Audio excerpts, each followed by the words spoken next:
no more than the replacement of the awkward Russian word by the current foreign one.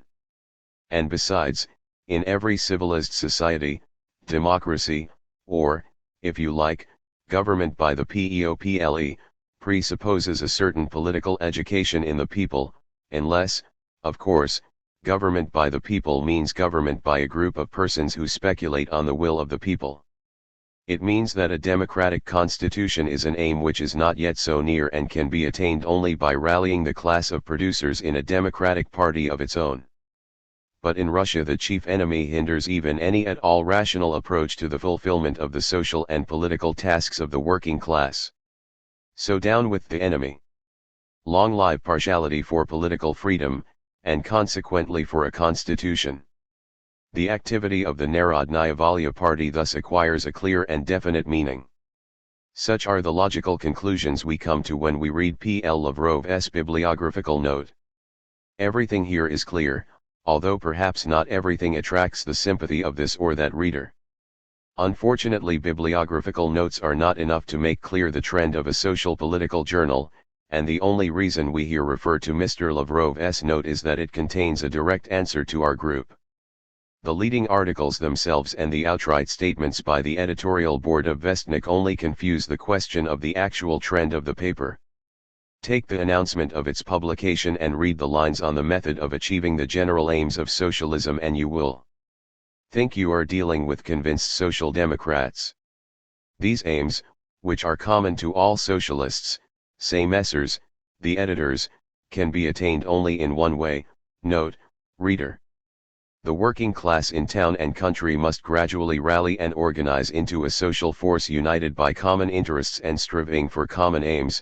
This force must, in the process of rallying, gradually undermine the existing economic and political system, consolidating its own organization as a result of its very struggle and growing in might until it finally succeeds in overthrowing the existing system. The authors of the announcement even add that socialist revolutionaries in all countries are at one in their awareness of the necessity of this way. One could think in view of this that Russian socialism as expressed in the Narodnaya Volya Party is neither more nor less than Russian social democracy. The announcement obviously explains the tasks of the Narodnaya Volya Party still more clearly than P.L. Lavrov's bibliographical note did and comes even closer than the latter to the views of thinking socialists in all civilized countries. We know, however, that Russians often have two measures, two entrayons, to appraise social phenomena, one for the West and another for domestic use. Never refusing to sympathize with the most progressive ideals of Europe, the Russian often contrives to add to his profession of human faith a but so full of meaning that the ideals that are so dear to him are transformed into something quite unrecognizable. Needless to say, the announcement which now claims our attention does not dispense with such a but, and nothing definite can be said about Vestnik's program until it completes its difficult passage from west to east. Let us look at the announcement from this dangerous side, and rather more attentively too, for its authors are Russians and probably nothing that is Russian is alien to them.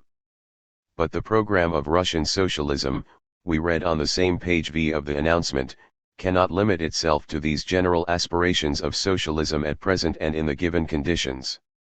History has set before every social group in our time these same tasks in a different form, according to the economic, juridical, and cultural conditions surrounding it. The Narodnaya Volya Party is convinced that these tasks are now inevitably set before the subjects of the Russian Empire in the form of the necessity of changing the political structure of Russia to make possible the further healthy development of every progressive party, including, the Socialist Party. That is why side by side with socialist aims, which form the essence of the Russian Socialist Party's program, this program includes an immediate task to prepare for and hasten a change in Russia's political structure. It must be admitted that this first but accompanying the setting forth of the general socialist aims of the Russian Socialist Party is enough to make them particularly vague and indefinite. A real equation with many unknowns. The reader is left completely in the dark as to what the editors understand by a change in Russia's political structure. Is it the government by the people mentioned by Messrs. Tikhomarov and KT, or the overthrow of the chief enemy, etc., i.e., simply the fall of absolutism? And why does this immediate task stand side by side with the general socialist aims and not follow from them by way of logical consequence? We can only guess at all this. Many of our guesses will be probable, but not one will be indisputable. And in fact, the editors say that the change that is desirable to them must make possible the further healthy development of every progressive party, including the Socialist Party. Which, then, are the other progressive parties? Apparently the bourgeois ones. But the healthy development of the bourgeois parties in the field of politics is unthinkable without a corresponding further healthy development in the economic field. Does that mean that bourgeois development will be progressive for Russia?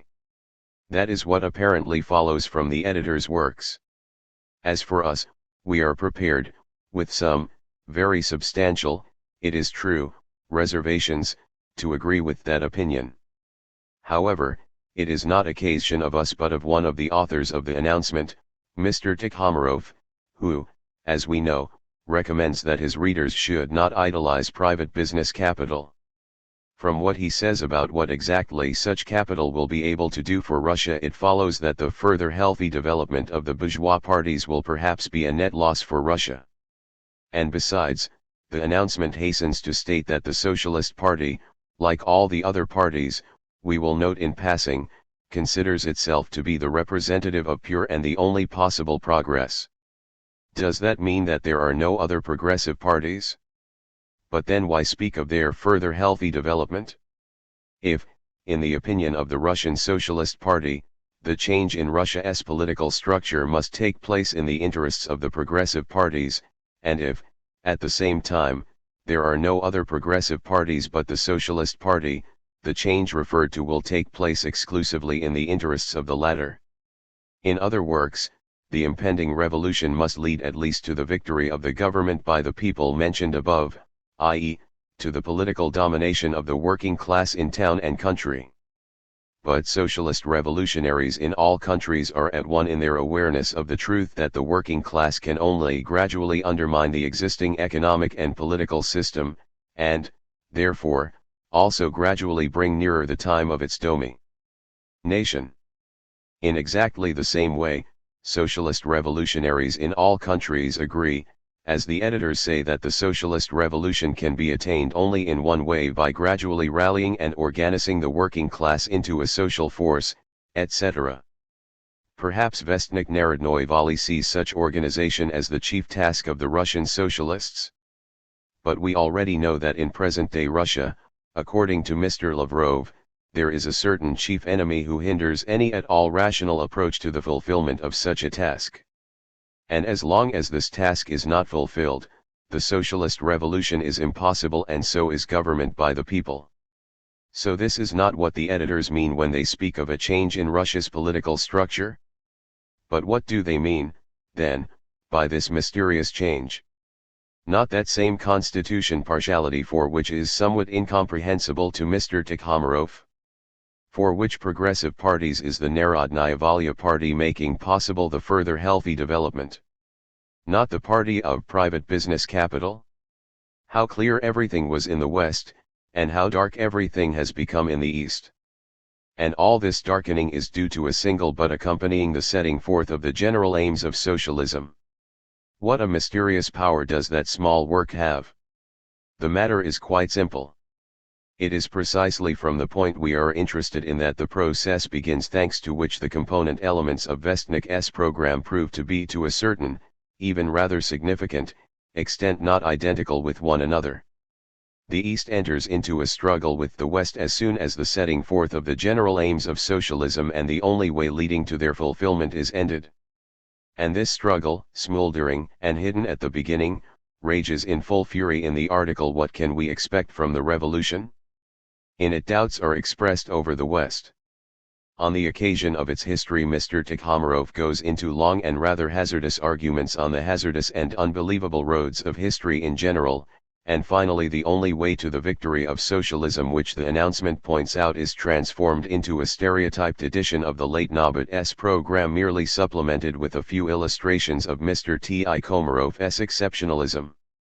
Everything is changed beyond recognition, everything is transformed into its opposite on this side of the small but which separates the western territory of the editorial world outlook from the eastern, or, to be more exact, the views in communal ownership by Messrs.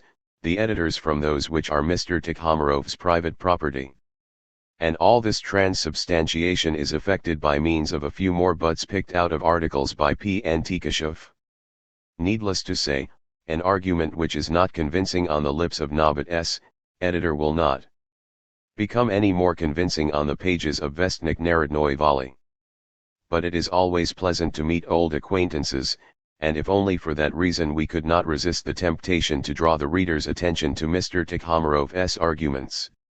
Like a true follower of Blanky, or rather of Tikhomiv, when Mr. Tikhomirov sets out to discuss some revolutionary question, he first of all tries to substitute his own will for historical development, to replace the initiative of the class by that of a committee, and to change the cause of the whole working population of the country into the cause of a secret organization. It is not easy to perform such tricks before the eyes of people at all acquainted with the propaganda of modern socialism, or even only half convinced that the emancipation of the workers must be conquered by the workers themselves. That is why our author tries to prove that the cause of the executive committee will be the cause of the whole people, not only as interests go but also as far as will and consciousness are concerned. Forced to admit that historical development has so far but little promoted the elaboration of socialist consciousness and revolutionary, not merely rebellious, tendencies in the Russian people, he endeavors with all the more zeal to convince us of the stability and unshakability of the prehistoric forms of the Russian way of life and outlook. The economic revolution which the West is approaching after a long and difficult movement proves to be very close to us because of our centuries of stagnation. But as a certain knowledge of history can arouse doubts about that closeness, the reader is reminded that the ways of history have sometimes been too crooked and the most hazardous that could be imagined. The peculiarity of our Bakuninist's favorite scheme of Russian social development thus becomes a manner of guarantee for its probability. And in a similar way, the necessity of giving a class character to the struggle for the economic emancipation of the workers is also avoided. Here too, all difficulties are successfully overcome by contrasting Russia to the West. In the West, there are classes which are sharply divided economically, and powerful and united politically. There the state itself is the result of the class struggle and its weapon in the hands of the victors. That is why the only way in which it is possible to win state power there is to oppose one class to another and to vanquish the victors. In our country it is different. Here the attitude of society to the state is the direct opposite of what it is in Western Europe. Here it is not the class struggle that gives rise to the given state structure, but, on the contrary, that structure itself brings into existence the different classes with their struggle and antagonism. If the state decided to change its policy, the upper classes, deprived of its support, would be condemned to perish, and the popular foundations of primitive collectivism would be given the possibility of further healthy development. But the government of the Romanovs is neither willing nor able to renounce its landlord bourgeois traditions, whereas we are both willing and able to do so, being inspired by the ideals of economic equality and government by the people. So down with the Romanovs and long live our committee, is the invariable line of argument of the Russian Jacobins, whether in the original, i.e., in the letter to Frederick Engels, or in the copy, i.e., in the article What Can We Expect from the Revolution? We have already said that the basic premises of Tikhachev's program are borrowed from the same source that the Russian anarchists derived their political wisdom from. Bakuninist theories lay at the basis of both groups' teachings. But we know that Bakunin's influence did not end there. He had pupils in the West too, i.e., in the very countries which he so readily contrasted with Russia. And it is remarkable that the Western followers of the author of Statehood and Anarchy attribute to the state the same overwhelming role in the history of the relations of their West European classes as Messrs. Tikhomiv and Tikhomirov ascribe to it in Russia alone, as distinct, so to speak, from other countries. Suppress government dictatorship, says Arthur Arnauld to the French workers, and there will be facing one another only men of the same kind, only economic forces whose balance would be immediately established by a simple law of statics. It is, therefore, the state, and the state alone, that is the cause of your weakness and your misery, just as it is the cause of the strength and the impertinent presumption of the others. In this case the Western anarchists reason with greater courage and logic than the Russian Bakuninists and Tikashevists. In the history of every country without exception they reduce to nil the significance of the economic factor which their Russian partners hold to be condemned to inactivity only in Russia. The distinctive feature of Russian exceptionalism is thus turned into a cosmopolitan specter of anarchist ignorance. The objective condition for the development of one country proves to be a subjective defect, a logical blunder of a certain section of the socialists in all civilized peoples. Losing, as a result of this, a considerable portion of their exceptionalism, the arguments of the Russian Jacobins are not, however, lacking in a certain instructiveness. Not saying anything new about how we must consider our reality, they show perfectly well by their own example how we must not consider it, how we must not interpret its characteristic aspects. In the Russian Jacobins' usual way Mr. Tikhomarov tries to prove to his readers that, as Tikashev once put it, the time we are passing through is particularly favorable for the social revolution. He analyzes the present-day balance of all the social forces under conditions prevailing in Russia and comes to the conclusion that nothing can come of the impending revolution but the foundation of the socialist organization of Russia. He did not need to go far for proofs. The letter to Frederick Engels is a concentrate of Russian Jacobin arguments which has preserved for a whole decade all the charm of freshness and novelty for many, many readers.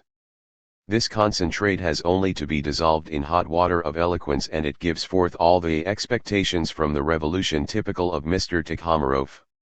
Let us take a closer look at this simplified way of preparing a new program. We shall start with the political factor. What do we find in the Tikashev preserves on this point? The reader will naturally remember the extensive excerpts made above from the open letter to Frederick Engels. He will not have forgotten Tikashev's conviction that although we have no urban proletariat, but, on the other hand, we have no bourgeoisie at all. Between the suffering people and the state which oppresses them we have no intermediate estate. And it is this absence of a bourgeoisie that Mr. Tikhomarov takes as the foundation of all his political arguments. According to him our bourgeoisie is negligible economically and powerless politically.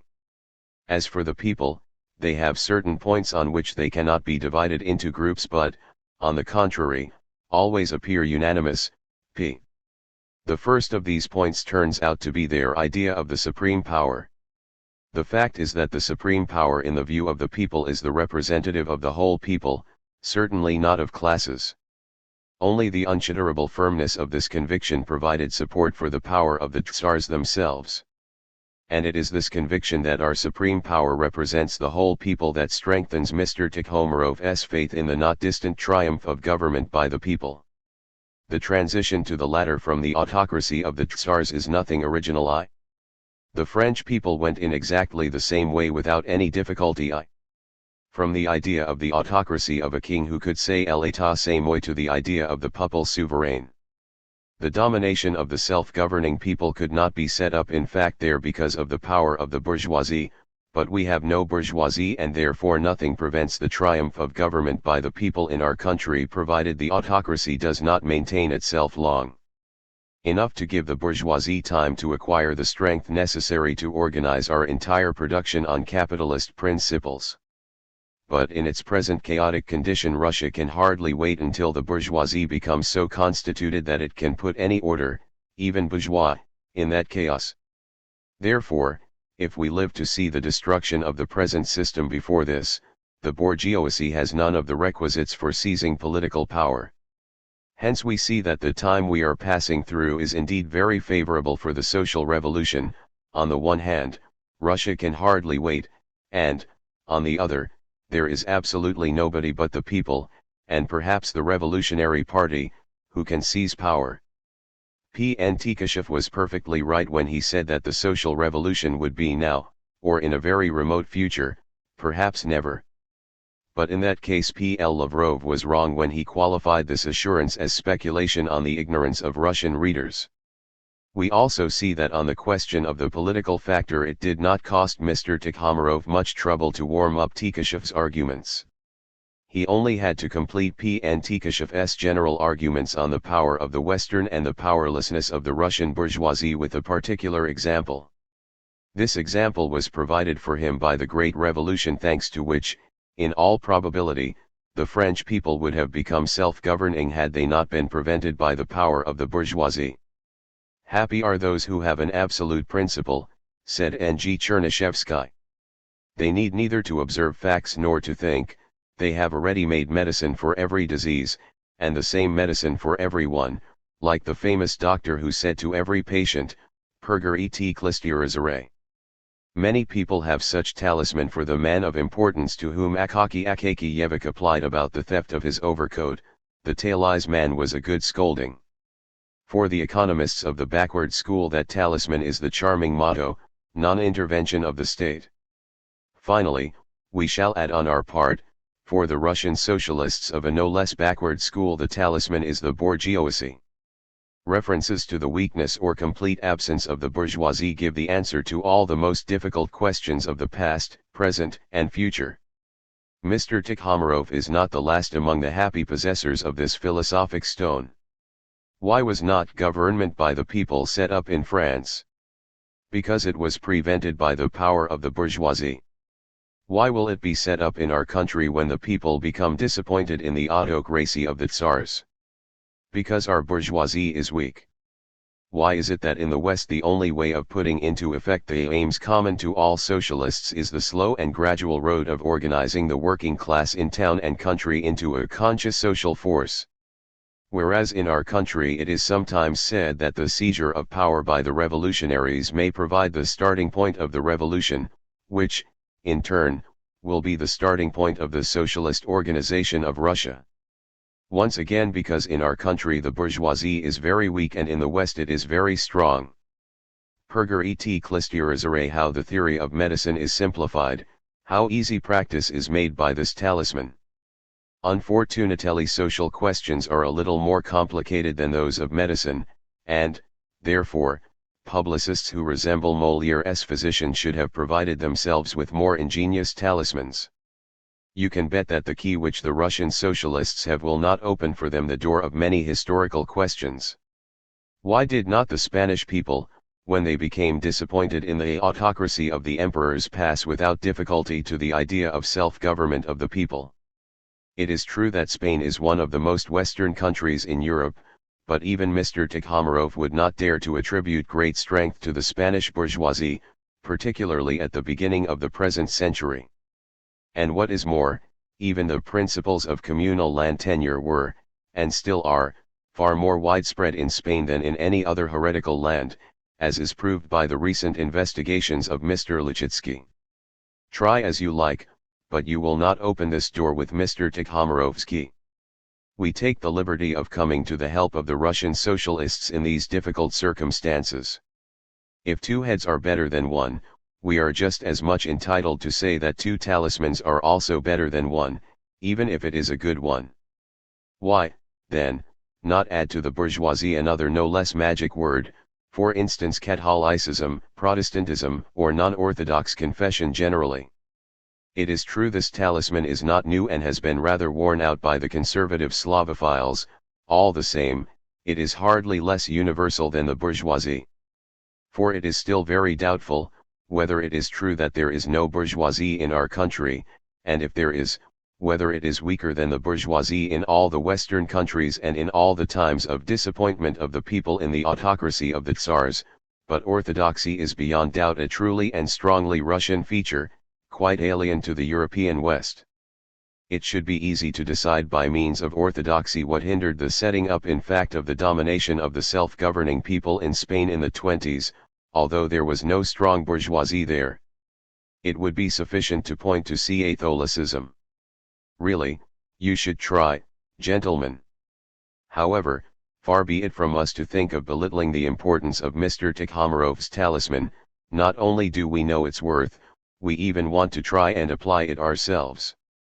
Why do thinking socialists in the West know what they are talking about and not carry Mr. Tikhomirov's confusion into the questions they analyze?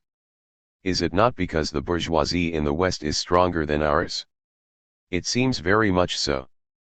Where the bourgeoisie is strong, the economic development of the country is great and all social relations are clear and well defined. And where social relations are clear, there is no room for fantastic solutions of political questions. That is why in the West only people who are hopeless from the intellectual point of view are characterized by the anarchy of thinking, which is often a feature even of the convinced and thinking socialists in Russia. So if Mr. Tikhomirov writes bad publicistic articles, it is not he but the weakness of our bourgeoisie that is to blame. The reader will see that our author's favorite little key occasionally opens very complicated little caskets. Although Mr. Tikhomirov's arguments have no originality about them, they are amazing nonetheless for their hazardous character. Where did he get the conclusion that supreme power, in the idea of the people, is representation? So far we have had the impression that the present idea of the people of the supreme power is explained by the fact that the people have no idea at all about representation. The subjects of the Shah of Persia, the Khedive of Egypt or the Emperor of China have absurd prejudices about supreme power in their countries similar to those of the Russian peasants. Does it follow from this that the Persians, Egyptians, and Chinese will pass with the same ease to the idea of the papal sovereign? If so, the farther eastward we go, the closer we get to the triumph of government by the people. Further, why does Mr. Tikhomirov think that having become disappointed in the autocracy of the Tsars, our people cannot be anything but supporters of their own autocracy? Did an erroneous conception of the substance of absolutism ever guarantee any individual or whole people against erroneous conceptions of the substance of a limited monarchy or a bourgeois republic? The millions of the people, Mr. Tikhomirov says, will rise like one man against the class state if only that character becomes at all noticeable. But the fact of the matter is precisely that the people's awareness of the shortcomings of the present is not enough to supply the correct conception of the future. Was not the absolute monarchy a class state in our country just as everywhere else? Even Mr. Tikhomirov admits in our history the existence of the nobility as the real ruling estate, at least since the ukase on freedom.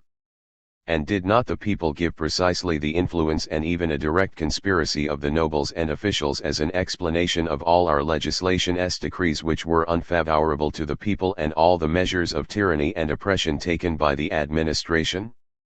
That being the case, the class character of our monarchy was very noticeable.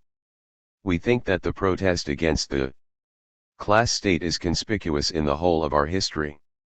It is true that millions rose against it, although, unfortunately, far from like one man as Mr. Tikhomirov prophesies in regard to the future.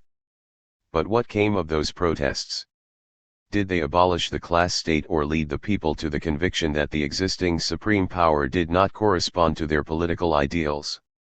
If not, what guarantee have we against the continuation of such a sad history under constitutional monarchy too? The people's disappointment in the autocracy of the Tsars? But what will that save the people from? What will it prevent? For the weak side of the people's political outlook consists, Mr. Tikhomirov says, in the conclusions, not the premises. If we are to believe our author, the Russian people know quite well what the supreme power should be. They demand that it be representative of the whole people and get confused only in cases when they have to determine whether a given form of state conforms to their ideals. After noticing one error they can fall into another no less unfortunate or gross. They may not know under what conditions their own supreme rights will cease to be vain and hypocritical works, a mask hiding the political domination of the upper classes. Does Mr. Tikhomirov admit that the Russian people can really not know those conditions? For our part, we shall have no hesitation in answering that question in the affirmative. Not only is it possible, it is even probable that they do not know. And if they do not know, they will make mistakes, and if they make mistakes and inasmuch as they make mistakes the ideals Mr. Tikhomirov attributes to them will not be put into effect, i.e., the people will not become self-governing. Mr. Tikhomirov thinks that such political failures by the people are possible only in the West, but are unthinkable in his beloved East, in countries which the care of history has saved from the ulcer of capitalism. It would be reasonable and consoling if the people's political notions were not so closely connected with their economic development. Unfortunately, there is not the slightest doubt about that connection, and the people are disappointed in the autocracy of the Tsars only when the economic relations lose their primitive character and become more or less bourgeois, but simultaneously with this the bourgeoisie begins to gain strength, i.e., the immediate transition to self-government of the people becomes impossible. It is true that Mr. Tikhomarov consoles us with considerations about Russia's exceptional development.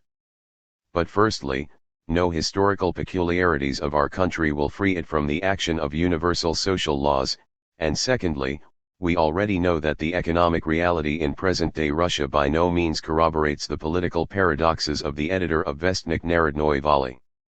The people's disappointment in the autocracy of the Tsars is only beginning to appear probable, while the growing disintegration of the village commune and the penetration of bourgeois principles into the people's life is already an indubitable and indisputable fact. What if such a parallel is maintained in the future? By the time the people break completely with Tsarism, the bourgeoisie may have become almighty. Where shall we then get government by the people from? We would draw Mr. Tikhomarov's attention to the fact that we oppose self-government of the people to the supremacy of the bourgeoisie only because he himself found it convenient to do so. In substance, however, we think that such opposition can have a meaning only in exceptional cases. Political self-government of the people does not in any way guarantee them against economic enslavement and does not preclude the possibility of capitalism developing in the country. The canton of Zurich is one of the most democratic and at the same time one of the most bourgeois in Switzerland. A democratic constitution becomes an instrument for the social emancipation of the people only when the natural course of the development of economic relationships makes it impossible for the upper classes to continue to dominate. Thus, in the advanced countries production is becoming more and more collectivist, whereas the private appropriation of its products by employers gives rise to a whole series of morbid convulsions in the entire social and economic organism. The people are beginning to understand the cause of these convulsions and therefore will in all probability sooner or later make use of political power for their economic emancipation. But let us imagine another phase in social development. Let us picture to ourselves a country in which large-scale industry is as yet only aspiring to supremacy while commodity production has already become the basis of the economy. In other words, let us transport ourselves into a petty bourgeois country. What economic tasks will face the self-governing people in that case? Primarily, and exclusively, the task of guaranteeing the interests of the small individual producers, since that is the class which forms the major ity of the people. But following that path you cannot avoid either capitalism or the domination of the big bourgeoisie, for the objective logic of commodity production itself will take care to transform the small individual producers into wage laborers on the one side and bourgeois employers on the other. When that transformation has taken place, the working class will of course use all political means in a deadly fight against the bourgeoisie. But then the mutual relations of the classes in society will become sharply defined, the working class will take the place of the people and self-government of the people will change into the dictatorship of the proletariat. Hence it follows that the degree to which a particular people is prepared for true and genuine democracy is determined by the degree of its economic development. Sharply defined economic relations determine no less sharply defined political groupings. The antagonism between labor and capital gives rise to the struggle between the workers and the bourgeois parties. And the development of the productive forces brings this struggle closer to its end and guarantees the victory of the proletariat. So it has been and still is in all the Western countries. But Messrs., the Slavophile revolutionaries are not pleased that it should be exactly so with Russia. Just as the Russian peasant does not like written laws and strives to do everything as he wishes, according to his taste, so the Russian intellectual is afraid of historical laws and appeals to exceptionalism, to the subjective method in sociology and the like, i.e., in substance to the same taste. Considered from the standpoint of taste, history receives a very peculiar coloring.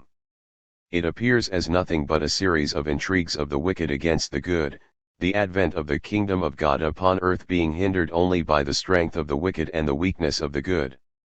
Needless to say, as a result of their corruption the wicked cannot establish a firm and lasting alliance among themselves. They fight not only against the good, but among themselves too, forming groups and factions and wrenching the helm of government from one another.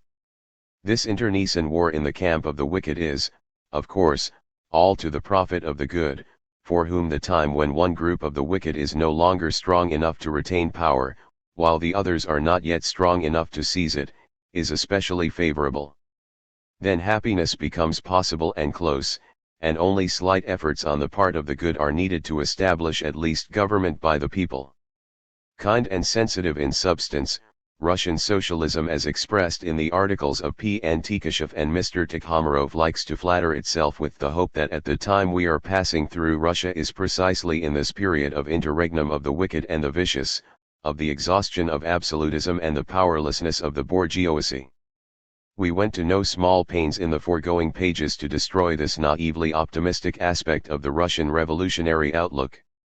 But as Mr. Tikhomarov will all the same be inclined to agree with his teacher P.N. Tikashev more than with us, his political opponents, we oppose to the authority of the editor of Novit that of a colleague of our author on the editorial board of Vestnik Narodnoy Vali. Mr. Lavrov will probably not refuse to stand by the thoughts expressed in the leading article of V.No. The author of this splendid article maintains that in Russia the capitalist system is growing luxuriantly and rapidly with all its consequences, that this is not denied by the champions of the present system any more than by its opponents, and finally that the socialists see in these phenomena but a fatal process for which there is only one cure: the development of the capitalist system itself must give rise to and prepare for the upheaval that will sweep that system away. Mr. Lavrov is completely justified in asking Mr. Tikhomarov where Russian capitalism and the Russian bourgeoisie, which certainly existed during the time of the London Fortnightly Review, have disappeared. And if he manages to convince his colleague that capitalism is not a needle and that it could not have got lost in the bustle of Russian life, Mr. Tikhomarov himself will see from which side danger 3 attends Russian government by the people, which was supposed to succeed directly Tsarist autocracy. Where the capitalist system develops luxuriantly and rapidly with all its consequences, the bourgeoisie can always be strong enough to prevent, as was the case in France, according to Mr. Tikhomarov, the actual establishment of the domination of the self-governing people. If the author of the article we quoted from Noah V. was right when he spoke of the rapid development of capitalism in Russia, Mr. Tikhomarov is wrong when he supposes that precisely the present-day economic relations are highly favorable for laying the foundation of the socialist organization in our country. In this case, too, his arguments are nothing but slight variations on themes of Tikashev and Bakunin. P.N. Tikashev, we know, wrote to Engels, "Our people are ignorant, that is a fact. But on the other hand, the immense majority of them are imbued with the principles of communal land tenure. They are, if we may put it that way, communist by instinct, by tradition." Faithfully echoing Tikashev, Mr. Tikhomarov assures us that there are enough factors in the people's concepts and usages for the successful organization of their forces. The peasant is capable of arranging his self-government, he is capable of taking communal possession of the land and disposing of it in a social manner. From the fact that communal land tenure exists in Russia, the editor of Novit concludes that despite their ignorance our people are far nearer to socialism than the peoples of the West. The editor of Vestnik Narodnoy Vali could not bring himself to follow his teacher to such extreme conclusions, but he naturally did not fail to remind his readers that our peasants are just as clearly conscious of the people's right to the land and of the social character of this instrument of labor as the euro. PN proletarian is conscious of his right to the factory of the proprietor. With his poor knowledge of the historical philosophy of modern socialism, Mr. Tikhomarov cannot for the life of him understand the simple truth that the European proletarian's consciousness of his right to the factory of the proprietor is not the only important thing for the socialist revolution. There was a time when the Roman proletarians also had a fairly clear consciousness of their right to the latifundia of the rich, the origin of which was the seizure of state lands and the expropriation of the small landowners, but even had they been able to put their right into effect, it would by no means have resulted in socialism. The socialist revolution is prepared and made easier not by this or that mode of ownership, but by the development of the productive forces and the organization of production. It is precisely in giving this organization social character that the historical preparatory significance of capitalism consists, a significance which Mr. Tikhomarov reduces, in the words of Mr. VV, to the mechanical union of the workers. Neither P.N. Tikashev, nor Mr. VV nor Mr. Tikhomarov, and finally none of the Narodniks or Bakuninists have put themselves out to prove to us that the Russian people just as clearly understands the necessity for the social organization of production as the European proletarian. And yet that is the whole point. Mr. Tikhomarov should remember once and for all that it is not the organization of production that is determined by juridical standards but juridical standards by the organization of production. This is vouched for by the whole social history of all peoples, not excluding the least civilized and most exceptionalist. If that is so, and if there is no room for capitalism in Russia, then, when we compare Russia with the West, we must proceed not from the effect, but from the cause, not from the dominant type of land tenure, but from the dominant character of land cultivation, its organization, and the impending changes in it, for it is on these changes that the fate of the forms of land tenure themselves depends. Let Mr. Tikhomarov try and prove to us that the same tendency now predominates in our agriculture as in the modern mechanized industry of the capitalist countries, i.e., the tendency to planned organization within the limits of the state at least. If he succeeds in doing so, the economic aspect of what he expects from the revolution will acquire quite considerable importance. In the opposite event all his economic and political considerations and contrasts boil down to the worn-out method of solving all our social problems, so to speak, by excluding the bourgeoisie. As for the foundation of the socialist organization of Russia, it loses all connection with the not very distant time of the catastrophe awaiting us and is again postponed to a more or less hazy future. Have we said enough? If not, we shall again resort to the assistance of our dear P.L. Lavrov. For the overwhelming majority of the Russian people, says that excellent article in No of V. The inherited feeling of solidarity of the village commune or the artel in its different forms is confined to the narrowest limits, beyond which begins the field of rivalry and struggle for existence between starving groups hemmed in on all sides. In this majority the ancient tradition that the land belongs to him who cultivates it, the ancient hatred for immediate exploiters of the people's labor could not grow into awareness of the necessity for economic communism. This majority cannot be clear as to the enormous difference there would be in future society if in a successful popular outbreak the economic upheaval were limited to a redistribution of property, he should have said of the means of production, and not the unconditional recognition of its social character. The author of these words correctly supposes that a redistribution of property, instead of its social character, would inevitably lead to the elaboration of a new division of the classes, to a new system of exploitation, and consequently to the restoration of bourgeois society in a new form. Indeed, the right of all the people to the land is by no means a condition for the social character of the movable means of production, and, therefore, admits of inequality in their distribution and of the exploitation of the poor by the rich. Precisely the disintegrating influence of movable private property led to the decay of the primitive forms of collectivism. What will the former editor of V. say to that? Will he continue to admit the correctness of the argument just advanced, or has he accomplished such a considerable evolution in his socio-political convictions that he now shares the views of P.N. Tikashev and Mr. Tikhomarov, which are incompatible with that argument? A straightforward and categorical answer to this question would be of very considerable importance. Indeed, if the people's awareness of their right to the land cannot be a sufficiently firm basis on which to lay the foundation of the socialist organization of Russia, all Mr. Tikhomarov's practical conclusions lose their entire meaning and significance. If the people are not clearly aware of the most essential conditions for their economic emancipation, that emancipation itself is unthinkable and consequently the seizure of power by the revolutionaries cannot provide the starting point for the anti-bourgeois revolution which Mr. Tikhomarov expects. which means that we must speak not of what we can expect from the revolution but of what we must do for it, how we must make the people clearly understand the tasks of the revolution, how we must prevent the victory of the bourgeoisie or turn it to the advantage of the people, how we must make sure that the development of the capitalist system itself will give rise to and prepare for the upheaval that will sweep away that system.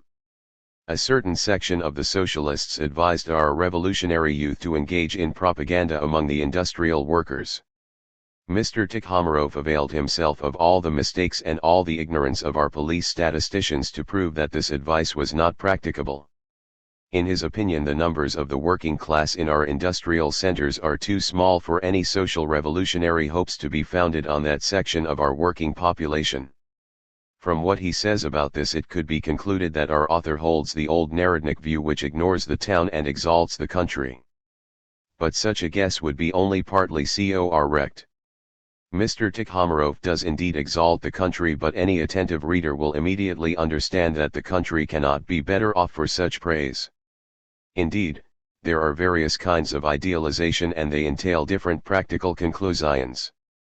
The Narodniks of the recent past idealized the people partly in order to incite themselves and all our intelligentsia to revolutionary work among them. Intensify this idealization 1 degree more and you will come to the conviction that thanks to their communal tendencies our people need not be influenced by the socialist intelligentsia. In that case the role of the latter becomes purely destructive. It is reduced to the removal of the exterior obstacles which hinder the realization of the people's ideals. That is the kind of idealization of the people we find in Mr. Tikhomarov's article.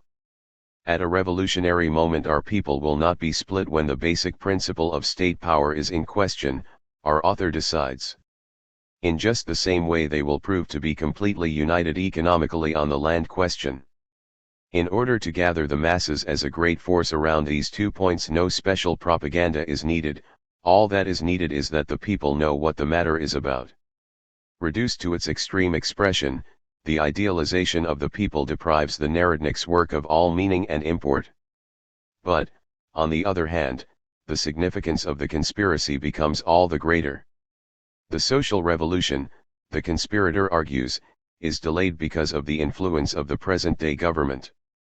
Do away with its influence and the necessary result of your destructive work must be the foundation of the socialist organization of Russia. In the political struggle the power belongs to him who is able at any moment to deploy the greatest quantity of human forces in defense of his own cause. There is no need to inquire which class those forces proceed from. They can be obtained at one's disposal by various means. One can even buy one's fighters or drive them out to defend one by means of economic pressure.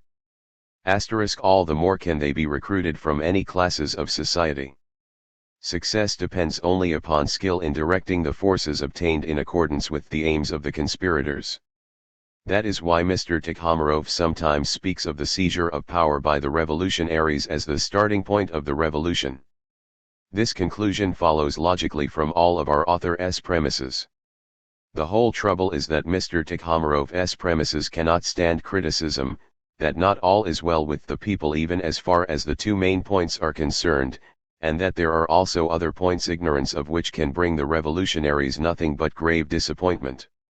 And with the premises, the conclusions so dear to Mr. Tikhomarov but so unfavorable for the success of the socialist movement in Russia, naturally fall away. The sentimental haze of false and affected idealization of the people disappears and reality looms before us with its urgent demands. We see that there is no hope of a successful outcome of the Russian revolutionary movement without special propaganda among the people. We come to the conclusion that our revolutionaries cannot be content with Tikashev's program and that they would do well to remember V.'s program. But we have still not come to any decision as to the extent to which their break with the traditions of our Blanquism is desirable. In this very difficult case it would be interesting to know for certain the authoritative opinion of Mr. Lavrov. Seizure of power. Incidentally, we can partly guess what his opinion will be. The honorable editor probably does not approve of the circumstance that Mr. Tikhomarov sometimes speaks of the seizure of power by the revolutionaries as the starting point of the revolution. Plekanov was also accustomed to speak sometimes of such a seizure of power and thus courted severe censure from Mr. Lavrov. The editor of V.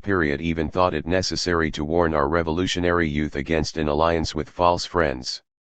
There are revolutionary groups, he wrote, who say that they wish the good of the people, that they intend to achieve that good by a revolution, but not a popular one. For such groups all the philosophy of the revolution is naturally limited to seizing power. Others wish the dictatorship to be only temporary, merely in order to disband the army, to remove the uppermost section of their opponents and disappear from the stage, leaving the people to decide their own future. Others again dream of handing over this dictatorship, when they have accomplished their business, to a Zemsky Sobor consisting of representatives of the people or to local assemblies, and so on and so forth. What is common to all revolutionaries of this kind is a revolution carried out by a minority, with a more or less lasting dictatorship of that minority. In his capacity as editor, Mr. Lavrov stated that his journal would never consider it possible to allow the theory of the revolutionary dictatorship of a minority, the so-called Jacobin dictatorship, being voiced in it without objecting. The theory mentioned was ostracized for the following fairly valid reasons.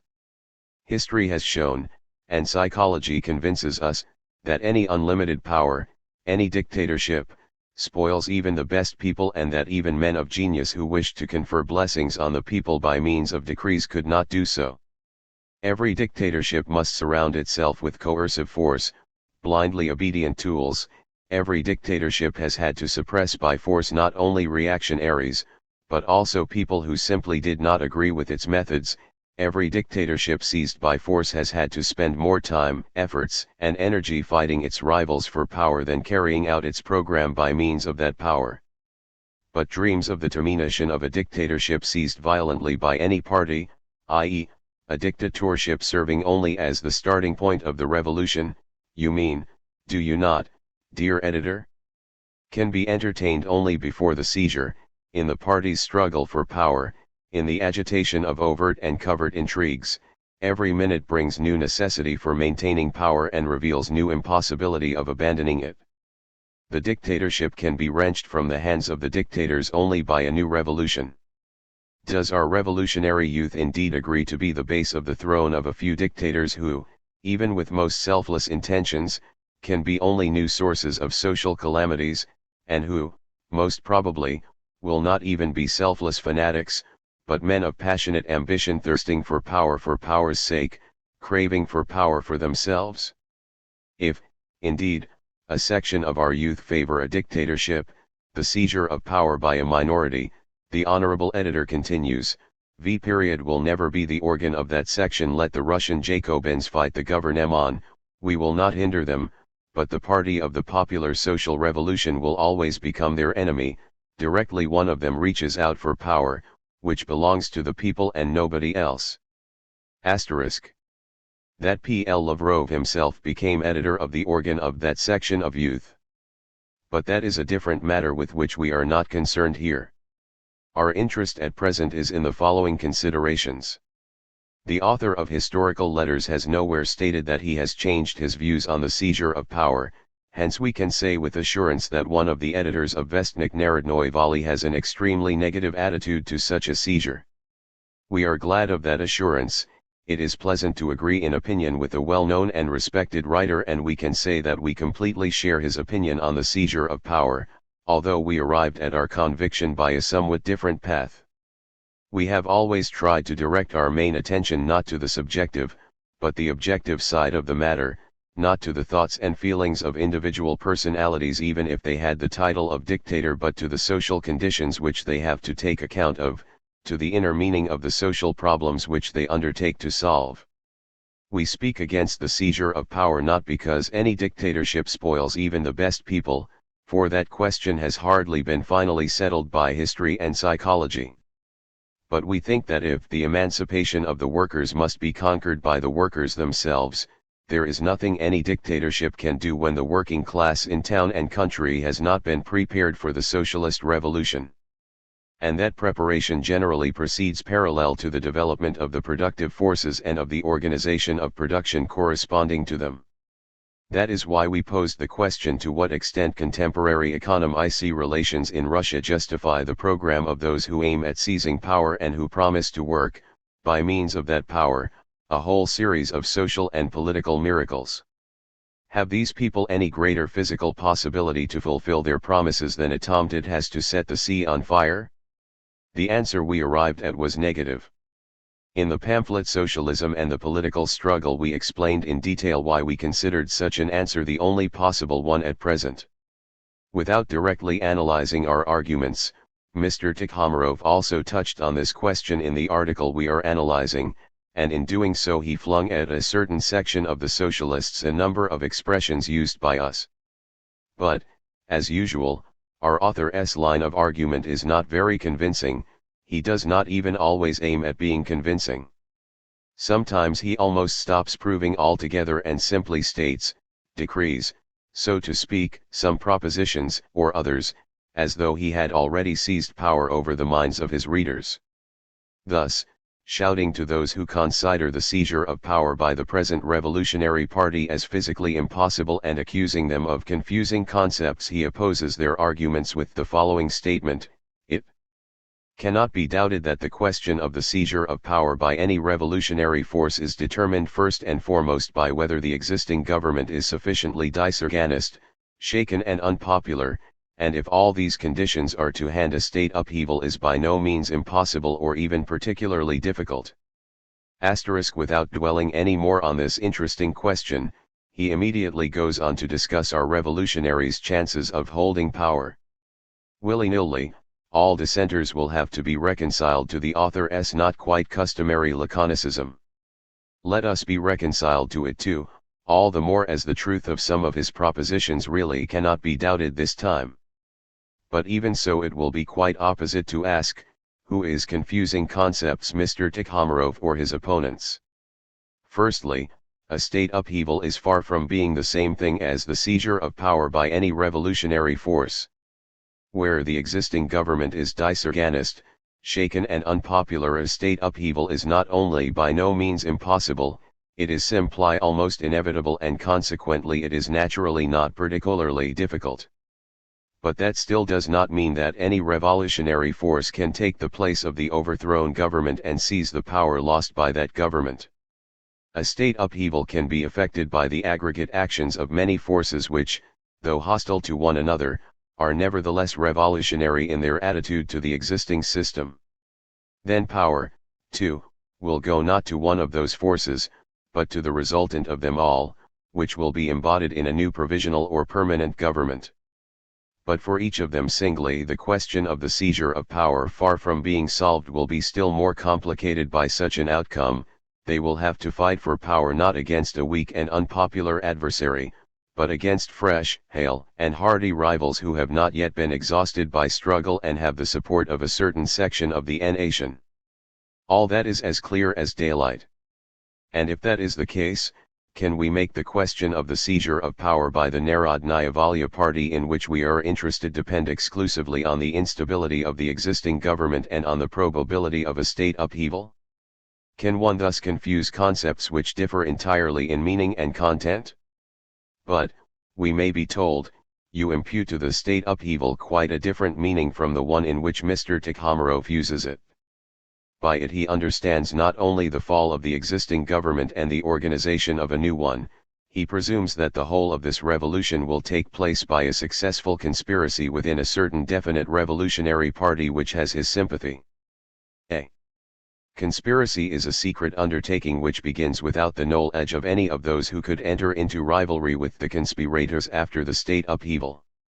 When little Napoleon thought out his coup d'état, it did not occur to him to reveal his intentions to the Orleanists or the Legitimists, still less would he have brought himself to ask for their help and collaboration. The success which the Bonapartists achieved by their own efforts alone remained wholly and entirely theirs. All that was left for then rivals was to bear malice and to be sorry that they had not thought of or undertaken that daring action. What the infamous nephew did, sincere revolutionaries can do too. Or is success a privilege of evil?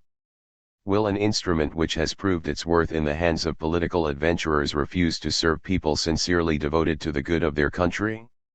If Mr. Tikhomarov does understand a state upheaval in this last sense, he is resorting to a still grosser confusion of concepts than we formerly thought. What right has he so unexpectedly and unscrupulously to replace a general, abstract possibility by a particular, concrete actuality? Does not that which is possible in a general sense prove in many and many an instance to be impossible as regards some particular case? And, therefore, is it permissible, when recommending to the Russian Revolutionary Party the path of conspiracy, to confine oneself to general phrases about it not being particularly difficult to organize a successful conspiracy where the government is disorganized and unpopular? Are the Russian revolutionaries conspirators in the abstract, without flesh or bones, not coming within the pale of all the conditions which make what is possible for some fantastic and impossible for others? Are not the chances of success for a conspiracy determined by the qualities of that section of society to which its members belong, and do not the qualities of that section influence the desires and aims of the conspirators? One has only to cast a glance at our revolutionary section from this point of view for general phrases about a successful conspiracy not being particularly difficult to lose all meaning. To what class, to what strata of society have the overwhelming majority of our revolutionaries belonged so far, and do they still belong? To what is called the thinking proletariat. We already spoke in detail of the political qualities of this strata in socialism and the political struggle, and we greatly regret that Mr. Tikhomarov did not consider it necessary to refute our ideas. Our thinking proletariat, we wrote, has already done much for the emancipation of its motherland. It has shaken absolutism, aroused political interest among society, sown the seed of socialist propaganda among our working class. It is intermediary between the higher classes of society and the lower, having the education of the former and the democratic instincts of the latter. This position has eased for it the diversified work of propaganda and agitation. But this same position gives it very little hope of success in a conspiracy to seize power. For such a conspiracy talent, energy, and education are not enough. The conspirators need connections, wealth, and an influential position in society. And that is what our revolutionary intelligentsia lacks. It can make good these deficiencies only by allying itself with other dissatisfied elements of Russian society. Let us suppose that its plans actually meet with the sympathy of those elements, that rich landowners, officials, staff, and senior officers join in the conspiracy. There will then be more probability of the conspiracy being a success, although that probability will still be very small. Just remember the outcome of most of the famous conspiracies in history. But the main danger to the socialist conspiracy will come not from the existing government, but from the members of the conspiracy itself. The influential and high-placed personages who have joined it may be sincere socialists only by a fortunate coincidence. But as regards the majority of them, there can be no guarantee that they will not wish to use the power they have seized for purposes having nothing in common with the interests of the working class. Thus, the more sympathy a conspiracy of the socialist intelligentsia to seize power in the immediate future meets among influential spheres, i.e., the greater the probability of its outward success, the more open to doubt its results will be.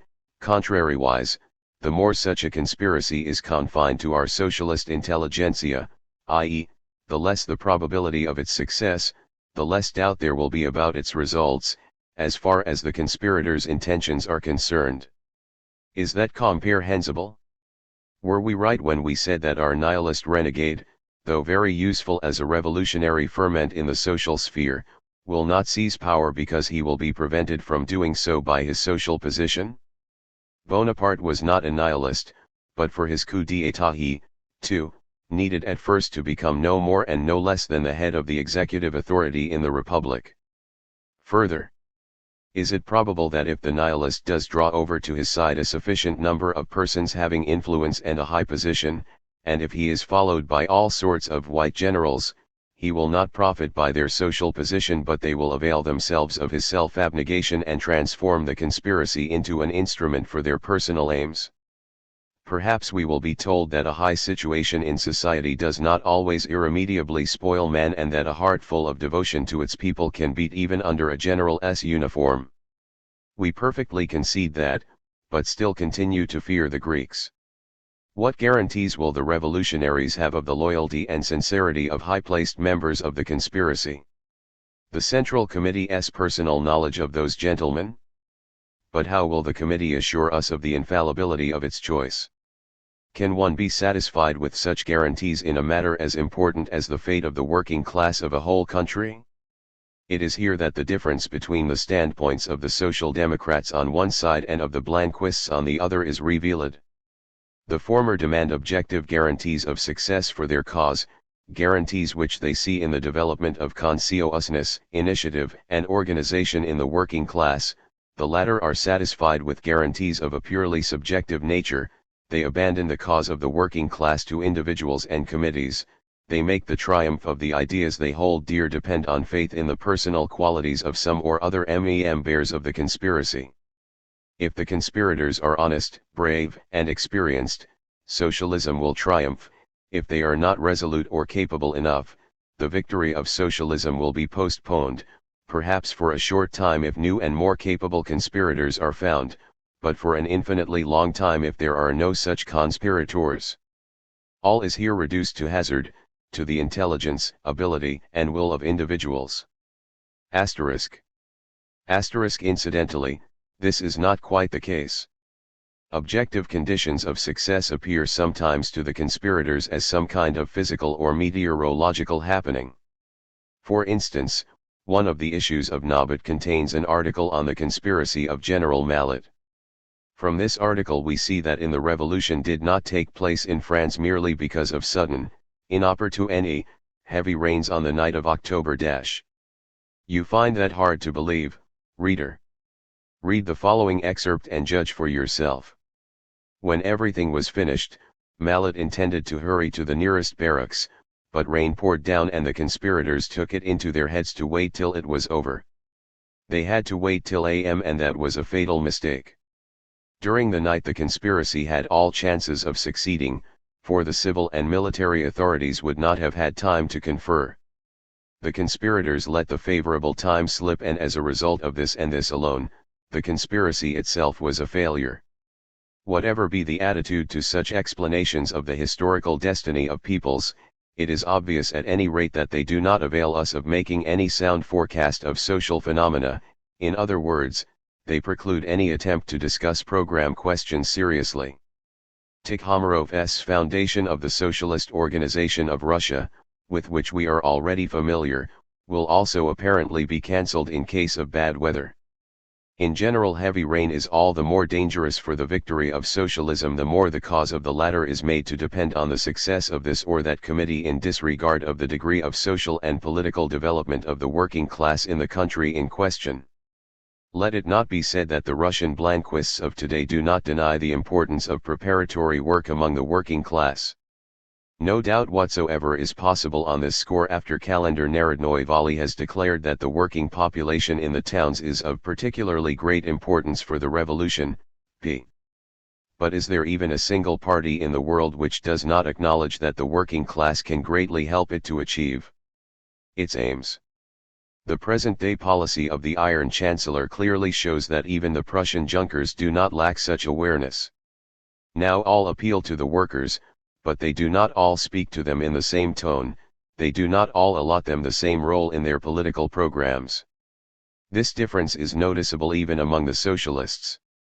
For the Democrat Jacobi, the foundation of one workers' union was of more importance socially and historically than the Battle of Sadowa. The Blanquist will of course perfectly agree with that opinion. But he will agree only because it is not battles but revolutionary conspiracies that he sees as the main motive forces of progress.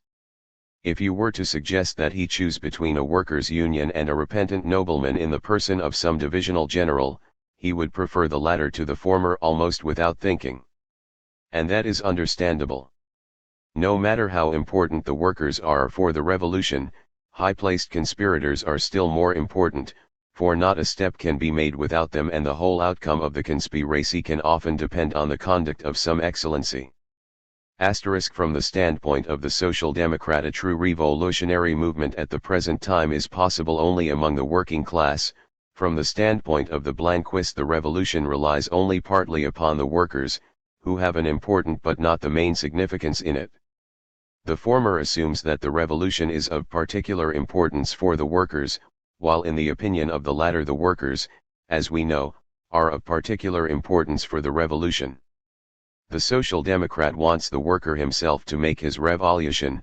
The Blanquist demands that the worker should support the revolution which has been begun and led for him and in his name by others, for instance by officers, if we imagine something in the nature of the Decembrists' conspiracy. Accordingly, the character of the activity and the distribution of forces also vary. Some appeal mainly to the workers, others deal with them only incidentally and when they are not prevented from doing so by numerous complicated and unpredictable ever-growing needs of the conspiracy which has begun without the workers. This difference is of immense practical importance, and it is precisely what explains the hostile attitude of the Social Democrats to the conspiratorial fantasies of the Blanquists. Probable consequences of a popular revolution, but let us be tractable. Let us concede the improbable that power is actually in the hands of our contemporary revolutionaries. What will such success lead them to? Let us listen to our author. The immediate and prime task of the victorious provisional government consists in coming to the assistance of the popular revolution. The state power which has been seized must be used in order everywhere to revolutionize the popular masses and to organize their power. This is a task in the fulfillment of which the revolutionaries stand on firm ground. There the provisional government does not create anything but only frees the forces which exist in the people and are even in a state of very high tension. In this the provisional government does not need either to use coercion on the popular masses or even to teach them. It only gives them purely external help. Asterisk. That is what Mr. Tikhomarov says when he discusses the role of the provisional government which is forced to seize power. He is convinced that this purely external help for the people will lead to the foundation of the socialist organization of Russia. If we recall his ancestry, we will see that such an assurance is by no means surprising on his part, and that it was handed down to him by the laws of heredity. Bakunin begot Tikashev, and Tikashev begot Tikhomarov and his brothers.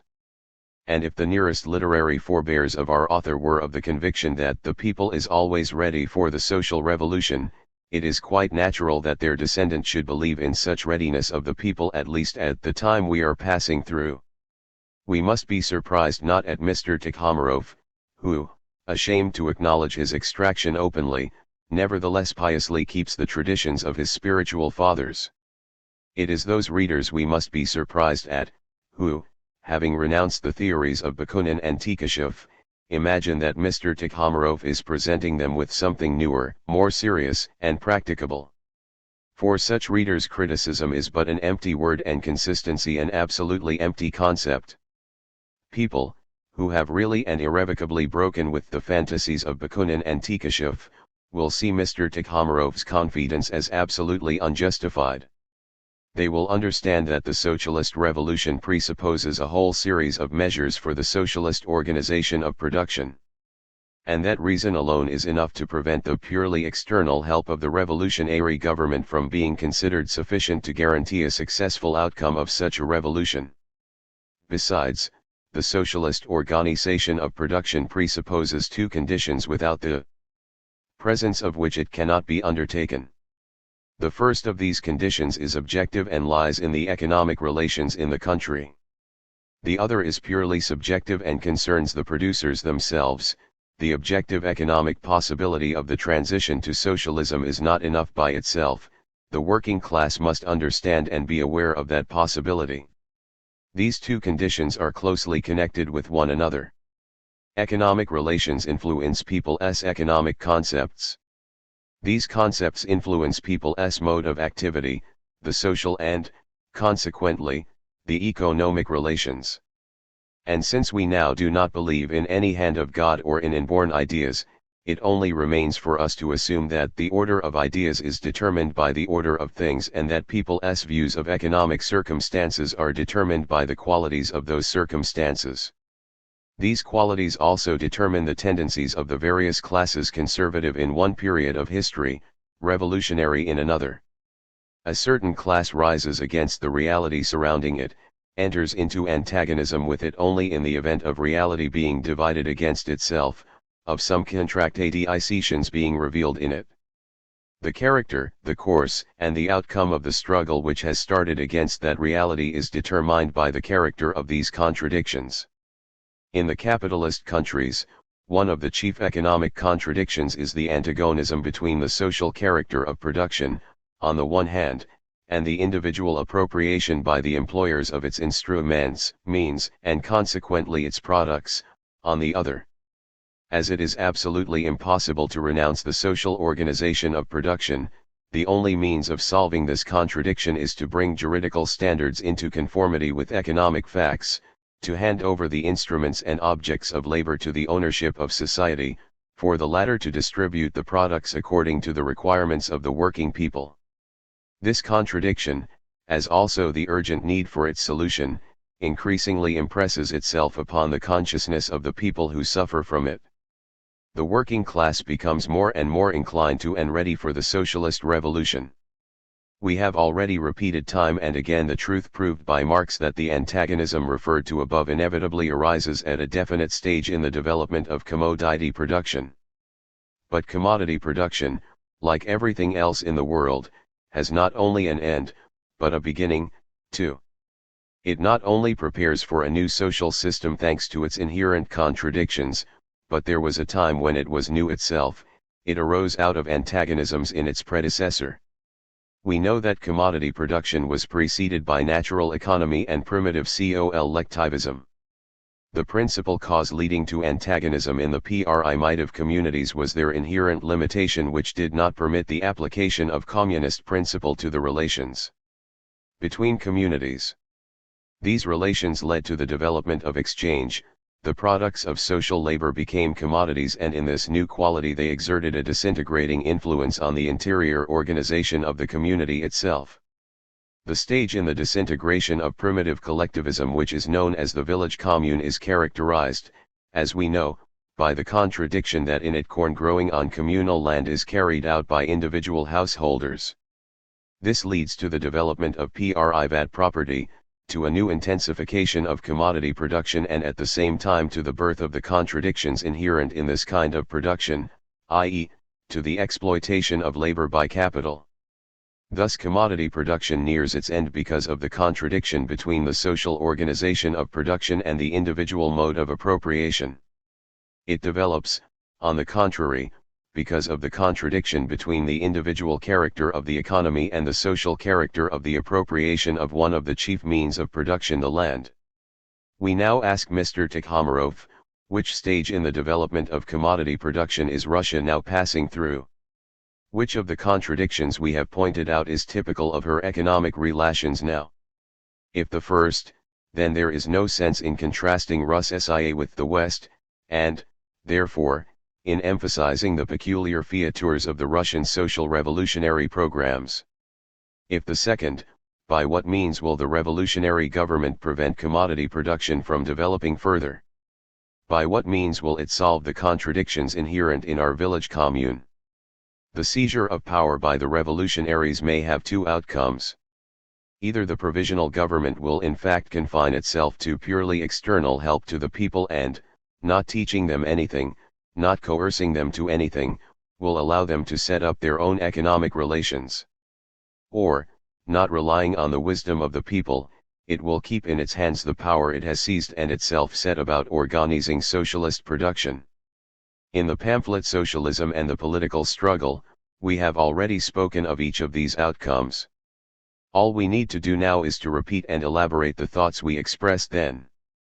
Mr. Tikhomarov has freed us from the necessity of discussing in detail the second of the cases assumed. He does not even wish to hear of the despotism of a communist government. He demands that the provisional government should give the people purely external help, that it should organize the people temporarily and only inasmuch as the people's, self-government can be realized in those conditions. Obscure as this last phrase is, if it has any sense, it means a resolute renunciation of any attempt to implant socialism by means of decrees of the secret society which has seized power. Finally, our author declares outright that the provisional government must use power, of course, not to create a socialist system. That, of course, is another big piece of nonsense, for it is ridiculous for a socialist government, even if only a provisional one, not to use its power to create a socialist system. However that may be, it is obvious that Mr. Tikhomarov is seriously convinced that the provisional government will not need to create anything but only to free the forces which already exist in the people. Let us see what such freeing can lead to. Our author did not explain how long this period will last during which the provisional government will organize the power of the popular masses. Neither did he tell us what this organization means when translated from his party's mystic way of speaking into literary Russian. He did not say a word about the way in which, after seizing power, the Narodnaya Volya Party government will be replaced by a government elected by the people, controlled by them and replaceable. Hence it remains for us to choose the most probable of all possible guesses. The Eastern countries have distinguished themselves so far only by court revolutions or popular movements in which there were very few conscious political actions. To have any at all graphical idea of the probable course of the Russian Revolution, we must willy-nilly presume that, despite all its exceptionalism, it will nevertheless take place at least partly after the manner of the West. But in the West it generally developed as follows. The provisional government placed in power by the coup d'état continued to support the revolution against the efforts of reaction, convened a constituent assembly and placed the country's future in its hands. Having drawn up the new constitution, the Constituent Assembly set up a permanent government conforming to the most compelling demands of the whole country or certain of the classes. It goes without saying that the new government was permanent only until there was a new revolution or a new reshaping of the country's constitutional structure. Let us now imagine that after seizing power the Narodnaya Volya Party will remain faithful to Mr. Tikhomarov's promises and, not coercing the Russian people to anything, will convene a constituent assembly of representatives of the people. Let us assume that the elections will take place in the most favorable conditions for the revolutionaries, and only after providing the guarantee of the people's economic independence, i.e., after the expropriation of the big landowners and employers. Let us even assume that the provisional government will institute electoral qualifications according to estate and class and grant political franchise only to peasants, artisans, and proletarians working by hand or brain. Finally, let us suppose that the provisional government will manage to maintain, and the Constituent Assembly to consolidate, the people's political independence. This will be all the more difficult the sooner the revolutionary situation foretold by Mr. Tikhomarov arises. From Mr. Tikhomarov, too, we learn that even with a powerless bourgeoisie self-government by the people is possible only if the people are sufficiently disappointed in the autocracy of the Tsars. Hence it follows that if by the time of the revolutionary outbreak this disappointment is not intense enough, there will not be any self-government by the people, and the revolution which has taken place may lead to a political monster similar to the ancient Chinese or Peruvian empires, i.e., to a renewal of Tsarist despotism with a communist lining. But refraining from pessimism, we will take into consideration the fact that Russia can hardly wait and assume that in view of such urgency our country will hasten to put an end to autocracy. We are so accommodating that we are ready to admit the best possible outcome to be the most probable one and to concede that the purest kind of government by the people, i.e., direct popular legislation, will be established in our country. All we ask is whether it can be expected that the self-governing people will immediately lay the foundation of the socialist organization of Russia. We have long known that wo die Begriffsfällen, du stellt ein Wort zur rechten Zeit sich ein, but we ask our reader to ponder the meaning of the word socialist organization of production and, in order to make it more palpable, to imagine the decisions that the self-governing Russian people will probably come to on this matter. The representative assembly will be obliged to appeal to the judgment of the people on all important legislative questions. It will ask the people whether they approve and endorse the expropriation of big proprietors which the provisional government has carried out. And of course the people will answer in the affirmative. The land, the mines, the works, and the factories will be declared state property. But a change in the owner does not mean a change in the organization of production. The question of expropriation will lead to that of the exploitation of the confiscated properties. The self-governing people will have to organize on a new basis the whole of their economy, the production and the distribution of all their products. What form of organization will the people deem necessary? Will the majority of our peasantry pronounce in favor of communism? Even Mr. Tikhomarov does not expect that. Being in or not far from their present stage of development, the people would not wish or even be able to establish a communist economy. Even as far as corn growing is concerned, the people would probably maintain the present organization of production.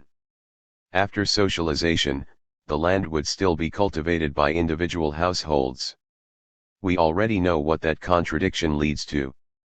It creates inequality, promotes the development of commodity production and consequently of the new contradictions inseparable from it. The history of the disintegration of the village commune and of the appearance of the various social classes would be repeated in a new form and on a wider scale. Our Narodniks and Narodnaya Volya members generally see the cause of the disintegration of the commune in the hostile attitude adopted to it by the estate and class state. But after all that has been said on this subject in the preceding chapter, we need not stop to refute, or rather to explain the real meaning of that conclusion. Modern science leaves not the slightest doubt as to inequality arising in primitive communities before those communities themselves organize into a state. Far from being the original cause for inequality appearing, the state itself is historically its product. Subsequently the state naturally begins to influence economic relations, to destroy primitive communism. But he who wishes to strike at the root of inequality, and without that desire one cannot be a socialist, must direct his attention mainly to its radical, not its derivative cause. It would be very inconsistent on the part of such a one to wish to do away with the kind of state which intensifies inequality and to leave untouched the economic relations which create the inequality itself and the class state, too. And that would be the very kind of inconsistency that a provisional socialist government would suffer from, which did not set itself the aim either of teaching the people, or of coercing it to adopt socialist organization. By leaving that organization to producers who are absolutely unprepared for it and confining itself to giving the people purely external help, it would at best be chopping down the trunk and leaving untouched the roots which support it. The former members of such a government would display great naivete if they showed astonishment at a new healthier and stronger trunk growing in the place of the old rotten one. We repeat, if government by the people were really established in our country, when asked whether they needed land and whether it should be confiscated from the landlords, the self-governing people would answer that they did need it and that it should be confiscated. But if asked whether they needed the foundation of the socialist organization, they would first answer that they did not understand the meaning of that question, and then, having understood it with great difficulty, they would answer, "No, we don't need that." And as the expropriation of the big landowners is by no means equivalent to the foundation of the socialist organization, there would not be any socialism as a result of the seizure of power by the revolutionaries. The outcome would be what Mr. Tikhomarov involuntarily prophesied when he said that the provisional government would use its power by no means to create a socialist system. We would be faced with the same village commune as now. The total difference would be that, having about 3 times as much land as at present, the commune would perhaps disintegrate more slowly and consequently more slowly clear the ground for higher forms of social life. L note to the addition J. This is what our present socialist revolutionaries still refuse to understand when they put themselves out to resuscitate our old revolutionary prejudices. What about the further independent development of the village commune? Well, its development consists in disintegrating. Whoever disputes this must prove the opposite. He must show us, if not historical examples of a village commune becoming a communist one, at least of the tendency to such a transition, existing not in the heads of our Narodniks but in the very organization of the commune and in all the dynamics of its agricultural economy. We know where, how, and why the primitive communist communes were changed into communities of individual householders. But we do not know why and how our Russian village commune will accomplish the transition into a communist one. Liking an occasional conversation with the Narodniks, we naturally could not remain unaware that 2 or 3 of our communes had organized collective cultivation of the fields. The village of Plekanov, which has distinguished itself by this good action, was once spoken of by absolutely all the friends of the people, and its example was thought to solve the whole social problem in Russia. But if the peasants in that famous village were ever persecuted for communist tendencies, it would not be difficult for their counsel to prove that the prosecutor knew nothing at all about communist doctrines. Collective cultivation of the soil is only a little nearer to communism than collective work in the form of corvée or the collective ploughing introduced under Nicholas I with the help of bayonets and birch rods. However stupid the unforgettable Tsar was, even he never thought that collective ploughing could give rise to an independent movement towards communism in the village communes. The main stress in this question is not on the manner in which the householders work individually or collectively, but on the fact whether there are separate household economies and whether they tend to unite in one communist whole. The village of Plekanov has shown no such tendency. Its householders continue to be owners of their products, which they turn into commodities. And once they do not abolish the commodity quality of their products, it can be mathematically proved that the strongest tendency in this commune is towards capitalism and by no means towards communism. Collective cultivation of the soil is a very good and useful thing, but it would be strange to think that it can be the main road from the present village commune to the ideals of communism. It can play, if anything, only the role of a small by-road leading onto a main road which goes in a completely different direction. It would have rendered great service in the West, where its role would have amounted to giving the peasants the habit of collective work and thus decreasing their resistance to the communist revolution, in which the initiative would have fallen to the proletariat in town and country. But that would have exhausted its advantages. In every historical, as well as mechanical movement, part of the motive force is expended in overcoming resistance. To decrease the resistance means to free a corresponding portion of the force tied down by it and to accelerate the movement. If you pave a main street, if you lubricate an engine, you decrease the labor of the horse drawing a cart and cut down fuel consumption. But not a single mechanic will imagine that the engine will be set in motion just because you have decreased the friction in its parts. No carter will ever dream of unharnessing his horse as soon as he reaches a well-paved road. Any man who imagined or did any such thing would be declared insane by everybody. And there would not be the slightest mistake in the verdict. In order to cause movement we need an active, not a passive force, positive, not negative conditions. The same with the village commune. Collective tilling of the soil is good provided there is an active force which causes and accelerates its transition to a higher form of social life. In the West the proletariat would play that role, beginning the communist revolution in a completely different sphere, the sphere of large-scale production and agriculture, in works and factories and on big farms. The force of the proletariat would be created and directed by absolutely definite economic relations existing outside and independently of the commune.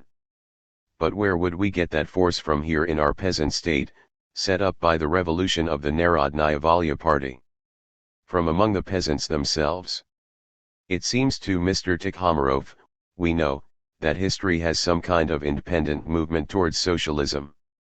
He may think that such an independent movement will appear among the peasants as well.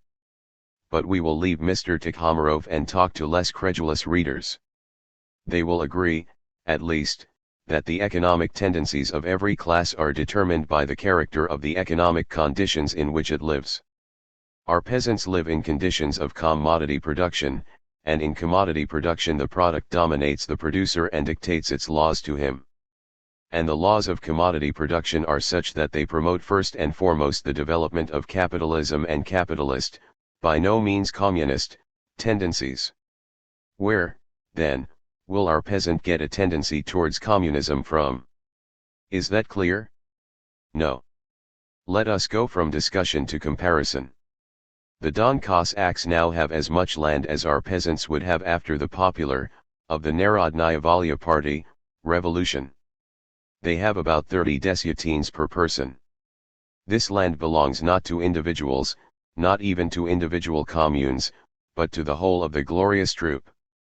The question is, Do the Don Cossacks show any tendency to introduce communist economy? As far as I know, not communist, but bourgeois tendencies are becoming stronger and stronger among them. Perhaps this will be put down to the corrupting influence of the state. But there was a time when that influence was almost non-existent. Why did they not then accomplish the transition to communism? Perhaps, their military way of life prevented them. Just imagine the Cossacks, freed altogether from military service, devoting themselves entirely to peaceful occupations. What would happen in such a case? We will tell you, an intense disintegration of the remaining traces of primitive communism among the Cossacks would set in, then the reign of the Cossack bourgeoisie would be nearer. Abundance of land did not save the Cossacks from the appearance of inequality and the resulting exploitation of the poor by the rich. Quite the contrary, abundance of land in itself encouraged the appearance of inequality. The late Professor Belyaev, despite his pronounced Slavophile tendency, perfectly understood the significance of abundance of land in the history of the rise of the classes. Naturally, there was plenty of land in ancient Russia, far more than was needed at the time, and anybody who wished could occupy without any hindrance enormous expanses of wild fields and woods which belonged to nobody. Naturally, all those who could afford it did so, but not everybody had equal means, and that is why not all occupied the same quantity of land. Note to the addition. This was confirmed a few years later by Mr. Borodin's excellent study on the Ural Cossack troop. Some did not even occupy any at all, having no means whatsoever to clear and cultivate it. Hence, inequality in income and dependence of the poor upon the rich. Neither is there any doubt that in some cases the free occupation and cultivation of the land was not long in leading to the concept of landed property. This side of the matter has been well set forth by M. Kovalevsky in his book on communal land tenure. Until recent times the right freely to occupy untilled lands existed in the region of the Don Cossacks and perhaps still exists today in the Kuban territory. That was precisely what allowed the rich to become richer, that is what sowed into that virgin soil the first seeds of the class struggle. But the state, transformed by the revolution, would prevent such a turn of affairs in our country, another reader will say. It is difficult to say beforehand what a people's state would do in one particular case or another, but, having an idea of the economic conditions under which the majority of citizens live, it is not difficult to foresee the general direction that the economic policy of such a state would take. According to Mr. Tikhomirov's own expectations, the revolutionary state established would be mainly a state of peasants. Being both unwilling and unable to lay the foundation of the socialist organization in his own commune, the peasant would also be both unable and unwilling to set up such an organization within the broader limits of the state. The economic policy of the people's state would be just as little communist as that of the individual peasant communes out of which it would be formed. It goes without saying that the state would endeavor to eliminate abuses which could arise as a result of the distribution of social lands to individual persons or groups for cultivation. But it would never bring itself to take away stocks and instruments belonging to the better off householders.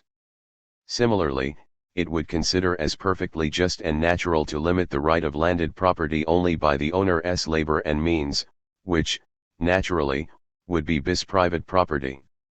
If in fact the peasant has any definite ideals for TB social structure, there is no doubt that the freedom by which everybody can occupy free land wherever his axe, plow and scythe can go has a great part in them. The popular revolution would provide, at least partly, the possibility to put those ideals into practice, but that would lead, as we know, to inequality between the agriculturists.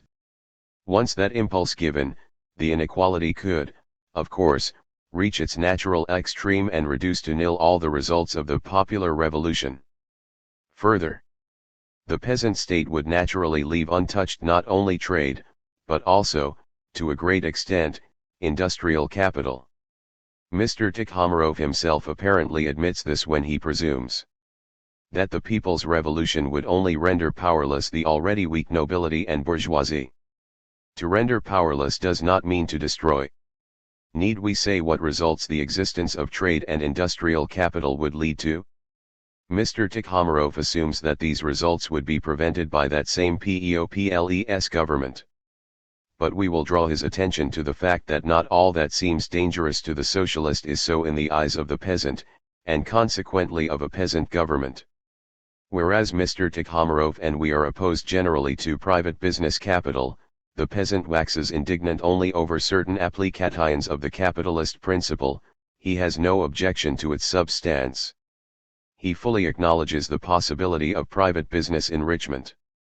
That being the case, the people's government will not have any objection to it either. Its radicalism will at best engage in the struggle against the big capital of the manufacturer, but the government will not even think of setting a limit to exploitation by the master in general. Hence this is already a second factor leading to the disappearance of the relative equality established by the revolution. Mr. Tikhomarov thinks that this factor will be rendered powerless by the removal of the land from the domain of exploitation. But we already know that the land will not be altogether removed from it. The people's government will tolerate both inequality in the distribution of land and the possibility of hiring a laborer from among the ruined householders. Peasant ideals are easily reconciled with hired labor.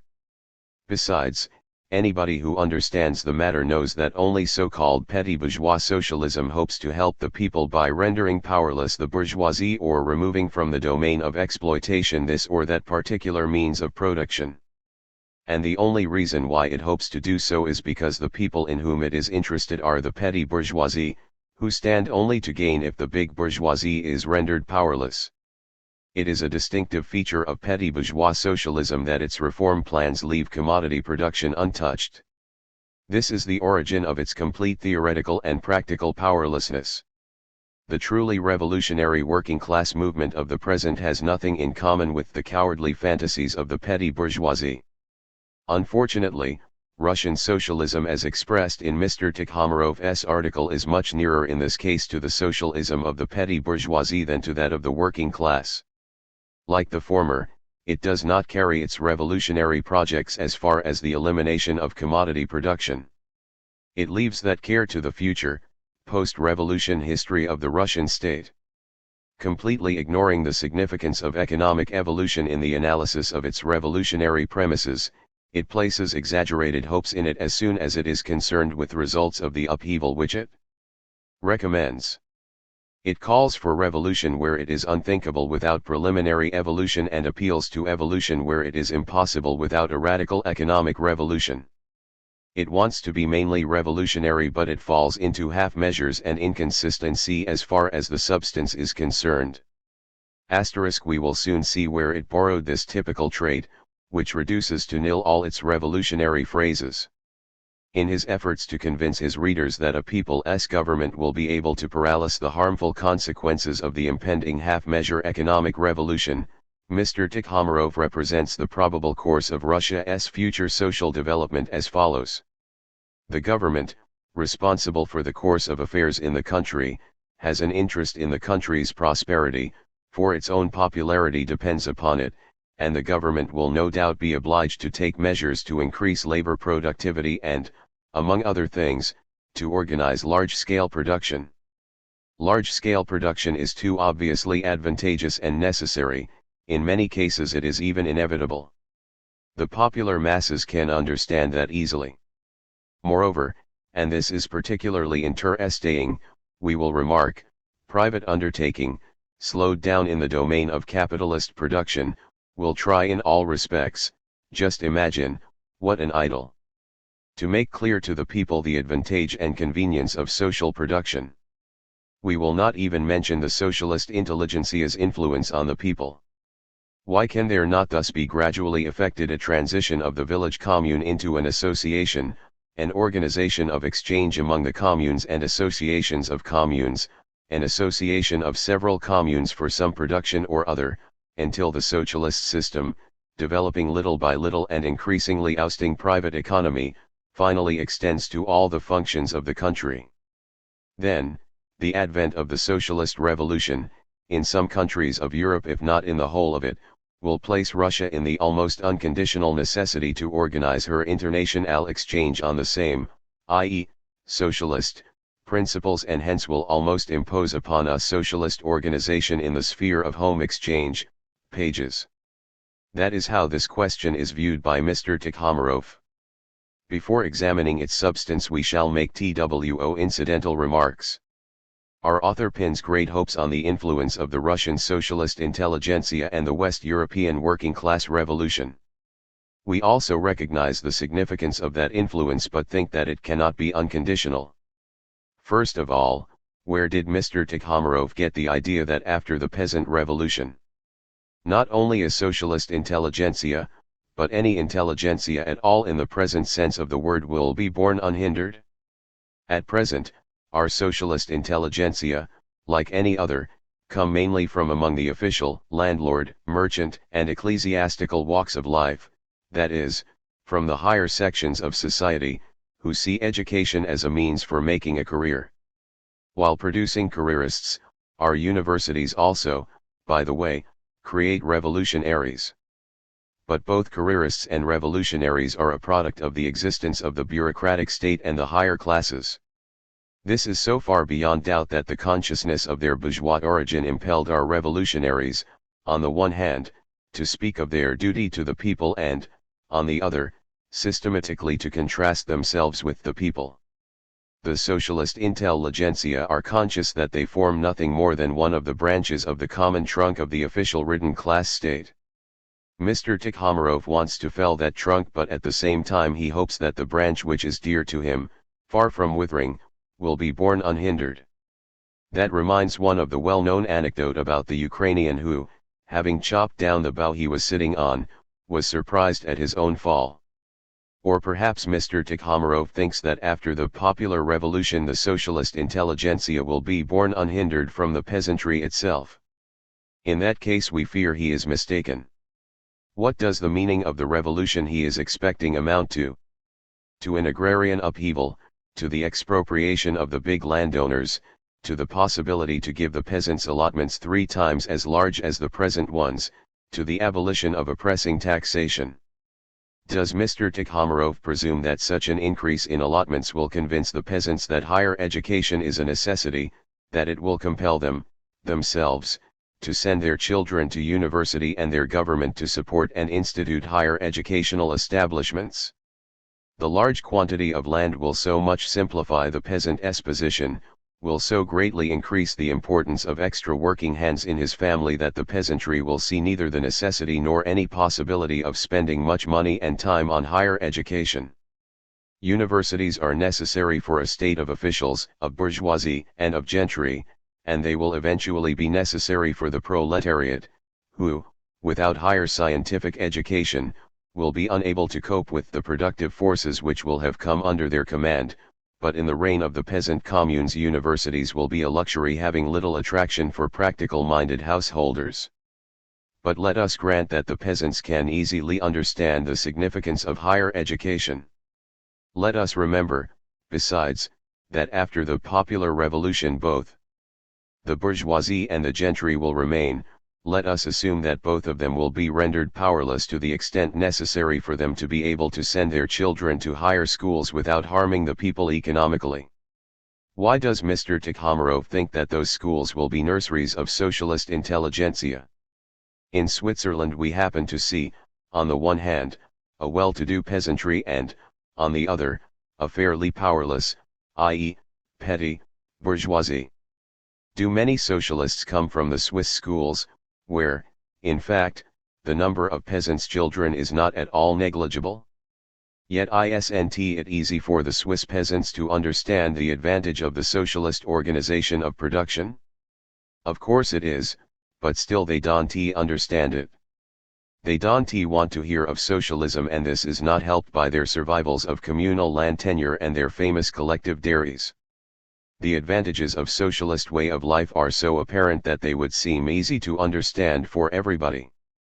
But only the socialists of the utopian period could fail to know that understanding of socialism can be achieved only combined with actual economic necessity.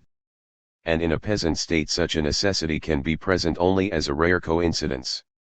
And what about the present intelligentsia? The reader will ask. Can they not, when they experience the people's revolution, devote their energies to the service of the people and to organizing their labor and their social relations. Are there many such intellectuals?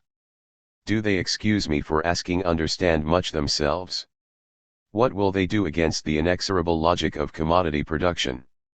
Will their exertions be aided by the West European Revolution? It is that revolution we want to talk about now. The West European Revolution will be mighty, but not almighty. To have a decisive influence on other countries, the socialist countries of the West will need some kind of vehicle for that influence. International exchange is a powerful vehicle, but it is not almighty either. The Europeans have brisk trade with China, but one can hardly be confident that the working class revolution in the West will very soon impose socialist organization in the sphere of home exchange on China. Why? Because China's social structure seriously hinders European ideas and institutions in having decisive influence on it. The same can be said of Turkey, Persia, and so on. But what is the social structure of the Sublime Porte? First and foremost, a peasant state in which there is still not only the village commune, but also the Zadruga, which, according to our Narodnik scheme, is much closer to socialism. And despite this, despite all the popular revolutions in the Turkish Empire, there can be no thought of the European proletariat succeeding without any difficulty in imposing socialism on Turkish citizens, even those of Slav origin. Here again a distinction must be made between the active force of circumstances impelling the people towards socialism and the negative conditions which only ease the transition to socialism. The objective logic of the relations inside peasant states by no means imposes upon them a socialist organization in the sphere of home exchange, and what is imposed upon them purely from outside cannot be crowned with success. No doubt the European working class revolution will have a very powerful influence on those countries in which at least some strata of the citizens resemble the European working class by their economic situation, their political education and their habits of thought. Its influence will be rather weak, on the contrary, where there are no such strata. The February Revolution had an echo in nearly all countries which resembled France by their social structure. But the wave which it raised broke on the threshold of peasant Europe. Beware lest the same happens, too, with the future revolution of the proletariat. The meaning of this fable is that West is West and Russia is Russia, or, in other words, don't count on eating somebody else's loaf, but yourself get up early and start baking your own. However powerful the possible influence of the European Revolution may be, we must bother about providing the conditions which would render that influence effective. As for Mr. Tikhomirov's half-measure peasant and petty bourgeois revolution, far from creating those conditions, it will destroy even those which actually exist at present. In this case, as in all others, all Mr. Tikhomirov's expectations are full of contradictions. The influence of the West on Russia appears possible to him thanks to international exchange. From this it follows that the brisker that exchange is, the sooner the West will impose upon us a socialist organization in the sphere of home exchange. But the development of our international trade relations presupposes the development of trade, commodity production in our country. And the more commodity production develops, the more the relative economic equality resulting from the people's revolution will be upset, and the more difficult will be socialist organization in the sphere of home exchange, at least for the time being, i.e., until the development of commodity production reaches its logical end. But in that case the popular revolution which has been carried out will lose all its meaning.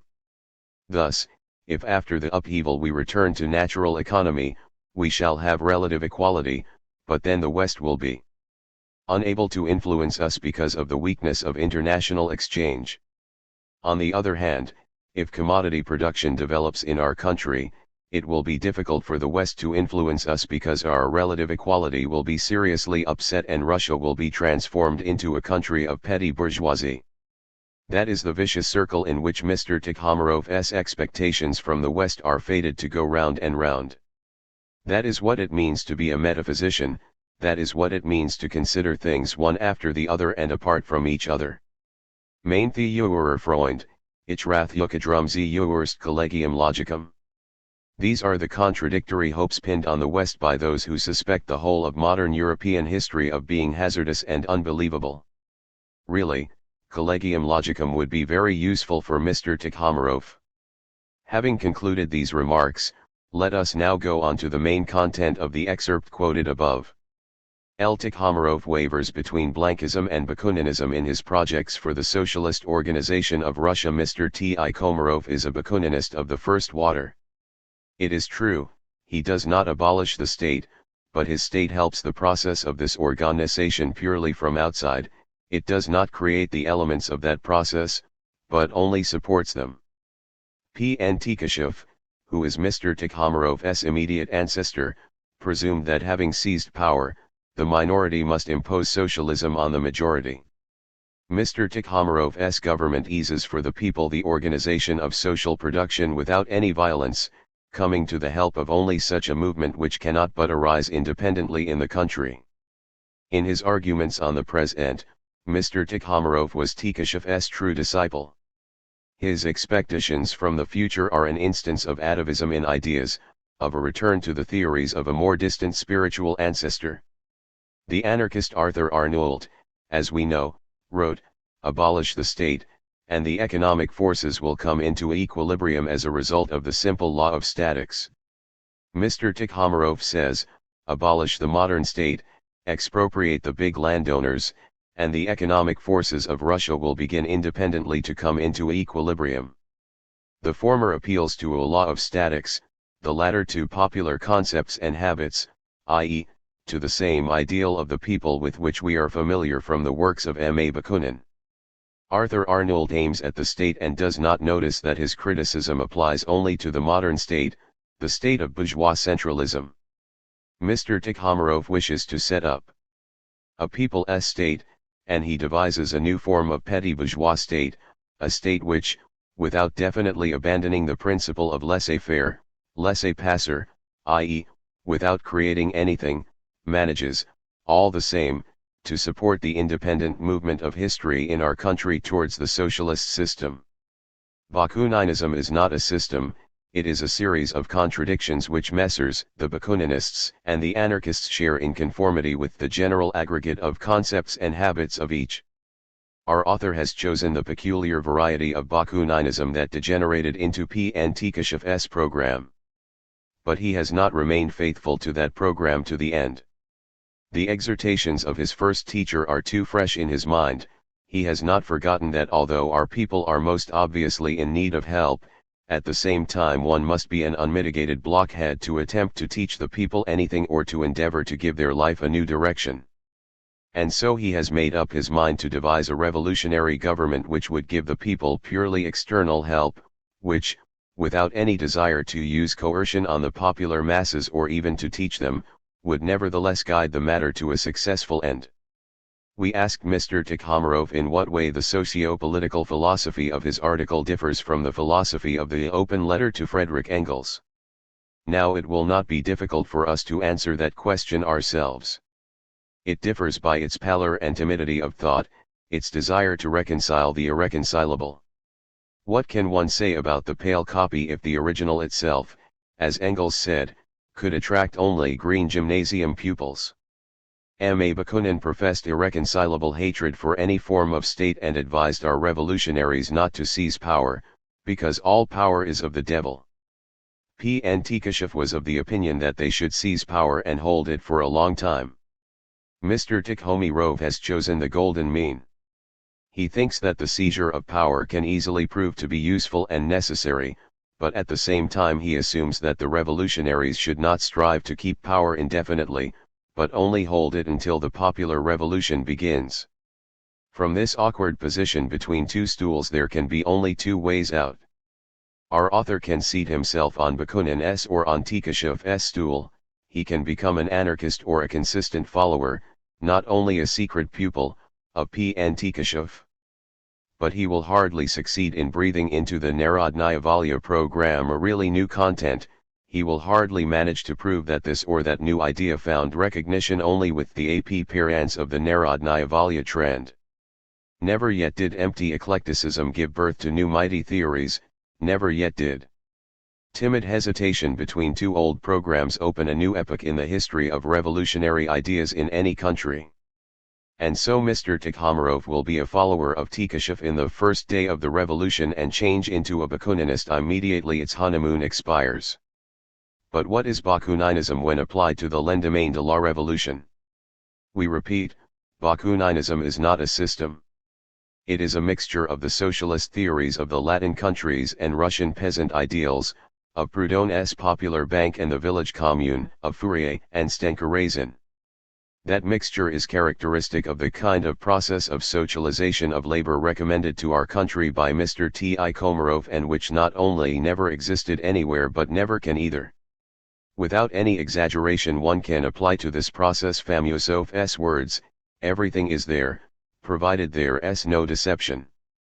There we have the village commune, we have the transition of the village commune into an association, we have also an organization of exchange among the communes and associations of communes, and besides all that we also have an association of several communes for some production or other. In brief, we have here the notorious Bakuninist anarchist organization of the producers from bottom to top. If the reader has any idea of this organization, he needs no further proof of Tikhomarov's Bakuninism. But if he has not had the opportunity to become acquainted with the theories of anarchism, which, of course, is no great loss, we recommend that he should read a little pamphlet by a certain once well-known Guillaume called Idées sur l'organisation sociale. Once acquainted with the process of socialization of labor suggested in the pamphlet, he will see that the revolutionary theories of Russian exceptionalists are very closely related to the theories of the European anarchists. It is difficult for an intelligent Russian to get away from the influence of the West. By declaring the most advanced theories of Europe to be inapplicable to his own country, the Russian social figure does not save his exceptionalism, but only transfers his sympathy from a serious model to a caricature. Mr. VV turns out to be a full brother of the imperial and royal state socialists and Mr. Tikhomarov an anarchist standing on his head. But a position so awkward for our author does not very much promote consistency in his thinking. That is why he does not reach the conclusions at which M.A. Bakunin arrived in his time. Even Mr. Tikhomarov's most daring outbreaks of revolutionary fantasy do not extend to abolishing the businessman's profit. In the organization of social production, the businessman, as an undertaker and an able manager, Bastiat himself would not repudiate such a motive, still acquires some advantages, fewer, of course, than at present, but the only advantages accessible to him at that time. This part of the project of the socialist organization of Russia somehow reminds one, on the one hand, of the petty bourgeois socialist's jealous attitude to the enormous profits of the big businessman and, on the other, of the distribution of the income between labor, capital, and talent recommended by Fourier. Not without reason did we say that some varieties of Russian socialism are nothing more than a mixture of Fourier and Stenka-Razin. However, in all this, the reader will think, there is at least no deception. Granted, there is no deception, but there is self-deception. There is not even the slightest ill intent, but there is an enormous dose of naivete.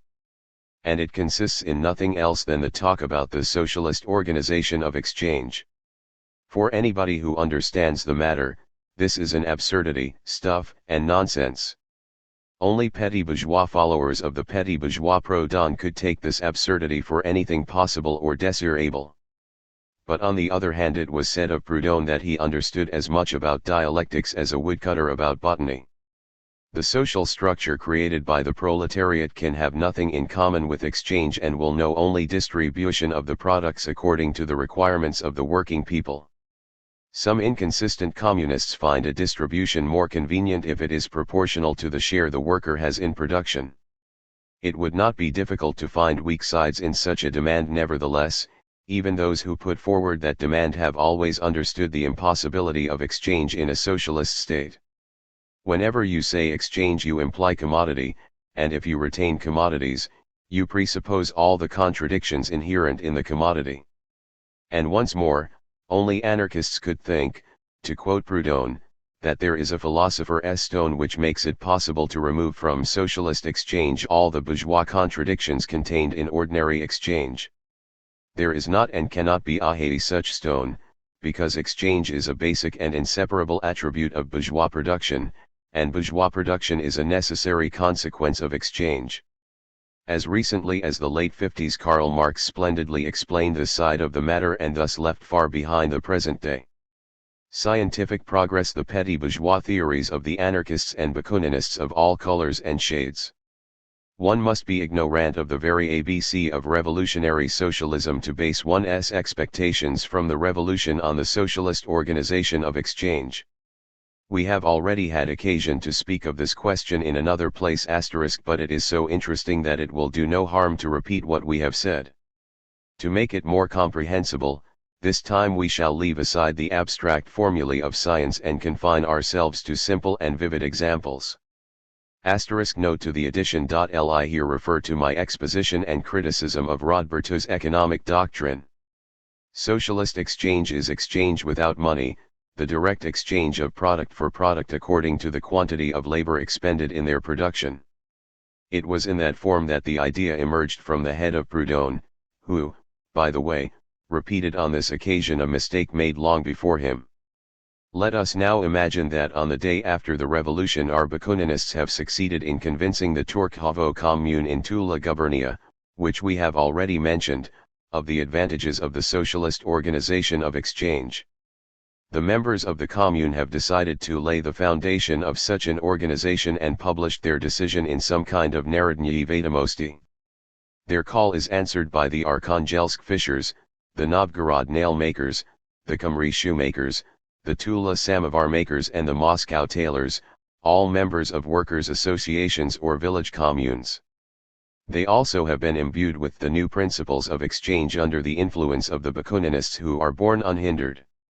No sooner said than done, an agreement is concluded and it only remains to put it in practice. After the corn harvest our Proudhonist peasants get down to exchange.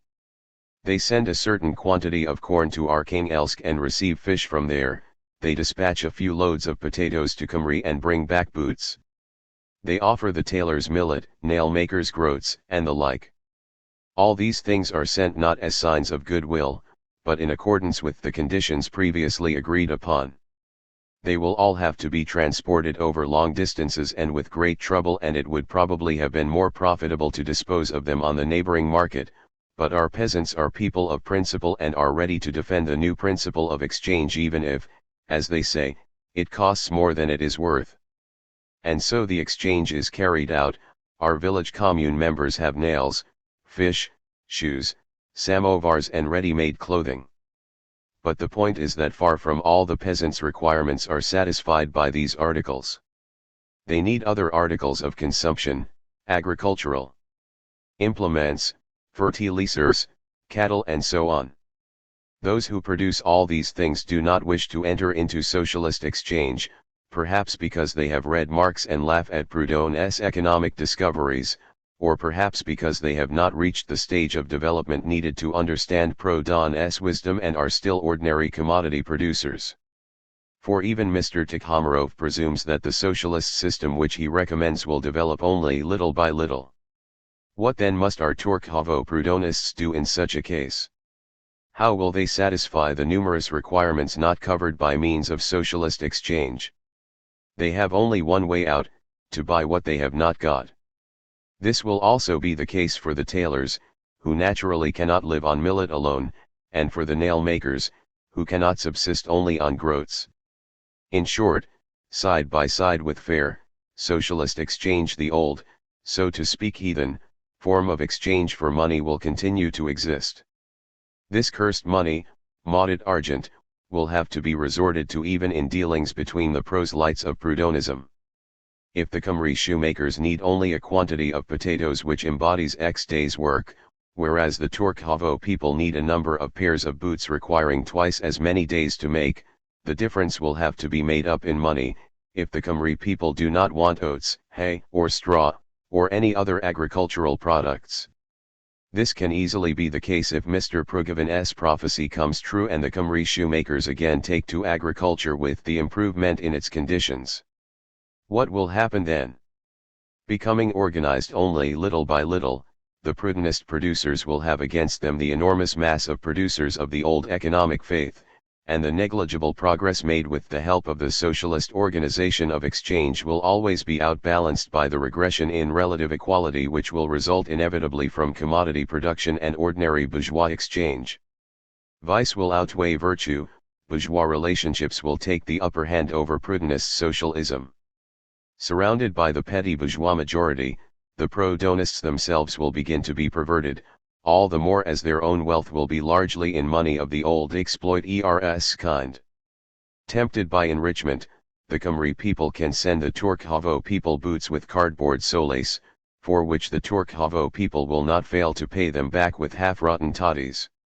The enemy is strong in general, but in the present case his strength will lean on the invincible logic of commodity production, which will dominate even in the village communes after they have entered into socialist exchange. The associations which were set up with difficulty will disintegrate, the prudonists will turn into ordinary petty bourgeois. Producers and the intelligentsia who have been brought up on Bakuninism will need repeatedly to set about the ungrateful work of spreading the new economic principles. It is the tale of the white bullock, Sisyphean labors. And that is the toil which Mr. Tikhomarov imposes on the Russian socialists merely to bring the reign of socialism as near as possible, so as not to approach it by the slow and difficult road of capitalism. It is a case of haste making waste. On the question of socialist organization in the sphere of home exchange as on that of international trade, one must have in mind this alternative: either the popular revolution will bring us back to natural economy and then socialist exchange will develop slowly in our country, because exchange generally will be very weak, or else the revolution will preserve the present tendency towards greater and greater division of labor, towards the complete separation of agriculture from industry. And then the socialist organization of exchange will be an extremely difficult task because of the great intricacy of the country's productive mechanism. And yet the slow development of the socialist organization of exchange robs it even of the sense which its supporters see in it. To cut off at least one village commune from the disintegrating influence of money economy, that commune must manage to organize socialist exchange with all the producers whose products correspond to its various requirements. In the contrary event, its monstrous money socialist organism would choke in its own contradictions. But one single commune cannot supply agricultural produce to all the producers of all the consumer goods it requires. Those producers will either have to buy part of the raw material they require, and in turn to have a monstrous moneyless economy, which will cause then socialist plans to flounder, or they will have to wait for the blessed time when the number of prudentist village communes attains the sufficient and necessary level. With the advent of that blessed time it will be possible to organize the first minimum production and exchange organization. But what is one such organization in the immense economic organism of the Russian state? It will be stifled in the surrounding atmosphere of competition. It will be like a drop of honey in a barrel of pitch. Alongside it and against it there will be all the heathen producers, the nobility and the bourgeoisie, who, though rendered powerless, have not been destroyed by the popular revolution, will try to trip it up at every step. What do you think, reader? Will the socialist system finally extend to all the functions of the country under such conditions? We think that it at best will take a very, very long time. And yet, we repeat, Mr. Tikhomarov indicates such a process of socialization of labor only because of its rapid assault on history. The road that social democracy in all civilized countries has chosen seems to him too moderate and painstaking. Our author has chosen the straight path and has got stuck in the quagmire of petty bourgeois reforms which display no consistency, originality, or daring at all. But let us not digress. Suppose the socialist organization of exchange is rapid and successful. Let us see what the practical application of its principles will lead to. The Turk-Havo village commune has entered into a union with the Association of the Khmer shoemakers.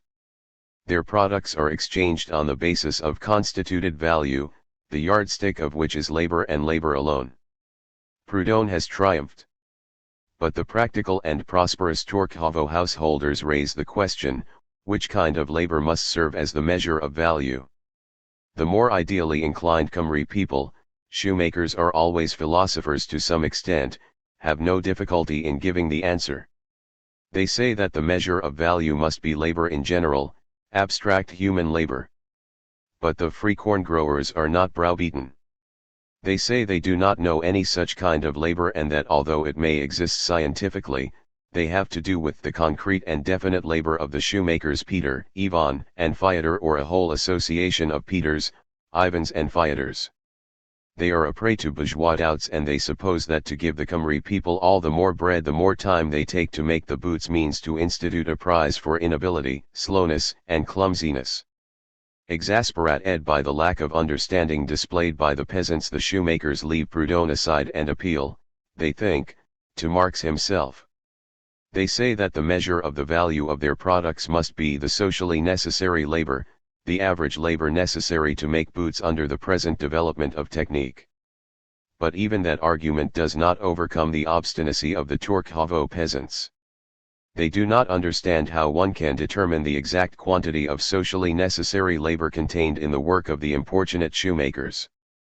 Then the latter seek salvation in Rodbertus and triumphantly bring along his pamphlet Der Normalarbeitstag and his correspondence with the Schwerin architect Peters. The Pomeranian economist proves that it is always possible to determine exactly how much the average workman can and must do in a particular branch of production. That average productive labor must be reckoned as socially necessary labor. He who can exceed that norm will receive more, he who cannot reach it, less. The question seems finally exhausted. But just a minute, exclaim the Tourcovo peasants, who were on the point of yielding. Suppose the average productivity of your labor and ours can be determined. We hope that the matter will be taken in hand by the state which promotes the socialist organization of exchange. Suppose it takes 2 days' labor to make a pair of boots. But there are many other shoemakers besides your association. They produce for the market, and you, who have sent us 30 pairs of boots, put thousands of pairs on the market. Imagine that the supply of boots exceeds the demand. Then their exchange value drops too, because each pair of boots will represent only 1.5 or 3/4 of a day's socially necessary labor. Do you think we will give you the same amount of corn as before? That would be very unprofitable for us, and charity begins at home, you know. If, on the contrary, not enough boots are made, it will not pay you to sell them at the former fair socialist price. In general, it seems to us that the basis of fairness is the utilitarian principle, and that no bargain can be considered as fair which causes detriment to one party or the other. But with the present fluctuation of prices on commodities, it is absolutely impossible to balance our mutual interests, since the relation of the individual labor of separate producers or the aggregate labor of a whole association of producers to the socially necessary labor is determined only by those fluctuations. So as long as the commodity market dictates to us the conditions for our socialist exchange, the whole of our agreement will be nothing but vain beating of the air. It will bring us just as much profit as if we agreed to write our bills in Roman instead of Arabic figures. You shoemakers have long been noted not only for drunkenness, but for a great inclination to fantasy as well, whereas we peasants are reasonable and have no intention of wasting our time on nonsense. But don't you see that the inconveniences of socialist exchange will exist only until all producers agree to join in? The shoemakers will answer. When that time comes, nothing will prevent socialist exchange from extending to all the functions of the country. Yes, but that is coming at a snail's pace, the corn growers will object. If everybody agrees to that, we, of course, will not go against the village commune. But until then it doesn't suit us. The implementation of the agreement is thus postponed indefinitely, and meanwhile commodity production takes its normal course and undermines the relative equality. It follows from all this that the time of the socialist organization in the sphere of home exchange will not come until it is possible to remove all the contradictions that have been pointed out. And that will be possible only when the labor of each individual person assumes a social character. That can be the case only when the whole of the social production mechanism constitutes a single planned entity. But then the organization of exchange will be the fifth wheel to a cart, because any exchange has sense only as long as the production mechanism in society consists of separate parts not organically linked, i.e., as long as the labor of the producers has an individual, not a social character. Neither the tribal nor the family community knew any home exchange or needed to organize it, for the simple reason that they were based on organized production. If they needed anything, it was only some kind of distribution quota. But with the present development of the productive forces, even those quotas can be based on a single principle, that of human requirements. After our excursion along the road of socialist organization of exchange, we again come back to our starting point. We arrive back again at the question, how will the socialist organization of production make its appearance in Russia? We have seen that it will not be introduced by either a provisional or a permanent people's government. We have also seen that neither communal land tenure nor communal cultivation of the soil will lead to it. Moreover, we are now convinced that socialist organization in the sphere of home exchange will not lead to it either. And yet Mr. Tikhomarov prophesied to us the foundation of the socialist organization of Russia. That was the whole idea of his Narodnaya Volya revolution. How, then, will his prophecy come true? One must have faith, Mr. Tikhomarov exclaims. Faith in the people, in one's own strength, in the revolution. I believe, Lord, help me in my lack of faith. We know that faith is a beautiful thing, that it is faith that guides the navigator when, trusting to fate his frail bark, he prefers the fickle movement of the waves to the more solid element, the land. But the same divinely inspired Father who makes this apology of faith could also tell us in what unstable equilibrium faith finds itself when it enters into contradiction with reason. And Mr. Tikhomarov's faith suffers greatly from that gross defect. He has faith in his own, semi-Bakuninist, semi-Tikashevist revolution only because his reason is perfectly satisfied with the Tikashev-Bakunin philosophy.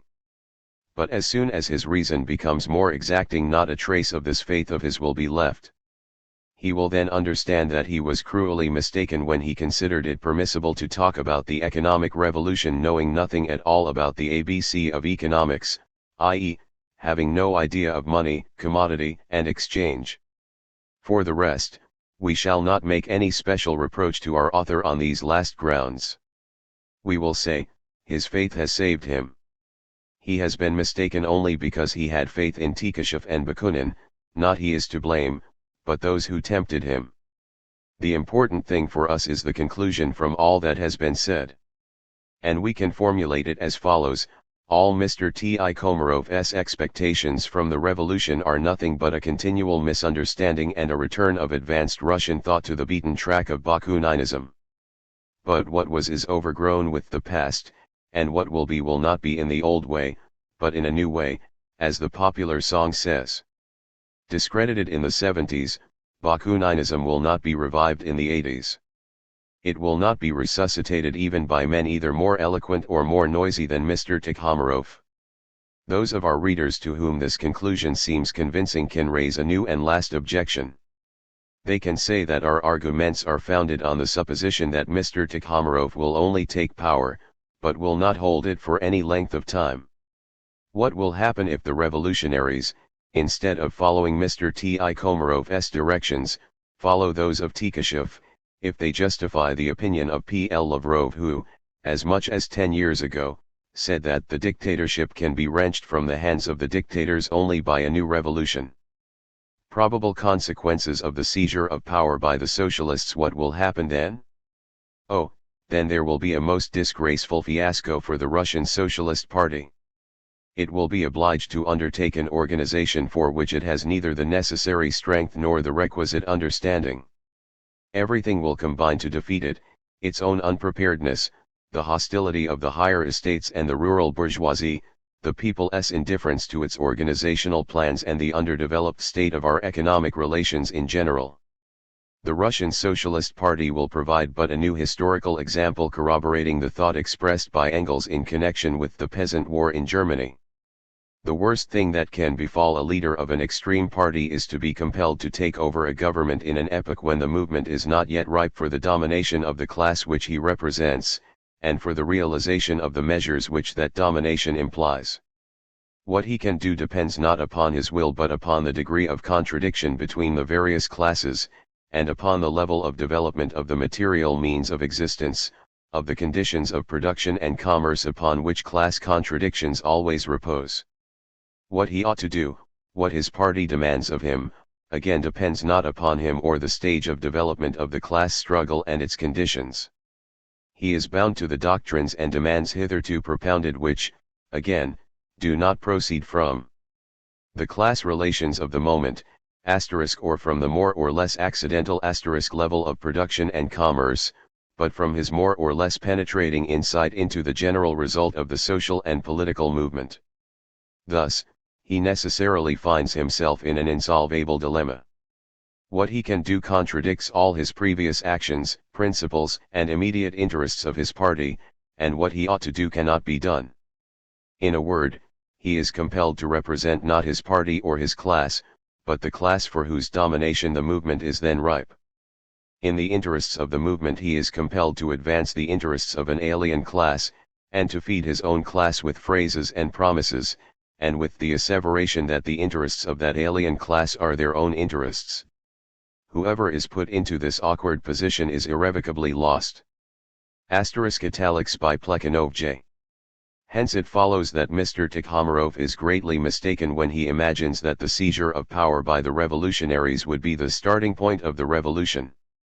Quite the contrary, such a seizure would be a signal for reaction. It would not consolidate the influence of the country's progressive forces, but, having exhausted them in the first sterile effort, it would guarantee the triumph of the conservative and reactionary parties. Not only would the Russian Revolution diverge from the example of the French Revolution which are Jacobins' treasure and which is the only comprehensible one for them, but in its development it would be the exact opposite of that revolution. Whereas up to a certain time every new wave of the French Revolution brought onto the arena of history a more extreme party, our home-reared Jacobins would reduce to nil the corresponding period of the Russian Revolution. Shattered and discredited, they would withdraw from the stage under a hail of hostile accusations and mockery, and the unorganized and disunited masses of the people, having no leaders, would be unable to overcome the systematic resistance of their enemies. At the very best the popular revolt would end in the overthrow of the remnants of the old regime without bringing the working class the reforms which most directly and immediately affect their interests. As Marx notes, all facts of great importance in world history occur, as it were, twice, the first time as tragedy, the second as farce. The history of the French Jacobins is a majestic tragedy, full of burning interest.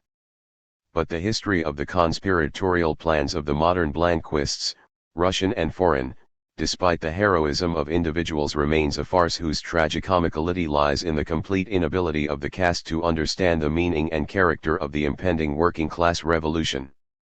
Chapter V. True tasks of the socialists in Russia. Social democrats and manhandling. And so, Russian socialism as expressed in the Narodnaya Volya Party, will be alien to the great tasks of European socialism until it abandons forever its intermediary position between Bakunin's anarchism and Tikashev's Blanquism, i.e., until it acknowledges the barrenness of Mr. Tikhomarov's theoretical constructions.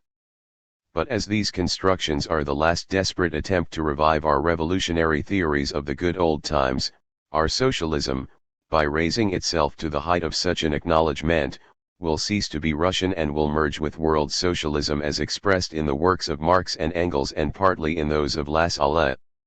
Its supporters will then understand that the communist revolution of the working class cannot in any way grow out of the petty bourgeois peasant socialism professed at present by nearly all our revolutionaries. By the inherent character of its organization, the rural commune tends first and foremost to give place to bourgeois, not communist, forms of social life. In the transition to the latter its role will be not active, but passive, it is not in a position to advance Russia on the road to communism. It can only offer less resistance to that advance than small individual land ownership. The initiative in the communist movement can be assumed only by the working class in our industrial centers, the class whose emancipation can be achieved only by its own conscious efforts.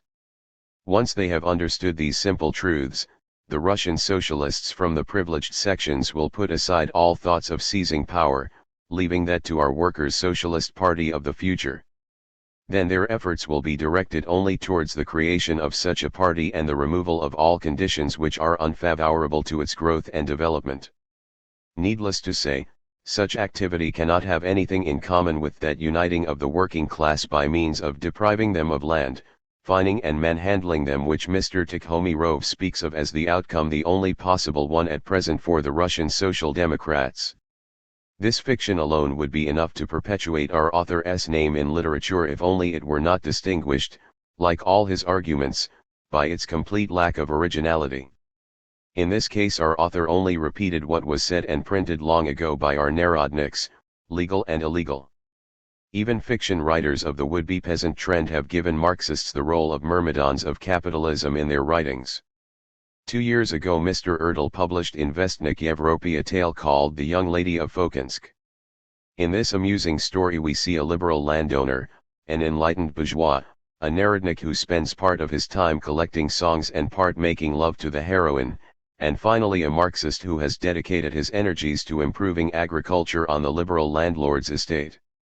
True, Erdl's Marxist does not like fining and manhandling, but he waxes enthusiastic over the mere thought of the landlord acquiring a new kind of machine, not to mention a works or factory.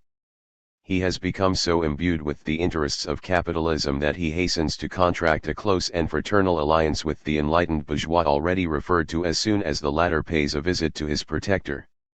Such a program has indeed nothing attractive about it, but that is the fault neither of Marxism in general nor of the above-mentioned Marxist in particular. He could only imagine the kind of program Mr. Erdl thought fit to bestow on him. It has long been noted that the fruit does not fall far from the tree and that the heroes of fiction are no more ingenious than their authors. To corroborate that old truth we could cite the new proof that Erdl's narodnik himself says a lot of completely incoherent things.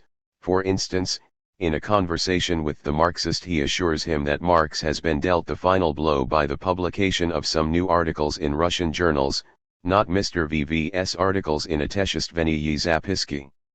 If the reader takes this truth into consideration and exonerates the Marxist, he will have to be all the more condescending towards Marxism itself, whose crime consists only in the representatives of Russian exceptionalism not being able to understand and assess it. If any attention at all is given to this question, it is obvious that the Social Democrats, far from being ever or anywhere capable of allying with the bourgeoisie in enslaving the workers, are, on the contrary, the only ones who can organize serious resistance to capitalist exploitation. To make this palpable, let us resort once more to a practical example. Let us remember the contemporary condition of the handicraft weavers and see what attitude the various socialist groups may and must adopt to them. It is useless to say much about the anarchists. They would recommend propaganda by action to the handicraftsmen and would advise them to blow up some inn or to maim some manufacturer. No systematic mode of action can be indicated by a program whose main feature is the negation of logical order and system of any kind. The most interesting for us are the Blanquists. In France, Blanqui's native country, his followers have a systematic mode of action only insofar as their program loses all its distinctive features and merges with that of the Workers' Party, as we see in the electoral campaigns, the propaganda of the class struggle, etc., etc. But whenever the Blanquists preserve intact their particular imprint, their mode of action becomes deprived of any kind of guiding thread and is reduced to the formula, "Let's make a noise, brothers, let's make a noise." Today they agitate for the presentation of a revolver to Berezovsky as a mark of honor, tomorrow they will demand the abolition of the standing army, and day after they will get excited over a chapel of atonement, and so on. Of course, such noisy activity is out of the question for Blanky's Russian followers, i.e., for open or secret supporters of Nabat. The Blanquists' propaganda in Russia is necessarily reduced mainly to terror and their organizational work to setting up secret conspiratorial societies. The question is, what role in this can the handicraftsman play as such, i.e., without getting lost among the intelligentsia, but remaining in his craft and maintaining all the relations to capital which history has imposed on him? Only isolated individuals can take part in the terrorist struggle. Now it is not the time to invite the handicraftsman to unite in a single workers' party, for the worker capable of class dictatorship hardly exists, hence he cannot be given political power, etc. All the weavers can do is to place their hopes in the future and support the Revolutionary Party in its striving to seize power in the hope that the result of that seizure will be the foundation of the socialist organization of Russia. The master will come and settle our quarrel. But the master may be late in coming or may not come at all, he may be deported as soon as he arrives and have no time to lay the famous foundation. What immediate practical profit will the revolutionary movement then bring the handicraftsmen? Will it make their own condition clear to them? Will it teach them to defend their own interests by union and organization? No, it will not. And if it does, it will only do so accidentally and incidentally, since the main efforts of the Blanquists are by no means directed at socialist propaganda among the workers. We have already seen that Tikhomirov's revolution hopes to rally the forces of the people round points whose explanation needs no special propaganda. And yet special propaganda is the very thing that is needed for the handicraftsmen's serious and successful struggle against their exploiters. From this it follows that in spite of all their desire to take the people as they are, the Russian Blanquists are bound to ignore a whole series of the people's practical needs and requirements. What, then, will be the position adopted towards the handicraftsman by the Russian Social Democrat, who has so often and so insistently been accused of fantasy and of being unpractical? Knowing that the emancipation of the workers must be conquered by the workers themselves and that the degree of capitalist exploitation is determined, among other things, by the level of the requirements and development of the exploited, he will endeavor to rouse the workers to independent struggle against capital. As the scattered efforts of the workers in individual factories and workshops cannot guarantee the success of such a struggle, he will have to give it a class character. For that he will have to conduct with great energy and perseverance that special propaganda which is called the propaganda of socialism. But we already know that every class struggle is a political struggle. Therefore, our Social Democrats' propaganda must immediately assume a social and political character. He will say to the workers, a rise in the standard of your material prosperity is possible only with resolute intervention by the state. It can and must help some of you, namely those who have almost become full-fledged factory workers, first and foremost by legislation to protect the interests of the working men, women, and children. Those among you whose independent small production is still struggling against capitalism can stabilize their position only by means of state credit to workers' associations. But not every state will assume the role of your ally. The state will be wholly and entirely on your side only if it is wholly and entirely yours, a workers' state. That is the aim at which you must direct all your efforts. And as long as it is not attained, you must force even a state which is hostile to you to make concessions to you. And in so doing, do not forget that the more resolute you are in demands and the stronger your party, the more decisive those concessions will be. So set up such a party, unite in a single, formidable, disciplined force. When you have succeeded in winning the final victory, you will throw off completely the yoke of capital, but until then you will at least hold it in check to some extent. You will at least safeguard yourselves and your children against physical, moral and intellectual degeneration. You have only two ways out of your present condition, either struggle or complete subjection to capital. I call to my side those who wish to struggle. What do you think, reader? Will such activity be the most practical of all that are possible? You will say that its success will be too slow and unsure. We grant that. But other forms of activity hold out still less certainty of success. Neither anarchist propaganda by action nor Blanquist conspiracies will advance the class struggle a single step in Russia, and it is on the course of that struggle that the emancipation of the workers depends. The Social Democrat, of course, will do only what he can, but the advantage of his position is that he can do much more for the working class than any other socialist revolutionary. He will bring consciousness into the working class, and without that it is impossible to begin a serious struggle against capital. And once he brings that consciousness, he will give the revolutionary movement a strength, endurance, and intensity that cannot even be dreamed of if one adheres to the old programs. And note that our Social Democrat has no need at all to fuss about, a typically Russian expression, over the creation of the class in whose name he wishes to act. Only somebody who is completely ignorant of the economic relations in Russia today can be in the dark as to the indisputable fact that that class is partly already created and partly being created with increasing speed by the implacable course of social development. Only somebody who does not at all understand the historical role of all leveling capital can compare the condition of our working class with the more or less exceptional position of our gentry.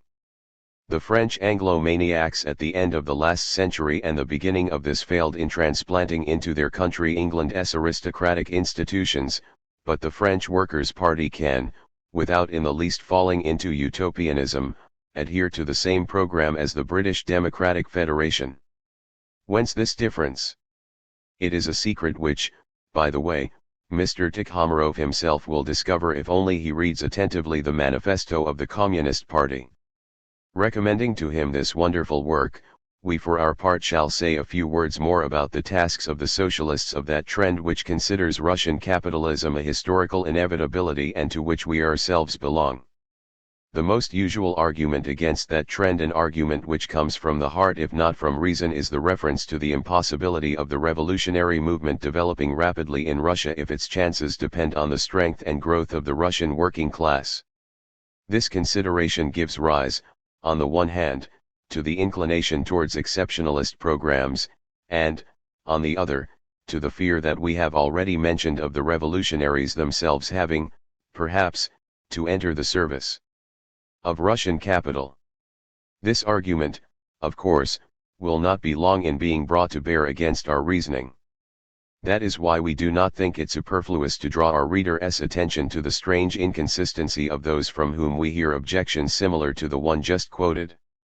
That inconsistency is a palpable indication that many of the so-called pupils of Chernyshevsky have mastered only the results of his study and have not formed the slightest idea of his method. When it is a question of the probable destiny of Russian capitalism or of its influence on our political relations, the Narodniks generally begin by pointing out the supposedly indisputable fact that our capitalism is in the same stage of development as was that in Western Europe more than a century ago.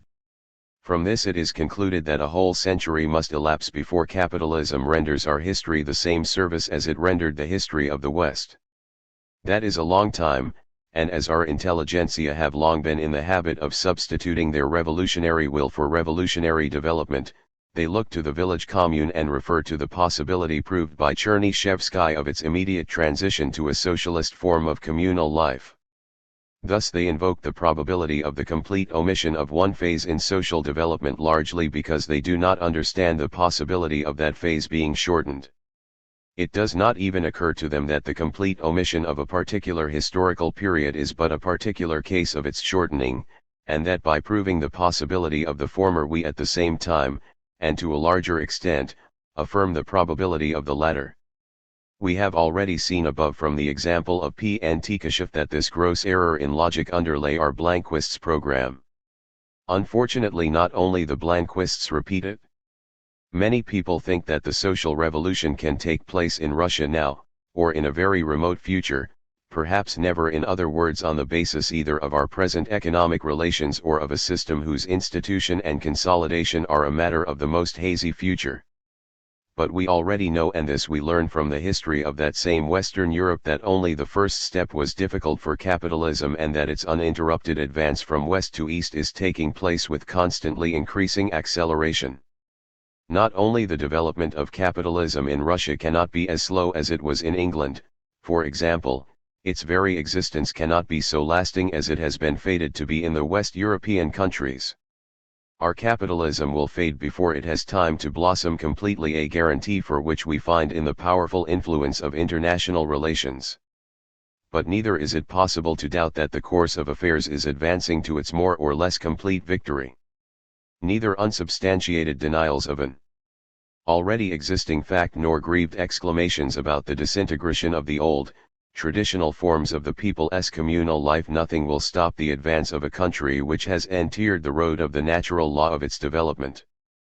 But this development will be more or less slow, the birth pangs will be more or less painful, depending on the combination of all the social and international relations of the country in question. The more or less favorable character of that combination for the working class depends, in turn, on the conduct of those who have understood the meaning of the evolution which awaits their country. Capitalism developed in Germany at a time when the working class there was more highly developed than in England or France, and that is why the rebuff given to capitalist exploitation in that country was swifter and more resolute. The German communists did not even think of entering the service of capitalism. They knew that the more or less early victory of the working class depends, among other things, on the influence that those who understand the meaning of historical development have on that class. They actively set about the work of propaganda among the workers, and success exceeded their expectations. Why should we not follow their example? The manufacturer is just as unthinkable without the worker as the master, according to Aristotle's remark, without the slave. The development of the bourgeoisie presupposes the development of the working class. The historical growth of capitalism is a two-sided process, each side being the rallying point for the corresponding class in society. On the whole, each of these classes is chained to its place more securely than Vulcan's chains bound Prometheus to the rock. In capitalist society, the commodity dominates the producer and prescribes his behavior. But some individuals have the possibility to make a conscious choice between the two opposite poles. It is to these individuals that our so-called intellectuals belong. It will depend on their own moral and intellectual development what attitude they adopt to the cause of the working class. No kind of sophism can provide any justification for the socialist who deserts to the camp of the exploiters. And the possible sophisms in this case are so wretched and impotent that they cannot for a minute appear convincing to him who can correctly construct even a single syllogism. Only owing to the rectilinear and angular views typical of our exceptionalists can there possibly be any talk about a logical necessity of the socialist's personal participation in the capitalist development of a country. The exceptionalist is accustomed to substituting his own will for historical development. He is used to contenting himself with a dogmatic outlook instead of a critical one. He judges as follows: capitalism is inevitable as a transitional stage, hence there must be people who will create capitalist relations. And yet I can no longer serve the knights of primitive accumulation, I cannot plunder the worker with a clear conscience and energy. What if there are many people like me? What if all are imbued with my views? Then there will be no capitalism, which is necessary as a transitional stage, etc. Thus, the poor exceptionalist finds himself involved in a real vicious circle of premises followed by further concentric circles of conclusions. Is it not better to renounce socialism for a time and apply one's energies to the spreading and strengthening of capitalism, since capitalism is absolutely necessary? On what grounds, asks Mr. Tikhomarov, will we soak the worker himself with socialist ideas which divert the best forces of that class from striving towards the capitalist career which nobody will carry out better than people from among the workers themselves? We shall have time to return to socialism when capitalism has fulfilled its historic mission, etc. The exceptionalist lives perpetually in a world of ready-made and sharply defined facts and concepts, but he has not the slightest idea of the process by which these facts and concepts came into existence. That is why, dealing with each of them apart from the others, he completely loses sight of their mutual connection and dependence. He proceeds from the assumption that it is impossible successfully to spread socialist ideas without the development of capitalism. But in his desire to reduce his opponent's views to the absurd as quickly as possible, he soon forgets this assumption and begins to talk about the rapid spread of socialist ideas hindering the development of capitalism. He agrees to consider one phenomenon as a consequence and another as a cause, but he fears that the consequence may appear sooner than the cause and thus prevent it from manifesting its action, i.e., from giving rise to this very consequence. Thus, our exceptionalist falls into the very same pit of absurdity that he so carefully dug for his opponents. All these have to do then is to pull him out by means of the following very simple argument.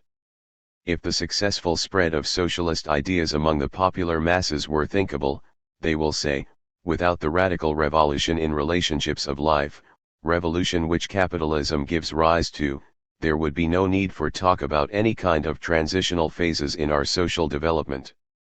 These phases have a meaning for us only for the very reason that they clear the ground for socialist propaganda. It would, therefore, be ridiculous to fear that our present propaganda will stop the development of capitalism in our country. But, on the other hand, it would be absurd to abandon that propaganda, since its very possibility is an indication that history has already prepared a certain part of the ground for it.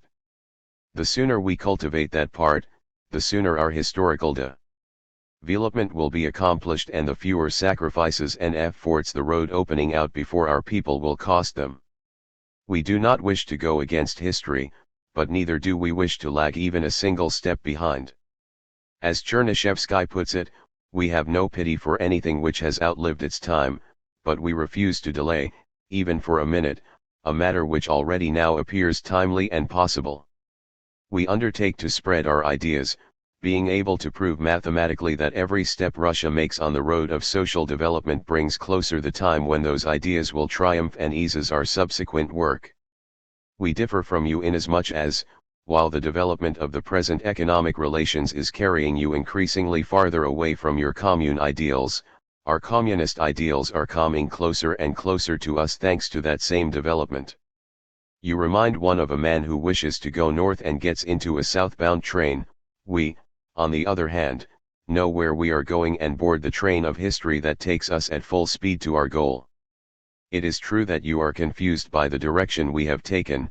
You think that a socialist may have no sympathy for the development of bourgeois modes of production.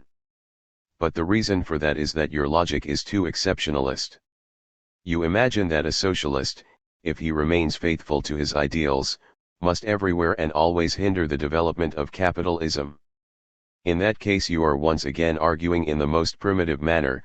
To hinder the development of capitalism, you say, means to harm the interests of the employers, and as those interests are diametrically opposed to the workers, everything which is detrimental to capital will be profitable to labor. You do not even suspect that capitalism is opposed not only to the following, but also to the preceding link in the chain of historical development, that it fights not only the revolutionary efforts of the proletariat, but the reactionary strivings of the nobility and the petty bourgeoisie too. You bum with hatred for capitalism and are prepared to attack it wherever possible.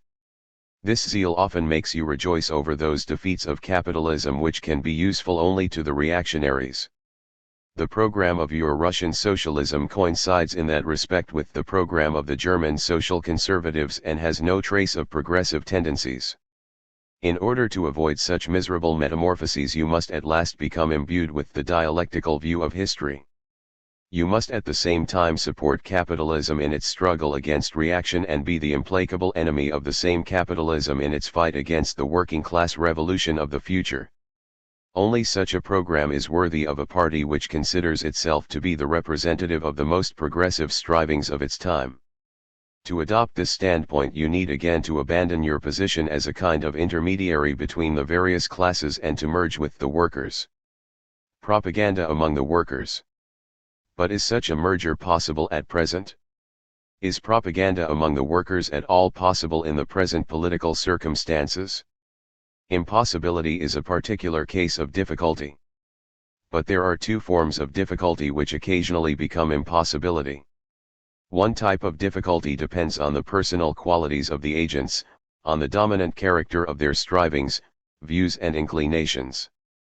This type of difficulty is created by social surroundings through the intermediary of individuals, and therefore its shades are as varied as the qualities of individuals. What was difficult for Goldenberg was easy for Zhlyabov, What is impossible for a man of one type of character and convictions may appear necessary and therefore possible, though perhaps difficult, for another with different habits and views. The impossible is often not what is in itself impossible, but what, in the opinion of a certain individual, brings profits which do not compensate for the efforts exerted. But the appraisal of the profits a given political matter brings depends entirely on the agent's view of the matter. Mr. VV, being convinced that the government itself will undertake the organization of national production which he thinks desirable, will naturally consider superfluous the sacrifices and efforts which propaganda among the workers will cost at present.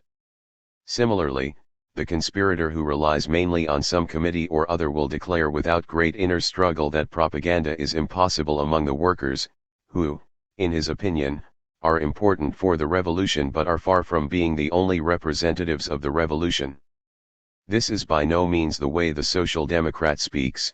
He is convinced that it is not a case of the workers being necessary for the revolution, but of the revolution being necessary for the workers. For him propaganda among the workers will be the main aim of his efforts, and he will not give it up until he has tried all means at his disposal and exerted all the efforts he is capable of. And the more our revolutionary intelligentsia become imbued with truly socialist views, the more possible and the easier work among the workers will seem to them, for the simple reason that their desire for such work will be all the greater. We do not wish and would not be able to deceive anybody. Everybody knows how many difficulties and persecutions await the propagandist and popular agitator in our country today. But those difficulties must not be exaggerated. Every kind of revolutionary work without exception is made very difficult in our country today by persecution from the police, but that does not mean that the White Terror has achieved its aim, i.e., that it has rooted out sedition. Action calls for counteraction. Persecution gives birth to self-sacrifice, and no matter how energetic the reactionary steps taken by the government, the revolutionary will always be able to evade them if only he devotes the necessary amount of energy to that purpose. There was a time when the blowing up of the Winter Palace and the undermining in Malaya Sadovaya would have seemed unpracticable and unfeasible to the revolutionaries themselves. But people were found who did the impossible, carried out the unfeasible. Can such persistence be unthinkable in other spheres of revolutionary work? Are the spies that track down the terrorists less skillful and numerous than those who guard our working class against the pseudoscience of socialism and communism? Only he can affirm that who has made up his mind to avoid any kind of work that is unpleasant for him. As far as the qualities of the working class itself are concerned, they do not by any means justify the gloomy prophecies of our pessimists. Properly speaking, hardly anybody has ever undertaken propaganda among the workers in our country with any consistency or system. And yet experience has shown that even the scattered efforts of a few dozen men were sufficient to give a powerful impulse to the revolutionary initiative of our working class. Let the reader remember the Northern Union of Russian Workers, its social democratic program and its organization, which was very far-flung for a secret society. This union has disintegrated, but before accusing the workers of that our intelligentsia should recall whether they did much to support it. Yet it was quite possible and not even so very difficult to support it. In their letter to the editors of Zemlya I Volya representatives of the union even defined the type of help that was desirable and indispensable for them. They requested cooperation in setting up a secret print shop for the publication of their working class paper. The intellectual society Zemlya I Volya considered it untimely to fulfill that request. The main efforts of our intellectual socialists were then aimed in a completely different direction. The result of those efforts was not support for the workers but intensification of the police persecutions whose victims, among others, were the workers' organizations. Is it astonishing that, left to their own resources in a conspiracy which they were by no means accustomed to, the workers' union broke up into small sections not linked by any unity of plan or of action? But those small circles and groups of socialist workers have still not ceased to exist in our industrial centers. All that is needed to unite them again in one impressive whole is a little conviction, energy, and perseverance. Needless to say, the workers' secret societies do not constitute a workers' party. In this sense, Those who say that our program is meant far more for the future than for the present are quite right. But what follows from that? Does it mean we need not set to work immediately on its implementation?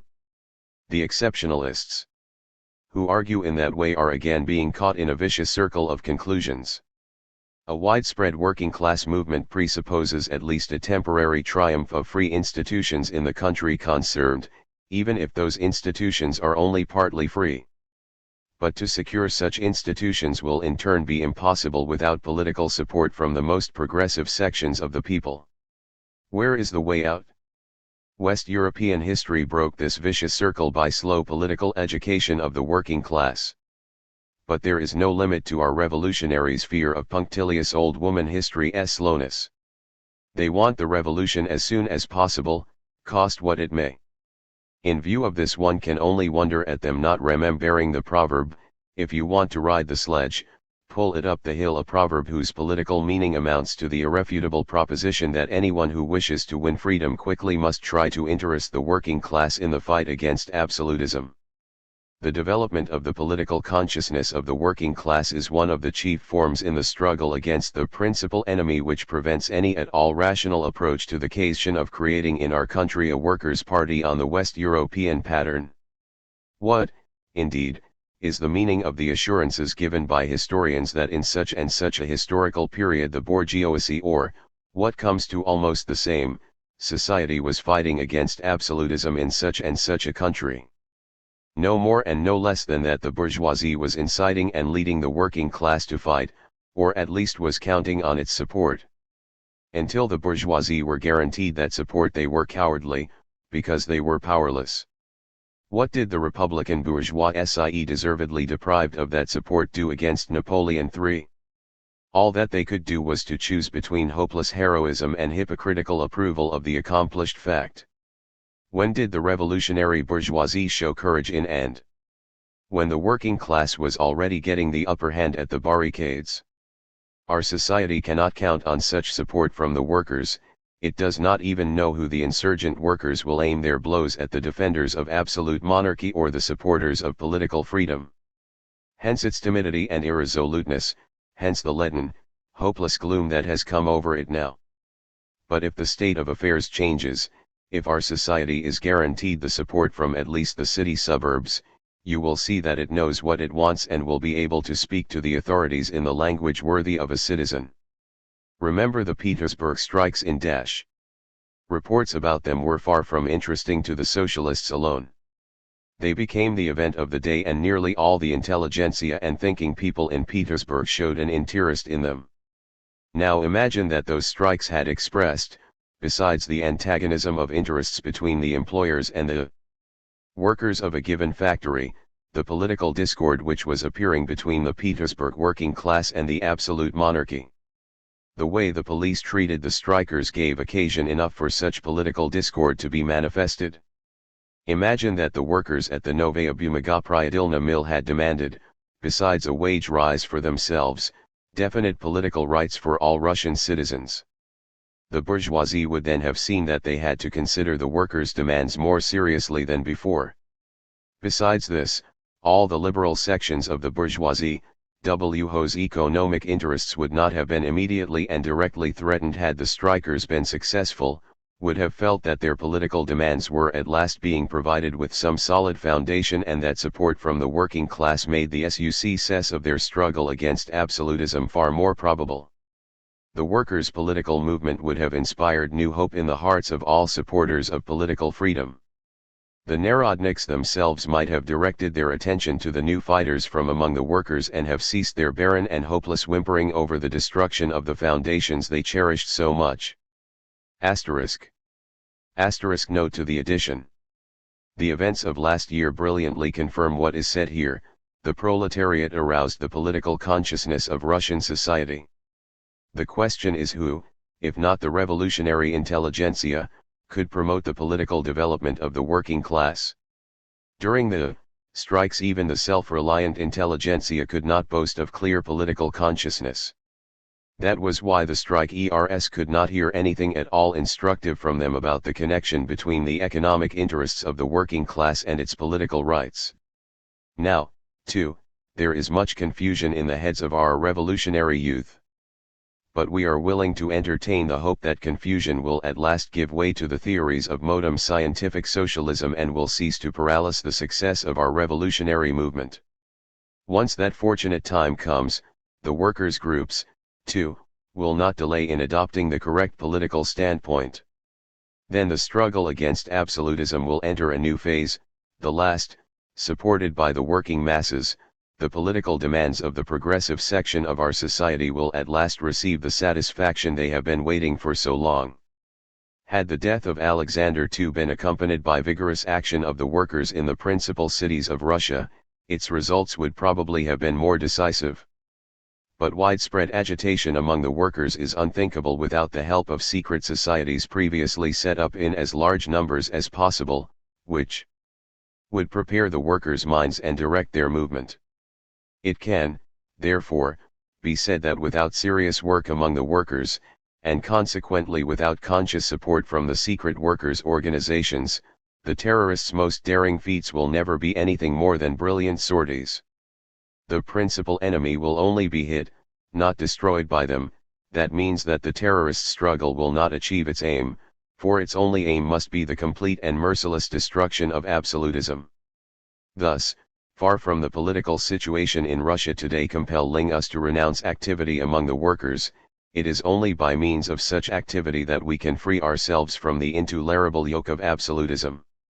Let us now consider another aspect of the matter. The foregoing exposition has once more confirmed for us the truth that the working class is very important for the revolution. But the socialist must think first and foremost of making the revolution useful for the working population of the country.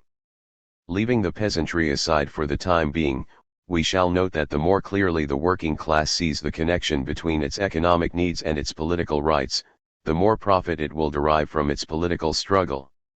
In the West European countries, the proletariat often fought absolutism under the banner and the supreme leadership of the bourgeoisie. Hence its intellectual and moral dependence on the leaders of liberalism, its faith in the exceptional holiness of liberal mottos and its conviction in the inviolability of the bourgeois system. In Germany it took all Lassalle's energy and eloquence to do as much as only to undermine the moral link of the workers with the progressists. Our society has no such influence on the working class and there is no need or use for the socialists to create it from scratch. They must show the workers their own, working class banner, give them leaders from their own, working class ranks. Briefly, they must make sure that not bourgeois society, but the workers' secret organizations gain dominating influence over the workers' minds. This will considerably hasten the formation and growth of the Russian Workers' Socialist Party, which will be able to win itself a place of honor among the other parties after having, in its infancy, promoted the fall of absolutism and the triumph of political freedom. In order thus to contribute to the intellectual and political independence of the Russian working class, our revolutionaries need not resort to any artificial measures or place themselves in any false or ambiguous position. All they need is to become imbued with the principles of modern social democracy and, not confining themselves to political propaganda, constantly to impress upon their listeners that the economical emancipation of the working classes is the great end to which every political movement ought to be subordinate as a means. Once it has assimilated this thought, our working class will itself be capable of steering between Scylla and Charybdis, between the political reaction of state socialism and the economic quackery of the liberal bourgeoisie. In promoting the formation of the Workers' Party, our revolutionaries will be doing the most fruitful, the most important thing that can be pointed to a progressive man in present-day Russia. The Workers' Party alone is capable of solving all the contradictions which now condemn our intelligentsia to theoretical and practical impotence. We have already seen that the most obvious of those contradictions is at present the necessity to overthrow absolutism and the impossibility of doing so without the support of the people. Secret workers' organizations will solve this contradiction by drawing into the political struggle the most progressive sections of the people. But that is not enough. Growing and strengthening under the shelter of free institutions, the Russian Workers' Socialist Party will solve another, not less important contradiction, this time of the economic character. We all know that the village commune of today must give place to communism or ultimately disintegrate. At the same time, the economic organization of the commune has no springs to start it off on the road to communist development. While easing our peasants' transition to communism, the commune cannot impart to them the initiative necessary for that transition. On the contrary, the development of commodity production is more and more undermining the traditional foundations of the commune principle. And our Narodnik intelligentsia cannot remove this basic contradiction in one fell swoop. Some of the village communes are declining, disintegrating before their eyes and becoming a scourge and a brake for the poorest of the commune members. Unfortunate as this phenomenon may seem to the intelligentsia, they can do absolutely nothing to help it at present. There is absolutely no link whatever between the lovers of the people and the people. The disintegrating commune is still alone on its side, and the grieving intelligentsia are alone on theirs, neither being able to put an end to this sad state of affairs. How can a way out of this contradiction be found? Will our intelligentsia indeed have to say bah to all practical work and console themselves with utopias of the kind Mr. G. Uspensky likes? Nothing of the sort. Our Narodniks can at least save a certain number of village communes if only they will consent to appeal to the dialectics of our social development. But such an appeal is also possible only through the intermediary of a workers' socialist party. The disintegration of our village commune is an indisputable fact. But the speed and intensity of the process differ according to localities in Russia. To halt it completely in places where the commune is freshest and most stable, our Narodniks must use the forces now being freed by the breaking up of communes in gubernias where industry is more developed. These forces are nothing else than the forces of the rising proletariat. They, and they alone, can be the link between the peasantry and the socialist intelligentsia. They, and they alone, can bridge the historical abyss between the people and the educated section of the population. Through them and with their help socialist propaganda will at last penetrate into every corner of the Russian countryside. Moreover, if they are united and organized at the right time into a single workers' party, they can be the main bulwark of socialist agitation in favor of economic reforms which will protect the village commune against general disintegration. And when the hour of the final victory of the Workers' Party over the upper sections of society strikes, once more that party, and only that party, will take the initiative in the socialist organization of national production. Under the influence of and, if the case presents itself, under pressure from that party the village communes still existing will in fact begin the transition to a higher, communist form. Then the advantages offered by communal land tenure will become not only possible but actual, and the Narodnik dreams of our peasantry's exceptional development will come true, at least as far as a certain portion of the peasantry is concerned. Thus the forces which are being freed by the disintegration of the village commune in some places in Russia can safeguard it against total disintegration in other places.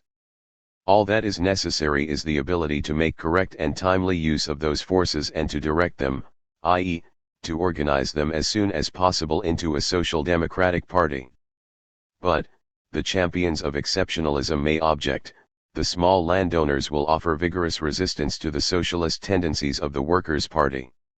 Most probably they will, but, on the other hand, there will be somebody to fight that resistance. The appearance of a class of small landowners is accompanied by the growth in numbers and strength of the revolutionary proletariat, which will at last impart life and movement to our clumsy state apparatus. Resistance need not be feared where there is a historical force capable of overcoming it. This is just as true as, on the other hand, a presumed absence of resistance is by no means a fact to rejoice at when the people are not capable of beginning the socialist movement, when the heroic exertions of separate individuals are shattered by the inertia of the obscure and ignorant masses. It must be borne in mind, moreover, that this Workers' Party will also be for us a vehicle of influence from the West. The working man will not turn a deaf ear to the movement of the European proletariat, as could easily be the case with the peasant. And the united forces of the home and international movement will be more than enough to defeat the reactionary strivings of the small landowners. So once more, The earliest possible formation of a workers' party is the only means of solving all the economic and political contradictions of present-day Russia. On that road success and victory lie ahead, all other roads can lead only to defeat and impotence. And what about terror? The Narodovoltsi will exclaim. And the peasants? The Narodniks, on the other hand, will shout. You are prepared to be reconciled with the existing reaction for the sake of your plans for a distant future, some will argue. You are sacrificing concrete interests for the victory of your doctrines like narrow-minded dogmatists, others will say horrified. But we ask our opponents to be patient for a while and we shall try to answer at least some of the reproaches showered on us. First of all, we by no means deny the important role of the terrorist struggle in the present emancipation movement. It has grown naturally from the social and political conditions under which we are placed, and it must just as naturally promote a change for the better. But in itself so-called terror only destroys the forces of the government and does little to further the conscious organization of its opponents. The terrorist struggle does not widen the sphere of our revolutionary movement, on the contrary, it reduces it to heroic actions by small partisan groups. After a few brilliant successes, our revolutionary party has apparently weakened as a result of the great tension and cannot recover without an affluence of fresh forces from new sections of the population. We recommend it to turn to the working class as to the most revolutionary of all classes in present-day society. Does that mean that we advise it to suspend its active struggle against the government? Far from it. On the contrary, we are pointing out a way of making the struggle broader, more varied, and therefore more successful. But it goes without saying that we cannot consider the cause of the working class movement from the standpoint of how important the workers are for the revolution. We wish to make the very victory of the revolution profitable to the working population of our country, and that is why we consider it necessary to further the intellectual development, the unity and organization of the working population.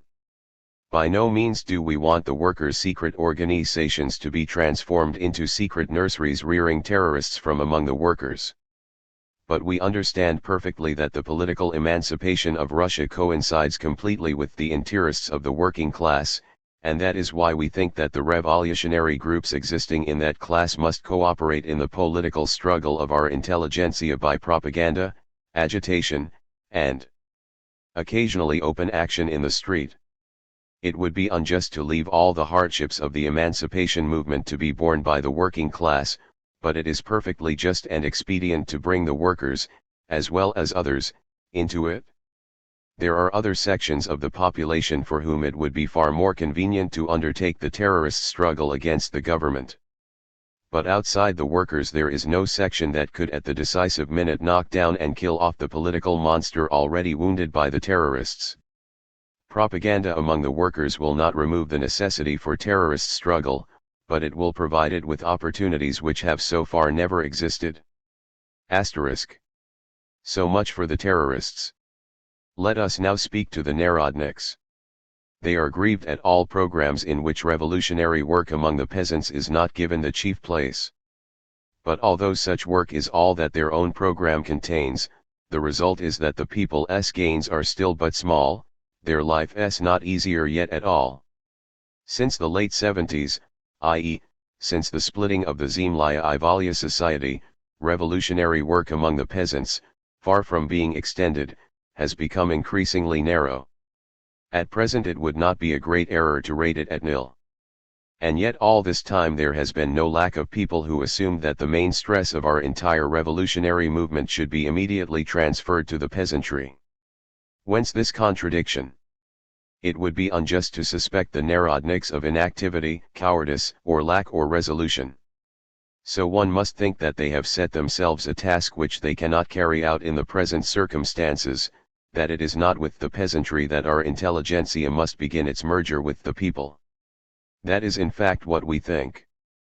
But that is far from meaning that we attribute no importance to revolutionary work among the peasants. We note the fact and try to understand what it really means, convinced that once they have understood the true reasons for their failure the Narodniks will manage to avoid repeating it. It seems to us that the formation of a workers' party is what would free us from the contradiction as a result of which in Russia Narodniks have been able to exist for the last 7 years only in a state of complete alienation from the people. How the Workers' Party will do this can be seen from what has been set forth above. But it will do no harm to say a few words more on this subject.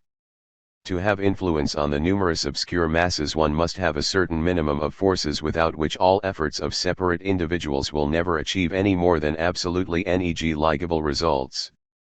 Our revolutionary intelligentsia have not that minimum, and that is why their work among the peasants has left practically no trace. We point out to them the industrial workers as the intermediary force able to promote the intelligentsia's merger with the people. Does that mean that we ignore the peasants? By no means.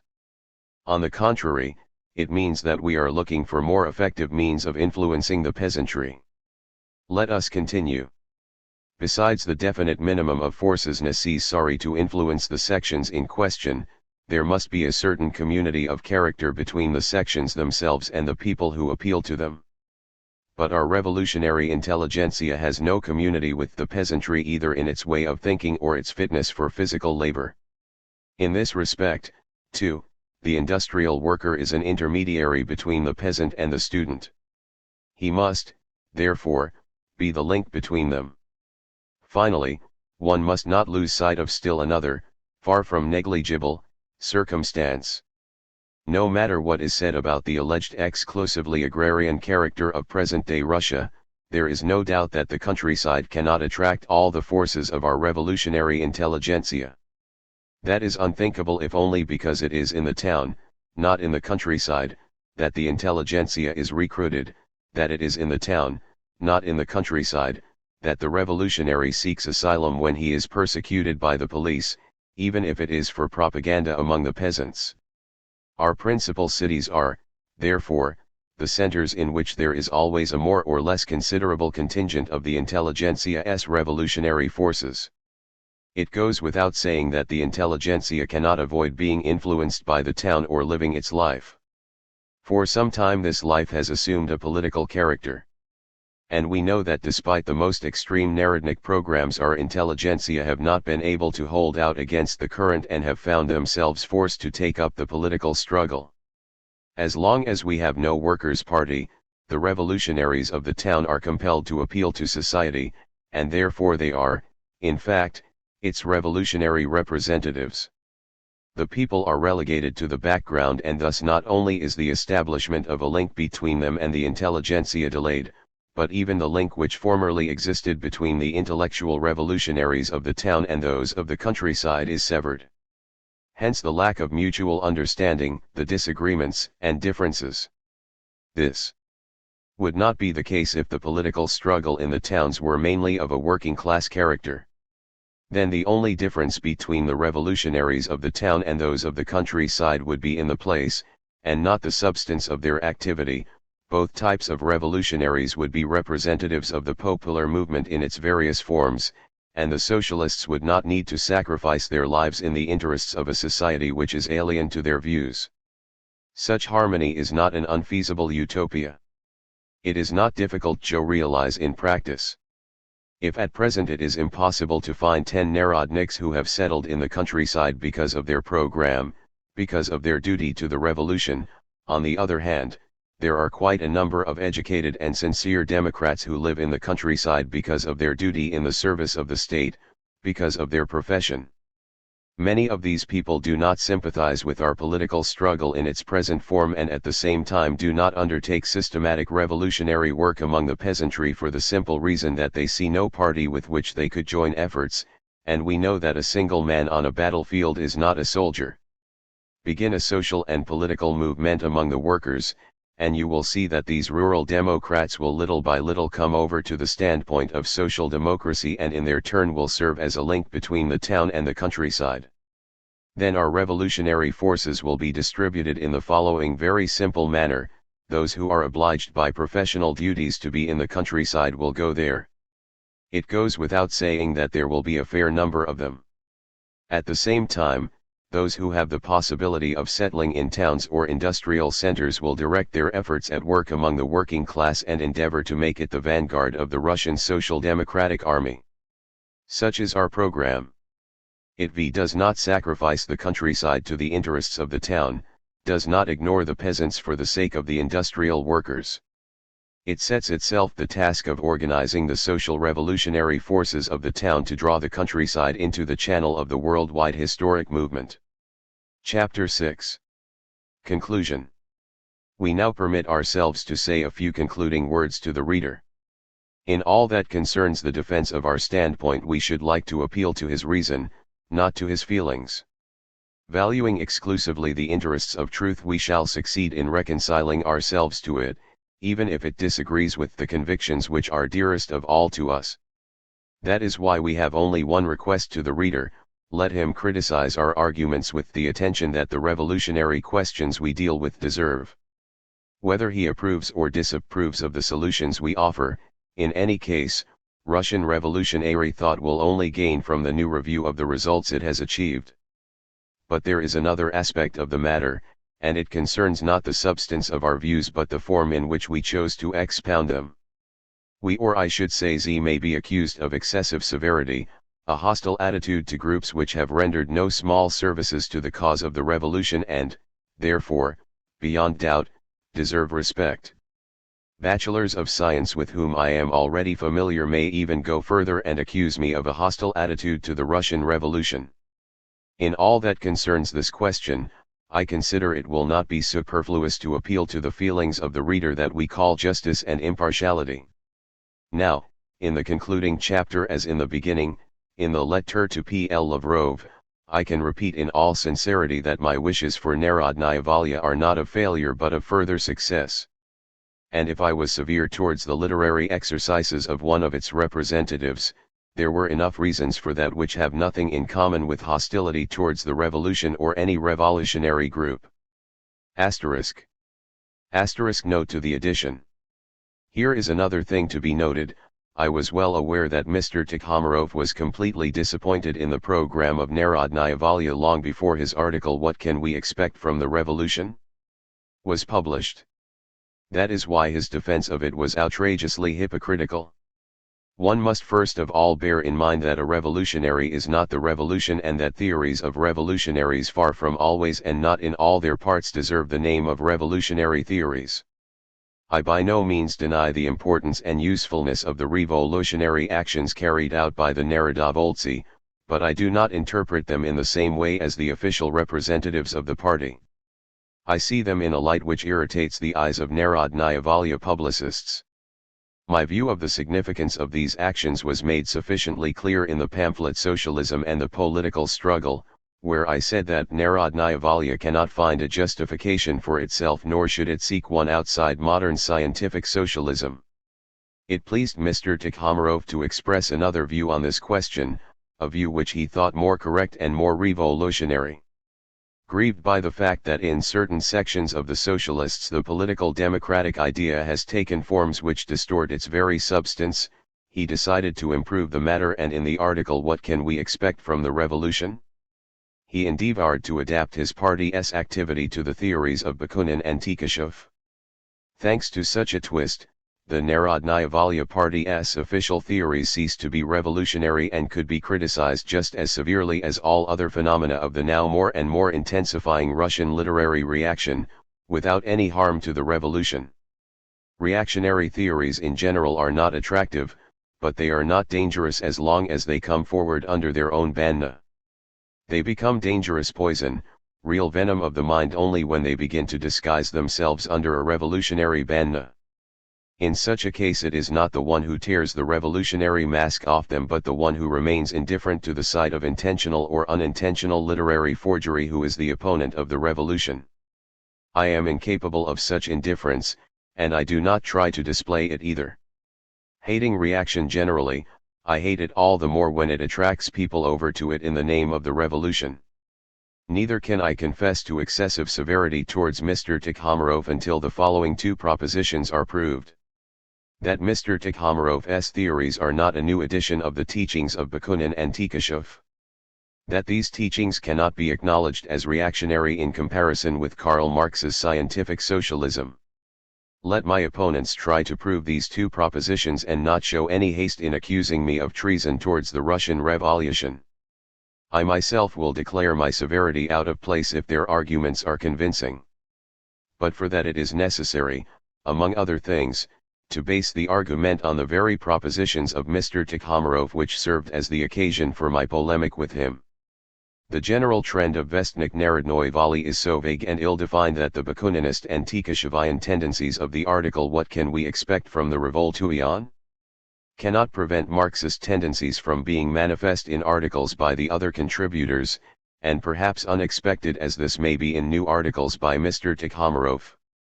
There is nothing impossible in the fact that our author will remember the part of Vestnik's program which lies on the other side of the fatal butt and will write a few eloquent pages on the only road leading to the achievement of the general socialist aims. But such a change of front will not weaken the reactionary tendency of the article we have analyzed, it will only prove that our author has no definite views. I wish to remind those readers who are more impartial than Mr. Tikhomarov's defenders that one can sympathize from the bottom of one's heart not only with the revolution in general, but also with the Revolutionary Narodnaya Volya Party in particular, and at the same time think that that party's most urgent task, the first and most necessary success, must be an unconditional break with its present theories. The supporters of Narodnaya Volya are wrong when they think that to effect such a break would be to betray the memory of the heroes of the Russian terrorist struggle. The most outstanding terrorists began with a critical attitude to the then generally recognized programs of revolutionaries. Why then should people who are following in their footsteps be unable to adopt a similar critical attitude to the programs of their time? Why do they think that Chlyabov's critical thought should stop before Mr. Tikhomarov's dogmatic outlook? That is a question which the young members of our Narodnaya Volya would do well to think over. Asterisk. F note to the edition. I have so far received no serious answer to my book. In the 5th issue of Vestnik Narodnoi Vali there was, it is true, a short bibliographical note which said that to answer me would mean first and foremost to speak of my personal character. Beyond this hint, which was obviously intended to be spiteful, the editors of Vestnik said absolutely nothing in defense of Mr. Tikhomarov's expectations from the revolution, but some years later Mr. Tikhomarov himself stated that those expectations were unrealistic and admitted that already at the time of his arrival abroad he had considered his party as a corpse. That was an unexpected but very significant conclusion to the whole of our argument. All that remained for me was to sum up, which I did in the article Inevitable Change published in the Symposium Social Democrat, and in the pamphlet A New Champion of Autocracy, or Mr. L. Tikhomarov's Grief, Geneva. Program of the Social Democratic Emancipation of Labor Group. The emancipation of labor group sets itself the aim of spreading socialist ideas in Russia and working out the elements for organizing a Russian workers' socialist party. The essence of its outlook can be expressed in the following few propositions, asterisk. Note. We by no means regard the program which we submit to the judgment of the comrades as something finished and complete, not subject to partial changes or additions. On the contrary, we are ready to introduce into it any kind of corrections provided they do not contradict the basic concepts of scientific socialism and that they correspond to the practical conclusions following from these concepts concerning the work of the socialists in Russia. The economic emancipation of the working class will be achieved only by the transfer to collective ownership by the working people of all means and products of production and the organization of all the functions of social and economic life in accordance with the requirements of society. 2. The modern development of technology in civilized societies not only provides the material possibility for such an organization but makes it necessary and inevitable for solving the contradictions which hinder the quiet and all-round development of those societies. 3. This radical economic revolution will entail most fundamental changes in the entire constitution of social and international relationships. Eliminating the class struggle by destroying the classes themselves, making the economic struggle of individuals impossible and unnecessary by abolishing commodity production and the competition connected with it, briefly, putting an end to the struggle for existence between individuals, classes, and whole societies. It renders unnecessary all those social organs which have developed as the weapons of that struggle during the many centuries it has been proceeding. Without falling into utopian fantasies about the social and international organization of the future, we can already now foretell the abolition of the most important of the organs of chronic struggle inside society, namely, the state, as a political organization opposed to society and safeguarding mainly the interests of its ruling section. In exactly the same way we can already now foresee the international character of the impending economic revolution. The contemporary development of international exchange of products necessitates the participation of all civilized societies in this revolution. That is why the socialist parties in all countries acknowledge the international character of the present-day working class movement and proclaim the principle of international solidarity of producers. The Emancipation of Labor Group also acknowledges the great principles of the former International Working Men's Association and the identity of interests among the working people of the whole civilized world. 4. Introducing consciousness where there now reigns blind economic necessity, replacing the present mastery of the product over the producer by that of the producer over the product. The socialist revolution simplifies all social relationships and gives them a purpose, at the same time providing each citizen with the real possibility of participating directly in the discussion and decision of all social matters. This direct participation of citizens in the management of all social matters presupposes the abolition of the modern system of political representation and its replacement by direct popular legislation. In their present-day struggle, the socialists must bear in mind this necessary political reform and aim at its realization by all means in their power. This is all the more necessary as the political self-education and the rule of the working class are a necessary preliminary condition of its economic emancipation. Only a completely democratic state can carry out the economic revolution which conforms to the interests of the producers and demands their intelligent participation in the organization and regulation of production. At present the working class in the advanced countries is becoming increasingly clear on the necessity of the social and political revolution referred to and is organizing into a special labor party which is hostile to all parties of exploiters.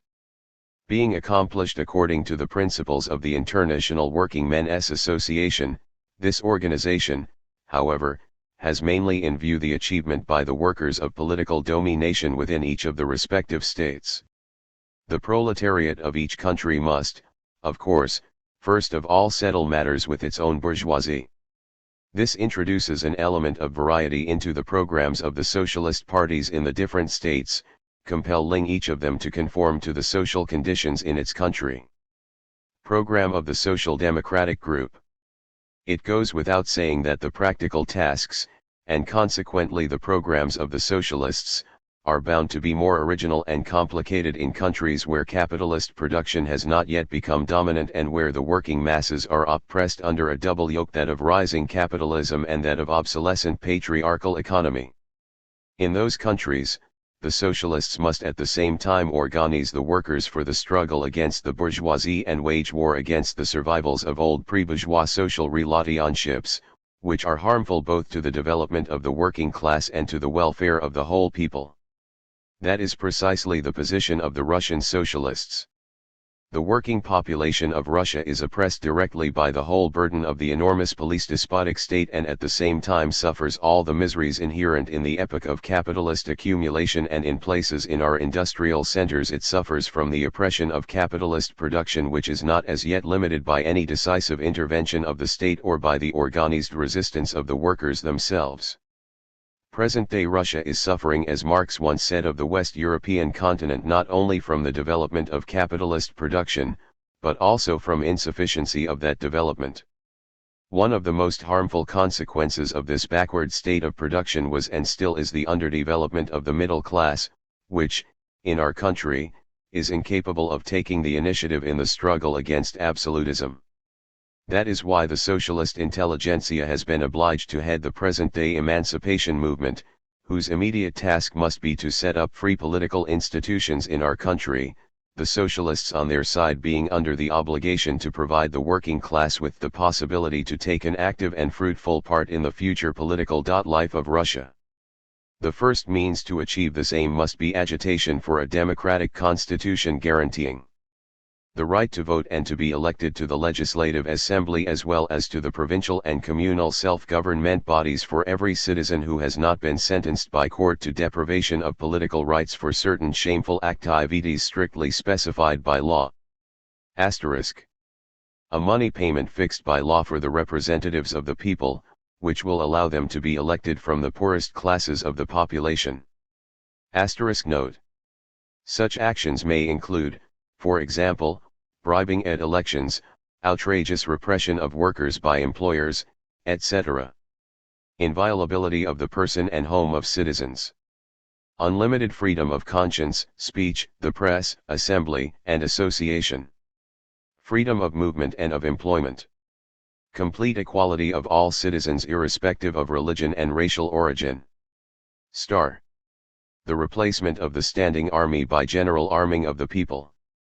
A revision of all our civil and criminal legislation, the abolition of division according to estates and of punishments incompatible with human dignity. Asterisk note. This point is logically included in, which requires, among other things, complete freedom of conscience, but we consider it necessary to set it in relief in view of the fact that there are in our country whole sections of the population, for instance the Jews, who do not even enjoy the wretched rights made available to other residents. But this aim will not be achieved, the political initiative of the workers will be unthinkable, if the fall of absolutism finds them completely unprepared and unorganized. That is why the socialist intelligentsia has the obligation to organize the workers and prepare them as far as possible for the struggle against the present-day system of government as well as against the future bourgeois parties. The intelligentsia must immediately set to work to organize the workers in our industrial centers, as the foremost representatives of the whole working population of Russia, in secret groups with links between them and a definite social and political program corresponding to the present-day needs of the entire class of producers in Russia and the basic tasks of socialism. Understanding that the details of such a program can be worked out only in the future and by the working class itself when it is called on to participate in the political life of the country and is united in its own party, the Emancipation of Labor Group presumes that the main points of the economic section of the workers' program must be the demands of a radical revision of our agrarian relations, i.e., the conditions for the redemption of the land and its allotment to peasant communes. Of the right to renounce allotments and leave the commune for those peasants who find this convenient for themselves, etc. Of the abolition of the present system of dues and the institution of a progressive taxation system. Of the legislative regulation of relations between workers, in town and country, and employers, and the organization of the appropriate inspection with representation of the workers. Program of the Social Democratic Group. Of state assistance for production associations organized in all possible branches of agriculture, the mining and manufacturing industries, by peasants, miners, factory and plant workers, craftsmen, etc. The Emancipation of Labor Group is convinced that not only the success but even the mere possibility of such a purposeful movement of the Russian working class depends in a large degree upon the work referred to above being done by the intelligentsia among the working class. But the group assumes that the intelligentsia themselves must as a preliminary step adopt the standpoint of modern scientific socialism, adhering to the Narodnaya Volya traditions only inasmuch as they are not opposed to its principles. In view of this, the Emancipation of Labor Group sets itself the aim of spreading modern socialism in Russia and preparing the working class for a conscious social and political movement. To this aim it devotes all its energies, calling upon our revolutionary youth for help and collaboration. Pursuing this aim by all means in its power, the Emancipation of Labor Group at the same time recognizes the necessity for terrorist struggle against the absolute government and differs from the Narodnaya Volya Party only on the question of the so-called seizure of power by the Revolutionary Party and of the tasks of the immediate activity of the socialists among the working class. The Emancipation of Labor Group does not in the least ignore the peasantry, which constitutes an enormous portion of Russia's working population. but it assumes that the work of the intelligentsia, especially under present-day conditions of the social and political struggle, must be aimed first of all at the most developed part of this population, which consists of the industrial workers. Having secured the powerful support of this section, the socialist intelligentsia will have far greater hope of success in extending their action to the peasantry as well, especially if they have by that time won freedom of agitation and propaganda. Incidentally, it goes without saying that the distribution of the forces of our socialists will have to be changed if an independent revolutionary movement becomes manifest among the peasantry, and that even at present people who are in direct touch with the peasantry could, by their work among them, render an important service to the socialist movement in Russia. The emancipation of labor group, far from rejecting such people, will exert all its efforts to agree with them on the basic propositions of the program. Geneva. Second draft program of the Russian Social Democrats. The Russian Social Democrats, like the Social Democrats in other countries, aim at the complete emancipation of labor from the yoke of capital. This emancipation can be achieved by the transfer to social ownership of all the means and objects of production, a transfer which will entail, a. the abolition of the present commodity production, i.e., the purchase and sale of products on the market, and b. its replacement by a new system of social production according to a previously drawn-up plan with a view to satisfying the requirements both of society as a whole and of each one of its members within the limits permitted by the condition of the productive forces at the given time. This communist revolution will give rise to the most radical changes in the whole constitution of social and international relationships. Replacing the present mastery of the product over the producer by that of the producer over the product, it will introduce consciousness where there now reigns blind economic necessity. By simplifying and giving purpose to all social relationships, it will at the same time provide each citizen with the real economic possibility of participating directly in the discussion and decision of all social matters. This direct participation of citizens in the management of social affairs presupposes the abolition of the present system of political representation and its replacement by direct popular legislation. Moreover, the international character of the impending economic revolution may now already be foreseen. Given the present development of international exchange, it is possible to consolidate this revolution only by all or at least several of the civilized societies taking part in it. Hence follows the solidarity of interests between producers of all countries, already recognized and proclaimed by the International Working Men's Association. But as the emancipation of the workers must be the matter of the workers themselves, as the interests of labor in general are diametrically opposed to the interests of the exploiters, and as, therefore, the higher classes will always hinder the above described reorganization of the social relationships, the necessary preliminary condition for this reorganization is the seizure of political power by the working class in each of the countries concerned. Only this temporary domination of the working class can paralyze the efforts of counter-revolution and put an end to the existence of classes and their struggle. This political task introduces an element of variety into the programs of the Social Democrats in the different states, according to the social conditions in each of them individually. The practical tasks, and consequently the programs of the Social Democrats, are bound to be, naturally, more complicated in countries where modern capitalist production is as yet only striving to become dominant and where the working masses are oppressed by a double yoke, that of rising capitalism and that of obsolescent patriarchal economy. In such countries the Social Democrats must strive for such forms of social structure, as transitional stages, as are already in existence in the advanced countries and are necessary for the further development of the working class party. Russia is in precisely such a position. Capitalism has achieved enormous success there since the abolition of serfdom. The old system of natural economy is giving place to commodity production and thereby opening up an enormous home market for large-scale industry. The patriarchal, communal forms of peasant land tenure are rapidly disintegrating. The village commune is being transformed into a mere means of enslaving the peasant population to the state, and in many localities it is also an instrument for the exploitation of the poor by the rich. At the same time, binding to the land the interests of an enormous section of the producers, it hinders their intellectual and political development by limiting their outlook to the narrow bounds of village traditions. The Russian revolutionary movement, whose victory would be first and foremost profitable to the peasants, finds among them hardly any support, sympathy, or understanding. The main bulwark of absolutism is precisely the political indifference and intellectual backwardness of the peasantry. An inevitable consequence of this is the powerlessness and timidity of those educated sections of the higher classes whose material, intellectual and moral interests are in contradiction with the present political system. Raising their voice in the name of the people, they are surprised to see the people indifferent to their calls. Hence the instability of our intelligentsia's political outlooks and occasionally their discouragement and complete disappointment.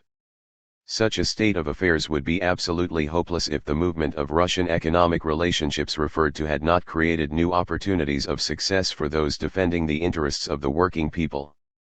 The disintegration of the village commune is creating in our country a new class of industrial proletariat. Being more receptive, mobile, and developed, this class responds to the call of the revolutionaries more easily than the backward rural population. Whereas the ideal of the village commune member lies in the past, under conditions of patriarchal economy, the political complement of which was Tsarist autocracy, the lot of the industriale worker can be improved only thanks to the development of the more modern and free forms of communal life. In this class our people find themselves for the first time under economic conditions which are common to all civilized peoples, and it is therefore only through the intermediary of this class that the people can take part in the progressive strivings of civilized humanity. On these grounds the Russian Social Democrats consider as their first and principal obligation the formation of a revolutionary workers' party. The growth and development of such a party, however, will find a very powerful obstacle in modern Russian absolutism. That is why the struggle against absolutism is obligatory even for those working class groups which are now the embryo of the future Russian Workers' Party. The overthrow of absolutism must be the first of their political tasks. The principal means for the political struggle of the workers' groups against absolutism, in the opinion of the Russian Social Democrats, is agitation among the working class and the further spread of socialist ideas and revolutionary organizations among that class. Closely bound together in a single harmonic whole, these organizations, not content with isolated clashes with the government, will not delay in passing, at the convenient time, to general and resolute attacks upon it, and in this they will not stop even at so-called acts of terrorism if that proves to be necessary in the interests of the struggle. The aim of the struggle of the Workers' Party against absolutism is to win a democratic constitution which shall guarantee the right to vote and be elected to the Legislative Assembly as well as to the provincial and communal self-government bodies, for every citizen who has not been sentenced by court to deprivation of his political rights for certain shameful activities strictly specified by law. A money payment fixed by law for the representatives of the people, which will allow them to be elected from the poorest classes of the population. Universal, civil, free, and compulsory education, the state being obliged to provide poor children with food, clothing, and school requisites. Inviolability of the person and home of citizens. Unlimited freedom of conscience, speech, the press, assembly, and association. Freedom of movement and of employment. Complete equality of all citizens irrespective of religion and racial origin. The replacement of the standing army by general arming of the people. A revision of all our civil and criminal legislation, the abolition of division according to estates and of punishments incompatible with human dignity. Basing itself on these fundamental political demands, the Workers' Party puts forward a number of immediate economic demands, such as radical revision of our agrarian relations, i.e., the conditions for the redemption of land and its allotment to peasant communes. The right to renounce allotments and leave the village communes for those peasants who find this convenient for themselves, etc. The abolition of the present system of dues and the institution of a progressive taxation system. Legislative regulation of relations between workers, in town and country, and employers, and the organization of the appropriate inspection with representation of the workers. State assistance for production associations organized in all possible branches of agriculture, the mining and manufacturing industries, by peasants, miners, factory and plant workers, craftsmen, etc. These demands are as favorable to the interests of the peasants as to those of the industrial workers, hence, aiming at their implementation, the Workers' Party will open for itself a broad road for an approach to the agrarian population. The proletarian ejected from the countryside as an impoverished member of the village commune will return there as a social democratic agitator. His appearance in that role will change the present hopeless fate of the village commune. The disintegration of the latter is unavoidable only as long as this very disintegration has not created a new popular force capable of putting an end to the reign of capitalism. That force is the working class and the poorest peasantry drawn in its wake. Note: as is seen from above, the Russian Social Democrats presume that the work of the intelligentsia, particularly under present-day conditions of social and political struggle, must be aimed first at the most advanced part of the working population, which consists of the industrial workers. Having secured the powerful support of this section, the Social Democrats may have far greater hope of success in extending their action to the peasantry, especially when they have won freedom of agitation and propaganda. Incidentally, it goes without saying that even at present, people who are in direct touch with the peasantry could, by their work among them, render an important service to the socialist movement in Russia. The Social Democrats, far from rejecting such people, will exert all their efforts to agree with them on the basic principles and methods of their work. From the author. The present pamphlet is being published later than it should have been. Illness prevented me from finishing it in time.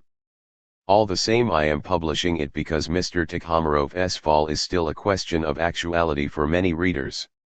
If Mr. Tikhomirov were noted for the same indiscriminate love of fame as Herostratus, he would naturally bless the day and the hour when it occurred to him to write the pamphlet, Why I Ceased to Be a Revolutionary. For that pamphlet made him the center of general attention. His fame, which even before was not negligible, grew enormously. But Mr. Tikhomirov is not one who can be satisfied with the fame of the insane Greek. He tries to instruct, not to surprise, or if you like, he must surprise his reader by the instructiveness of his story and the extraordinary maturity of his political tendencies, those fully formed ideas on social order and firm state authority which have long made him notable among revolutionaries. Naturally, he does not refuse to scourge himself for his former revolutionary errings. Such a refusal is incompatible with the fully formed ritual of setting the revolutionary on the road of truth. But Mr. Tikhomirov is very skillful in the way he carries out the necessary ceremony of self-flagellation.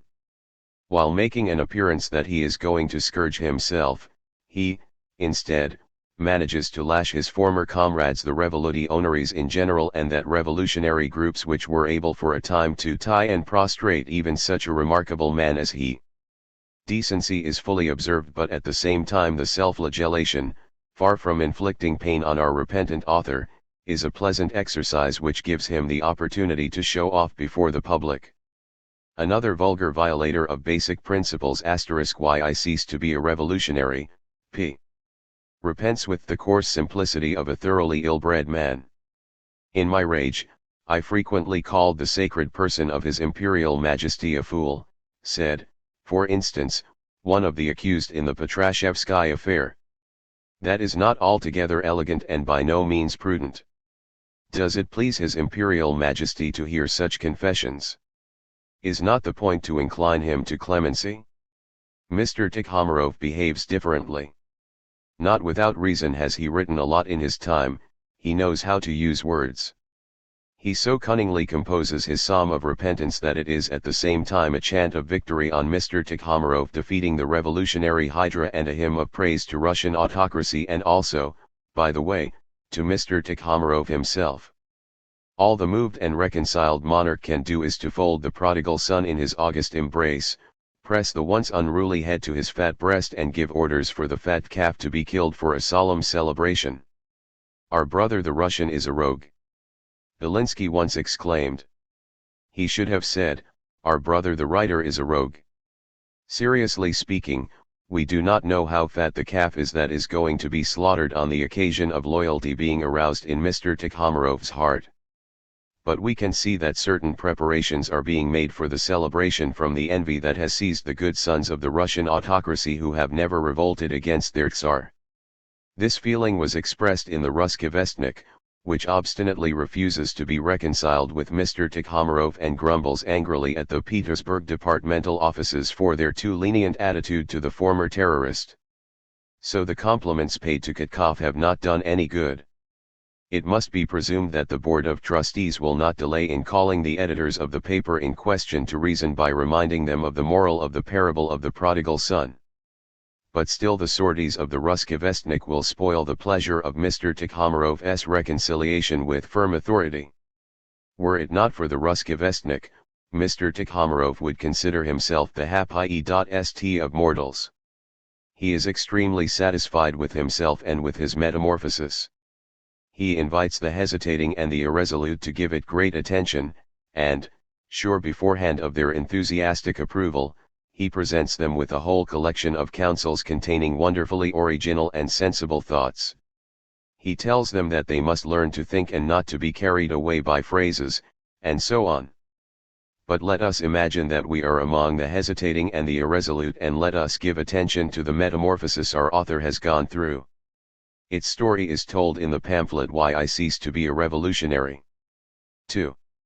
Here in Russia, and not here alone, Mr. Tikhomirov says, the thought has become rooted that we live in some kind of period of destruction, which, some people believe, will end with a terrible upheaval, with torrents of blood, dynamite explosions, and so on. After that, it is presumed, a creative period will begin. This social conception is entirely erroneous, and as already noted, it is merely a political reflection of the old ideas of Cuvier and the school of sudden geological catastrophes. In actual fact, in real life, destruction and creation go hand in hand, being even inconceivable without one another. The destruction of one phenomenon originates, properly speaking, because in its place, something different is being created, and on the contrary, the formation of the new is nothing else than the destruction of the old. Asterisk. The conception contained in these words is not distinguished by particular clarity, but in any case the idea can be reduced to two propositions. Here in Russia, and not here alone, revolutionaries have no idea of evolution, of the gradual change in the type of phenomena, as Mr. Tikhomirov says elsewhere. If they had an idea of evolution, of the gradual change in the type of phenomena, they would not imagine that we live in some kind of period of destruction. Let us first see how things are in this respect not in Russia, i.e., in the West. As everybody knows, there is now in progress in the West a revolutionary movement of the working class, which aspires to economic emancipation. The question is, have the theoretical representatives of that movement, i.e., the socialists, succeeded in conforming their revolutionary aspirations to any at all satisfactory theory of social development? Nobody who has the slightest idea of modern socialism can fail to answer that question in the affirmative. All serious socialists in Europe and America adhere to Marx's teaching, and who does not know that his teaching is first and foremost the doctrine of the development of human society? Marx was an ardent defender of revolutionary activity. He sympathized profoundly with every revolutionary movement directed against the existing social and political order. One is not obliged against one's wish to share such destructive sympathies, but naturally one is not entitled to conclude from them that Marx's imagination was fixed on forcible revolutions, that he ignored social evolution, slow, gradual development. Not only did Marx not forget evolution, but he discovered many of its most important laws. It was in his mind that the history of mankind was first organized into a harmonic, non-fantastic picture. He was the first to show that economic evolution leads to political revolutions. Thanks to him, the contemporary revolutionary movement was given a clearly defined aim and a strictly formulated theoretical basis. But that being the case, Why does Mr. Tikhomarov imagine that by a few incoherent phrases about social creation he can prove the inconsistency of the revolutionary strivings, existing here in Russia, and not here alone? Is it not because he has not given the trouble to understand the teaching of the modern socialists? Mr. Tikhomarov now feels repugnance for sudden catastrophes and forcible revolutions. When all is said and done, that is his own affair, he is not the first or the last. But he is wrong in thinking that sudden catastrophes are impossible both in nature and in human societies. First of all, the suddenness of such catastrophes is a relative concept. What is sudden for one person may not be sudden at all for another. Eclipses of the sun occur suddenly for the ignorant but by no means for the astronomer. The same thing applies to revolutions.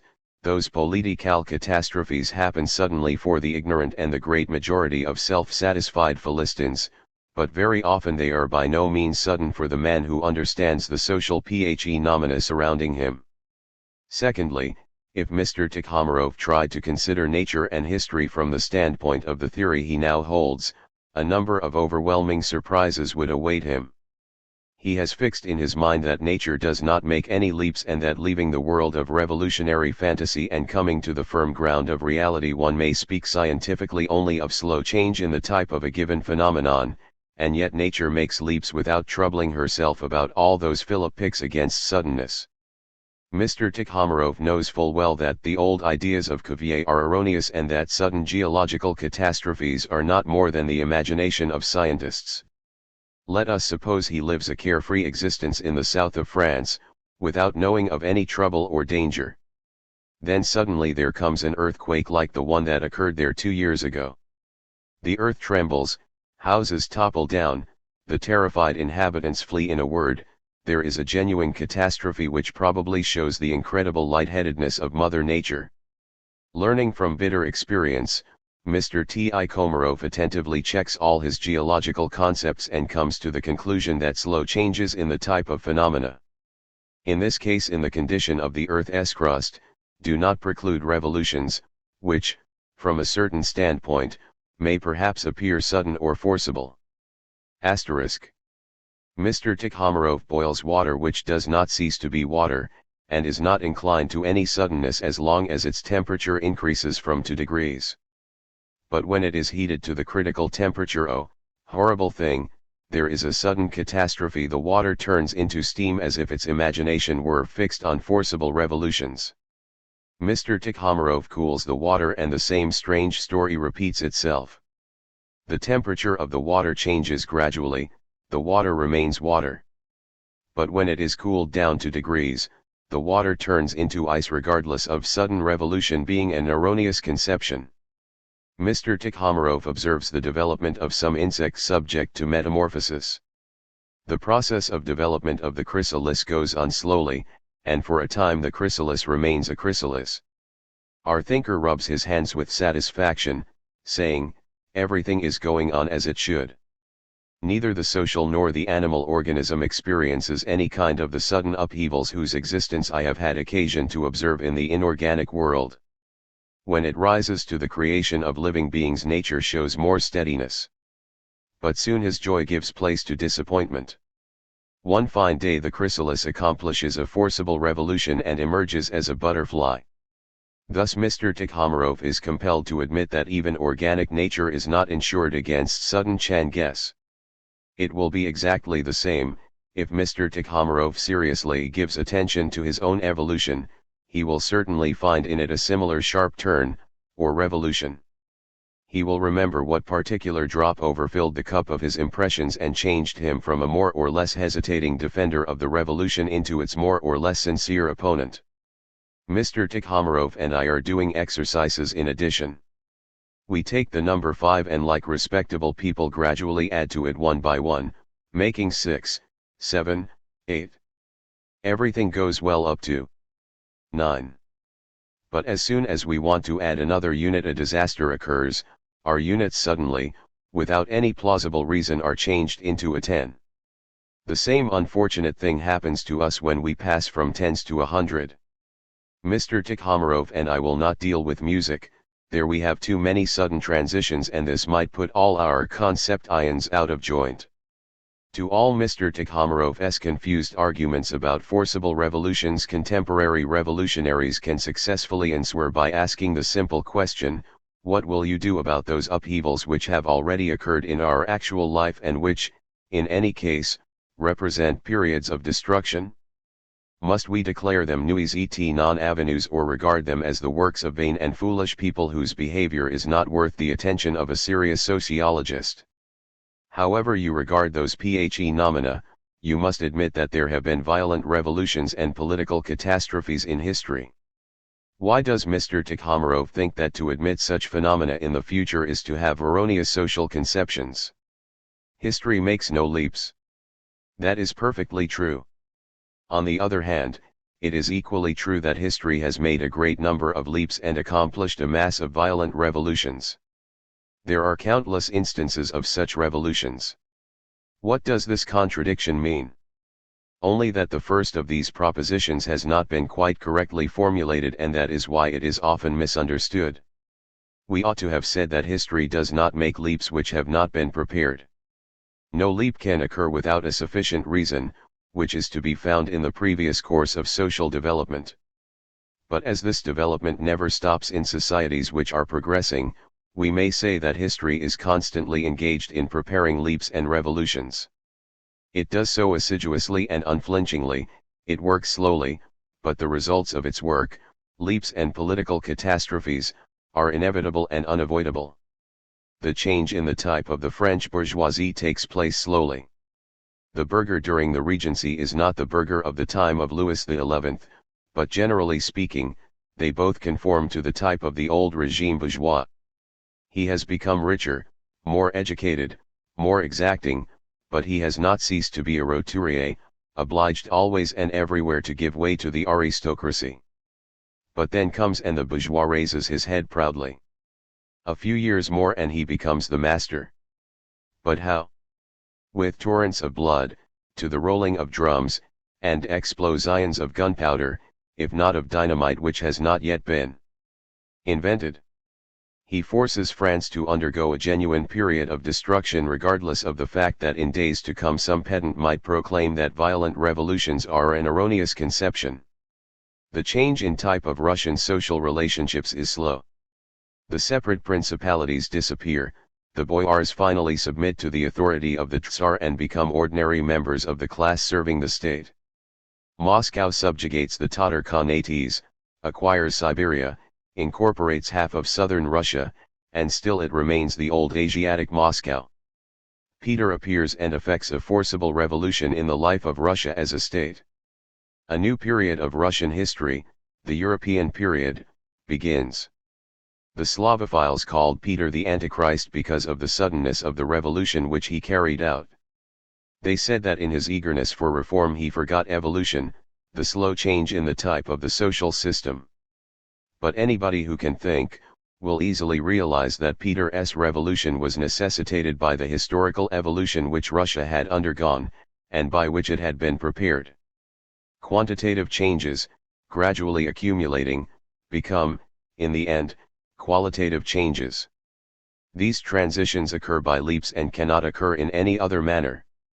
Gradualists in politics, of all colors and shades, the Malcolans, who make moderation and meticulous order a dogma, cannot understand this, although it was explained long ago by German philosophy. Here, as on many other occasions, it is useful to remember the view held by Hegel, whom, of course, it would be difficult to accuse of partiality for revolutionary activity. He wrote, "The ordinary notion of the appearance or disappearance of anything is the notion of a gradual appearance and disappearance. Nevertheless, there are transformations of being which are not only changes from one quantity to another, but also changes from the qualitative to the quantitative and vice versa. Such a transformation is an interruption of gradual becoming and gives rise to a kind of being qualitatively different from the preceding. Underlying the theory of gradualness is the idea that that which makes its appearance already exists effectively, and only remains imperceptible because it is so very small. In the like manner, when we speak of the gradual disappearance of a phenomenon, we imagine to ourselves that this disappearance is an accomplished fact and that the phenomenon which takes the place of the extant one alrea dy exists, but that neither the one nor the other is as yet perceptible. In this way, however, we are really suppressing all appearance and all disappearance. To explain the appearance or the disappearance of a given phenomenon by the gradualness of the transformation is absurdly tautological, for it implies that we consider as having already appeared or disappeared that which is actually in the course of appearing or disappearing. This means that if you need to explain the origin of the state, you simply imagine a microscopic organization of the state which, gradually changing in size, finally makes the inhabitants aware of its existence. In the same way, if you need to explain the disappearance of the primitive clan relations, you endeavor to imagine a small non-being of these relationships, and that is all there is to it. It goes without saying that such methods of thinking will not get you far in science. One of Hegel's greatest merits was that he purged the doctrine of development of similar absurdities. But what does Mr. Tikhomarov care about Hegel and his merits? Mr. Tikhomarov has the fixed idea that Western theories are not applicable to Russia. Contrary to our author's opinion on forcible revolutions and political catastrophes, we will confidently say that at the present moment history is preparing in the advanced countries a revolutionary change of extreme importance, which there is every reason to assume will be accomplished by force. It will consist in changing the mode in which products are distributed. Economic evolution has created gigantic productive forces whose practical application requires a very definite organization of production. They are applicable only in large industrial establishments founded on collective labor, on social production. But the individual appropriation of the products, which grew up under quite different economic conditions in the epoch of flourishing small-scale industry and small-scale cultivation of the soil, is in flagrant contradiction to this social mode of production.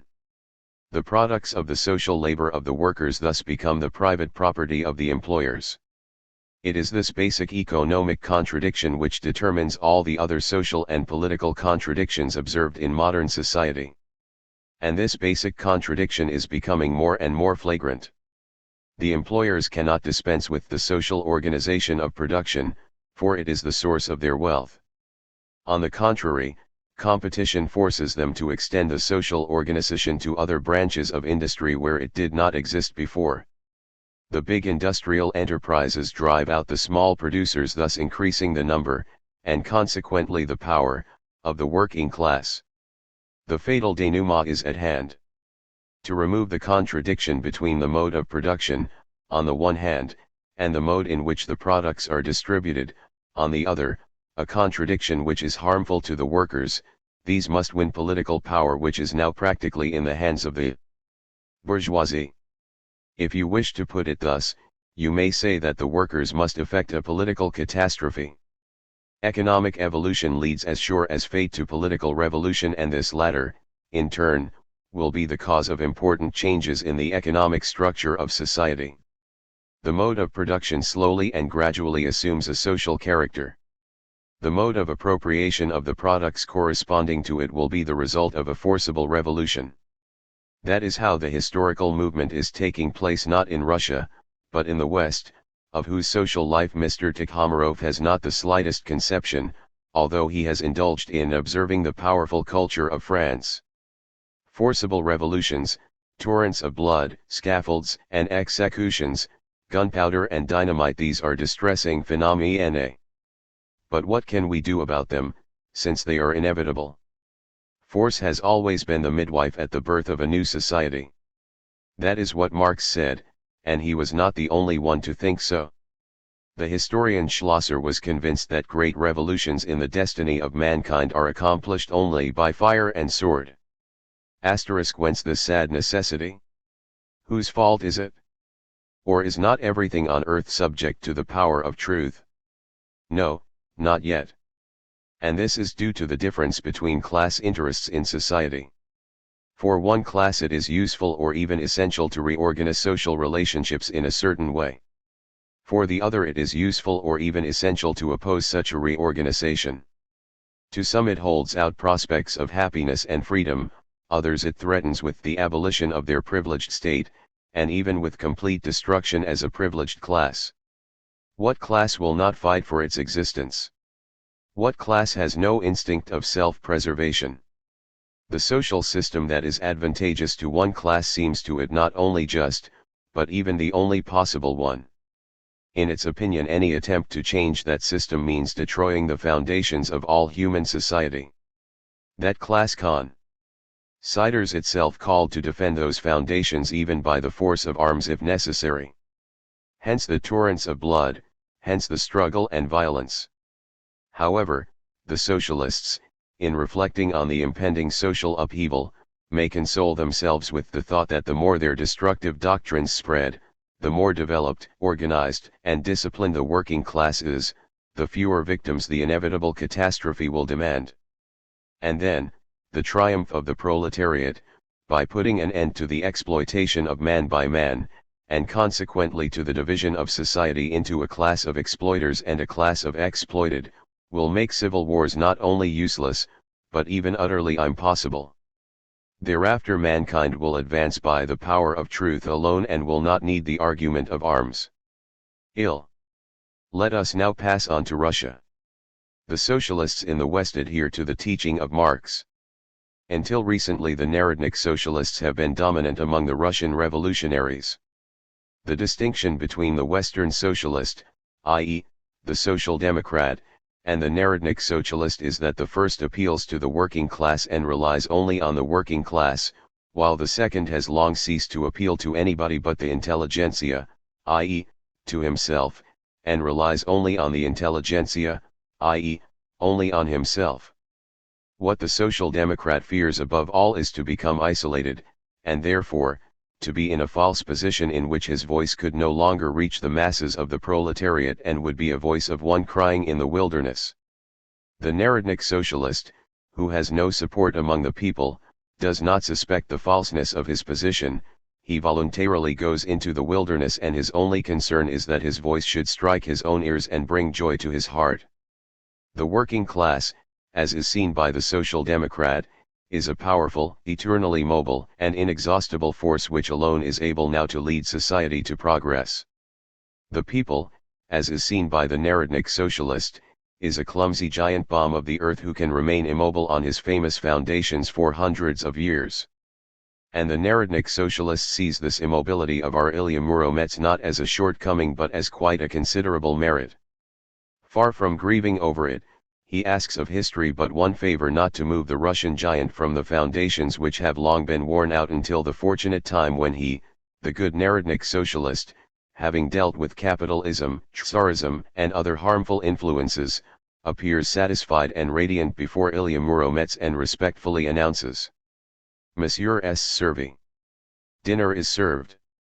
Then all the giant will need to do will be to drink off 2.5 pailfuls of strong wine and sit down quietly to the social repast prepared for him.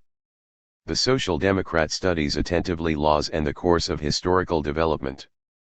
The Russian Narodnik socialist, who dreams willingly and often of the development which the people will begin to undergo sometime in some other world, on the day after the revolution, will not hear of that economic evolution which is not a dream and which is proceeding every day and every hour in present-day Russia. The Social Democrat swims with the current of history, but the Narodnik socialist, on the contrary, drifts with that current farther and farther away from his ideals. The Social Democrat derives support from evolution, but the Narodnik socialist looks to all sorts of sophisms for support against it. More than that, the village commune was far more enduring 100 or 200 years ago than it is now. That is why the Narodnik socialist has a yearning furtively to turn the clock of history 100 or 200 years back. Asterisk. Hence it follows that Mr. Tikhomirov's opinion is quite correct when applied to the Russian Narodnik socialists. They were really unable to reconcile the two concepts, evolution and revolution. Only our author did not consider it necessary to add that he was the principal and the most prolific literary exponent of that tendency in our revolutionary party. Long and obstinately he fought in his articles against every attempt to establish reasonable connections between the Russian revolutionaries' demands and the inevitable course of Russian social development. The village commune, on the one hand, and the intelligentsia, on the other, were for Mr. Tikhomarov extreme concepts further which his revolutionism never got. But it goes without saying that the revolutionaries in a particular country cannot ignore its evolution with impunity.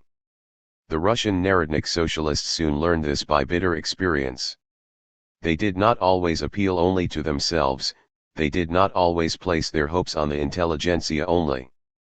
There was a time when they tried to rouse the people, they naturally meant the peasants, the bearers of the village commune ideals and the representatives of commune solidarity.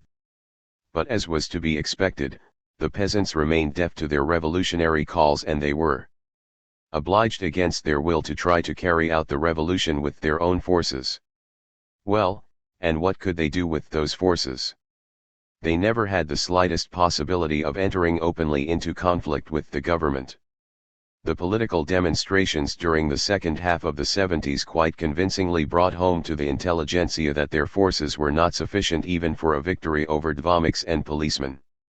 In such a state of affairs, the Narodnik socialists having the views we have spoken of, there was no other course for them but what we call terror and what Mr. Tikhomarov calls individual rebellion.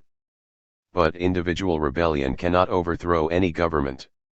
Very rarely, I presume, are the champions of political murder aware that the present force of terrorism in Russia is the powerlessness of the revolution, our author caustically notes.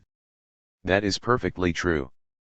Only he was wrong when he imagined that his creative mind was required to discover such a simple truth. This was pointed out in the time of the Lipetsk and Voronezh congresses by those of our revolutionaries who wished to maintain the old program of Zemlya I Volya. They were perfectly right when they said that without support from at least a certain section of the popular masses no revolutionary movement was possible. But as they adhered to the old Narodnik views, they could not have even a vague idea of the kind of activity that would guarantee our revolutionary party beneficial influence over the masses and would therefore ensure it against the exhaustion they could not avoid when carrying out the terrorist struggle. At the same time the terrorist struggle had one indisputable advantage over all the old programs, it was at any rate in real fact a struggle for political freedom, a thing which the revolutionaries of the old make-up would not hear of. Once they had entered the political struggle, the Narodnik socialists were faced with the question of evolution. For the socialist to win political freedom cannot be the last step in revolutionary work. The rights guaranteed to citizens by the modern parliamentary system are no more in his eyes than an intermediary stage on the road to the main aim, i.e., to the reorganization of economic relationships. Between winning political rights and reorganizing these relationships a certain time must necessarily elapse. The question is, will Russian social life undergo a change during that time, and if it does, in which direction? Will not the constitutional system lead to the destruction of the old foundations of peasant life which are so dear to the Narodnik socialists? To answer this question satisfactorily the main propositions of Narodism had to be criticized. It would not be difficult to notice in our revolutionary literature an ever-growing consciousness of the necessity to elucidate, at last, the connection between the Russian Revolution and Russian evolution. Mr. Tikhomarov, who, as we have already said, was the most obstinate of all our revolutionaries of the old faith and zealously safeguarded the Narodnik dogma which he had adopted against incursion by any new thought. Even Mr. Tikhomarov personally felt the influence of this transitory period. His pamphlet Why I Ceased to be a Revolutionary quite definitely indicates this. Telling the story of the transformation which he underwent, Mr. Tikhomarov mentions an article that he wrote for No Vestnik Narodnoy Vali but which was not approved by his colleagues on the editorial board and was therefore not printed. He says that in it he elaborated the proposition that only a certain evolution in the life of the people can provide ground for revolutionary activity. My revolutionism, he says, sought precisely that evolution, that historical process of change of type, in order to act in conformity with it. Well, what did Mr. Tikhomarov's revolutionism find? I demand the union of the party with the country, our author proclaims. I demand the abolition of terror and forming of a great national party. But then, what would be the purpose of conspiracies, revolts and revolutions? A party, such as I was striving to create would obviously have been able to work out a system of improvements which would have been quite possible and clearly fruitful, and hence it would have found strength and ability to prove this to the government, which would have asked for nothing better than to head the reform itself. Apparently, while seeking evolution, Mr. Tikhomirov's revolutionism, in its striving, dropped revolution, of which there is no trace in his present views. That is sad, but it has its inevitable logic. It was natural for a man who refused at any price to abandon the idealization of antediluvian economic relationships in the Russian countryside to end up with the idealization of Tsarism, the natural political fruit of those relationships. Mr. Tikhomirov's present views are not more than the logical, though very uncomely, conclusion from the theoretical premises of the Narodnik socialists which he has always considered indisputable.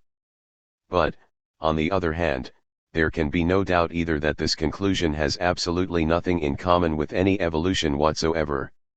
Mr. Tikhomirov sought evolution where it never existed and where, consequently, it could not possibly be found.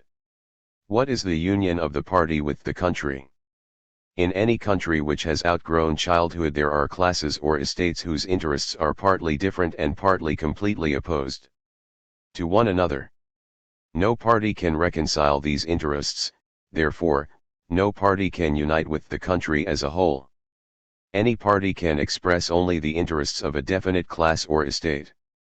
This naturally does not mean that every party is confined to represent in politics only the selfish interests of this or that class.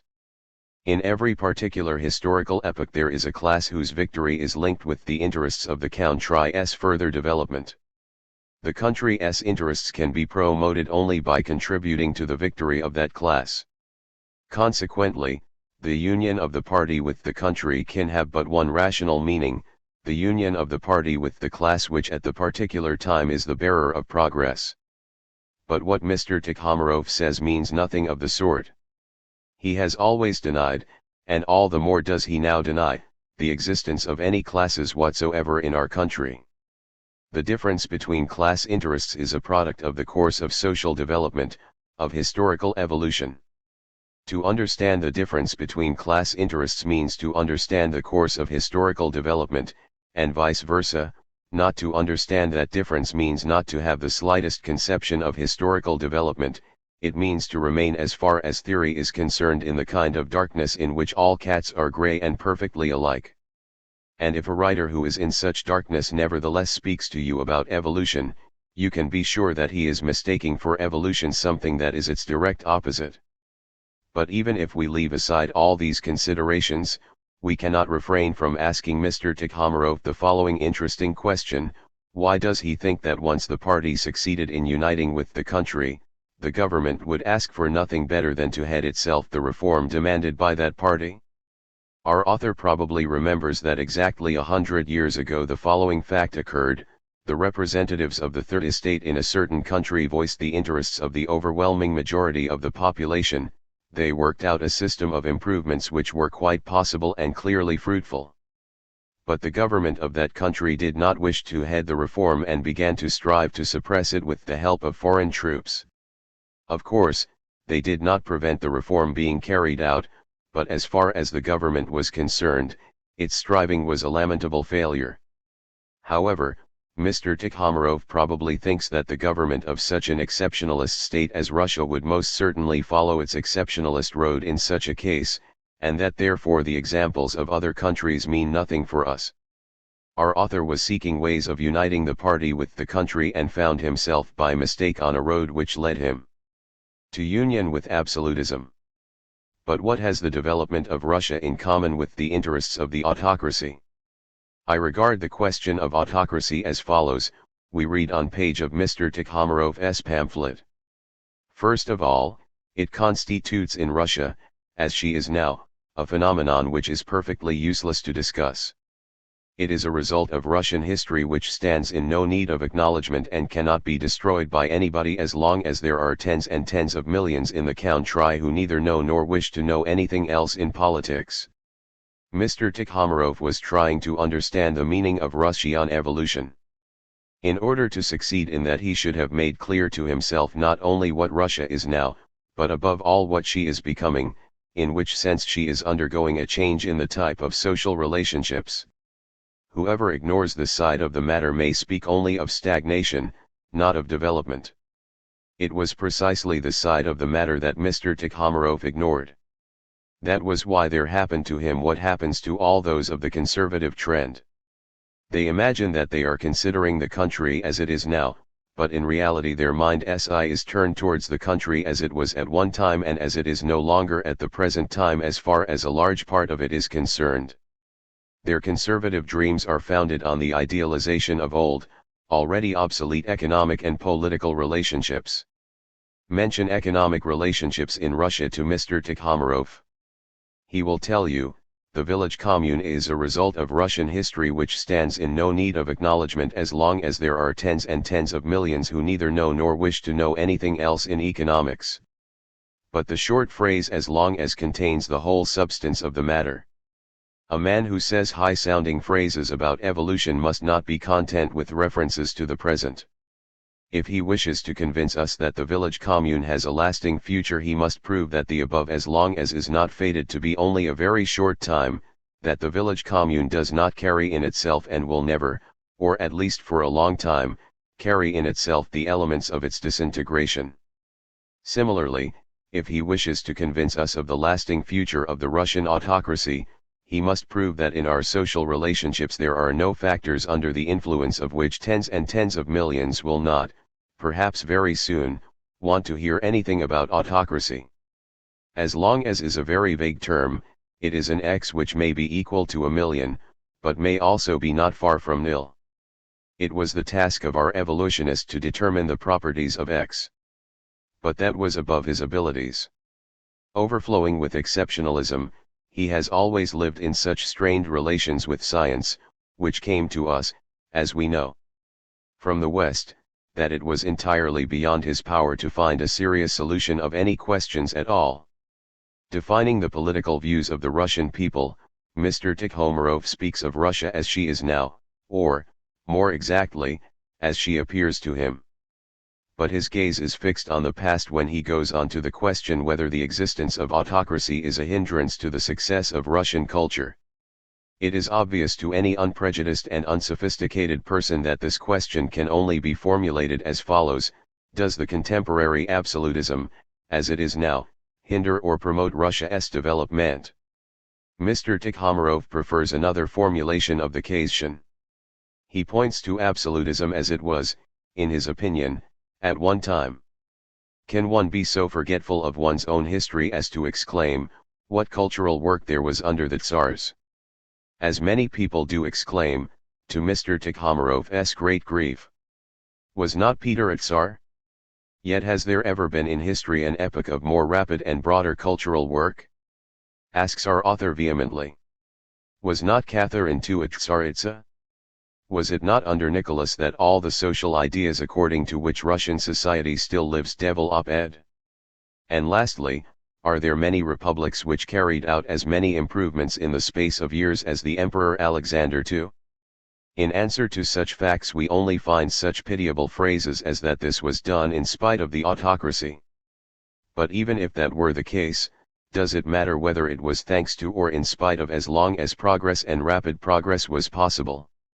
But allow us to ask you, O wise defender of evolution, do you really not understand the very simple fact that the present may not resemble the past, and that the example of Peter, Catherine, or even Alexander II means nothing at all for Alexander III or Nicholas II? Peter tried to make Russia become an enlightened country, Alexander III wanted to plunge her back into barbarity. Russia can raise 20 new monuments to Peter and at the same time find that Alexander III deserves nothing but the gallows. Why turn back to Peter the Great when it is a question of Alexander the Fat? Besides, how are we to understand the reference to the reign of Nicholas? It was under Nicholas that many of the ideas according to which Russian society still lives were developed. That is true, but do not be angry, Mr. Tikhomarov, and allow us to ask you what role Nicholas, the guardsman father of all recessions, had in this. Suppose there is a war between the cats and the mice. The mice think that the cats are a great danger to their well-being and try by all means to get rid of them. Suddenly. *P. Reynard the fox appears and cunningly wagging his bushy tail says to the mice, "Unreasonable and imprudent mice, I really cannot understand you being so forgetful of your history as to exclaim, 'How can we be well off with cats? Now isn't Vaska a cat? Isn't Mishka one too? Did not your number increase so much under Vaska that the master of the house where you lived had to go to the trouble of buying new mousetraps? It is true that Vaska destroyed as many of you as he could, but all the same you multiplied, and isn't it just the same to you whether you multiplied thanks to or in spite of Vaska?" What should the mice have answered to such a sycophant? Great progress in literature is compatible with autocratic monarchy, Mr. Tikhomarov assures us, p. But that is really too unceremonious. Or does he think that his readers do not know the history of much suffering Russian literature? Who does not remember Novikov and Radishchev, who felt the enlightened Catherine's claws, Pushkin's exiles under Alexander the Blessed, Polozaev, tortured to death by Nicholas the Unforgettable, Lermontov, exiled for a poem which contained nothing dangerous for the foundations, Shevchenko, condemned to waste his life as a common soldier, Dostoevsky, at first sentenced to death in spite of his complete innocence and then reprieved, sent to forced labor, shut up in the dead house, where he was twice subjected to corporal punishment, Belinsky, whom death alone saved from the gendarmes.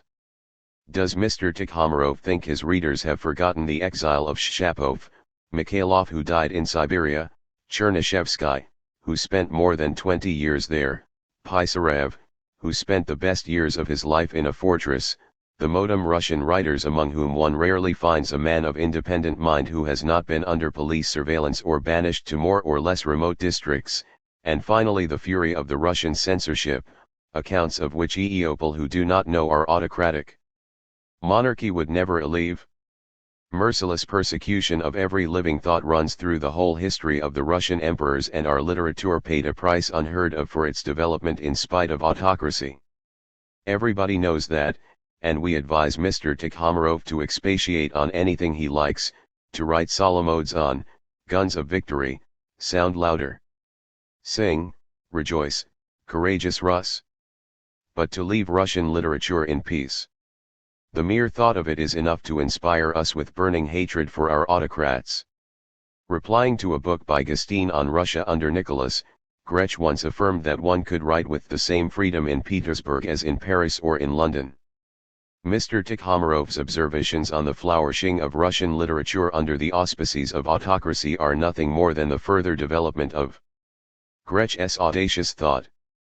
On the appearance of the pamphlet Why I Ceased to be a Revolutionary, many people thought that Mr. Tikhomarov wanted to become a Nukatkov, endowed with a more creative intelligence than the late editor of Moskovsky Vedomosti, but that was a mistake. To one who considers the matter carefully, it is clear that Mr. Tikhomarov was disturbed by Gretsch's fame. And it must be admitted that Mr. Tikhomarov's entire manner of writing is reminiscent of Gretsch. Mr. Tikhomarov is not destined to be a Nukatkov, but he has all that it takes to be a new Gretsch, in miniature, of course. What difference does it make, says Mr. Tikhomarov, whether it is thanks to or in spite of the Tsars that our social development proceeds? A great deal of difference, Mr. Tikhomarov. It is not a matter of indifference to us whether our educational establishments are under the authority of Tolstoys, Delianovs, Runiks, or Magnitskys. It is not a matter of indifference to us that admission to them is restricted, that they may be closed at any time on the whim of the Tsar, and the youths taught in them are handed over to sergeant majors in lieu of volunteers. It is not the same to us that the northern and eastern exile regions are populated with our students, and that, at the present, parents who let their sons enter a higher educational establishment consider them already almost lost. It is not a matter of indifference to us that in our autocratic, police state at least 1/5 of the inhabitants, peasants, every year are subjected to corporal punishment when the taxes are collected. It is not a matter of indifference to us that the workers are persecuted in violation of the laws by the administration for the slightest protest against the hellish conditions in the factories and, if it occurs to our autocrat, can even be handed over to a military tribunal, as was not infrequently the case under Nicholas. All that is far from being a matter of indifference to us. The stupid self-willedness of the autocrats costs us too great a price. There was a time too when all this was far from being a matter of indifference to you, Mr. Tikhomirov. And do you know what? If you still have the slightest drop of humanity, you will, in spite of yourself and your evolution, often recall that time as the noblest in your life. In Mr. Tikhomirov's opinion, if our student youth is surrounded with danger, those to be blamed are the inciters who draw them into politics. Student interference in politics is attended by the most harmful consequences in the form of various demonstrations, when, for some paltry protest against a wretched inspector, hundreds of young people, irreplaceable forces, are lost for the country in hardly hours. Let us note first that student interference in politics is one thing and what are called student affairs are quite another. For students there are other ways of interfering in politics, besides the fight against the inspectors. Secondly, we humbly ask Mr. Tikhomirov to tell us who is to blame for ruin of these really valuable and truly irreplaceable forces. Is it not the government, which is capable of destroying hundreds of young people for a paltry protest against some wretched inspector? It is remarkable that even in Mr. Tikhomirov's presentation our absolutism is a kind of dragon, the wisest policy towards which is merely not to fall into its claws. Of course, it would be millions of times better for the country if our youth could study and develop in peace. Who will dispute that? But unfortunately they will not be able to do so until the political system which is now ruining their young energies is finally abolished. The government will never forgive the youth their interference in politics, and the youth will never refrain from such interference. The student youth everywhere have taken a most active part in the fight for political freedom. George Sand long ago gave the right answer to the Philistines who condemn them for this: if everything that is good and noble in youth is directed against the existing system, that is the best proof that the system is worthless. But it is not only the student youth that Mr. Tikhomirov would like to keep away from the political struggle. He advises everybody, even the very oldest of his readers, to ignore it and suggests as an alternative cultural work approved by the authorities. According to him, no impediments or obstacles can hinder such work. Whatever the kind of government, he says, it can take away from the people anything you like to imagine but the possibility to carry on cultural work, assuming that the people is capable of such work. How gladdening! The only trouble is that we just cannot imagine what wonderful kind of work it is that, so to say, moths do not eat and rust does not consume, and that we can peacefully engage in it even if the government takes away from us anything you like to imagine. The spreading of education, for example, is the most cultural of all cultural works. But the government can always take away from us this kind of work, and Mr. Tikhomirov himself knows many examples of it having done so. Literary activity must also be recognized as cultural work. But Mr. Tikhomirov also knows full well that the government can easily forbid any of us to indulge in such work at any time. What kind of work does our author mean then?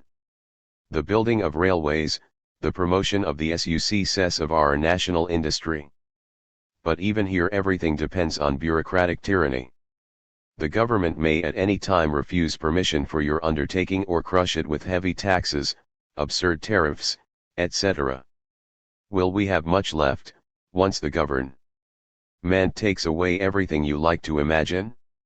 To tell the truth, it is not far from doing that already. It seems to us that Mr. Tikhomirov should be more sincere with his readers and tell them, without any reservation, the consoling words that the Stoics used to tell the slaves: your masters can take away from you everything you like to imagine, but it is above their power to take away from you the inner freedom of your ego, and only that inner freedom is of any value to the man of reason. Many people would probably understand all the correctness of that philosophical thought. If the Russian intellectual is fated to a stormy youth from the political point of view, and if in a riper age he wishes to rest, to live and enjoy it, he will yearn for cultural work. He does not even know very well himself what that work must consist of. From his confused explanations you can generally understand only one thing: a very considerable portion of his future work will be needed to guard and maintain his cultured person. But excuse me, every educated man is of value to us, the future Kulturträger will protest, avoiding that his eyes should meet yours. In other words, he is so good and instructive in his intellectualness that when the Russian people look at him they will be cured of many diseases without more ado, just as the Hebrews in the desert were cured by looking at the brazen serpent. And it is this work of figuring as a Russian brazen serpent that Mr. Tikhomarov recommends to his readers. He who once waxed enthusiastic over the fame of Robespierre or Saint just now pretends to be infatuated with the splendid examples of Kostanjoglo, the model landlord, or Murazov, the angelically kind tax farmer. But speaking of such work he should not have made any reference to history. Our author was very imprudent when he recalled Peter, Catherine, and Alexander too. Delving down to the meaning of such examples, the reader may say to himself, however much or little cultural work there really was in the country during the reign of one or the other of those sovereigns, it consisted in reorganizing social relationships in accordance with the most crying needs of the time. The question is Tsarism as it is now, capable of undertaking a reorganization of Russian social relationships which would be useful and conform to the needs of our time? It is said that the most necessary reorganization of those relationships consists in limiting the power of the Tsar. Will the Tsar undertake such cultural work? That is a dangerous thought, Mr. Tikhomarov. The reader, asking himself such a question, is not far from what today is called seditious intent. But that is not all. Some readers can even go farther and indulge, for example, in the following destructive thinking: the reforms of Alexander II were brought about by the Crimean pogrom, which forced us to adopt a program of transformations which were unquestionably necessary for the self-preservation of Russia as a European country. The basis of all other reforms at that time was the abolition of serfdom. The reason for it, besides general economic considerations, was that the number of peasant revolts, increasing every year, led to fear of a popular rising. It apparently follows from this that when we wish to force the Tsar to undertake cultural work we will have to intimidate him by an uprising, and intimidate him seriously, of course, i.e., not limit ourselves to words, but prepare an uprising in actual fact. This means that revolutionary activity is that same cultural work, but considered from a different aspect. And this last type of cultural work is in substance profitable to the autocrats themselves. Roused by the danger of a revolt, they will more readily transform themselves into emancipators. For Alexander II to think of reforms, Russia had to be in such a desperate condition that the only thing left for Nicholas was to commit suicide. The revolutionaries will reconcile the Tsars with the inevitable perspective of cultural work, then the suicide of Tsars may also prove superfluous. Do you see, Mr. Grech, what a temptation you lead your readers into? How comes it that you behave so inconsiderately? And still you boast of the imprint of positiveness which you were always noted for. Why did you delve into history? Would it not have been better for you to limit yourself to exalting that cultural work which is so dear to you and which does not in the least concern social relationships and will repay us 100-fold for all mishaps, even if absolutism takes away from the brave Russians everything you like to imagine? Our modern Grech himself knows how little assiduity the Russian monarchs display in the domain of historical cultural work. That is why he wishes to play on our patriotism by pointing out the Russian national problems which, in his mind, can be solved only by a stable government. In a certain sense our Tsarism seems never to have been lacking in stability, but did that help much in solving our cultural problems? Let us recall at any rate the history of the Eastern question, which is nearest to us. We were told that our national problems demanded the liberation of Moldavia and Wallachia. We fought for that liberation, but when it was effected our absolutism managed to make the Romanians our enemies. was arousing them against Russia, promoting the solution of the Russian national problems. We were told that the liberation of Serbia was necessary in view of our national problems. We contributed to it, and the Tsar's policy drove the Serbs into the arms of Austria-Hungary. Did that promote the solution of our national problems? We were told the interests of Russia required that Bulgaria should be liberated. Enough Russian blood was shed in that cause, but now, thanks to the policy of our firm and stable government, the Bulgars hate us as their bitterest persecutors. Is that advantageous to Russia? The solution of the national problems of any country requires first of all one condition: stable conformity of the government's policy with the country's national interests. But in our country that condition does not and cannot exist, because our policy is fully dependent on His August Majesty's fantasy.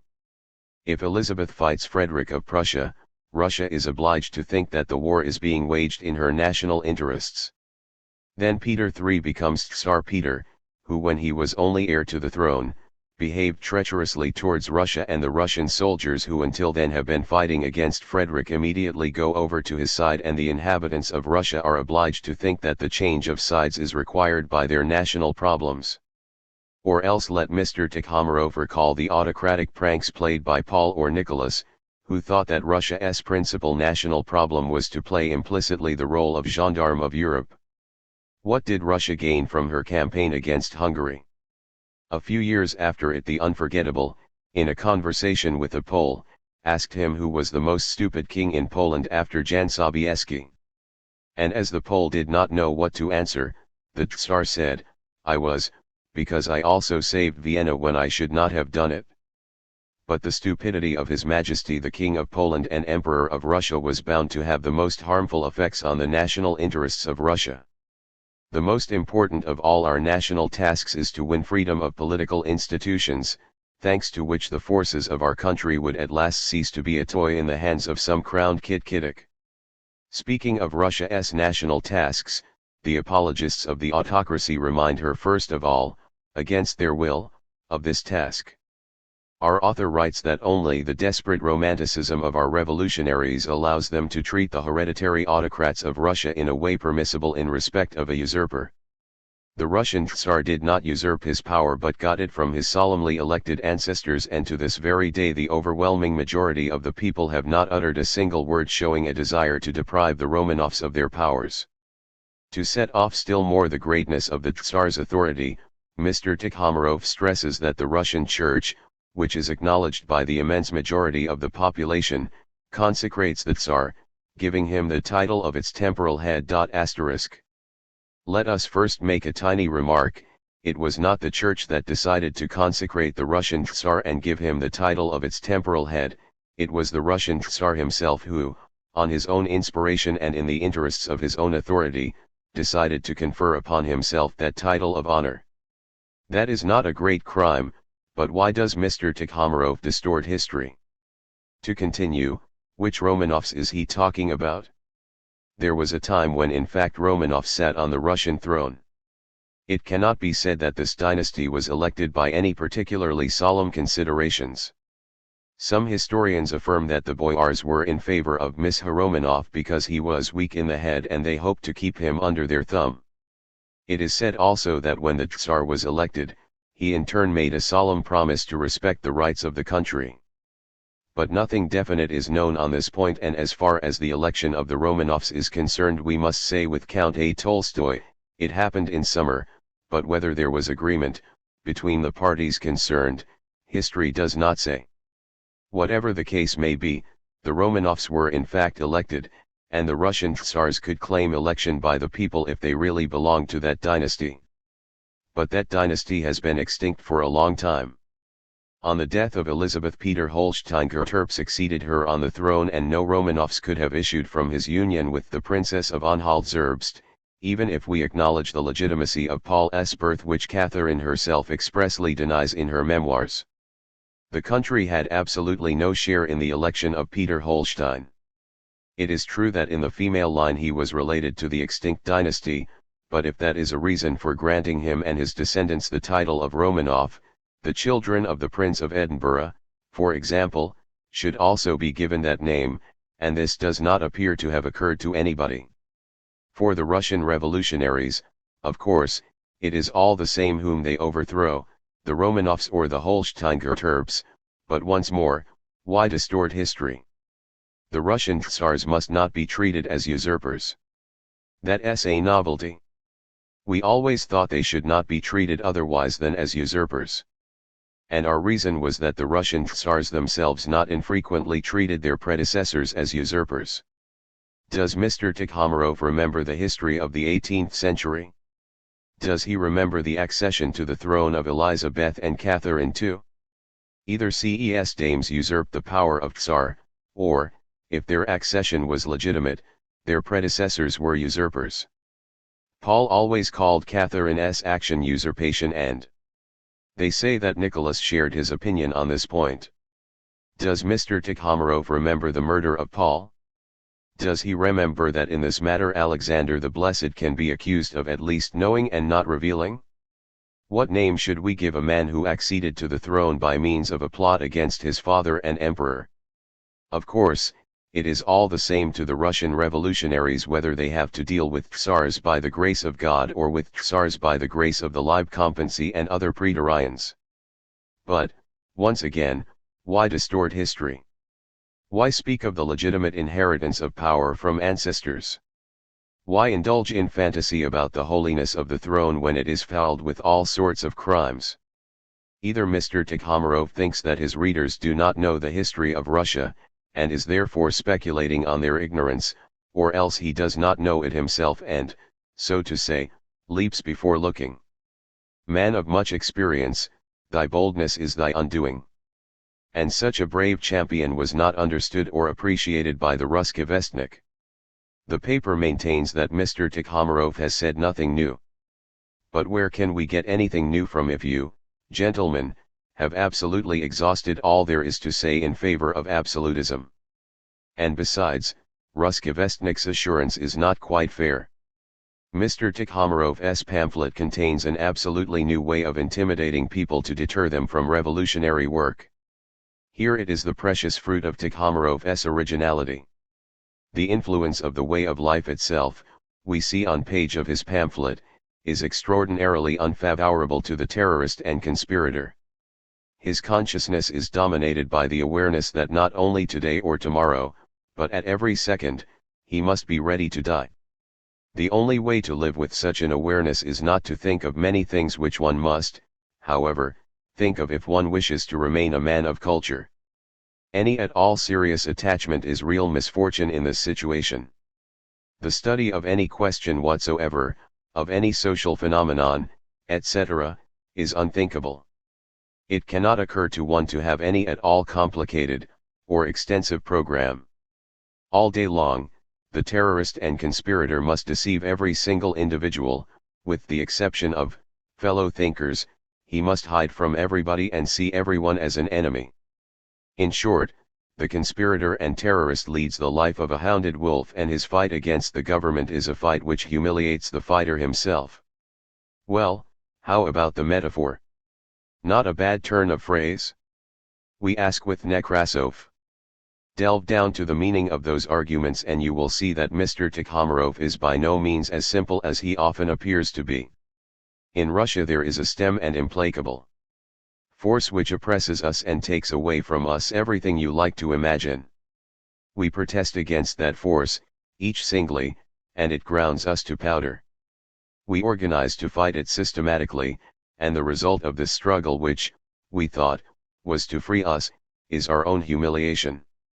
The moral is obvious: if you do not want to be humiliated, do not protest, submit to the authority ordained by God, bow thy head, proud man.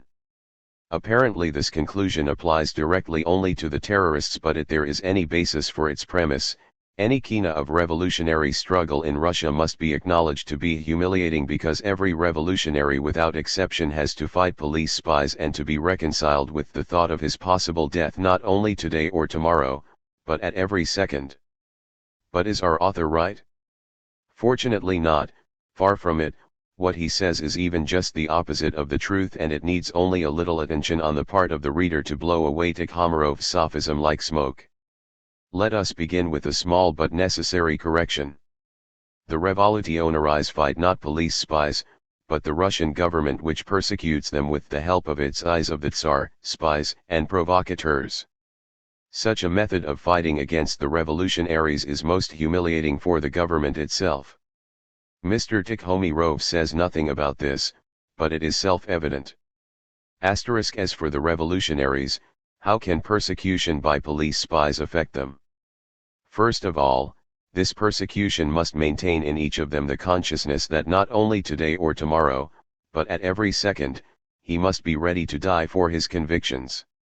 Not everybody is able to bear such a thought at every minute. We can find in the history of secret societies in any country examples of weakness, timidity, humiliation, and even complete degradation. But unfortunately for despotism, not all revolutionaries are like that. Constant persecution has quite the opposite effect on people of stronger character. It develops in them not fear of persecution but complete and constant readiness to die in the fight for a just cause. And this readiness maintains in them a state of mind that pacific Philistines who never aroused a single suspicion in any spy cannot come anywhere near to understanding. Everything personal, everything selfish is relegated to the background, or rather we need only remember the burial of Sudyakin and we will see how humiliatingly near to spies our Tsars are brought by their method of fighting revolutionaries. During the famous Gachina isolation of Alexander I, we cannot remember in which paper that the August family had arranged a Christmas tree for the court police officials. Her Majesty graciously deigned to distribute presents to those officials with her own hands. After such kindness to the recognized police, nobody would be surprised if during Easter week there was an announcement in the papers to the effect that their Majesties had given the kiss of peace to the representatives of the secret police, or simply to spies, their closest fellow thinkers. Is forgotten entirely, and all that remains is the political interest common to all, the power of one thought alone, a single but burning passion. Man attains the height of heroism. And there have been enough people of this kind in our revolutionary movement. See what Kennan writes when he makes the acquaintance of our exiles in Siberia. What I saw and learned in Siberia stirred me to the very depths of my soul, opened to me a new world of human experiences, and raised, in some respects, all my moral standards, he says in a letter quoted by Mrs. Dawes in the August issue of the American magazine The Century. I made the acquaintance of characters as truly heroic in mold, characters of as high a type as any outlined in history, and saw them showing courage, fortitude, self-sacrifice, and devotion to an ideal beyond anything of which I could believe myself capable. I went to Siberia, regarding the political exiles as a lot of mentally unbalanced fanatics, bomb-throwers, and assassins. When I came away from Siberia, I kissed those same men goodbye with my arms round them and my eyes full of tears. What will Mr. Tikhomirov say of such people? The humiliating struggle against police spies apparently did not have any humiliating influence on them. Ah, Mr. Grech, what an elephant you have not noticed. Of course, it would be far better if the revolutionaries did not need to expose themselves to persecution by police spies. But that depends on the government. Tikhomirov would be rendering us a great service if he impressed on our rulers that not all means are good in fighting the revolutionaries and that eyes of the Tsar are very unattractive. As for the deception which revolutionaries are allegedly obliged to engage in all day long, we can answer Mr. Tikhomirov with the following arguments. We do not know whether he deceived many people when he considered himself as a revolutionary. Possibly he did. His own admissions show that as long as the Vestnik Narodnoy Vali was published, his literary work was deception of his readers, for even at that time he no longer believed in the cause he was defending. But from this it by no means follows that all revolutionaries are obliged by the very force of things to deceive. Mr. Tikhomirov's sad example means nothing for them. Revolutionary work only obliges to secrecy, but there is an enormous difference between secrecy and deception. Even the most truthful man who has never told a lie in his whole life can have secrets, and he has absolute moral right to reveal those secrets only to his fellow thinkers. Does not Mr. Grech understand that? But here, reader, is a most amazing thing. Russian absolutism is so monstrous that even when Mr. Tikhomarov himself has engaged on the road of truth, he could not remain steadfast in his role of loyal writer. After all sorts of far-stretched suppositions and sophisms that he has invented in support of the power of the Tsar, he suddenly begins to be ironical, involuntarily adopting Shchedrin's tone. The source of legislative and executive power according to Russian law is the sovereign of the country, he writes. In republican countries it is the electors. Both of these forms have their advantages, but in both of them political action, whatever be its source, is manifested only through the intermediary of definite institutions, sometimes such institutions as barricades, for example, Mr. Tikhomarov. These institutions are no less means of activity in Russia than in other countries. We have the State Council, the Senate, the ministries with various supplementary bodies such as the Department of Trade and Manufacture and a fair number of permanent commissions, p. For this caustic sarcasm we can forgive our author many transgressions against logic and common sense, but not, of course, against political decency. For from all we have said the reader will perhaps conclude that we do not recognize any merits on the part of our despotism. That would not be quite true. Russian despotism certainly has undeniable historical merits, the chief of which is that it has brought to Russia the seed of its own downfall. It is true that it was forced to do so by reason of its proximity to Western Europe, but all the same it did it, and as a result deserves our sincerest recognition. The old Muscovite Russia was noted for her completely Asiatic character. This strikes one in the economic life of the country, in all its usages and the whole system of state administration. Muscovy was a kind of China in Europe instead of in Asia. Hence the essential distinction that whereas the real China did all she could to wall herself in from Europe, our Muscovite China tried by every means in her power from the time of Ivan the Terrible to open at least a small window on Europe. Peter succeeded in accomplishing this great task. He effected an enormous change which saved Russia from ossifying.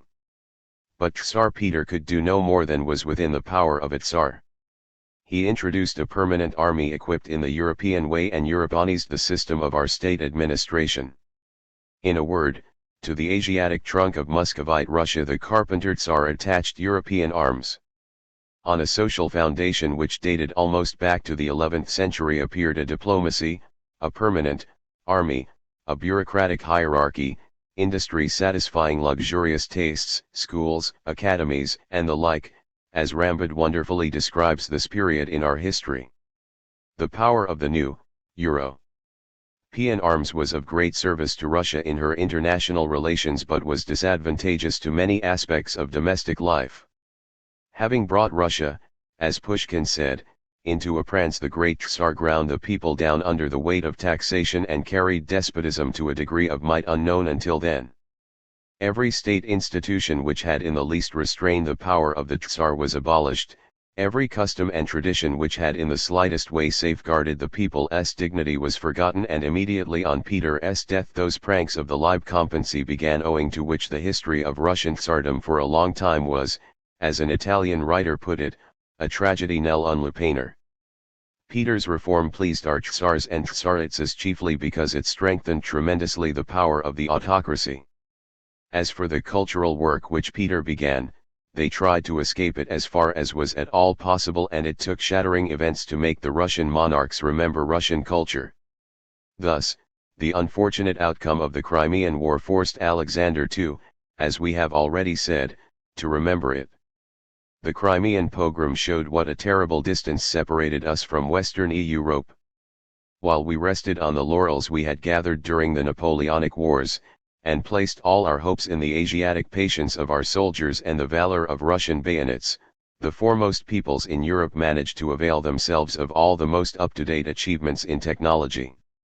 Willy-nilly we had to shake ourselves up too. The state needed new funds, new sources of revenue.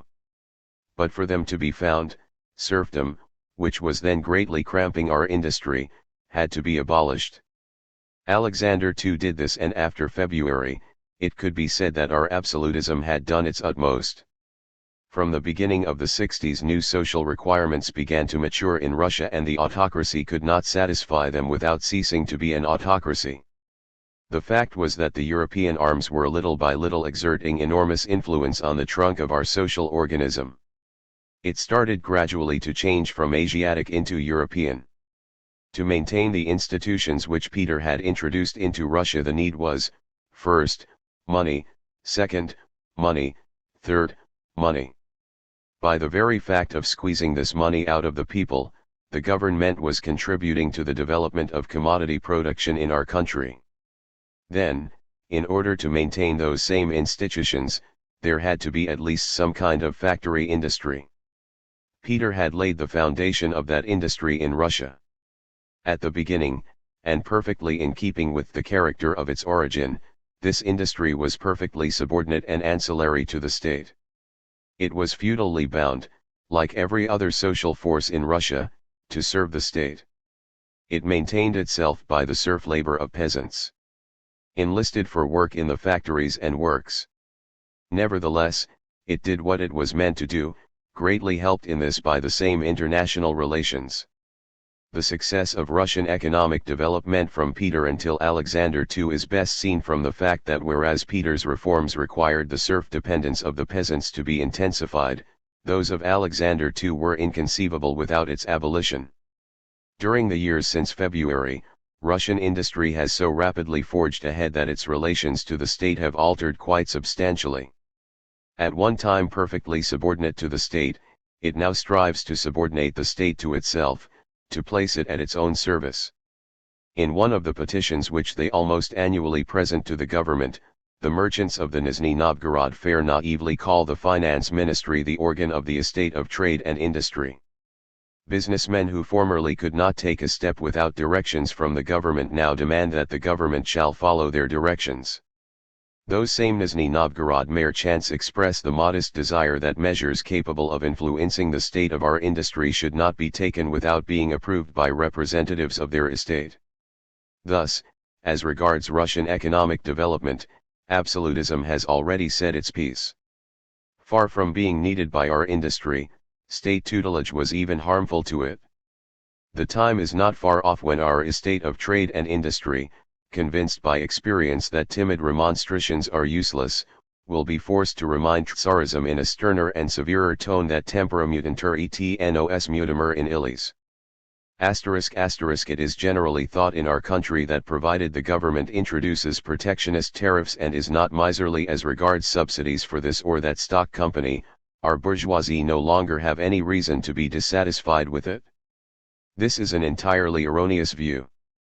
Here, as in all other matters, good intentions are by no means sufficient, ability is also needed, and that is what our government has not got. Aksakov, who was inspired in this case by our Moscow merchants, said, for example, in his Rus, October, that all the efforts of our merchants and industrialists to find new foreign markets for the disposal of their commodities are not only weakly supported by the Russian administration, but can even be said to be unseasonably paralyzed by the absence of a clearly conceived general trade policy in our government. He explained this absence by the perfectly correct consideration that such is our bureaucratic system, in which all sections of administration are divided between departments to the detriment of the whole, and each department is very nearly a state within the state. He gives the following arguments to prove this: the finance ministry, for example, works out and establishes a whole system of encouragements and support for Russian industry and trade, including, among other things, tariffs for foreign goods imported into Russia, and the railway departments, which are administered by another ministry, that of communications, establish a transport tariff which reduces to nil the tariff combinations of the finance ministry and protects foreign trade to the detriment of Russian trade. And a third ministry, that of the interior, which has under its authority natural, not artificial roads, neglects and allows to become unusable the important ancient trade. Mr. Tikhomarov, who once exalted the real peasant as a menacing revolutionary force, now speaks of the peasant's reactionary qualities as of something quite natural. It is precisely the peasant he has in view when he says that tens of millions among the population will not hear of anything except Tsarism. Like the procurator in the comic poem The Speech of Jalekhovsky, he is now ready to exclaim in a voice full of emotion, "Christ be praised! By the peasant we'll be saved." And, true enough, the peasant would save Mr. Tikhomarov and his present fellow-thinkers if Mr. Tikhomarov and his present fellow-thinkers could save the peasant who has been left to us by the good old times. But no power whatever can save him. The development of commodity and capitalist production has radically changed the life of Russia's working population. Our Moscow and Petersburg despotism used to rely for support on the backwardness of the rural population which lived in economic conditions dating back, according to the Express-Zion of Rambod quoted above, almost to the 11th century. Capitalism has completely disrupted our ancient patriarchal rural relationships. G. I. Uspensky, who in his essays portrayed the real peasant with photographic exactness, admits that such a peasant is fated not to exist much longer on earth, that the old peasant order is breaking up and that in the countryside two new estates have been taking shape, namely the bourgeoisie and the proletariat. The latter are leaving the countryside as they grow and are going to the town, to industrial centers, to the factories and works. One does not need to have studied in a seminary to know that the development of the proletariat revolution is as social relationships. Everybody knows what kind of role the working class has. Root, and the Foreign Affairs Ministry suddenly concludes some kind of treaty without careful consideration of Russian trade interests, allowing, for example, in the Berlin Treaty, the obligation for Bulgaria to follow the Turkish tariff, which is the most unfavorable for Russia and the most favorable for England and Austria, etc., etc. In the following issue of Rus, Aksakov stated that every safeguard of Russian industrial interests had to be obtained by fighting, i.e., after long and obstinate insistence. In the same issue, speaking of transit through the Caucasus, the editor of the Slavophile paper, who, we repeat, is here inspired by Moscow manufactures, says that our industrial world, dissatisfied with the direction adopted in this occasion by Petersburg, was ashamed, embarrassed and grieved and had already lost all hope of energetic support for the Russian national, interests in official spheres in Petersburg. Well, this seems clear. Had in the modern history of Europe. In modern European society, where the ruling classes present a horrifying picture of hypocrisy, falseness, perversion, deception, speculation on the exchange and political corruption, the working class is the only buttress and the only hope of all sincere and thinking supporters of progress. In our country the formation of this class is of still greater significance. With its appearance the very character of Russian culture is changing, our old Asiatic economic life disappearing, giving place to a new, European one. It is the working class in our country that is destined to finish the greatest work of Peter to complete the Europeanization of Russia. But the working class will impart an entirely new character to this matter, on which depends the very existence of Russia as a civilized country. Begun in the past from above by the iron will of the most despotic of Russian despots, it will be completed from below, by the emancipation movement of the most revolutionary of all classes that history has ever known. Herzen notes in his diary that in Russia there is properly speaking no people, but only a prostrate crowd and an execution In the working class a people in the European sense of the word is now being created in Russia. In it the working population of our country will for the first time rise in all their might and call their executioners to account. Then the hour of Russian autocracy's doom will strike. Thus the inexorable course of historical development solves all those contradictions which in our country are characteristic of the position not of the revolutionary intelligentsia alone, but of any intelligentsia whatsoever. The Russian intelligentsia themselves are the fruit, quite unintentional, it is true, of Peter's transformation, i.e., of the instruction of youth in schools and academies which started with that transformation. More or less European in structure, These schools instilled into the young people taught in them many European concepts which were contradicted at every step by the Russian system and mainly by the whole practice of autocracy. It is therefore understandable that a section of educated Russians not satisfied with the majestic perspective of the hierarchy system, adopted an oppositional attitude to the government. Thus there arose in our country the stratum which it is customary to call the intelligentsia. As long as this stratum existed on a social basis dating back almost to the 11th century, it could revolt and be infatuated with any utopias it pleased, but it could change absolutely nothing in the actual situation.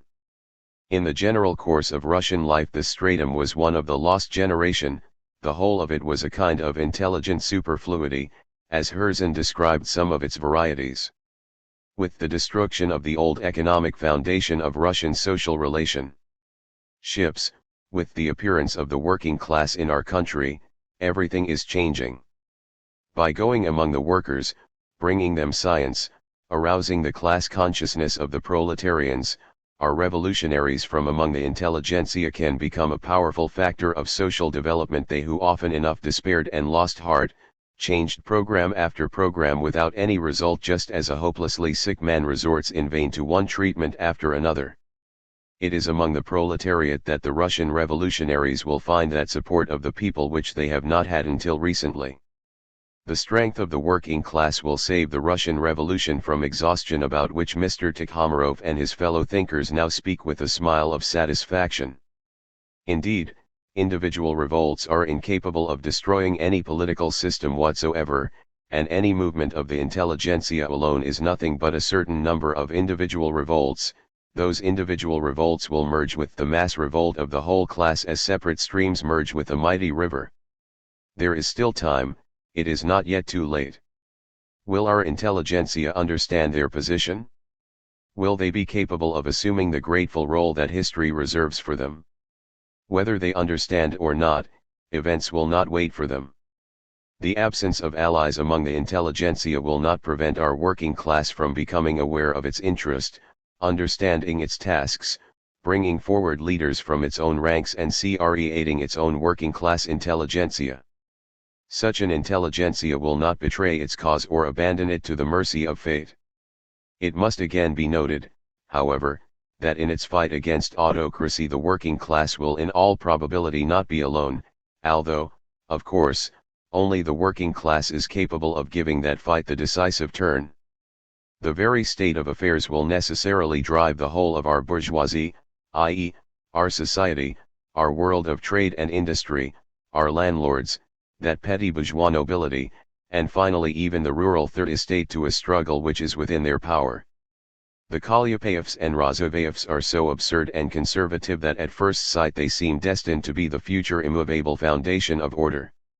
In time they will indeed assume that role, but they must necessarily first pass through their period of stormy strivings. Our financial system is founded on the enslavement of the peasant to the state, which takes from him everything you like to imagine, guided by the far from complicated consideration that he will get it. The all-suffering he long justified this assurance that was so flattering for him, but now even his amazing capacity for getting things is nearing its ruin.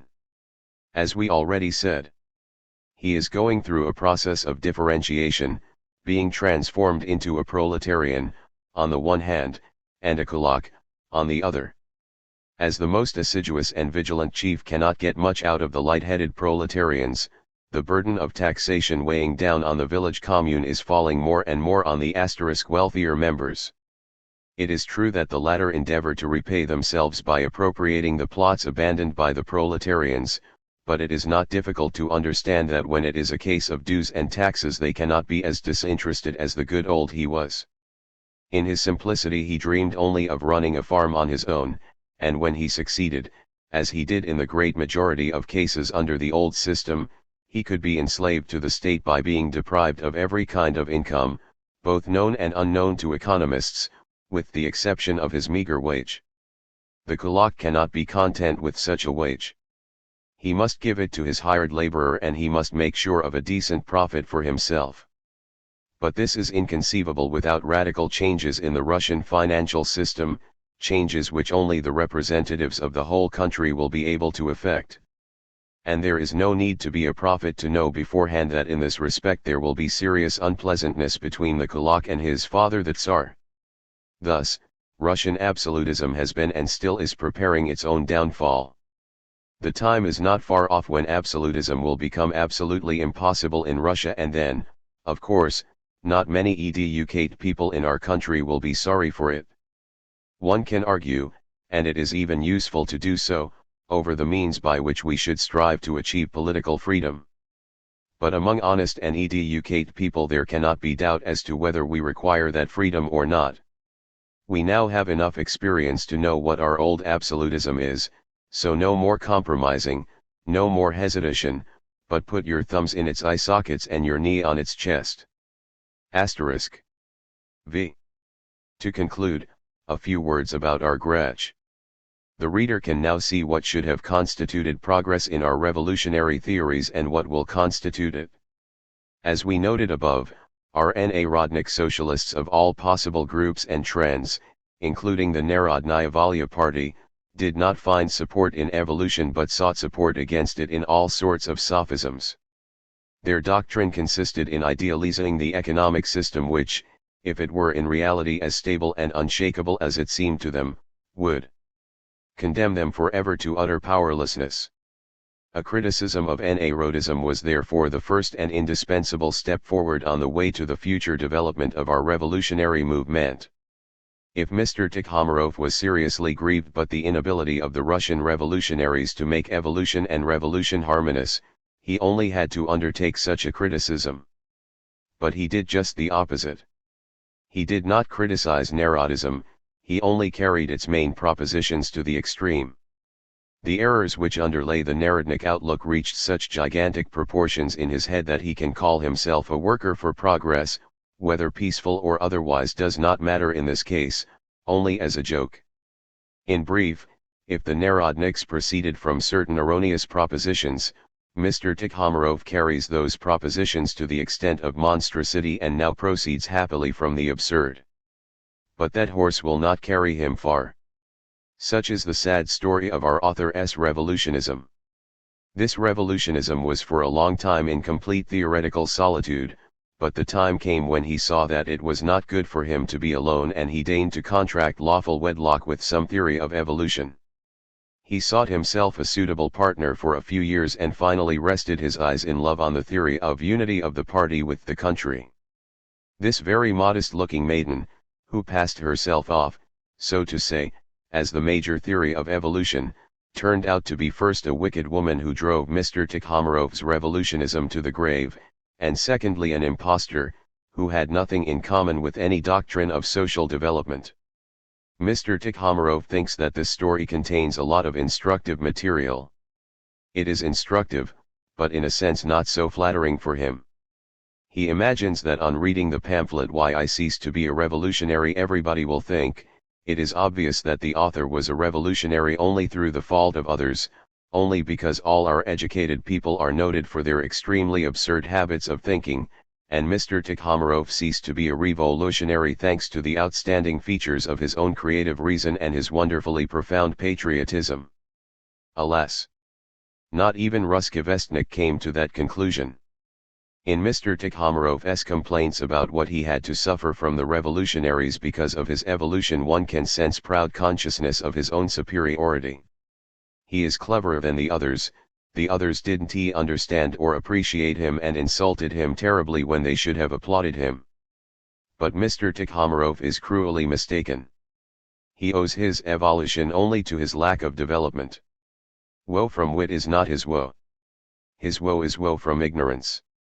And this man, who understands no more about socialism than a pen pusher in a Petersburg police station, was for a long time considered as a prophet and an interpreter of some kind of special Russian socialism which he liked to oppose to West European socialism.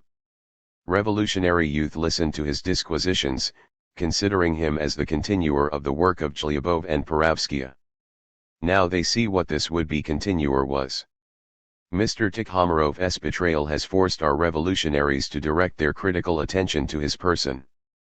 But that is not all. They are now obliged to check critically all that Mr. Tikhomarov wrote throughout the 80s when he, although himself not believing what he wrote, thought it necessary to write in the capacity of a revolutionary. Asterisk a lot of rubbish Mr. Tikhomarov came out with, a lot of questions he muddled during those years. And until we can clear up that muddle, even if we have broken with him and assessed him as he deserves, we shall still not free ourselves from theoretical Tikhomarovism. But free ourselves we must. And now, goodbye, Mr. Tikhomarov. May our Orthodox God grant you health and our autocratic God reward you with the rank of General. Speech at the International Workers' Socialist Congress. In Paris, July First version It may seem strange for you to see at this Workers' Congress representatives of Russia, a country where the working class movement is still unfortunately extremely weak. We think that revolutionary Russia must not in any case remain aloof from the modern socialist movement in Europe, but that, on the contrary, her present closer contact with it will be of great advantage to the cause of the world proletariat. You all know the role played by Russian absolutism in the history of Western Europe. The Russian Tsars have been crowned gendarmes who regarded it as their sacred duty to defend and support European reaction from Prussia to Italy and Spain. It would be wasting words to speak here of the role which Nicholas, for example, played in, and it is as clear as daylight that the fall of Russian absolutism would mean the triumph of the international revolutionary movement in the whole of Europe. The only question is, what conditions are necessary for the revolutionary movement in Russia to be victorious over Russian absolutism? Certain writers, who have more imagination than knowledge of social and economic matters, depict Russia as a country similar to China and whose economic structure has nothing in common with that of the West. That is completely false. The old economic foundations of Russia are undergoing a process of complete disintegration. Our village commune, once so dear even to certain socialists, but which in reality has been the main buttress of Russian absolutism, is becoming more and more an instrument in the hands of the rural bourgeoisie for the exploitation of the majority of the agrarian population. The poorer peasantry are forced to move to the towns and industrial centers, and simultaneously with this, big manufacturing industry is growing and absorbing the once flourishing handicrafts industry in the villages. Incited by the need for money, our autocratic government is devoting all its energies to the development of capitalism in Russia. We socialists can only be satisfied with this aspect of its activity, because it is thus digging its own grave. The proletariat. Speech at the International Workers' Congress, which is being formed as a result of the disintegration of the village commune, will strike a mortal blow at the autocracy. If, in spite of the heroic efforts of the Russian revolutionaries, the autocracy is not yet defeated in Russia, the explanation is that the revolutionaries are isolated from the masses of the people. The forces and the self-sacrifice of our revolutionary ideologists may be sufficient for the fight against the Tsar as an individual, but they are insufficient for a victory over Tsarism as a political system. The task of our revolutionary intelligentsia therefore comes, in the opinion of the Russian Social Democrats, to the following: they must adopt the views of modern scientific socialism, spread them among the workers, and with the help of the workers, storm the stronghold of autocracy. The revolutionary movement in Russia can triumph only as the revolutionary movement of the workers. There is not and cannot be any other way out for us. Second version citizens, as the list of speakers is a long one and the Congress can therefore give them only a short time for their reports on the economic and political situation in the countries they represent, I shall endeavor to make my account of the working class movement in Russia as short as possible. It may seem strange for you to see at this Congress representatives of Russia, a country where the working class movement is far from being as developed as in West European countries. But we Russian Social Democrats think that revolutionary Russia must not in any case remain aloof from the rest of working class and socialist Europe. On the contrary, her present closer contact with it will be of great advantage to the world socialist movement. You all know the infamous role that Russian absolutism has been playing up to this very day in the history of Western Europe. The Russian Tsars have been crowned gendarmes who regard it as their sacred duty to support reaction in all countries from Prussia to Italy and Spain. It would be wasting words to speak here of the role which the Emperor Nicholas, of woeful memory, played in the well-known events of. That is why the triumph of the revolutionary movement in Russia would be a triumph for the European workers.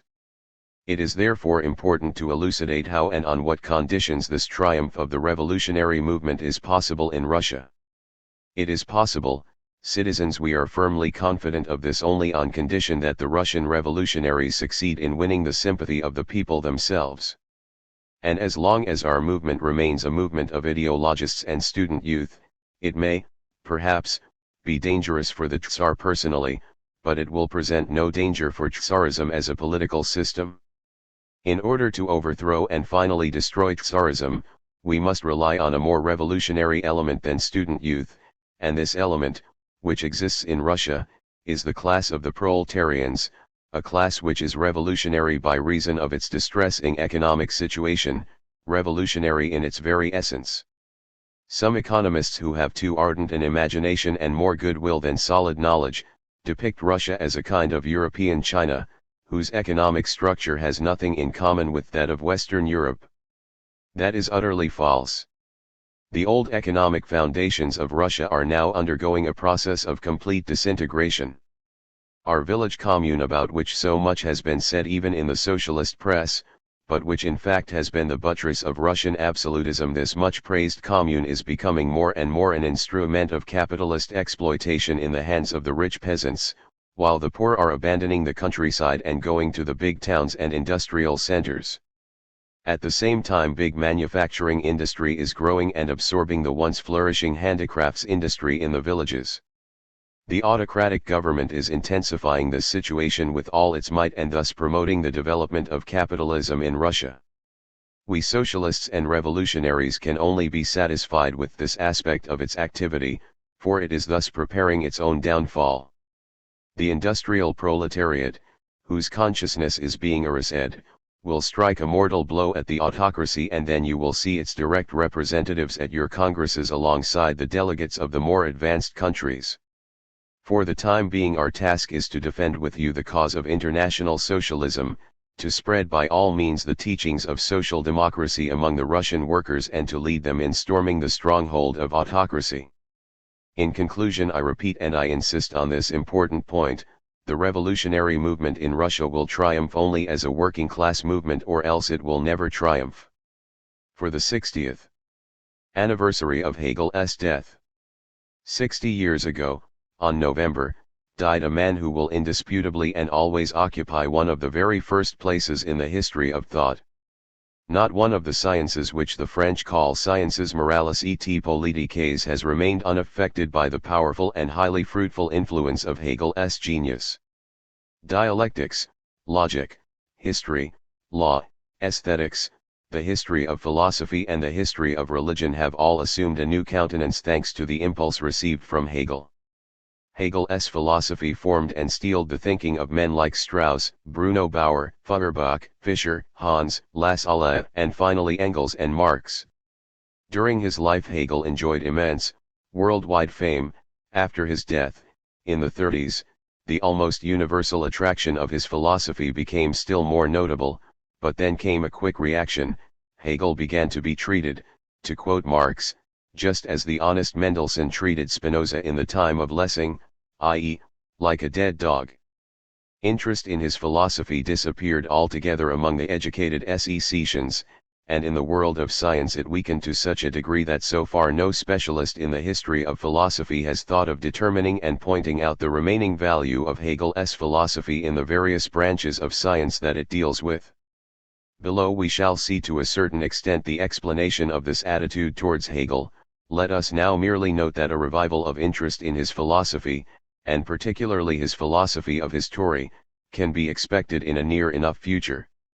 The enormous success of the working class movement, compelling the so-called educated classes to take an interest in the theory under whose banner that movement is proceeding, will force those classes also to show interest in the historical origin of that theory. And once they show an interest in this, they will soon come to Hegel, who will thus be transformed in their eyes from the philosopher of the Restoration into the founder of the most progressive ideas of today. That is why we can foretell that although there will be a revival of interest in Hegel among the educated classes, they will never adopt towards him the attitude of profound sympathy that he was the object of 60 years ago in the country's or German culture. On the contrary, bourgeois scientists will undertake a feverish critical revision of Hegel's philosophy, and many doctors' diplomas will be obtained fighting the late professor's extremes and arbitrary logic. Naturally, science's only gain from that critical revision will be that the learned defenders of the capitalist system will repeatedly display their theoretical worthlessness, just as they have already shown it in the field of politics. But not without reason it is said that it is always useful to dig around the roots of truth. The revival of interest in Hegel's philosophy will give impartial people an opportunity to study his works independently, and this will be a very fruitful though not easy exercise for their minds. Those who really wish for knowledge will learn very much from Hegel. In the present essay we wish to attempt an appraisal of the philosophico-historical views of the great German thinker. This has already been done in the main lines by the hand of a master in Engels' articles Ludwig Feuerbach und der Ausgang der klassischen Deutschen Philosophie, which were printed in Neue Zeit, and then published as a separate booklet. But we think that these views of Hegel fully deserve more detailed study. Hegel's importance in the social sciences is determined first and foremost by the fact that he considered all their phenomena from the standpoint of the process de werdens, of coming into being, i.e., from the standpoint of their appearance and their disappearance. It may seem to many people that this was not a very great merit, as one cannot, apparently, consider social phenomena in any other way. But firstly, this standpoint, we shall see, is even today far from being understood by many of those who term themselves evolutionists. Secondly, during Hegel's time, people who studied the social sciences were still far from that standpoint. It is sufficient to remember the socialists and the economists of those days. The socialists then considered the bourgeois system as indeed a very harmful, but nevertheless entirely accidental product of human error. The economists were enthusiastic over it and could find no words to express their praise, but they too regarded it as no more than the fruit of the accidental discovery of truth. Neither the former nor the latter got any further than this abstract counterposition of truth and error, although the teachings of the socialists already contained elements of a more correct view of things. In Hegel's eyes this abstract counterposition of truth and error was one of those absurdities into which rational thought often falls. Jean-Baptiste Say considered it useless to study the history of political economy because before Adam Smith all economists professed erroneous theories. For Hegel, philosophy was nothing more than the intellectual expression of its time. Each philosophy that has been surpassed at a particular time was the truth for its time, and if for only that reason Hegel could not cast aside the previous philosophical systems as old and useless rubbish. On the contrary, as he himself said, the most recent philosophy is the result of all preceding philosophies and must therefore contain the principles of them all, encyclopédie. Underlying such a view of the history of philosophy there was of course the purely idealist consideration that the leader of this spiritual work, i.e., the work of philosophical thought G.P. is the single living spirit, whose thinking nature consists in coming to self-consciousness, and, having attained it, to rise immediately above the stage reached and go further. Ibid. But the most consistent materialist will not refuse to admit that each particular philosophical system is no more than the intellectual expression of its time. And if, turning again to the history of political economy, we ask ourselves which standpoint we must consider it from at present, we shall immediately see how much nearer we are to Hegel than to Say. For instance, from Say's standpoint, i.e., from the standpoint of the abstract counterposition of truth and error, the mercantile system or even the system of the physiocrats must, and indeed did, appear as no more than an absurdity which accidentally found its way into man's head. But we now know to what extent each of the systems mentioned was the necessary product of its time. With regard to the special attention paid by the monetary and mercantile systems to international trade and to individual branches of national labor that lead directly to international trade, which are regarded by them as the only real source of wealth or of money, one has to remember that in those times national production was for the most part still carried on within the framework of feudal forms and served as the immediate source of subsistence for the producers themselves. Most products did not become commodities, they were accordingly neither converted into money nor entered at all into the general process of the social metabolism, hence they did not appear as materialization of universal abstract labor and did not indeed constitute bourgeois wealth. It was consistent with the rudimentary stage of bourgeois production that those misunderstood profits should have clung to the solid, palpable, and glittering form of exchange value, to exchange value in the form of the universal commodity as distinct from all particular commodities. Karl Marx, Zur Kritik der politischen Ökonomie, Berlin, S. Marx explains the physiocrats' disputes with their opponents as a dispute about which kind of labor creates surplus value. Ibid. S. Was not this occasion most timely for the bourgeoisie, who were then preparing to become everything? But not only philosophy appears to Hegel as the natural and necessary product of its time, he takes the same view of religion and law. And it must also be noted that philosophy, law, religion, art, and even technology, Technisgeschicklichkeit, are, in Hegel's opinion, closely interrelated. Only with a particular religion can a particular form of state exist, as also in that particular state a particular philosophy and a particular art.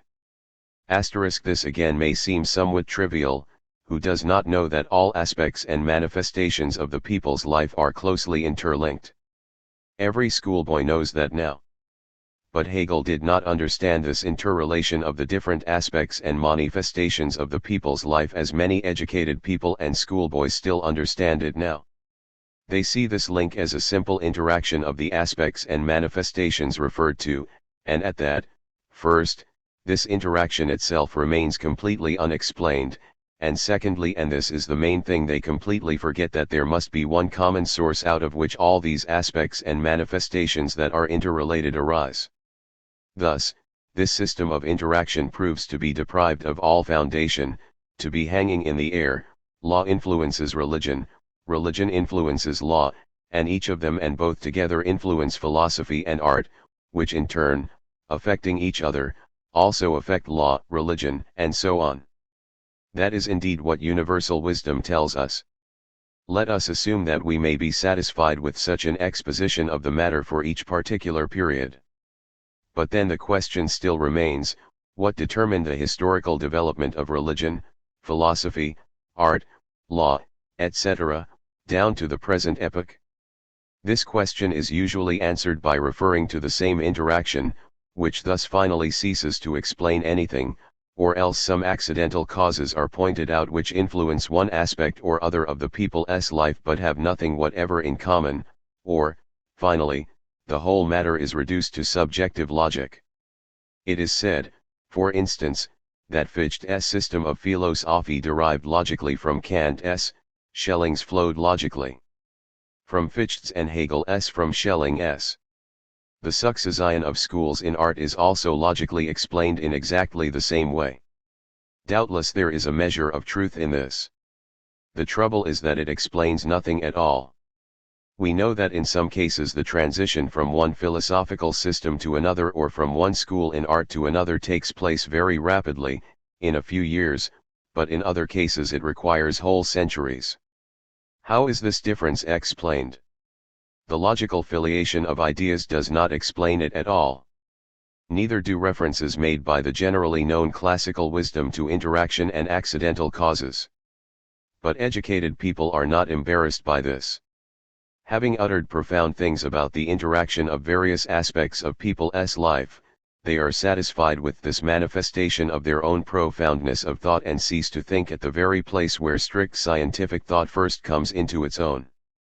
Hegel was as far from such profoundness of thought as heaven from earth. To be satisfied with considering a particular content from the standpoint of interaction, he says, is an extremely poor method in the sense of understanding. Then one deals merely with the plain fact, and the demand for mediation which is manifest when it is a question of finding the causal link remains unsatisfied.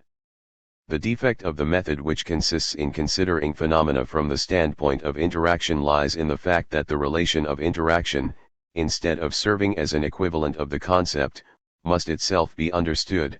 This is achieved by both interacting aspects being acknowledged as moments in some third, higher one, and not being taken as immediately given.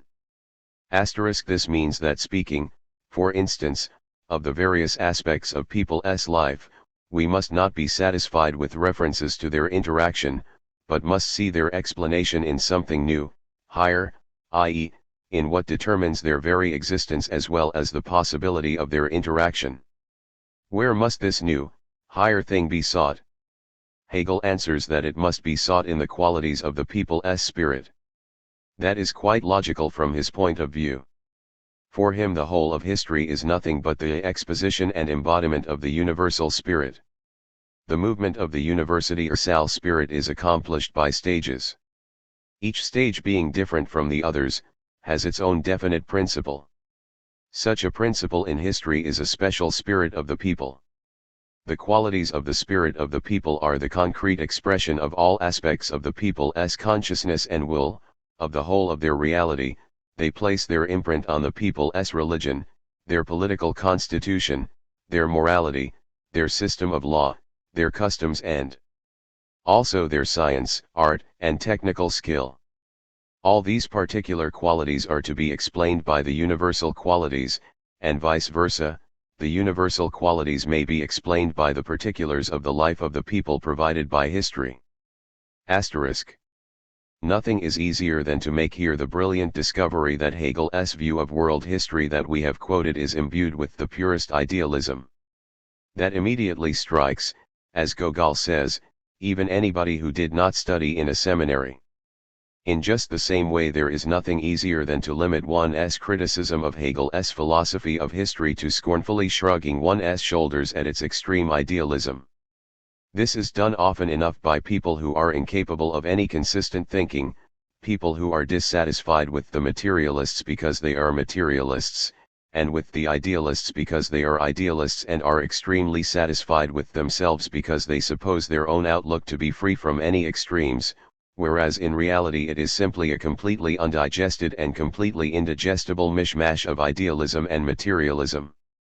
In any case, Hegel's philosophy has the undeniable merit that it does not contain a trace of eclecticism. And if its erroneous idealistic basis does really make itself felt too often, if it places too narrow limits on the movement of the great man's genius, that very circumstance must force us to pay the utmost attention to Hegel's philosophy, for it is precisely what makes his philosophy supremely instructive. Hegel's idealist philosophy itself contains the very best, the most irrefutable proof of the inconsistency of idealism. But at the same time it teaches us consistency in thought, and whoever goes through its stern school with love and attention will acquire forever a salutary repugnance for eclectical mishmash. If we now know that world history is not at all the exposition and embodiment of the universal spirit, that still does not mean that we may be satisfied with the current considerations on the theme that the political structure of every given people influences their morals, that their morals influence the constitution, and so on. We must agree with Hegel that both morals and political constitution proceed from a common source. What that source actually is we are shown by the modern materialist explanation of history, about which we shall for the present merely note that Messrs. The eclectics have just the same difficulty in understanding it as in penetrating the secret of Hegel's idealistic views, which are diametrically opposed to it.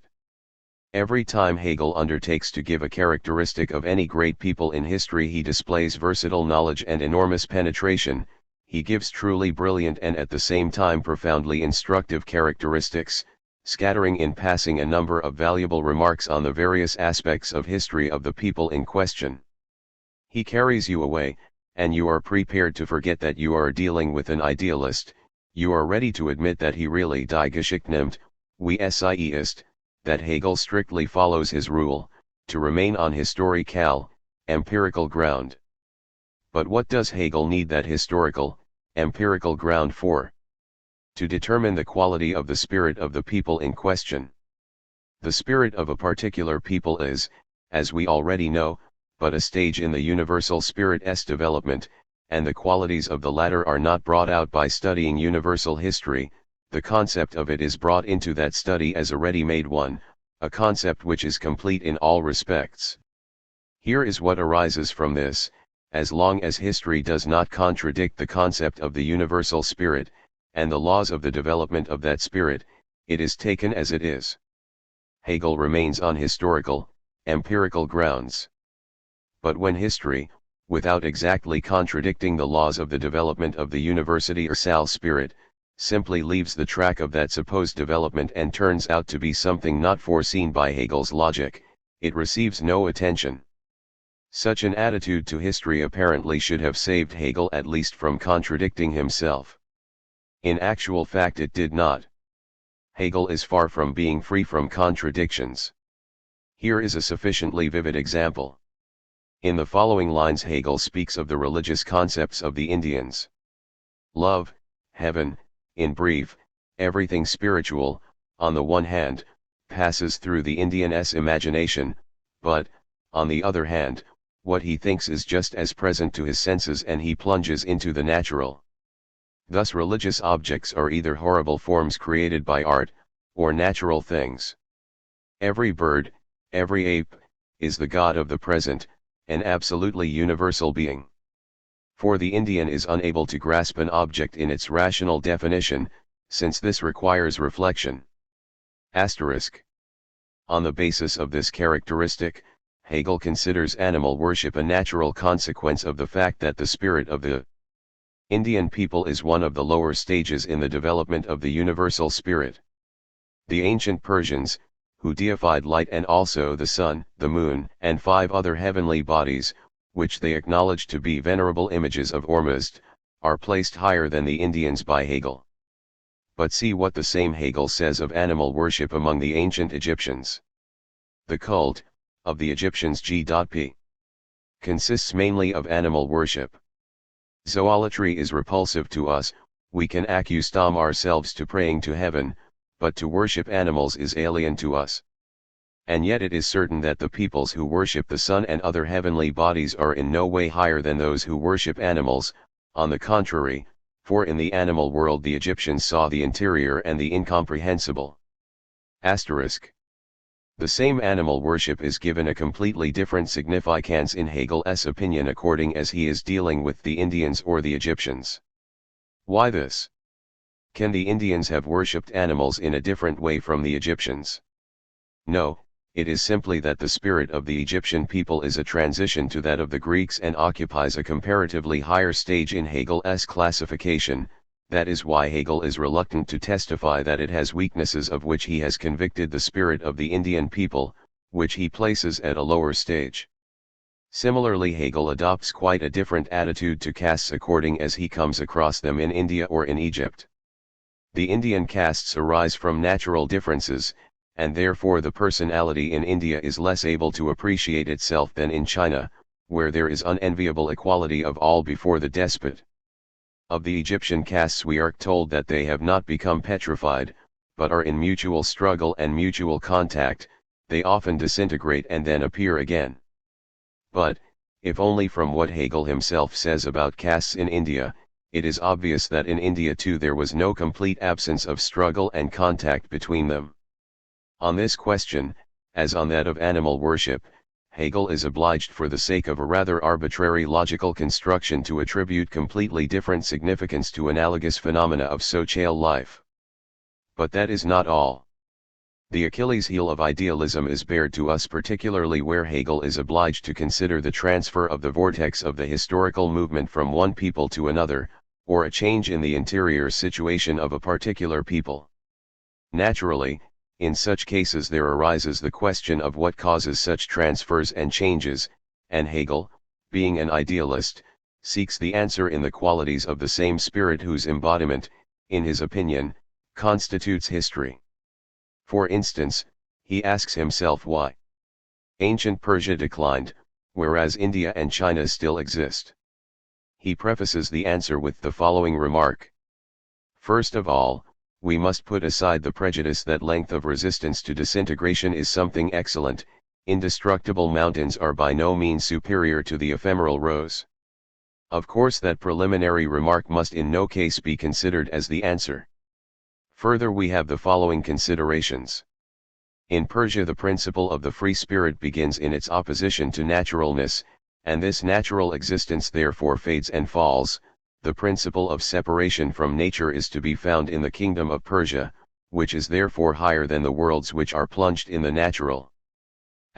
Thereby the necessity of progress has come out, the spirit has revealed itself and must fulfill itself. The Chinese has significance only when he is dead, the Indian kills himself, plunges into Brahma and dies while living, in complete unconsciousness, or is God by virtue of his birth. Here there is no change, no progress, for advance is possible only through the fulfillment of the independence of the spirit. With the light of the Persians begins spiritual contemplation, in which the spirit parts from nature. That is why we first find here that objectness remains free, that is, that the peoples are not oppressed, but retain their wealth, their system, their religion. This was precisely Persia's weakness compared with Greece. In this long disquisition only the very last lines, giving the internal organization of the kingdom of Persia as the cause of the weakness which it manifested in its clashes with Greece, only these last lines can be termed an attempt to explain the historical fact of Persia's fall. But this attempt at an explanation has little in common with the idealist explanation of history which Hegel adhered to. The weakness of Persia's internal organization has but a very doubtful connection with the light of the Persians. But where Hegel remains true to idealism, the best he does is to wrap in an idealist cover the fact requiring an explanation. His idealism comes to grief in the same way everywhere. Take, for instance, Greece's internal disintegration. Greece's world, according to Hegel, was a world of beauty and splendid moral morality. The Greeks were excellent people, profoundly devoted to the country and capable of all kinds of self-sacrifice. But they accomplished great feats entirely without reflection. For the Greek, his nation was a necessity without which he could not live. Only later did the sophists introduce principles, there appeared subjective reflection, moral self-consciousness, the teaching that each must act according to his conviction. Then it was that the internal decay of the splendid moral morality of the Greeks mentioned above began, the self-liberation of the interior world led to the decline of Greece. One of the aspects of this interior world was thought. Consequently we here find the interesting and historic phenomenon that the forces of thought act, incidentally, as principles of decay. This view deserves attention if only because it is much more profound than the rectilinear views of the enlighteners, for whom success in thought in any people must unconditionally and directly lead to progress. Nevertheless, the question of where this self-liberation of the interior world came from still remains open. Hegel's idealist philosophy answers that the spirit could only for a short time remain on the standpoint of splendid moral morality. But this, of course, is still not an answer, it is only a translation of the question into the philosophical language of Hegel's idealism. Hegel himself seems to feel this, and that is why he hastily adds that the principle of decay revealed itself first of all in external political development, both in the wars of the Greek states among themselves and in the struggle of the different factions within the cities. Here we already stand on concrete historical ground. The struggle of the factions within the cities, in Hegel's own words, was the product of Greece's economic development, i.e., in other words, the struggle between the political parties was but the expression of the economic contradictions which had arisen in the Greek cities. But if we remember that the Peloponnesian War, too, was, as we see from Thucydides, nothing but a class struggle that spread to the whole of Greece, we shall conclude without any difficulty that the causes of the decline of Greece are to be found in her economic history. Thus, Hegel puts us on the way to the materialist conception of history, although to him the class struggle in Greece appears only as a manifestation of the principle of decay. Expressing it in the terms used by Hegel, we can say that materialism is the truth of idealism. And we constantly meet with such unexpected things in Hegel's philosophy of history. This greatest of idealists seems to have set himself the task of clearing the road for materialism. When he speaks about the cities of the Middle Ages, he pays tribute to idealism, but considers their history, on the one hand, as the struggle of the burghers against the nobility and the clergy, and, on the other, as a struggle between different sections of citizens, the rich citizens and the common people. When he speaks about the Reformation, he again first reveals to us the secrets of the universal spirit and then passes the following remark, which is completely unexpected on the lips of an idealist, about the spread of Protestantism. Hegel notes, examining this troubled and changing internal life of the cities, the constant mutual struggle of the factions, we are surprised to see that, on the other hand, industry was highly flourishing there, just as was trade by land and sea. The same principle of vitality which fed on this internal incitement gave rise to that prosperity. In Austria, in Bavaria, and in Bohemia, the Reformation had already achieved great success, and although it is said, when truth has once permeated minds it can never be torn away from them, it was nevertheless suppressed here by force of arms, by cunning, or persuasion. The Slav nations were agrarian peoples, Hegel's italics. But this condition carries with it the relationship of master and slave. In agriculture the impulse of nature is overwhelming, human industry and subjective activity are less to be found in this work. That is why the Slavs were slower and had greater difficulty in arriving at the basic feeling of the subjective ego, to consciousness of what is universal, and they were unable to take part in the rising freedom. By these words Hegel tells us outright that the explanation of the religious views and all the emancipation movements that arise among a particular people must be sought in that people's economic activity.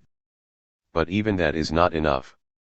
The state which, according to Hegel's idealist explanation, is the embodiment of the moral idea, of the moral spirit, as the obvious will, clear and substantial to itself, which thinks itself and knows itself and fulfills itself insofar as it thinks and knows itself. In Hegel the state itself is nothing more than the product of economic development. A real state and a real state government appear only when there is already a difference between the estates, when wealth and poverty become very great and there sets in a condition in which a great majority can no longer satisfy their needs as they are accustomed to. In exactly the same way, the historical origin of marriage in Hegel is closely connected with the economic history of mankind.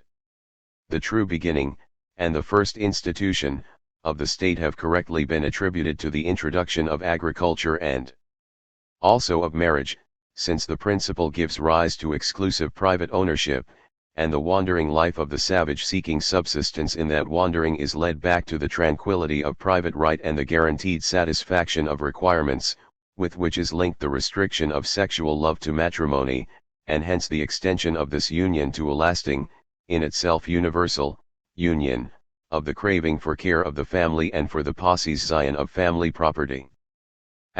We could quote many more examples of this kind, but as space does not allow this, we shall confine ourselves to pointing out the significance attributed by Hegel to the geographical basis of world history. Much was written both before and after Hegel about the significance of the geographical environment in man's historical development.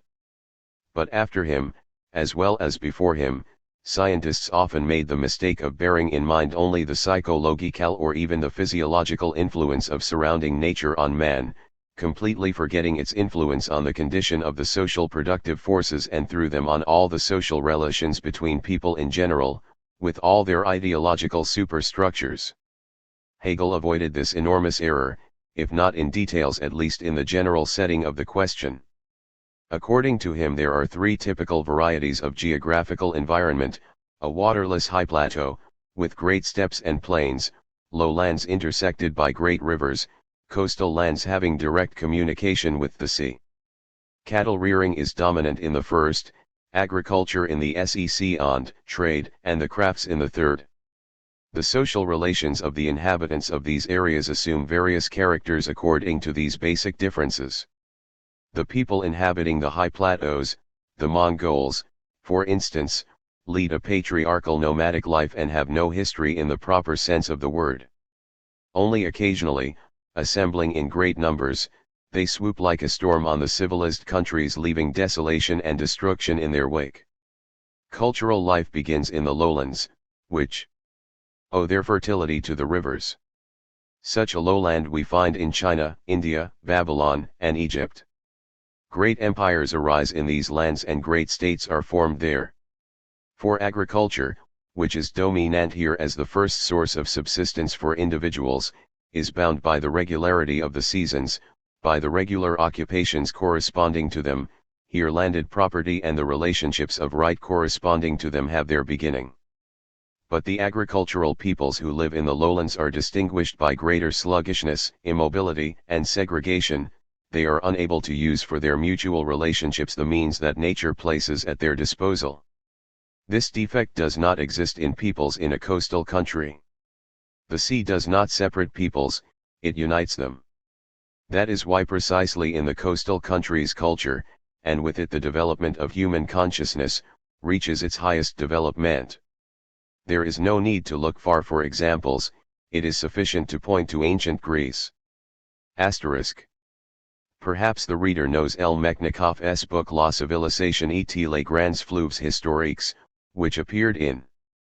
The author has undeniable deviations towards idealism, but in general he adheres to the materialist standpoint. Well, this materialist's view of the historical significance of the geographical environment agrees almost entirely with that of the idealist Hegel, although Mechnikov would probably be very surprised to hear of such an affinity. Hegel also explains, in part, the rise of inequality among the more or less primitive societies by the influence of geographical environment.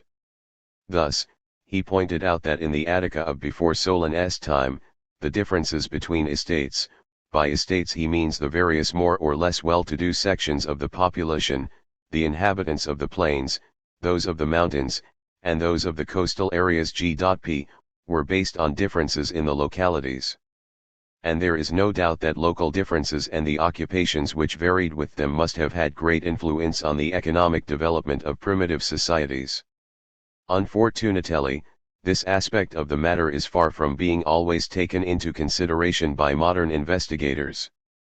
It is improbable that Hegel busied himself much with political economy, but here, too, as in many other fields, his genius helped him to grasp the most characteristic and essential aspect of phenomena. Hegel understood more clearly than all economists of his time, not excepting even Ricardo, that in a society which is based on private property, the growth of wealth, on the one hand, is inevitably accompanied by the growth of poverty, on the other. He says this expressly in his Philosophie Dirges. Icht and also particularly in Philosophie Directs. To use his words, this dialectics, meaning a lowering of the living standard of the majority of the population as a result of which they can no longer satisfy their requirements correctly, and which concentrates wealth in comparatively few hands, must necessarily lead to a situation in which civil society, despite the surplus of wealth, is not rich enough, i.e., has no sufficient means to do away with the excess of poverty and the dregs of the population, depauperbles. Asterisk. The result is that civil society finds itself forced to emerge from its own limits and to seek new markets, to turn to world trade and colonization. Of all Hegel's contemporaries only Fourier distinguished himself by a similar clarity of views and good understanding of the dialectics of bourgeois economic relations.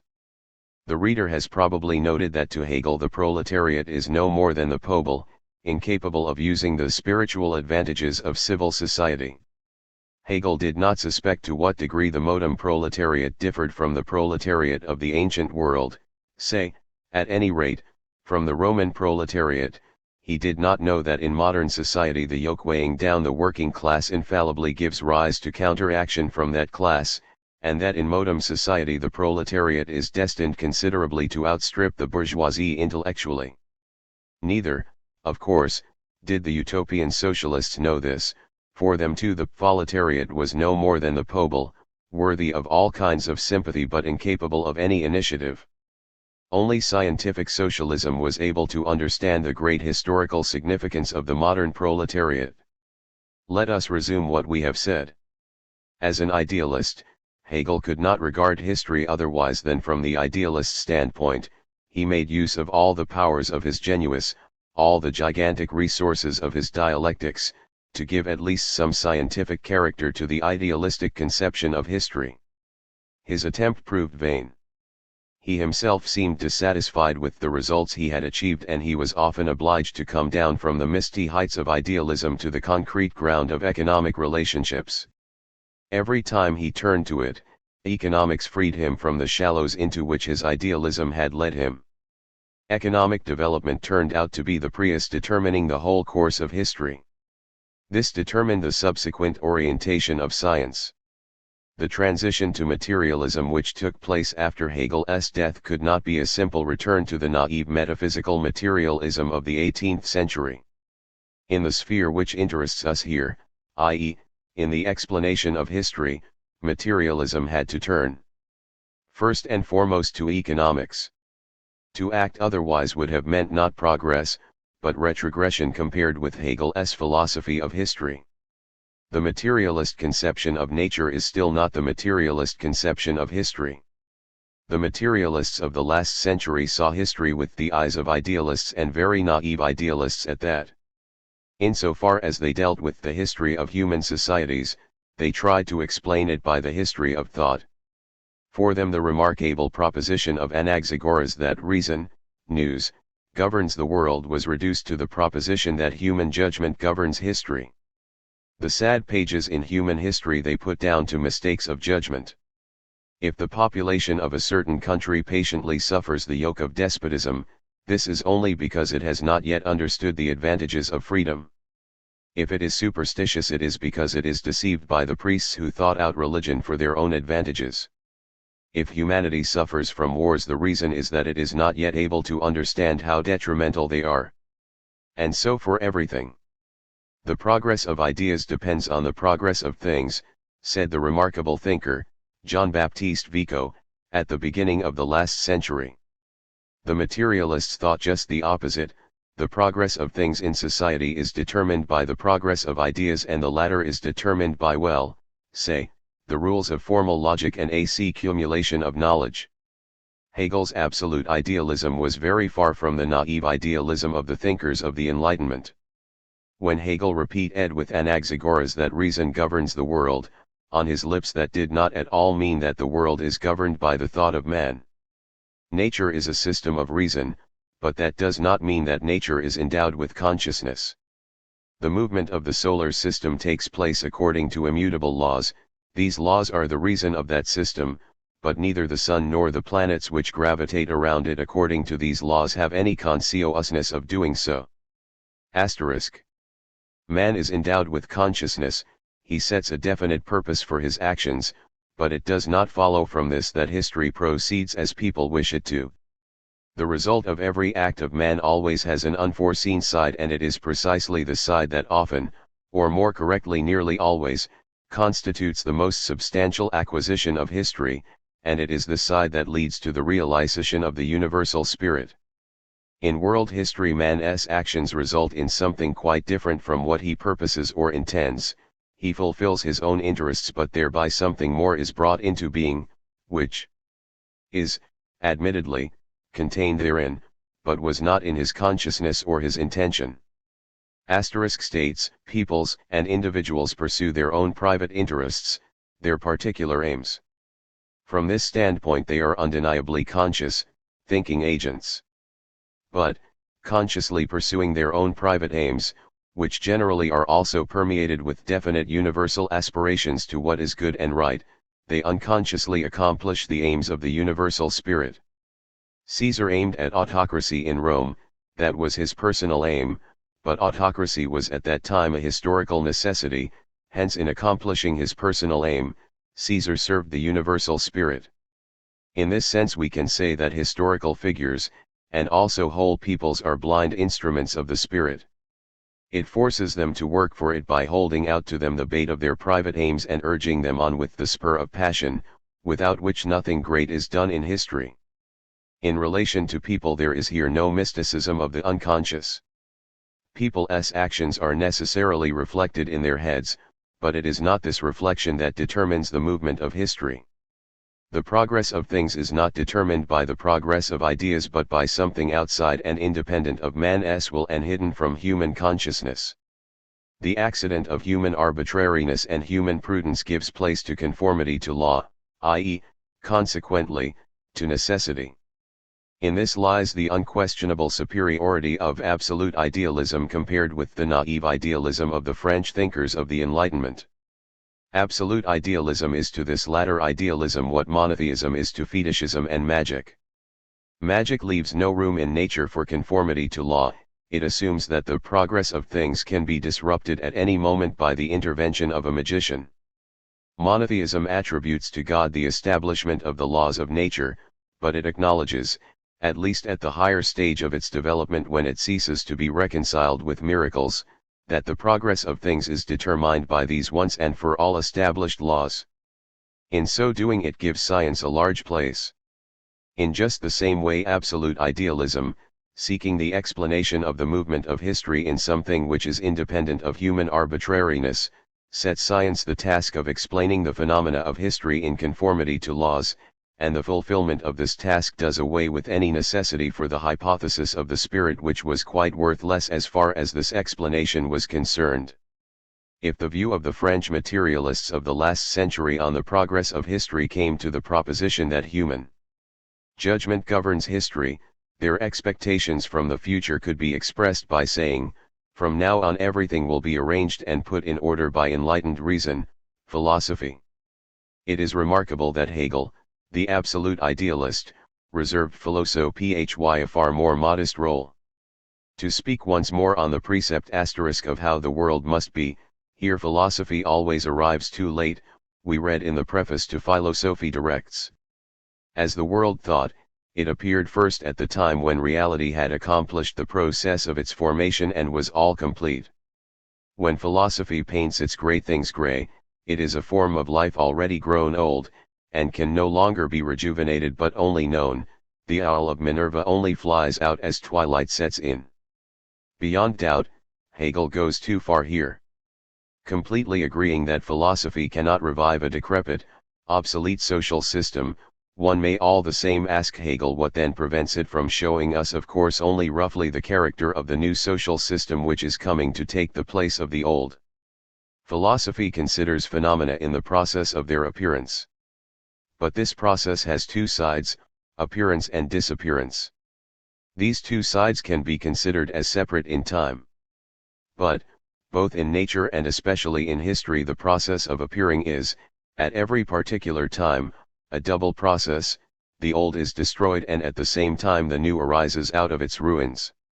Must this process of the appearance of the new always remain a mystery for philosophy?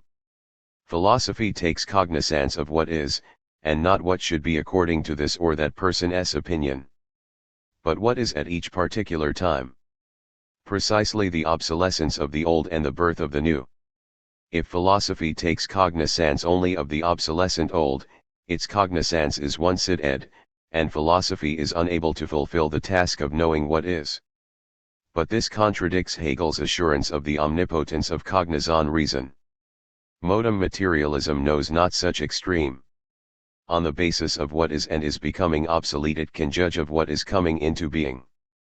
But we must not forget that our conception of what is coming into being differs essentially from the conception of being to be, sens sol enden, against which Hegel directed the words we have quoted from him on the owl of Minerva. For us, what is coming into being is the necessary result of what is becoming obsolete. If we know that such a thing, and no other is coming into being, we are indebted for this to the objective process of social development, which prepares us to know what is coming into being. We do not oppose our thought to the being around us. But those whom Hegel argued with did not consider the matter that way. They imagined that thought could change the natural course of development of being as it wished. Therefore they did not find it necessary to study its course or take it into consideration. Their idea of what was to be was based not on the study of reality around them but on their reasoning about the just and normal social system they had at a particular time. This reasoning was prompted by nothing but the reality around them, chiefly its negative side. To rely on such reasoning meant in essence to be governed by the directions of that same reality but accept it indiscriminately without any attempts at checking them by studying the reality which prompted them. It was like trying to get to know a thing by looking not straight at it, but at its reflection in a convex mirror. Mistakes and disappointments were inevitable. And the more people forgot that their ideas of what was to be originated in the reality surrounding them, the more they believed that, equipped with these ideas, they could treat reality as it occurred to them, the greater was the distance separating what they aspired to and what they attained. How far modern bourgeois society is from the kingdom of reason which the French thinkers of the Enlightenment dreamed of. Ignoring reality, people could not free themselves from the operation of its laws, they only deprived themselves of the possibility to foresee the working of those laws and to use them for their own aims. That was precisely why their aims were unattainable.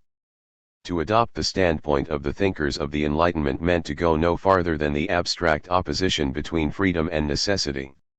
It seems at first sight that if necessity predominates in history there is no room in it for the free activity of man. This Ennermau's mistake was corrected by German idealist philosophy. Schelling had already pointed out that in the correct view of the matter freedom is necessity, necessity is freedom. Hegel finally solved the antinomy between freedom and necessity. He proved that we are free only insofar as we know the laws of nature and socio-historical development and insofar as we, submitting to them, rely upon them. This was a tremendous gain in the field of philosophy and also in that of social science, a gain which, however, only modern, dialectical materialism has exploited to the full. The materialist explanation of history presupposes the dialectical method of thought. Dialectics was known before Hegel. But Hegel succeeded in making use of it as none of his predecessors had. In the hands of this idealist of genius, dialectics became a most powerful weapon for the cognizance of everything which exists. Therefore, Hegel says, the dialectical constitutes the motive soul of the scientific process and is the principle by which alone the content of science acquires immanent connection and necessity. Diversion from abstract rational definitions seems to our ordinary consciousness a profession of simple prudence according to the rule, live and let live, whereby everything seems equally good. But the essence of the matter is that what is definite is not only limited from without, but is bound to be destroyed and to pass over into its opposite by virtue of its own inherent nature. As long as Hegel remains true to the dialectical method, he is a highly progressive thinker. We say that all things, i.e., all that is finite as such, must be submitted to the judgment of dialectics, and by the very fact we define it as a universal, invincible force, which must destroy everything, no matter how lasting it may seem. Therefore Hegel is perfectly right when he says that serious mastery and clear comprehension of dialectics is a matter of extraordinary importance. The dialectical method is the most powerful scientific weapon bequeathed by German idealism to its successor, modern materialism. However, materialism could not make use of dialectics in its idealist form. It had first of all to be freed from its mystic wrappings. The greatest of all materialists, a man who was in no way inferior to Hegel by his genius, the true successor of the great philosopher, Karl Marx, said quite rightly of himself that his method is the complete opposite of Hegel's method. To Hegel, the life process of the human brain, i.e., the process of thinking, which, under the name of the idea, he even transforms into an independent subject, is the demiurgos of the real world, and the real world is only the external, the phenomenal form of the idea. With me, on the contrary, the ideal is nothing else than the material world reflected by the human mind, and translated into forms of thought. Thanks to Marx, materialist philosophy has been elevated to an integral, harmonious, and consistent world outlook. We already know that the materialists of the last century remained naive idealists in the field of history. But Marx drove that idealism out of its last refuge. Like Hegel, he saw human history as a process conforming to laws and independent of man's arbitrariness. Like Hegel, he considered all phenomena in the process of their appearance and their disappearance. Like Hegel, he was not satisfied with barren metaphysical explanation of historical phenomena, and lastly, like Hegel, he endeavored to trace to a universal and single source all the acting and interacting forces of social life. But he found that source not in the absolute spirit, but in the same economic development to which, as we saw above, Hegel too was forced to have recourse when idealism, even in his powerful and skillful hands, was a powerless and useless instrument. But what in Hegel is accidental, a guess of greater or lesser genius, becomes in Marx a rigorous, scientific investigation. Modern dialectical materialism has made clear to itself incomparably better than idealism the truth that people make history unconsciously. From its standpoint, the course of history is determined in the final account not by man's will, but by the development of the material productive forces. Materialism also knows when the owl of Minerva starts its flight, but it sees nothing mysterious in the flight of this bird, any more than in anything else. It has succeeded in applying to history the relation between freedom and necessity discovered by idealism.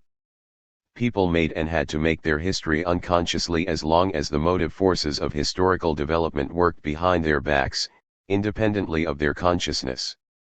Once those forces have been discovered, once the laws by which they work have been studied, people will be able to take them in their own hands and submit them to their own reason.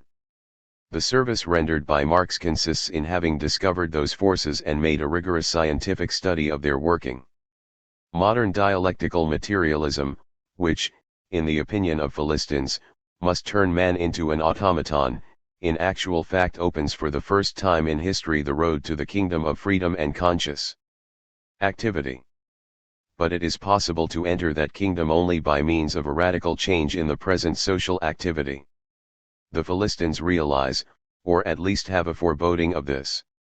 That is why the materialist explanation of history causes them such vexation and grief, and for that reason too not a single Philistine is able or willing to understand or grasp Marx's theory in its entirety. Hegel saw the proletariat as a mob.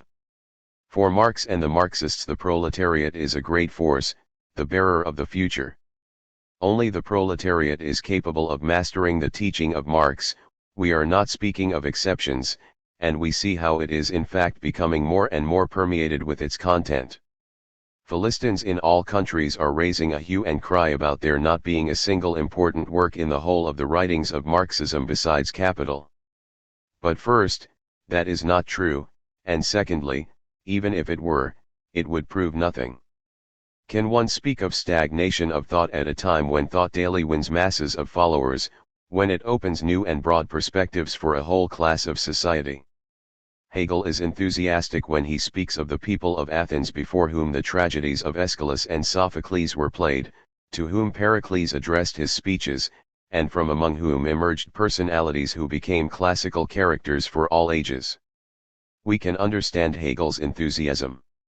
Nevertheless, it must be noted that the Athenians were a people of slave owners. It was not the slaves that Pericles addressed himself to, nor was it for them that the great works of art were intended. In our time science addresses itself to the working people, and we are fully entitled to be enthusiastic when we consider the modern working class, to whom the profoundest thinkers address themselves and before whom the most talented authors make their speeches. Only now has a close and unseverable union between science and the working people at last been established, a union which will lay the foundations of a great and fruitful epoch in world history. It is sometimes said that the standpoint of dialectics is identical with that of evolution. There can be no doubt that these two methods have points of contact. Nevertheless, between them there is a profound and important difference which, it must be admitted, is far from favoring the teaching of evolution. Modern evolutionists introduce a considerable admixture of conservatism into their teaching. They want to prove that there are no leaps either in nature or in history. Dialectics, on the other hand, knows full well that in nature and also in human thought and history leaps are inevitable. But it does not overlook the undeniable fact that the same uninterrupted process is at work in all phases of change. It only endeavors to make clear to itself the series of conditions under which gradual change must necessarily lead to a leap. Asterisk. From Hegel's standpoint, utopias have a symptomatic importance in history, they display contradictions characteristic of the epoch in question. Dialectical materialism gives the same appraisal of them. It is not the utopian plans of various reformers, but the laws of production and exchange, which determine the now continually growing working class movement. That is why, contrary to what happened in past centuries, not the reformers are at present utopians, but all those public figures who want to stop the will of history. And the most characteristic feature of our epoch is that not the reformers, but their opponents, resort to utopias. The utopian champions of the present unsightly reality want to convince themselves and others that of itself this reality has all perfections, and that therefore all that is necessary is to remove from it certain abuses that have accumulated. In this connection we cannot help remembering what Hegel said about the Reformation. The Reformation, he said, arose out of the corruption of the Church. The corruption of the Church is not accidental, not only abuse of power and authority. Abuse is usually regarded as the cause of corruption, it is presumed that the base is good, the thing in itself irreproachable, but passions and in general subjective interests, the accidental will of men, use that good as a means for themselves, and that all that is needed is to remove these accidental things.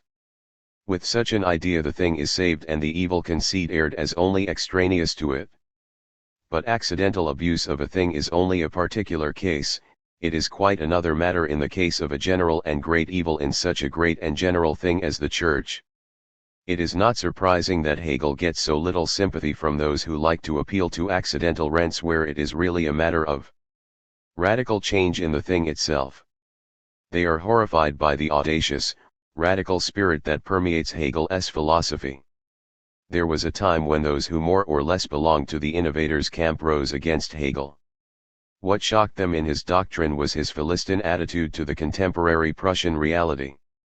These opponents of Hegel were gravely mistaken, underneath the reactionary husk they did not notice the innovatory kernel in his system. But however that may be, these people's antipathy for the great thinker proceeded from noble motives, worthy of all respect. Now Hegel is condemned by scientists representing the bourgeoisie, and they condemn him because they understand or at least feel instinctively the innovatory spirit of his philosophy. For the same reason people now like to pass over Hegel's merits in silence, they willingly oppose him to Kant, and nearly every assistant professor considers it his calling to extol the system of the Königsberg thinker. We willingly give Kant his due and do not dispute his merits. But it seems very suspicious to us that the bourgeois scientist's tendency to criticism is called forth not by his strong sides but his weak ones. It is the dualism characteristic of this system that attracts bourgeois ideologists most. And dualism is a particularly convenient thing in the field of morality. With its help the most attractive ideals can be built up, the most daring expeditions into a better world can be undertaken without any thought of embodying those ideals in reality. What could be better? In the ideal one can, for example, completely destroy the existence of classes, abolish the exploitation of one class by another, and at the same time defend the class state, etc., in reality. Hegel saw the current assertion that an ideal cannot be implemented in reality as a terrible insult to human reason. All that is rational is real, all that is real is rational. This proposition, we know, perplexed many people, not in Germany alone, but abroad, especially in Russia. The reason for this perplexion must be sought in the lack of clear understanding of the meaning which Hegel gave to the words reason and reality. It would seem that even if one gives these words their usual vulgar interpretation, one is bound, all the same, to be struck by the innovatory content of the first half of this proposition, all that is rational is real. Applied to history these words can mean nothing else than the unshakable conviction that everything rational, far from remaining something of the beyond, must become reality. Without such promising conviction innovatory thought would lose all practical significance. According to Hegel, history is the manifestation and realization in time of the universal spirit, i.e., reason. How can the continual superseding of social forms be explained from this standpoint? It can be explained only if one considers that in The process of historical development, reason becomes madness and blessing and evil. One must not, according to Hegel, be ceremonious with reason which has gone over into its opposite, i.e., which has become madness. When Caesar seized state power, he violated the Roman constitution. Such a violation was obviously a heinous crime. Apparently Caesar's opponents were fully justified in considering themselves as champions of right because they stood on legal ground. But the right which they championed was formal right, void of any living spirit and abandoned by the gods. The violation of that right was thus only formally a crime, and therefore there is nothing easier than to justify Julius Caesar, the violator of the Roman constitution. Hegel gave the following opinion of the fate of Socrates: condemned as the enemy of the prevailing morality, Socrates was a hero because he consciously acknowledged the higher principle of the spirit and gave voice to it. The right of this higher spirit is absolute.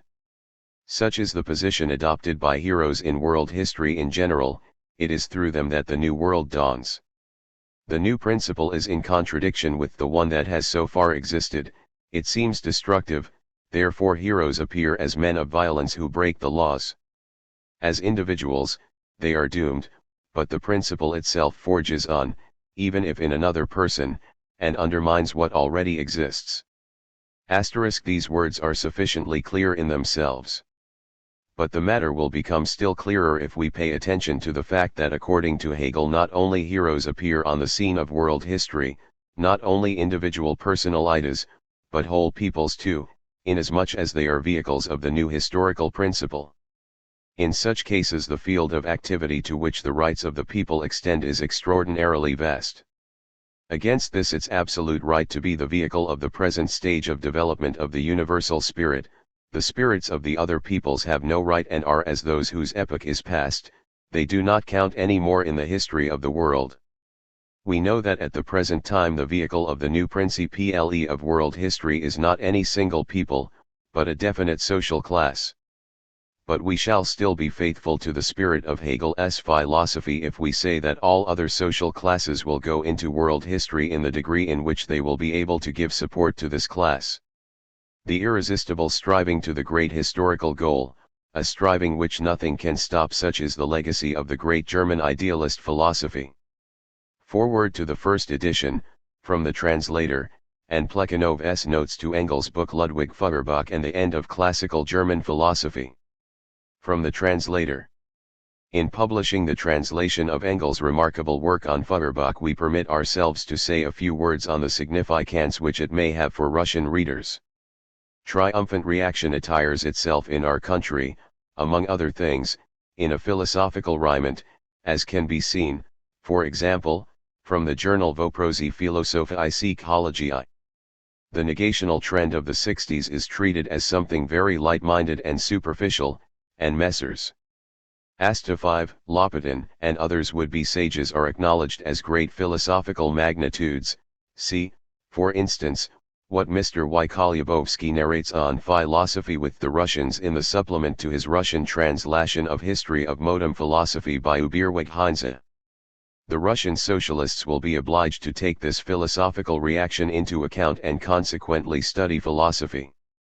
In this field, in politics as in economics, Marx and Engels will be their most reliable guides. The present pamphlet contains as full as possible a summary of the philosophical views of these thinkers. The pamphlet is written in a very concise form. We have had to supply a number of explanatory notes. The longer ones are indicated by figures and placed at the end of the book. There also are two supplements, one of which, Karl Marx on Feuerbach, is also in the German edition, and the other one, Karl Marx on French materialism, is borrowed from Marx and Engels' work Die Heilige Family oder Kritik der Kritischen Kritik, gegen Bruno Bauer und Comp, Frankfurt am, The Holy Family, or Critique of Critical Criticism. Against Bruno Bauer and Co. But we have not borrowed it directly, as this book is extremely rare. The chapter on French materialism has been translated by us from the well-known socialist democratic journal Neue Zeit, in which there was a reprint of it a few years ago. Marx and Engels' polemic with Bruno Bauer and Company, see note on Bruno Bauer, constitutes a whole epoch in the history of world literature. It was the new dialectical materialism's first resolute encounter with idealist philosophy. Of extraordinary importance by its historical significance and its content, as far as we have been able to judge by the few extracts we are acquainted with, it could still play a great role in Russia, where even the most progressive writers obstinately continue to adhere to idealist views of social life. We would be very willing to contribute to the publication of this book in Russian if it were at our disposal. But we do not know when it will be, and therefore we content ourselves with translating one chapter of it. This chapter, which is closely connected with what Engels says about Feuerbach, is a fairly complete whole, and by its wealth of thought it leaves far behind the many pages on materialism of modern times contained in Lang's well-known work. We particularly direct our readers' attention to the link which Marx shows between 19th-century utopian socialism and 18th-century French materialism. Note to the edition. This book has now been published in the second volume of the edition of Gesammeltschriften von Marx und Father Engels, bis es by Mehring. Engels' work on Feuerbach was written on the occasion of Stark's book on the same author. But so little is said in it about this latter book that we do not consider it necessary to speak of it in the foreword. Readers will find the required information in note. June G. Plekanov. Plekanov's notes to Engels' book Ludwig Feuerbach. The author here has in mind a series of articles on Germany by Heine, which appeared originally in Revue de Deux Mondes and were then published as a separate book. The foreword to its first edition was dated December. The reader will find this splendid work of Heine in the complete collection of his works. Unfortunately, the Russian translation has been horribly disfigured by the censor. The modem Aristophanes did not adopt towards the philosophy of his time the Greek genius attitude towards the sophists. He not only understood the revolutionary significance of German philosophy, he warmly sympathized with it because of its very revolutionary significance. However, in his book on Germany, Heine dwells far more on the revolutionary significance which he greatly exaggerated of Kant, his critique of pure reason, than of Hegel. By the 40s he was more decisive in his pronouncements on Hegel. In a still extant excerpt from his first and only letter on Germany we find a humorous exchange of thoughts between the author and the king of philosophy. Once when I was embarrassed over the saying, "All that exists is rational," he laughed in a peculiar way and observed, "It could also be worded, all that is rational must exist." He looked around in alarm but soon regained his self-possession, for only Heinrich Beer had heard what he said.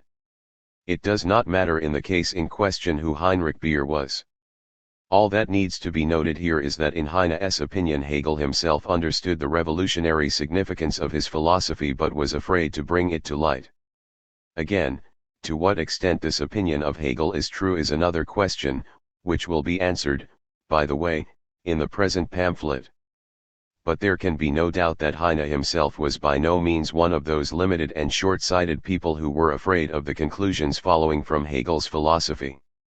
In the conversation quoted it was not without intent that Hegel's famous proposition was changed, real was replaced by existing in general. Heine apparently wished to show that even in the vulgar form which the proposition was given by people who were little versed in the secrets of Hegel's philosophy, it invariably retains its revolutionary meaning. We know that the question of how to understand Hegel's teaching on the rationality of everything which is real played a great role in our philosophical circles in the late 30s and early 40s. Thanks to it, V.G. Belinsky, the clearest brain among Russian writers, experienced, so to speak, a real tragedy. His articles on Menzel and the anniversary of Borodino are full of the sharpest attacks on those who permitted themselves to condemn reality, i.e., the social relations around them. Later he very much disliked to recall these articles, because he considered them as shameful error. In his passionate negation of the infamous Russian system he could not be restrained by any philosophical considerations on their alleged rationality. People who wrote after him in the same trend did not consider it necessary to return to Hegel and check the theoretical premises that the outstanding critic took as his starting point at the time of his conservative infatuations. They thought that those premises contained nothing but error. Such is the view of progressive Russian writers at the present too. Is it correct? In his My Life and Thoughts, Herzen relates how he logically bypassed the theoretical stronghold which at a first, and, it must be noted, extremely superficial and incorrect, glance the teaching of the rationality of all that is real seems to represent. He decided that this teaching was merely a new formulation of the law of sufficient cause. But the law of sufficient cause does not at all lead to the justification of every given social system. If in the history of Russia there was sufficient cause for the appearance and growth of despotism, the emancipatory movement of the Decembrists also apparently had sufficient cause of its own. If in this case despotism was rational, the wish to do away with it once for all was obviously no less rational. Hence, Herzen decided Hegel's teaching is rather a theoretical justification for every emancipation struggle. It is the real algebra of the revolution. Herzen was perfectly right in the sense of his final conclusion. But he arrived at it by an erroneous way. Let us explain this by means of an example. The Roman Republic was real, Engels says, developing Hegel's thought, but so was the Roman Empire, which superseded it. The question is, why did the empire supersede the republic? The law of sufficient cause only guarantees that this fact could not have been without a cause. But it does not give the slightest indication as to where the cause or causes of the fact in question are to be sought. Perhaps the republic was superseded by the empire because Caesar had greater military talent than Pompey, perhaps because Cassius and Brutus made mistakes, perhaps because Octavius was very skillful and cunning, or perhaps for some other accidental reason. Hegel was not satisfied with such explanations. In his opinion, accident is merely a wrapping hiding necessity. Of course, the concept of necessity itself can also be interpreted very superficially. One can say that the fall of the Roman Republic became necessary because and only because Caesar defeated Pompey. But with Hegel this concept had another, incomparably profounder meaning. When he qualified a particular social phenomenon as necessary, he meant that it had been prepared by all the preceding course of the development of the country in which it took place. It is there that we must seek the cause or causes. Consequently, the fall of the Roman Republic is not explained by Caesar's talents or the mistakes made by Brutus or any other man or group of men, but by the fact that there had been changes in the home relationships of Rome, and that as a result of those changes the further existence of the Republic became impossible. What exactly were those changes? Hegel himself often gave unsatisfactory answers to such questions. But that is not the point. The important thing is that Hegel's view of social phenomena is far more profound than that of people who know only one thing, namely that there is no action without cause. Neither is that all. Hegel brought out a far more profound and more important truth. He said that every particular aggregate of phenomena in the process of its development creates out of its very self the forces that lead to its negation, i.e., its disappearance, that consequently every particular social system, in the process of its historical development, creates out of its very self the social forces that destroy it and replace it by a new one. Hence the conclusion suggests itself, although it is not brought out by Hegel, that if I adopt a negative attitude to a particular social system, my negation is rational only if it coincides with the objective process of negation proceeding within that very system itself, i.e., if that system is losing its historical meaning and entering into contradiction with the social needs to which it owes its appearance. Let us now try to apply this standpoint to the social questions which agitated Russian educated youth in the 30s. Russian reality, the serfdom, despotism, the all-powerfulness of the police, censorship, and the like appeared to them as infamous, unjust.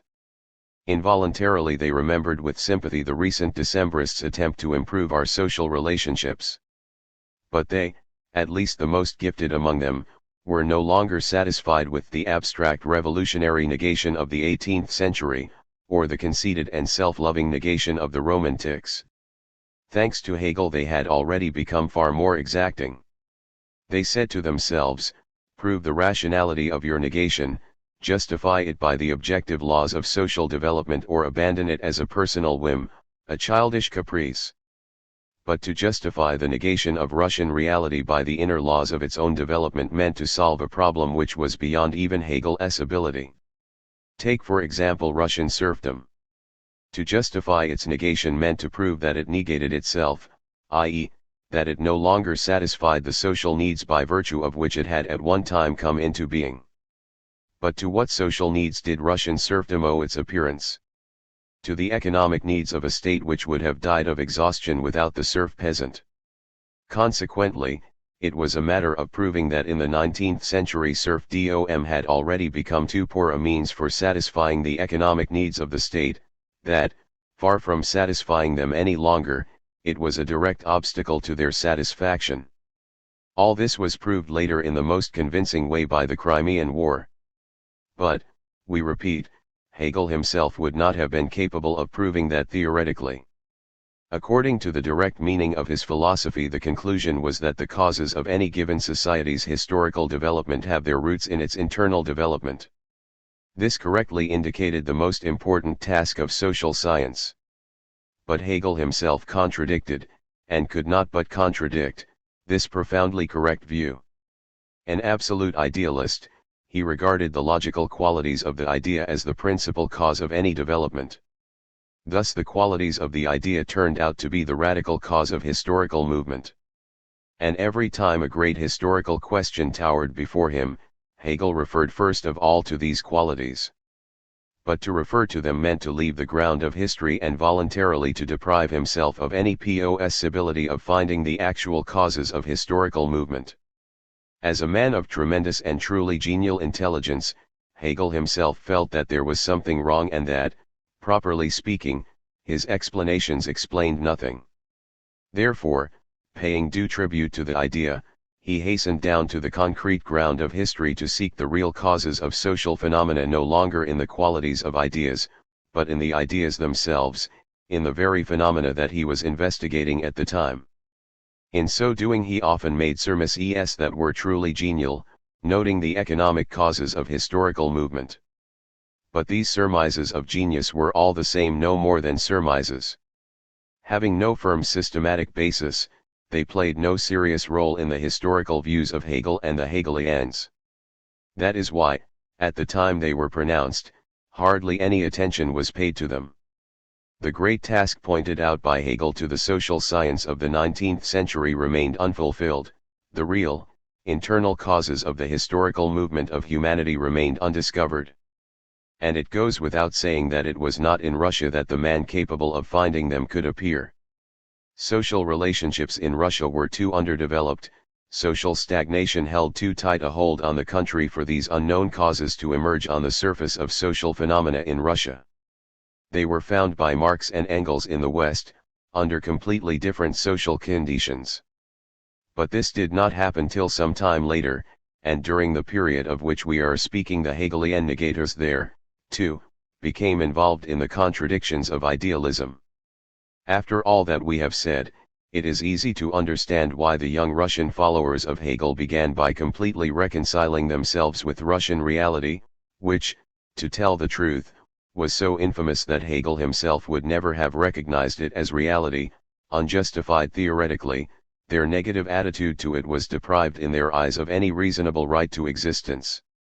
Renouncing it, they selflessly and disinterestedly sacrificed their social strivings to philosophical honesty. But on the other hand, reality itself saw to it that they were forced to retract their sacrifice. An hourly and daily eyesore to them by its infamy, it forced them to aspire to negation at any cost, i.e., even to negation not founded on any satisfactory theoretical basis. And, as we know, they yielded to the insistence of reality. Parting with the philosophical blinders of Hegel, Belinsky undertook vigorous attacks on the very system that he had but recently justified. This, of course, was very good on his part. But it must be admitted that, acting thus, the writer of genius was lowering the level of his theoretical demands and was admitting that he, and in his person all progressive Russian thought, was an insolvent debtor as far as theory was concerned. This did not prevent him from occasionally expressing extremely profound views on Russian social life. For example, in one of his letters at the end of the 40s he said that only the bourgeoisie, i.e., only capitalism, would provide the ground for serious and successful negation of the monstrous Russian reality. But all the same, on the whole he adhered in his negation to utopian views of social phenomena. Similar views were held by Chernyshevsky, the subjective writers of the late 60s and early 70s, and the revolutionaries bf the same period and of all trends. And it is remarkable that the farther the matter went and the more Hegel was forgotten, the less the Russian negators realized that their social views descended from a certain theoretical fall from grace. Our subjective writers made a scientific insolvency a dogma. They took pains to write and rewrite a certificate of theoretical indigence for Russian thought, imagining that they were making out for it a most flattering and precious document. But that could not go on forever. The revolutionary failures of the 70s alone were enough to make the Russian social thought stop admiring its own insolvency. The theoretical task which Russian philosophical circles in the 40s could not solve turned out to be easy after Marx turned Hegel's philosophy upside down, i.e., placed it on a materialist basis. Marx discovered the inner causes of the historical movement of humanity. All that remained to be done was to view Russian social relationships from his standpoint. This was done by the Social Democrats, who very often arrived independently one of another at the same views on Russian life. Russian social thought, as represented by the Social Democrats, at last entered the general channel of scientific thought of the 19th century. The theoretical fall from grace of the old Occidentalists was redeemed, a firm objective basis for the negation of Russian reality was found in that reality itself.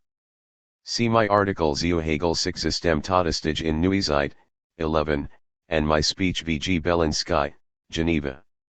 J. and the Hegelian Henning began to publish Jahrbucher für Wissenschaftliche Kritik, yearbooks of scientific criticism, to spread and defend the views of his teacher. But Henning followed a conservative trend and his journal did not satisfy the young Hegelians.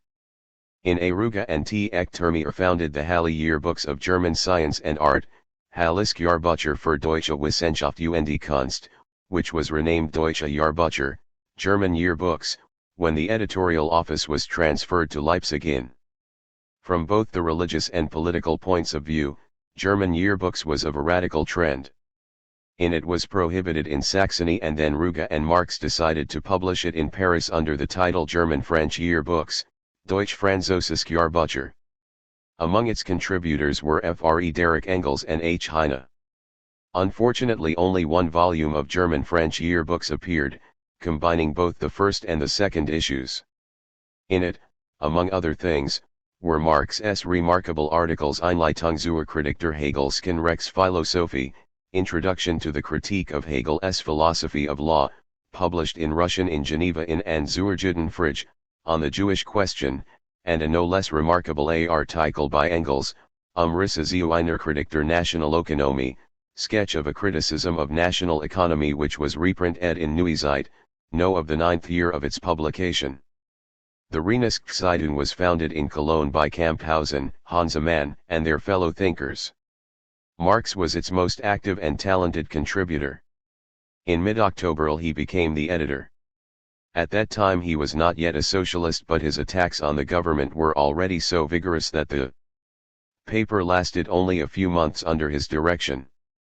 The issue of March contained this short notice: the undersigned declares that as a result of the present censorship conditions he has retired from the editorial board of Rheinische Zeitung.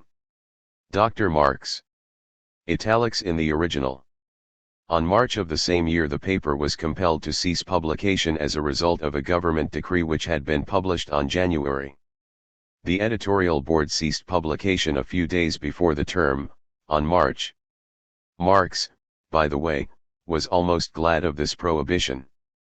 Previous literary activity had proved to him the insufficiency of his economic information and he wished to complete it. The penalty imposed on the Cologne Gazette gave him an opportunity of engrossing himself in his study. When Marx again took up literary and political activity he already had an extensive stock of knowledge which he had not had before, but, most important of all, he had a new view of economic science which constituted an epoch in its history. The most remarkable of Marx's articles in this newspaper were recently published by Franz Mehring in Gesammeltschriften von Karl Marx und Friedrich Engels, bis, Volume I, pp. For Russian readers, these articles have still not lost their publicistic interest. It is superfluous to add that they are very important in the history of Marx's own intellectual development. In June, Marx, with the collaboration of Engels, Freiligrath, and Wilhelm Wulff, to whose memory capital is dedicated, founded, again in Cologne, the Neue Rheinische. In it Marx and his main collaborators wrote as already completely convinced socialists in the most modern sense of the word, i.e., in the sense it has in their own works. The Neue Rheinische, as even its enemies admit, was the most remarkable literary event of its time. But more can and must be said about it.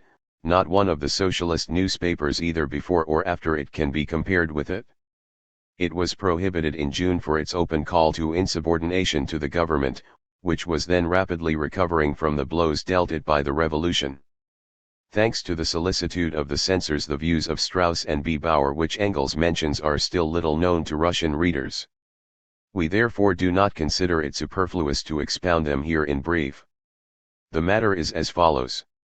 If you are convinced that the Holy Scripture was dictated by God Himself, the Holy Ghost, selecting as His secretary sometimes one, sometimes another holy man, you will not tolerate even the idea that it can contain any mistakes or incoherences. All that is related there has for you the significance of the most indisputable fact. In tempting Eve, the serpent pronounces a speech worthy of an insinuating Jesuit, full of experience of life. This is rather strange, but for God nothing is impossible. The apparent strangeness is only a new instance of His omnipotence. Balaam's famous she-ass entered into conversation with her rider.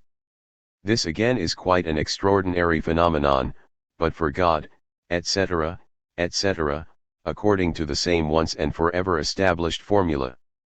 Faith is not embarrassed by anything, even by absurdity. Credo quia absurdum est. Faith is the announcement of things we hope for, the revelation of things invisible, i.e., the certainty of what we can see and also what we cannot see, what we desire and anticipate as if it were already present. For the religious man, the omnipotence of God, the Creator and Lord of nature, is precisely what he desires above everything. All this would have been very good, very touching and even very lasting if man, in his struggle against nature for his existence, had not been obliged to taste of the tree of knowledge of good and evil, i.e., gradually to study the laws of nature itself. Once he has tasted of the fruit of this dangerous tree, he is no longer so easily influenced by fiction. If he continues by force of habit to believe in the omnipotence of God, his faith assumes a different character. God recedes into the background, behind the stage of the world, so to speak, and nature with its eternal, iron immutable laws, comes onto the proscenium. But miracles are incompatible with conformity to law. Conformity to law leaves no room for miracles. Miracles preclude conformity to law.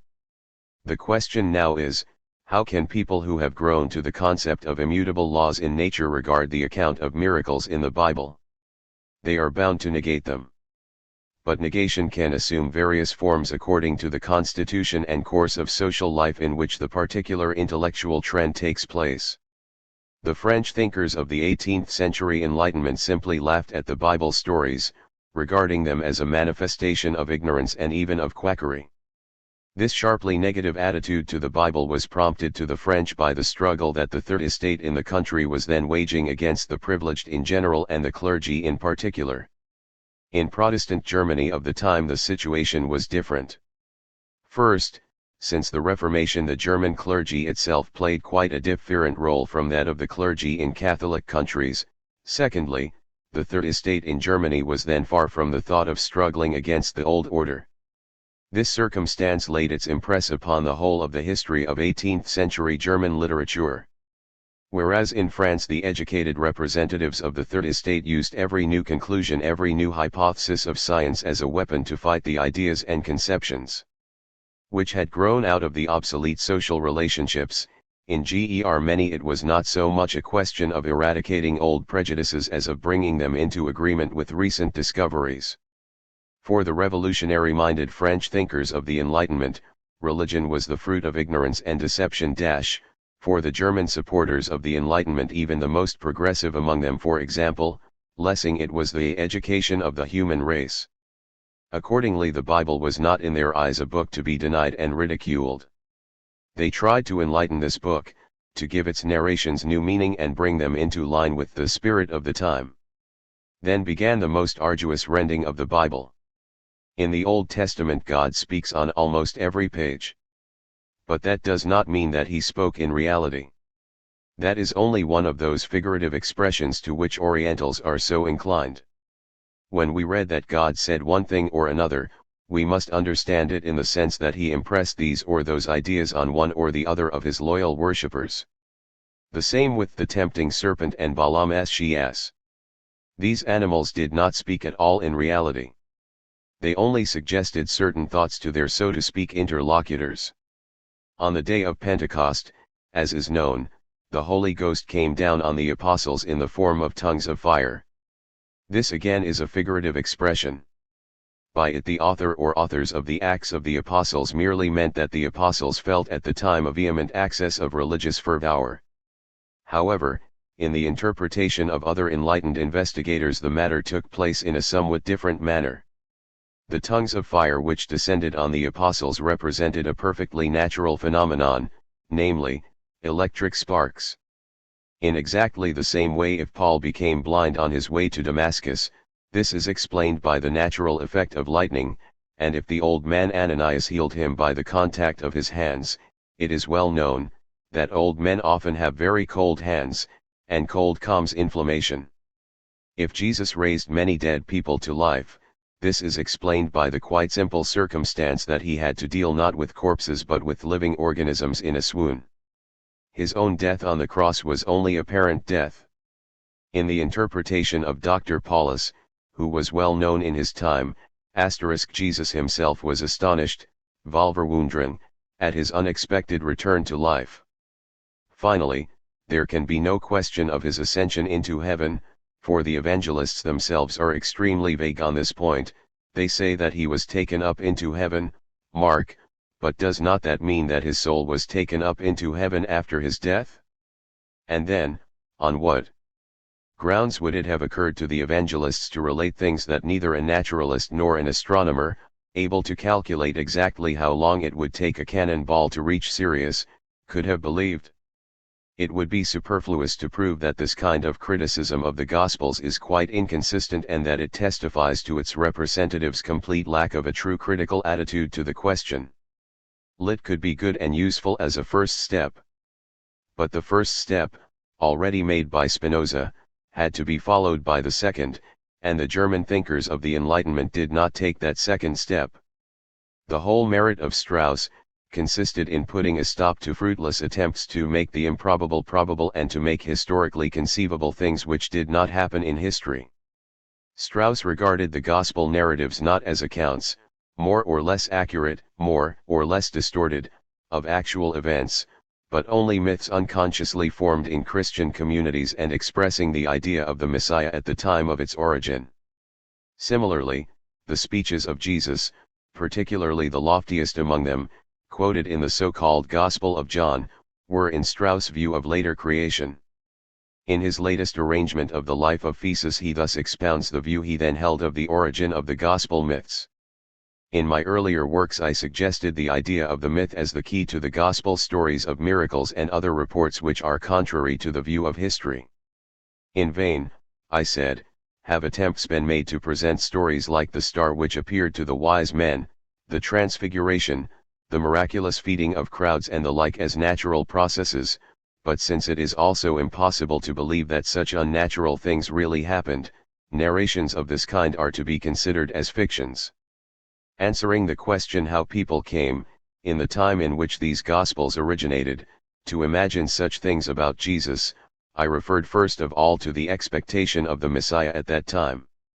When once, I said, first a few people, and then many, had come to see Jesus as the Messiah, they thought that everything must have happened to him which was expected from the Messiah in the prophecies and parables of the Old Testament and their current explanations. No matter how common knowledge it was that Jesus was a Nazarene, since the Messiah was the son of David, he had to be born in Bethlehem, for Micaiah had prophesied it so. No matter how strictly Jesus condemned his compatriots' passion for wonders, the first Savior of the people, Moses, had worked miracles, and therefore the last Savior, the Messiah, and that was Jesus, was also bound to work miracles. Isaiah had prophesied that in that time, i.e., the time of the Messiah, the blind would see, the deaf would hear, the lame would leap like a hart, and the tongue of the dumb man would be loosened. Thus it was known in detail what miracles Jesus had to work, since he was the Messiah. In this way it came about that in the first Christian communities stories could, and even had to be imagined about Jesus, without the consciousness that they were fictions.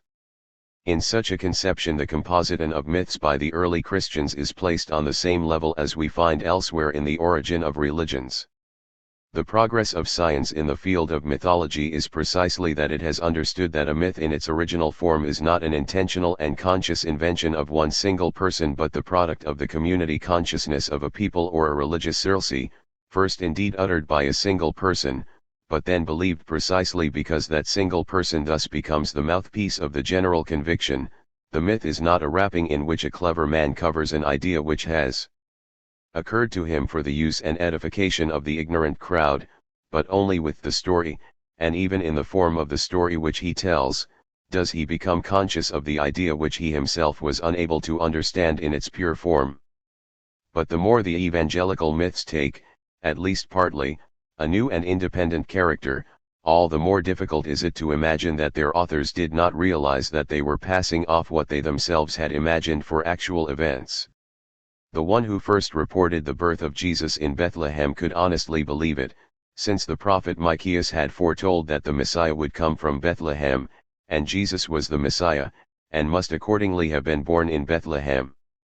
The one, on the other hand, who first reported that at the death of Jesus the veil of the temple was rent asunder, Matthew, must, it seems, have known that he was relating something that he had not seen, that he had never heard of, but had imagined himself.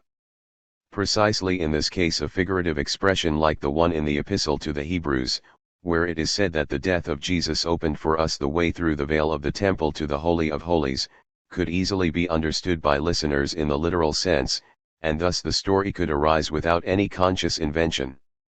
In exactly the same way the story of the calling of the 4 apostles to be fishers of men could be conveyed in the form that the fishing to which Jesus called them would be far more productive than their previous poorly paying occupation, and from this, continuing to pass from one person to another, the story of the miraculous catch of fish, Luke, could easily have arisen of itself. The data out of which the story of the resurrection of Christ took shape also seem at a first glance to be either true events or an undeniable and conscious lie. But here too, if we examine the matter carefully we shall see that it is not so. In an argument with a Christian a Jew could have said, "No wonder the tomb was empty, when you had stolen the body out of it." "We stole it?" The Christian could have retorted. "How could we when you were guarding the grave so closely?" He could have said that because he supposed it was so, but the next narrator, using the same words, could have conveyed far greater certainty, "The grave was guarded." Then it would have been said that it was sealed, since one is reminded of the seal by Daniel, whose lion's den serves as a symbol for the tomb of Jesus. Or the Jew could have said, "Perhaps he appeared to you, but as an incorporeal vision from the other world." How so, an incorporeal vision? The Christian would have objected. Why, he still had the wounds from the nails, that was quite obvious for the Christian, he showed them. In the next narration the touching of the wounds could as low have been added. Such narrations could have arisen with complete honesty although they were quite contrary to historical truth. There is no doubt that Strauss' view was a huge step forward compared with the above-mentioned views of his predecessors. But it is not difficult to see that it also had certain shortcomings.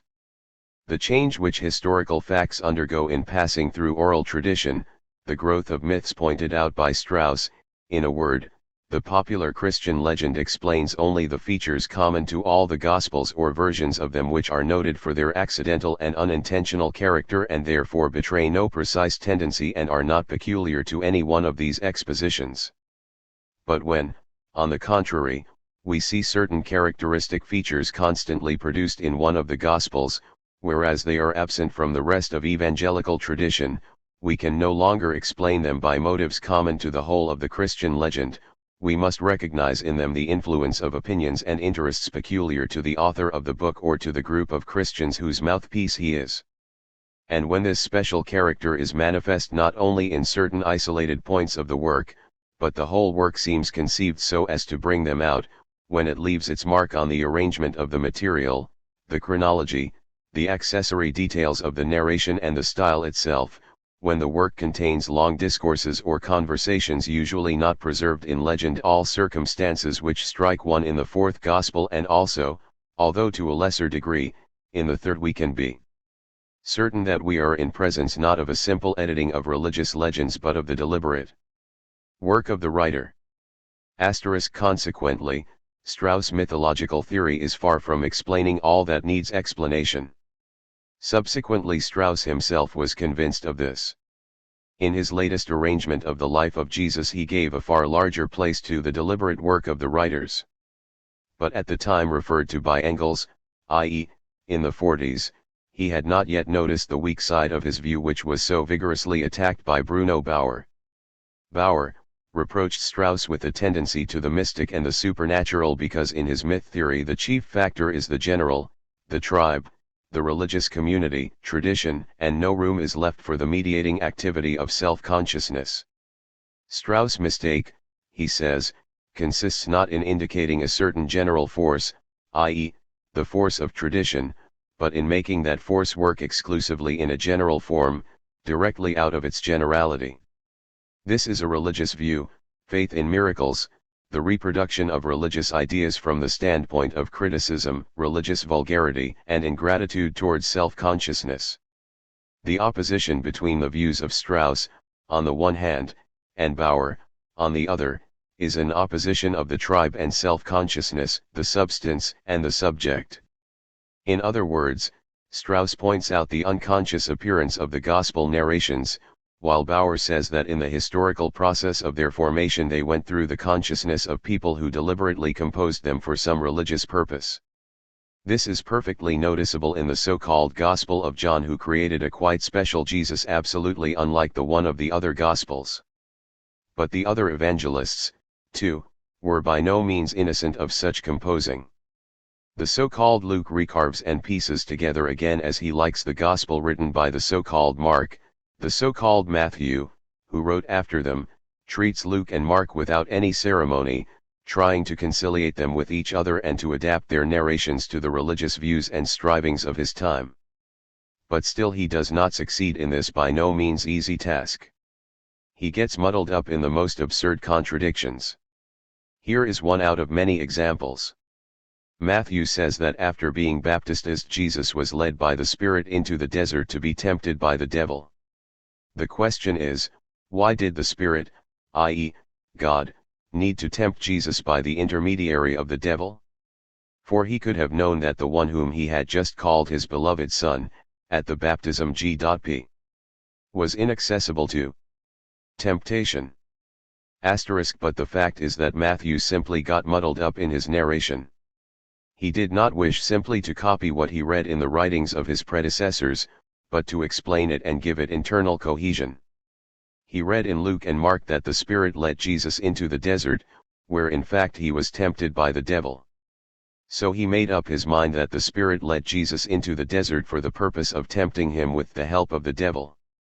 And that is what he wrote in his Gospel, not noticing what a ridiculous situation his omniscient God was getting into by finding it necessary to tempt his own Son. And here is a more vivid example. Isaiah prophesies about the voice crying in the wilderness, "Prepare ye the ways of the Lord." In order that the words of the prophet should be fulfilled, Mark and Matthew make John the Baptist preach in the desert. Matthew even names the desert of Judea.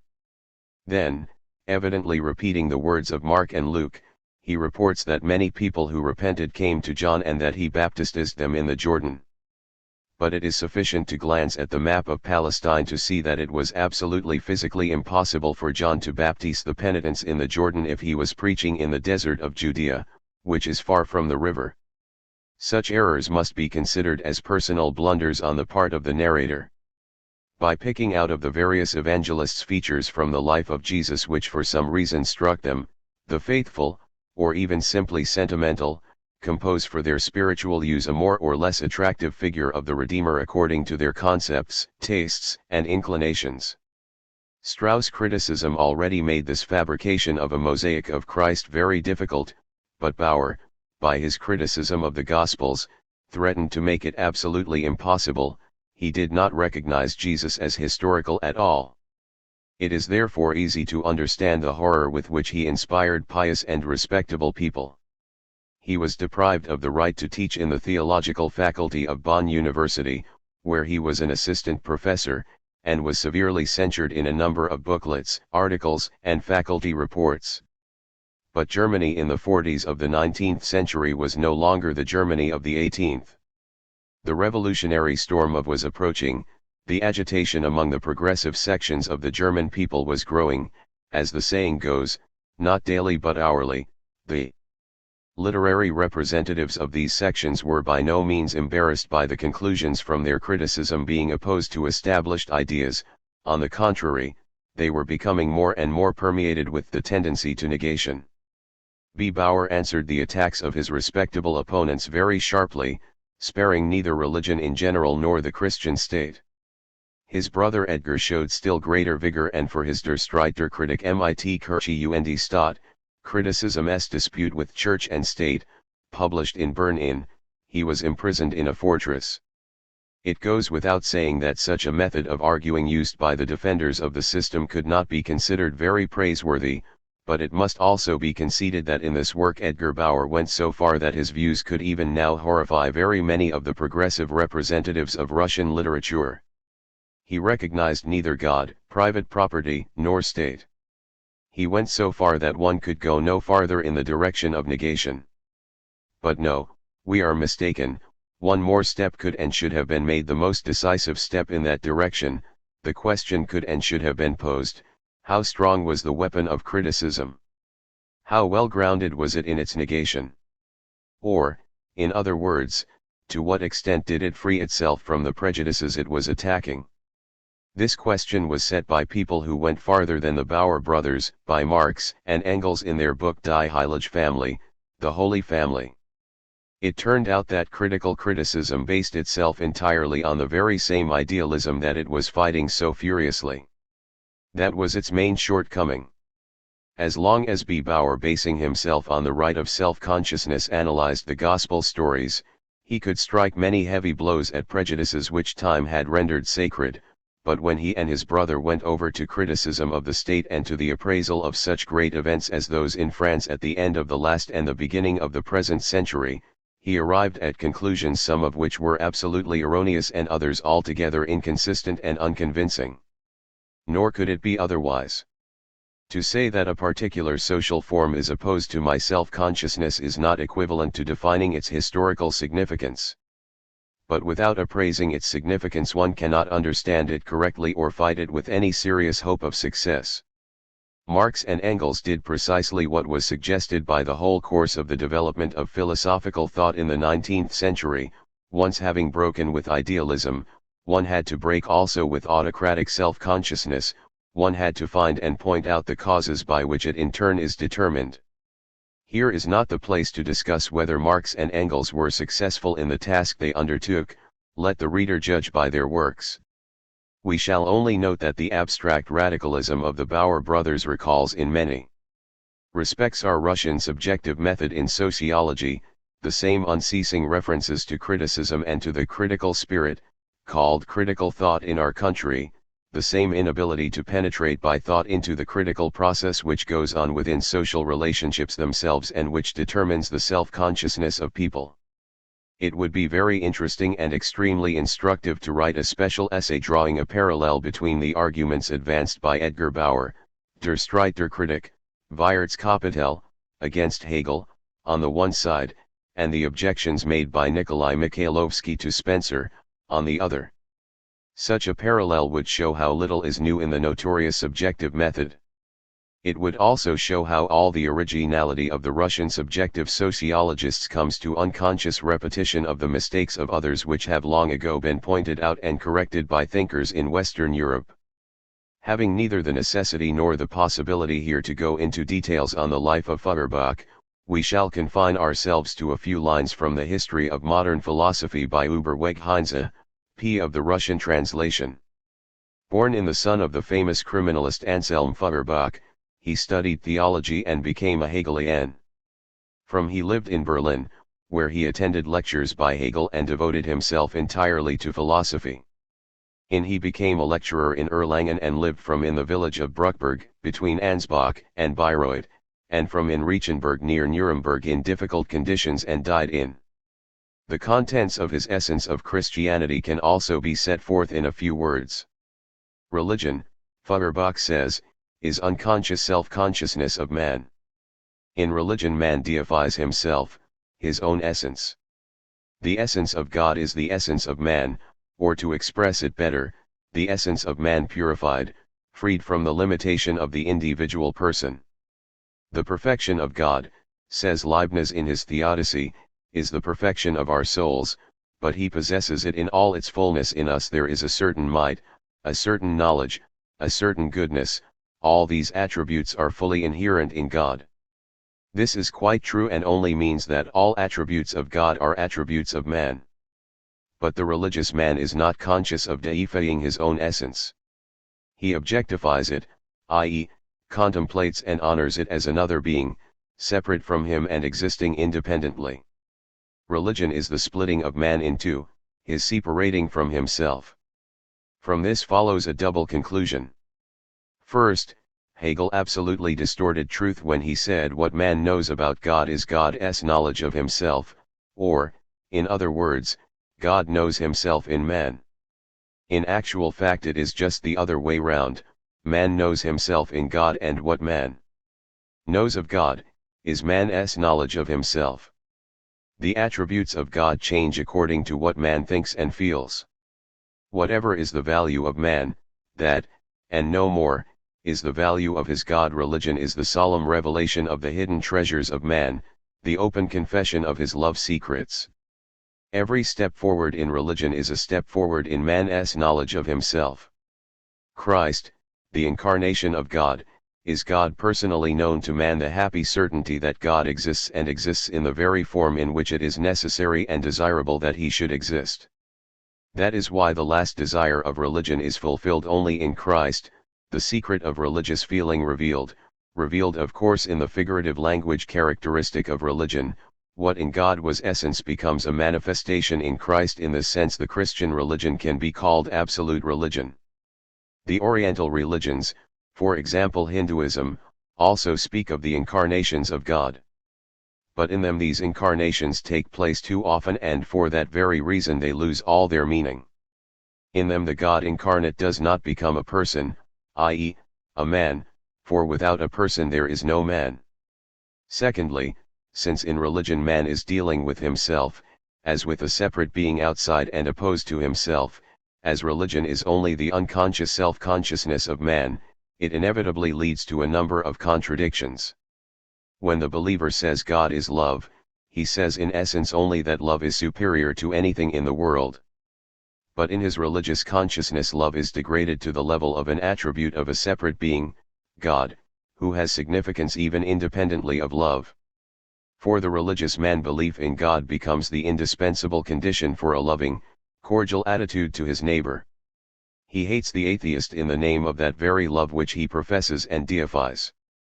Thus the belief in God distorts the mutual relations between people, by distorting man's attitude to his own essence.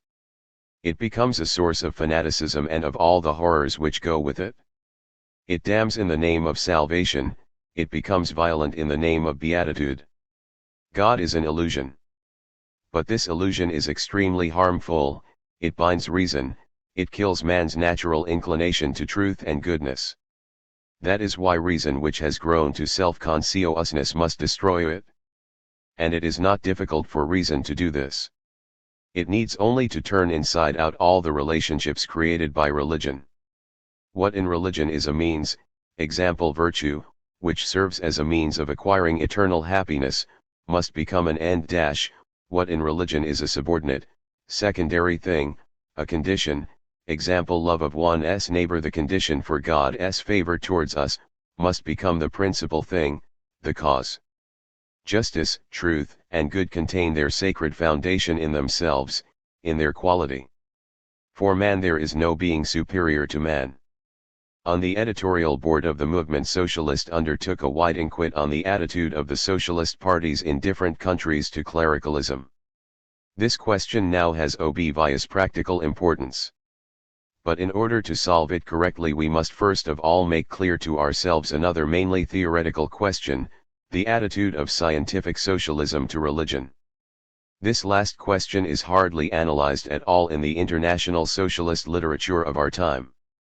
And this is a great deficiency, which is explained precisely by the practicalness of the majority of present-day socialists. They say, religion is a personal matter. That is true, but only in a definite, limited sense. It goes without saying that the Socialist Party in each individual country would act very improvidently if it refused to accept in its ranks a man who recognizes its program and is ready to work for its fulfillment, but at the same time still entertains certain religious prejudices. Yet it would be still more improvident of any party to renounce the theory underlying its program. And the theory modern scientific socialism rejects religion as the product of an erroneous view of nature and society and condemns it as an obstacle to the all-round development of the proletarians. We have not the right to close the doors of our organization to a man who is infected with religious belief, but we are obliged to do all that depends on us in order to destroy that faith in him, or at least to prevent with spiritual weapons, of course, our religious-minded comrade from spreading his prejudices among the workers. A consistent socialist outlook is in absolute disagreement with religion. It is therefore not surprising that the founders of scientific socialism had a sharply negative attitude towards it. Engels wrote, "We wish to remove from our path all that appears to us under the banner of the superhuman and the supernatural. That is why we declare war once and for all on religion and religious conceptions." Marx called religion the opium with which the higher classes try to put to sleep the consciousness of the people, and said that to abolish religion, as the imaginary happiness of the people, is to demand their real happiness. And Marx again said, "The criticism of religion disillusions man in order that he may think and act and arrange his life like a sober man, free from any inebriation, so that he may gravitate round himself, i.e., round his genuine Sunday." This is so true that in our country all those former Marxists who, because of their bourgeois strivings, neither wish nor can wish that the proletariat should become completely sober, have now returned to the fold of religious belief. J. Engels uses the word belles lettres and literary in a sense in which it is not now used in Russia. Hence there can arise a misunderstanding. How does it come, the reader may ask, that true socialism has degenerated into unattractive belles lettres? Probably its followers wrote poor tendentious novels and tales. But the point is that the Germans class among belles lettres, the so-called Wissenschaften, not only poetry, Dichtkunst, but also oratory, Redkunst. That is why the degeneration of true socialism into belles lettres means its degeneration into unattractive rhetorics, as a Russian writer would put it. We will recall that in Belinsky the word belles lettres did not have the same meaning as we give it now.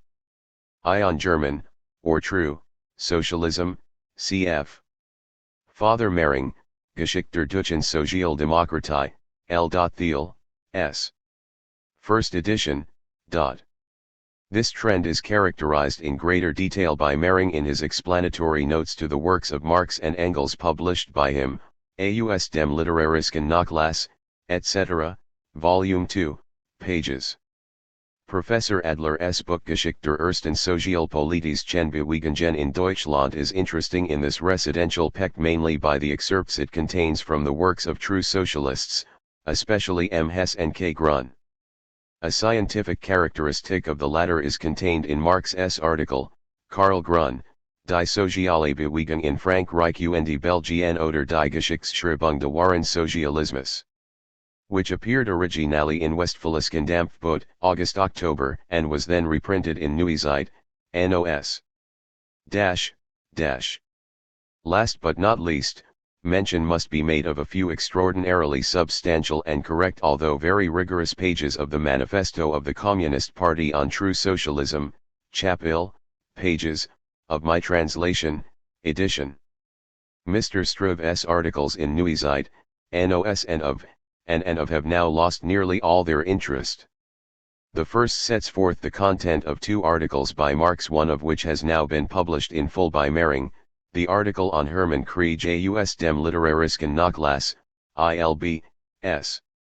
and the other, on Karl Grun, reprint ed in the above-mentioned issues of Neue Zeit. The second article of Mr. P. Struve, Studien und Bemerkungen zur Entwicklungsgeschichte wissenschaftlichen Sozialismus, is devoted to the history of the idea of the class struggle. According to him, Lorenz von Stein appears as the first to have proclaimed this idea, at least in German literature. Mr. Struve thinks Marx borrowed it from Stein. This is an unfounded and completely improbable guess. In order to corroborate it, Mr. Struve should have proved that at the time of publication of L. von Stein's book on French socialism, Marx still had no knowledge of the works of the French historians of the period of the Restoration, who already firmly adhered to the idea of the class struggle. Mr. Struve did not prove and will never be able to prove that. For the reader interested in this question, I allow myself to refer to my foreword to the Manifesto of the Communist Party, edition. Mr. Struve's article is interesting only from one point of view. It shows us how high Mr. Struve was in spite of all the defects of his thinking and all the gaps in his education, in comparison with the level to which he sank in his Auswobestanie. That man developed out of the ape is a very gratifying thing, but there is nothing sadder than the opposite metamorphosis from man to ape. The true German socialists erred in theory by having no idea of economics generally and of the class struggle in particular. In practice, their gravest fault was their negative attitude to politics. Karl Grun's attacks on the liberal movement of the German bourgeoisie at the time would be now readily subscribed to by any of our defenders. Marx was extremely severe in his condemnation of this enormous error. This was one of the many services he rendered. But in condemning the true socialists, one must remember that the question of socialism's attitude to politics was incorrectly solved by the utopian socialists in all countries. Russia is no exception to the general rule. Our Narodniks and Narodovolцы also cope very badly with this problem. More than that, even now rather strange views are spread among the Russian Social Democrats as far as the political tasks of the working class are concerned. It suffices to recall the talk about the seizure of power by the Social Democrats during the now impending bourgeois revolution. The supporters of such a seizure forget that the dictatorship of the working class will be possible and opportune only where it is a case of a socialist revolution. These supporters, who rally round the paper proletariat, are returning to the political standpoint of the late Narodnaya Volya trend. The founders of scientific socialism had a different view of the seizure of power. The worst thing that can befall a leader of an extreme party, says Engels in his book Der Deutsche Bauernkrieg, is to be compelled to take over a government in an epoch when the movement is not yet ripe for the domination of the class which he represents, and for the realization of the measures which that domination implies.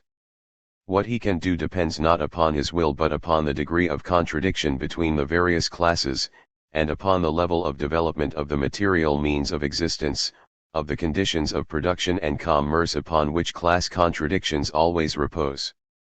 What he ought to do, what his party demands of him, again depends not upon him or the stage of development of the class struggle and its conditions. He is bound to the doctrines and demands hitherto propounded which, again, do not proceed from the class relations of the moment, or from the more or less accidental level of production italics by Plekanov and commerce, but from his more or less penetrating insight into the general result of the social and political movement. Thus, he necessarily finds himself in an insolvable dilemma. What he can do contradicts all his previous actions, principles, and immediate interests of his party, and what he ought to do cannot be done. In a word, he is compelled to represent not his party or his class, but the class for whose domination the movement is then ripe. In the interests of the movement he is compelled to advance the interests of an alien class, and to feed his own class with phrases and promises, and with the asseveration that the interests of that alien class are their own interests. Whoever is put into this awkward position is irrevocably lost, quoted by me in Our Differences, pages. It would be useful for Lenin and the Nietzscheans and Marxists surrounding him to give this some thought. But there are grounds to fear that these supermen have lost the ability to think. What is the meaning of to deny the possibility of knowing the world or not to consider complete knowledge of it possible? We shall see this presently. I cannot doubt my own existence for a minute, it is vouched for by my own internal conviction which nothing can refute. Judging according to common sense, the reader may add, it seems that it may be conceded that there are no grounds for doubting the existence of the paper on which you are writing those lines. At another time I would not doubt of it, but now I have been seized with a desire to philosophize, and for the philosopher the current judgments of common sense are not always convincing. I ask the reader, of which existence of the paper are you talking?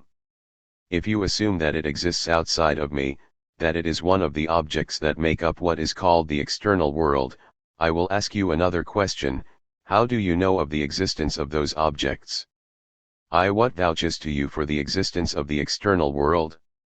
Your external senses tell you of it, it is testified to you by your sensations, you see this paper and feel this desk.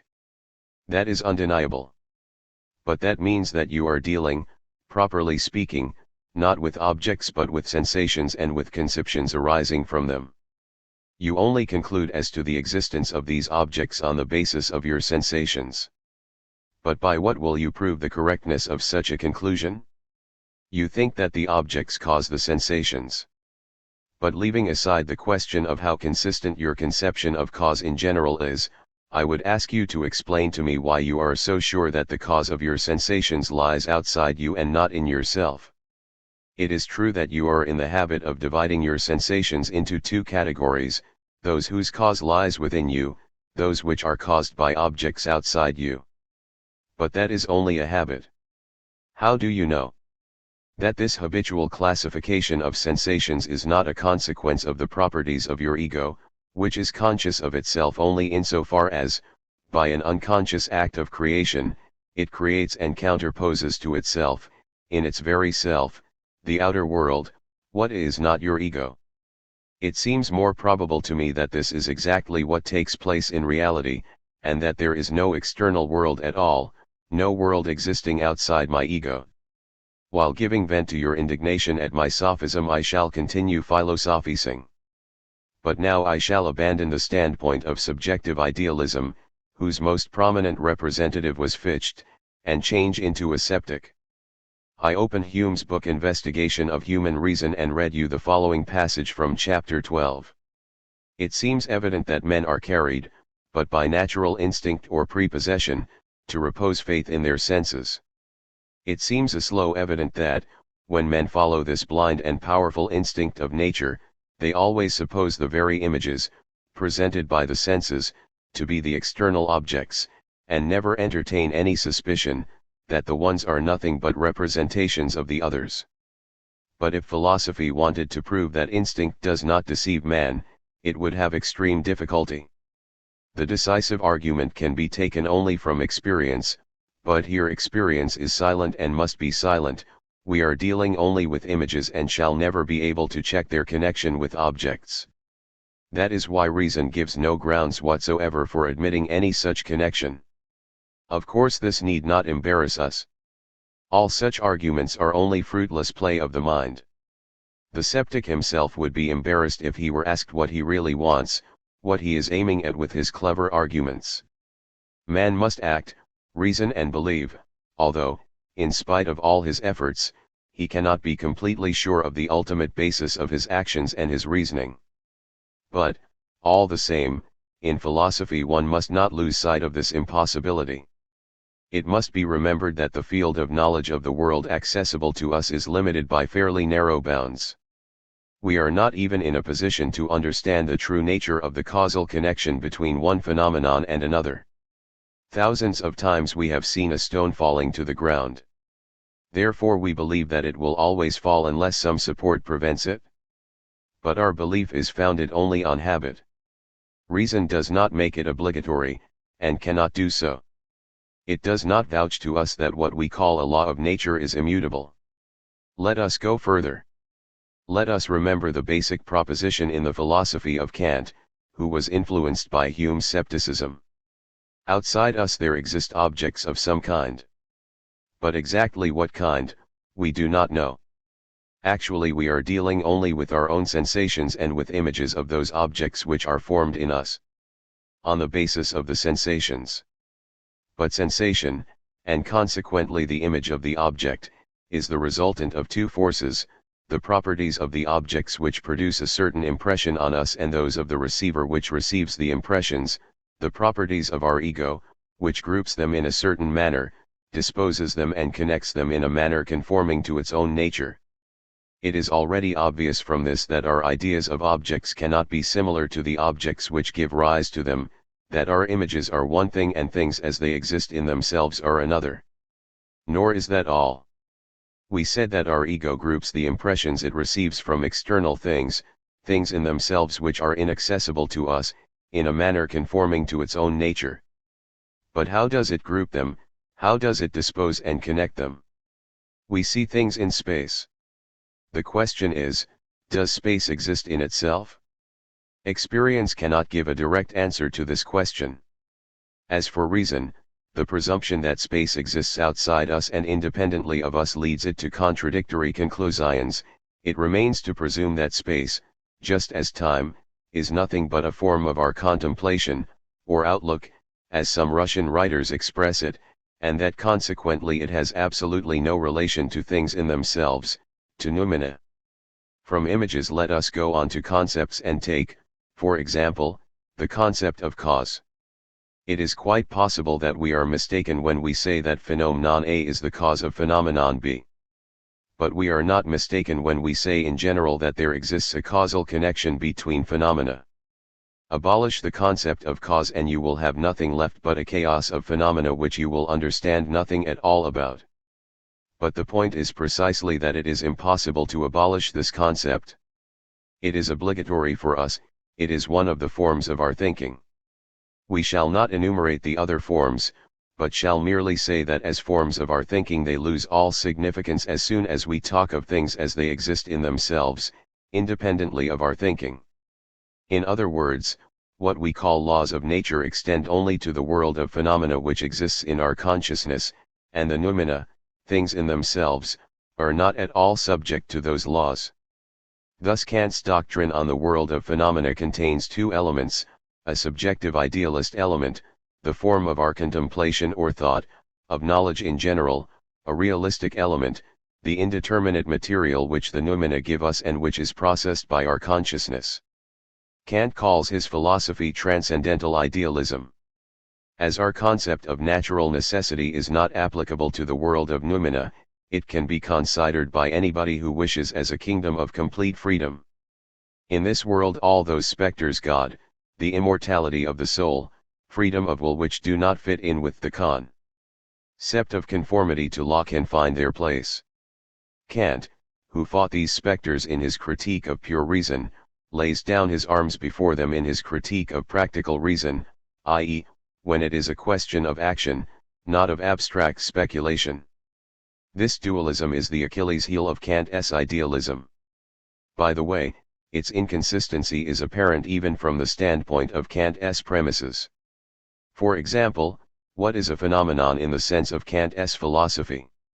It is the resultant of two forces, action on our ego by those objects, noumena, which exist outside us and are known to us not in themselves, but only through the intermediary of the impressions they produce upon us. Asterisk. The properties of our ego, which processes according to these properties the impressions which it receives from the thing in itself. But if the phenomenon is caused by the action upon us of the thing in itself, The action of this thing is the cause of the phenomenon. And yet, according to Kant's doctrine, the category of causality is applicable only within the limits of the world of phenomena but is inapplicable to the thing in itself. There are only two ways out of this obvious contradiction, which has already been pointed out in German philosophy of the end of the 18th century.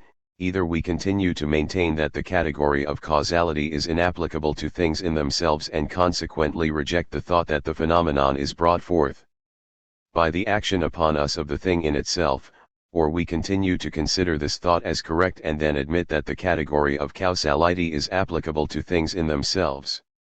In the first case we are taking the direct road to subjective idealism, because, if the thing in itself does not act upon us, we know nothing of its existence and the very idea of it must be declared unnecessary, that is, superfluous in our philosophy. In the second case we enter upon the path of materialism, for the materialists never affirmed that we know what things are in themselves, i.e., independently of their action upon us, but only maintained that these things are known to us precisely because they act upon the organs of our senses and in the very measure in which they act upon them. We do not know either the essence or the true nature of matter, says Holbach, although by its action upon us we can judge of some of its properties. For us, matter is what acts in one way or another upon our senses. If Lang wrote in his History of Materialism, Volume I, p. of the Russian translation, where he deals precisely with Holbach, that materialism obstinately considers the world of sensuous appearance as the world of real things, this is explained only by the fact that he obstinately refused to understand materialism. But however this may be, the question of the unknowableness of the external world in both the cases I have mentioned is settled positively. Indeed, if we go on to the standpoint of subjective idealism, it will be clear to us that our ego is capable of knowing the non-ego which it itself creates. And if we prefer to be materialists, with a little reflection we must come to the conviction that if we, thanks to the action upon us of things in themselves, know some properties of these things, then, contrary to Holbach's opinion, their nature is also known to us to a certain extent, for the nature of a thing is manifest in its properties. The current counterposition of nature to properties is completely unfounded, and it is precisely this counterposition that has led the theory of knowledge into the scholastic labyrinth in which Kant got lost and in which the present opponents of materialism continue to wander helplessly. Goethe, with his feeling of a poet and thinker of genius, understood better than Kant, the transcendental idealist, and even better than Holbach, the materialist, where truth lies. He said, "Those few words may be said to contain the whole gnoseology of materialism, but neither these words nor the materialist theory of knowledge can yet be understood by the scholastics who speak of nothing but the unknowableness of the external world." Hegel revealed with extraordinary clarity the logical, or, if you prefer, the gnoseological, error which underlies all arguments that things in themselves are inaccessible to our knowledge. It is, indeed, impossible for us to answer the question what a thing in itself is. And the reason for this is very simple: the case what is presupposes that the thing in question has properties which must be pointed out. This question has any sense only with this presumption. But philosophical people who indulge in talk about the unknowableness of things in themselves preliminarily make abstraction of all properties of the thing, and by this abstraction make the question absurd and therefore the answer impossible. Kant's transcendental idealism, Hegel says, transports into consciousness all the properties of things, in relation to both form and content. It is understandable that from this standpoint it depends only on me, on the subject, that the leaf of the tree appears to me green, not black, that sugar sweet, not bitter, and that when the clock strikes 2, I perceive its strokes successively, not simultaneously, and that I do not consider the first stroke as either the cause or the effect of the second, etc. Wissenschaft der Logik, I Band, I Obth, S, 2 Obth, S. Priestley in his Disquisitions and also in his polemic with Price made, before Hegel, many most apt remarks about what, properly, must be understood by the word knowledge. But pardon, the reader may object, Is not light or sound something quite subjective? Is the perception of sound or color similar to that kind of movement by which it is caused, according to the teaching of modern natural science? Of course, it is not.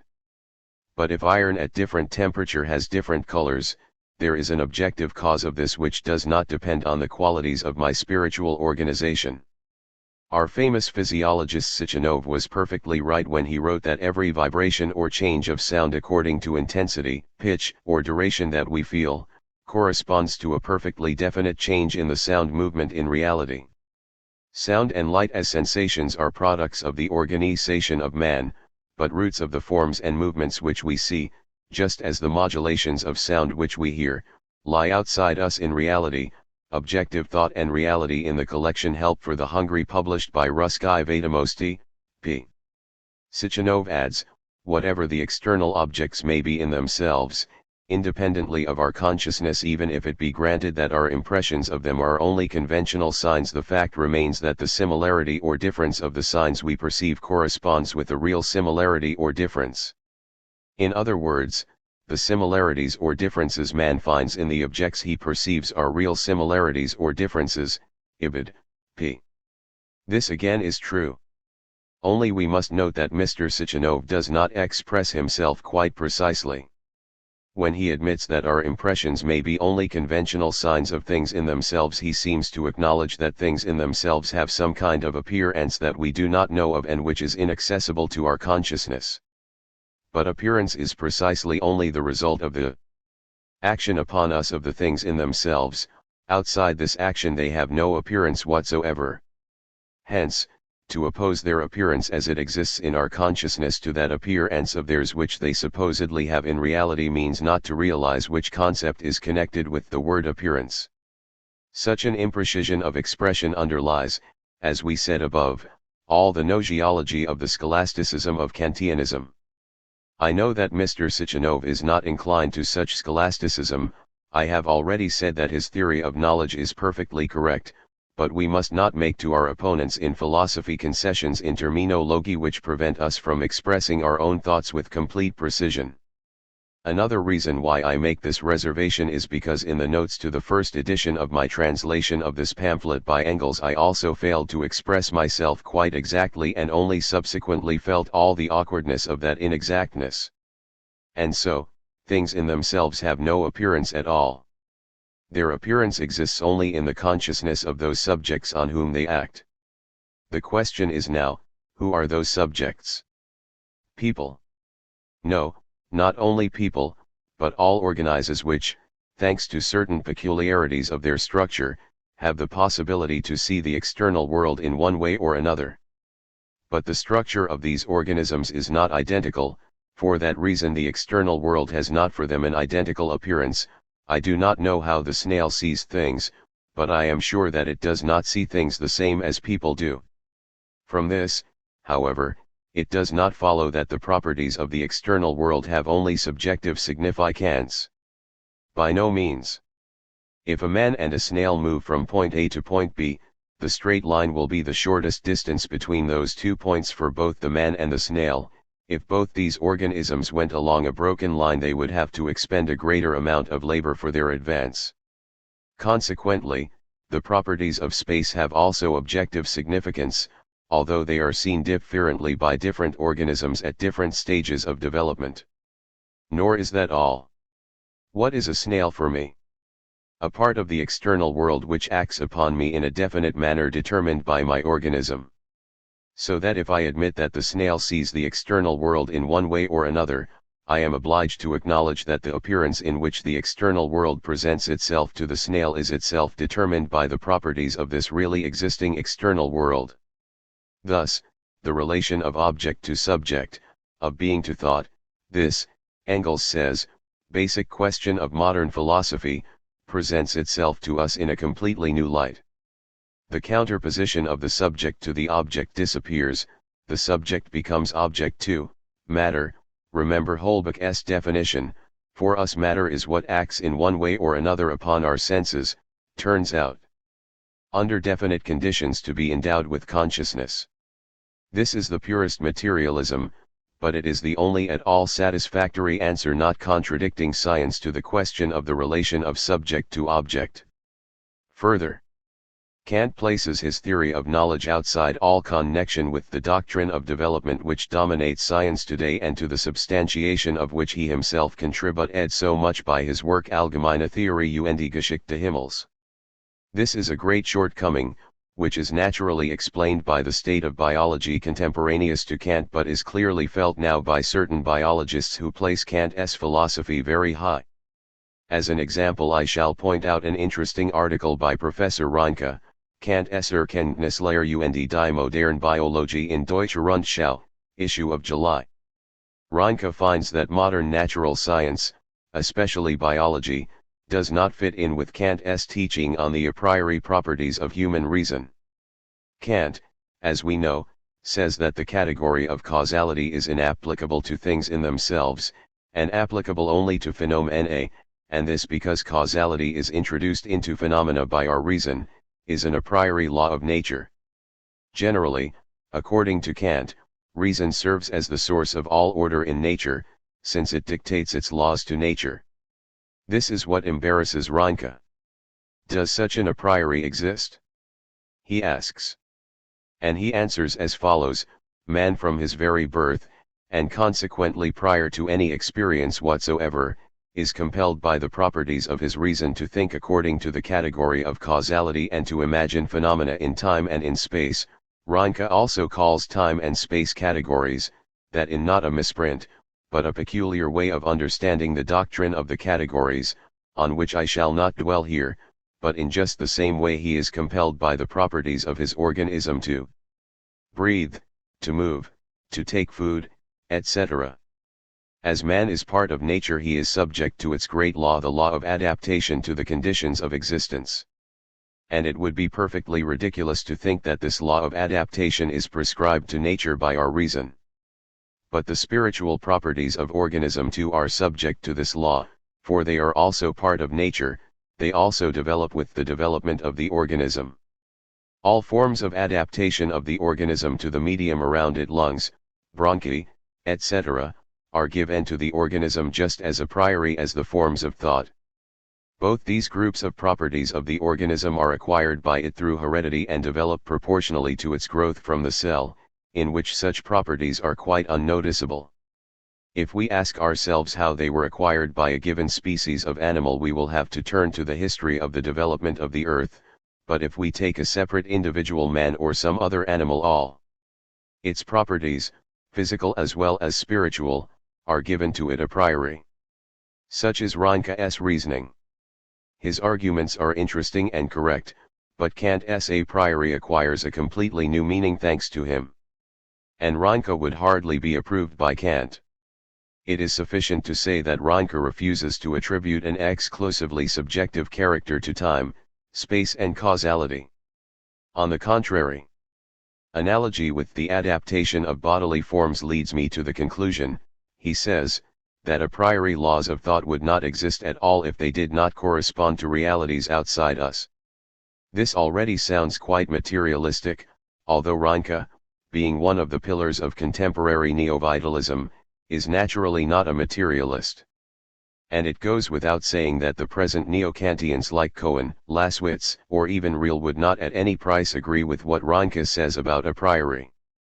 But modern biology leaves them no rest. I do not know, says one German author, how philosophers who adhere to Kant's theory of knowledge deal with the doctrine of development. For Kant, man's soul was a datum invariable in its elements. For him it was only a question of determining its a priori property and deducing all the rest from it, not of proving the origin of that property. But if we proceed from the axiom that man developed gradually out of a tiny piece of protoplasm, we shall have to deduce from the elementary vital manifestations of the cell the very thing which for Kant was the basis of the whole world of phenomena. P. Beck, Die Nachkommen und ihre Bedeutung für Psychologie und Völkerkunde, Leipzig, S. The point is, however, that up to now the Kantians have given no thought to whether their theory of knowledge fits in with the teaching on development, and were even very surprised when anybody suggested that they should think of this. I remember how my Kantian friends shrugged these shoulders in scorn when arguing with Conr. Schmidt. I brought forward against Kant the arguments that P. Beck advances in the passage I have just cited. But truth is coming into its own, and today underscore even such an incorrigible, we may say, Kantian as Windelband has found himself forced to ask whether phenomenality of time, die Phänomenalität der Zeit, can be acknowledged by one who adheres to the theory of development. Cf. his article Nach 100 Jahren in the collection Zur Kant's Gedächtnis, Berlin, S. Windelband finds that here science sets Kantianism a difficult problem. But the problem in the present case is not difficult, it is simply unsolvable. Development takes place in time, and yet, according to Kant, time is only a subjective form of contemplation. If I hold the philosophy of Kant, I contradict myself when I speak of what was before me, i.e., when I did not exist, and consequently neither did the forms of my contemplation, space and time. It is true that Kant's disciples tried to get out of this difficulty by the reference that with Kant it is a matter of the forms of contemplation and thought, not of the individual man, but of the whole of humanity. But such a reference is of no help, it only creates new difficulties. Firstly, I must admit either one or the other.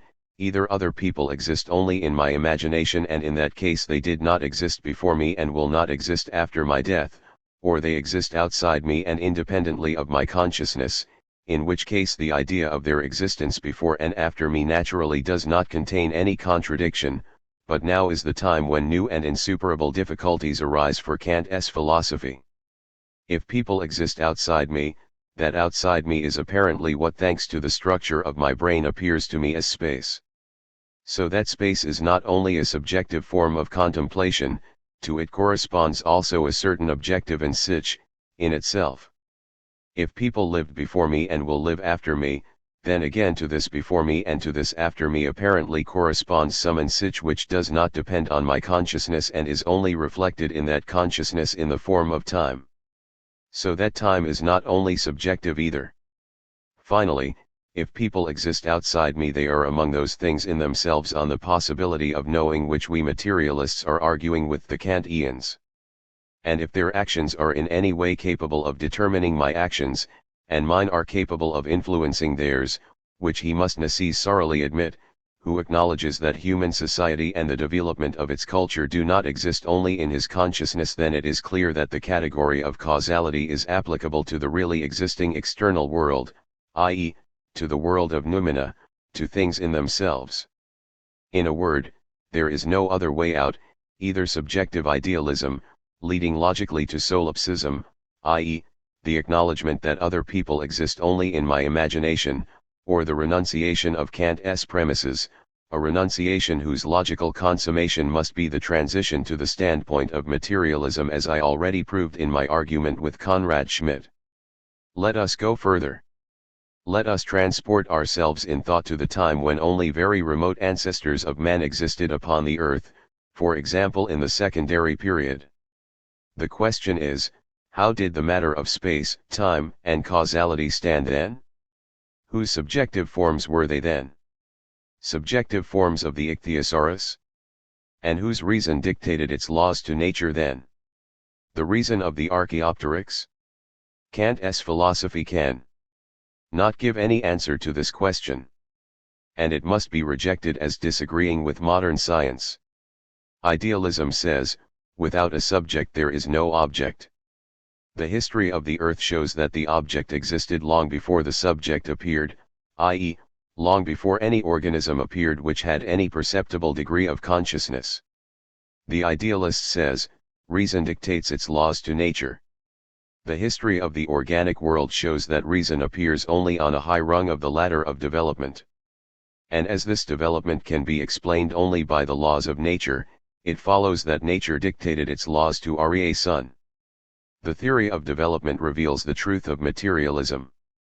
The history of mankind is a particular case of development in general. That is why what has been said includes the answer to the question whether Kant's teaching can be united with the materialist explanation of history. Of course, the eclectic can unite everything in his mind. With the help of eclectic thinking one can unite Marx not only with Kant, but even with the realists of the Middle Ages. But for people who think consistently, the illegal cohabitation of Marx with the philosophy of Kant must appear as something monstrous in the fullest sense of the word. Kant says in his Critique of Practical Reason that the greatest obligation of the philosopher is to be consistent, but that this is precisely what we most seldom meet with. One cannot help recalling this remark of his in connection with Kant himself and with the journeymen and novices of philosophy who want to unite him with Marx. The critics of Marx, including the above-mentioned Armer Conrad, have shouted much and loud that Engels showed utter misunderstanding of Kant when he said that the teaching of the unknowableness of the external world was refuted best of all by experiment and industry. In actual fact, Engels was absolutely right. Every experiment and every productive activity of man represents an active relation on his part to the external world, a deliberate calling forth of definite phenomena. And as a phenomenon is the fruit of the action of a thing in itself upon me, Kant says, the affecting of me by that thing, in carrying out an experiment or engaging in production of this or that product, I force the thing in itself to affect my ego in a definite manner determined beforehand by me. Consequently, I know at least some of its properties, namely those through whose intermediary I force it to act. But that is not all. By forcing this thing to act upon me in a certain way, I enter into a relation of cause towards it. But Kant says that the category of cause has no relation whatsoever to things in themselves. Consequently, experience here refutes him better than he refuted himself when he said that the category of cause is related only to phenomena, not to things in themselves, and at the same time maintained that the thing in itself acts upon our ego, in other words, that it is the cause of phenomena. From this again it follows that Kant was seriously mistaken when he said that the forms of our thought, categorize, or basic concepts of reason, example causality, interaction, existence, necessity, are only a priori forms, i.e., that things in themselves are not subjected to causal relations, interaction, etc. In reality, the basic forms of our thought not only correspond completely to the relations existing between things in themselves, they cannot fail to correspond to them, because otherwise our existence in general, and consequently the existence of our forms of thought, would be made impossible. It is true that we are quite capable of error in investigating these basic forms. We may take for a category what is not a category at all. But that is another question, not directly related to the present one. In connection with it we shall merely make one remark: when we speak of the knowableness of the external world, we do not at all mean thereby that any philosopher you come across has the correct conception of it. Well, granted that Kant is wrong, granted that his dualism cannot withstand criticism. But the very existence of external objects is all the same still not proved. How will you prove that Hume is not right, that the subjective idealists, for example Berkeley, whose views you set forth at the beginning of this note, are not right? I do not even consider it necessary to give an answer concerning subjective idealism. It is useless to argue with one whose mind can be satisfied with this philosophy, which logically leads, as we have said above, to solipsism, but we can and must request him to be consistent. And consistency for a man like him means, for example, to deny even the act of his own birth. The solipsist who does not recognize anything but his own ego would, of course, commit a great error in logic, a real salto mortale of the mind, if he admitted that his mother exists or existed otherwise than in his imagination. And yet nobody perceived himself during the process of his birth, hence the solipsist has absolutely no grounds for saying that he was born of woman. But only the mind of an unfortunate Christian can be satisfied with such idealism. This idealism is nothing but a reductio ad absurdum of criticism which doubts the knowableness of the external world. Man must act, reason and believe in the existence of the external world, said Hume. It remains for us materialists to add that such belief is the necessary preliminary condition for critical thought in the best sense of the word, that it is the inevitable salto vitale of philosophy. The basic question in philosophy is not solved by opposing ego to non-ego, i.e., to the external world, Such a counterposition can only lead us into the blind alley of the absurd.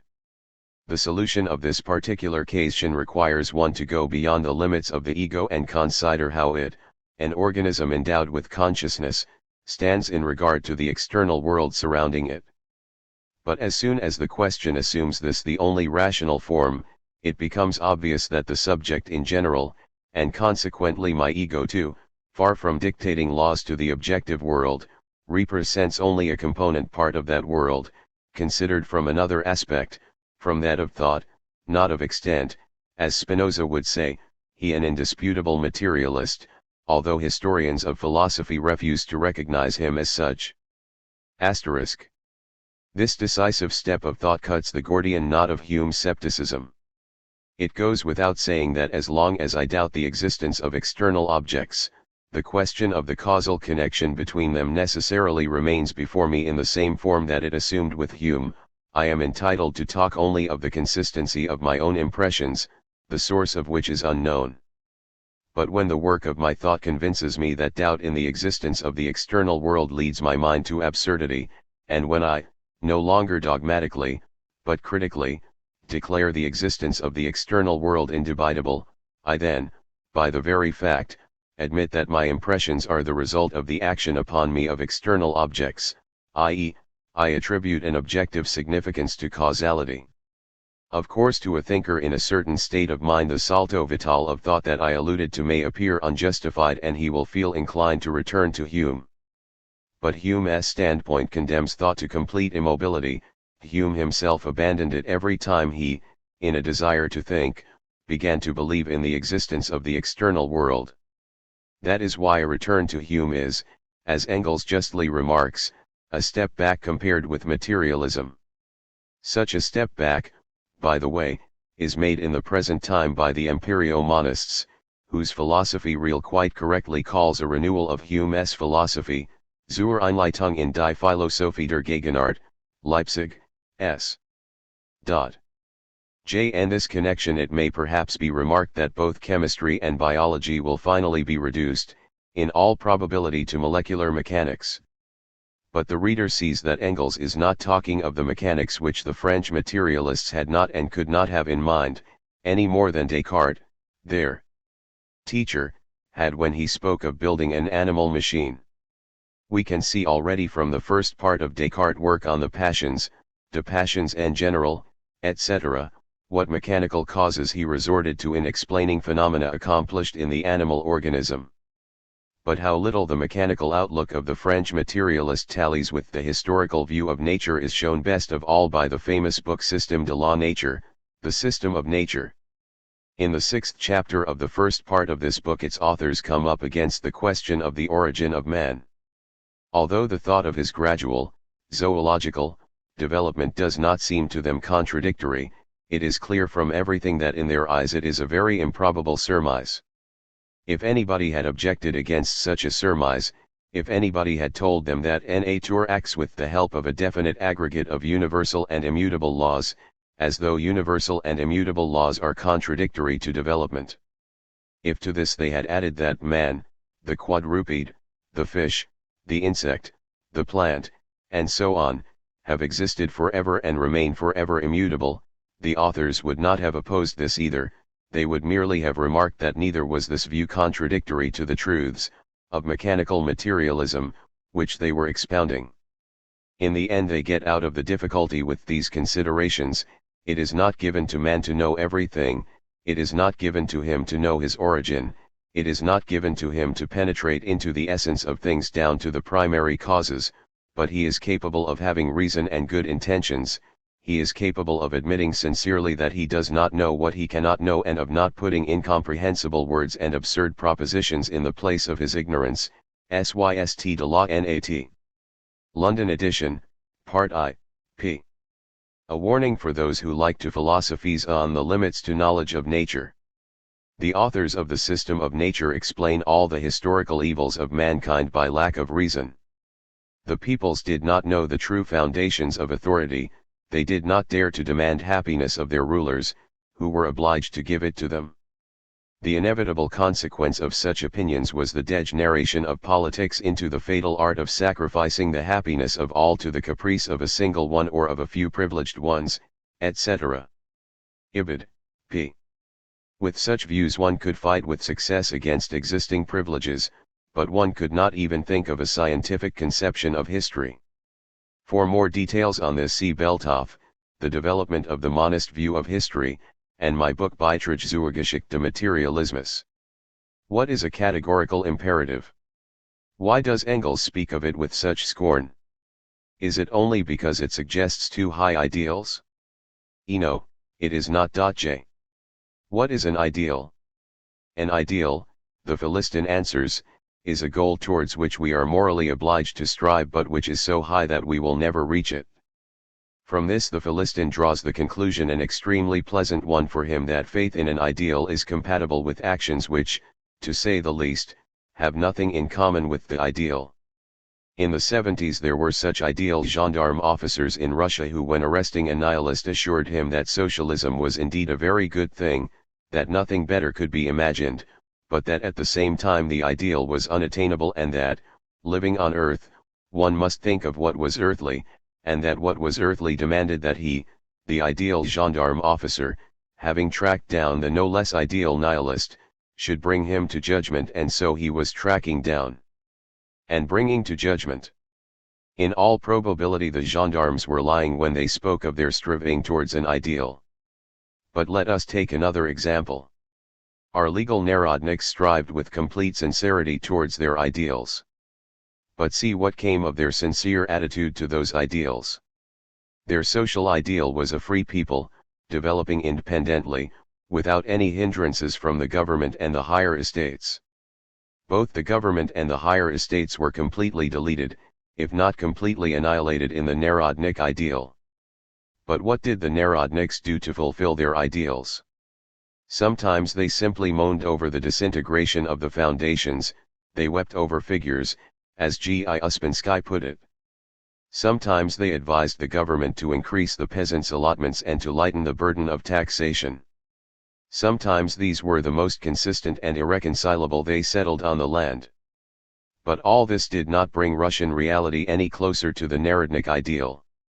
That is why the narodniks wept not only over figures, but over themselves too. They were conscious of the complete impotence of their ideals. But what was the cause of this impotence? It is clear, they had no organic connection between their ideals and reality. Reality went in one direction and their ideals in another, or, to put it better, they remained stationary, continuing to be settled on the land with Messrs., the liberal narodniks, so that the distance between ideals and reality kept increasing, as a result of which their ideals became more and more powerless day by day. Engels would have laughed at such ideals, of course, as Hegel indeed did. However, the mockery would be directed not against the loftiness of the ideals, but against their very impotence. Their severance formed the general course of the Russian movement. Engels dedicated his entire life to an extremely lofty aim, the emancipation of the proletariat. He also had his ideal, but he was not severed forever from reality. His ideal was reality itself, but the reality of tomorrow, a reality which will be fulfilled, not because Engels was a man of an ideal, but because the properties of the present reality are such that out of it, by its own inner laws, there must develop that reality of tomorrow which we may call Engels' ideal. Uneducated people may ask us, if the whole point consists in the properties of the reality, then what has Engels to do with it? Why does he intervene with his ideals in the inevitable historical process? Cannot the matter do without him?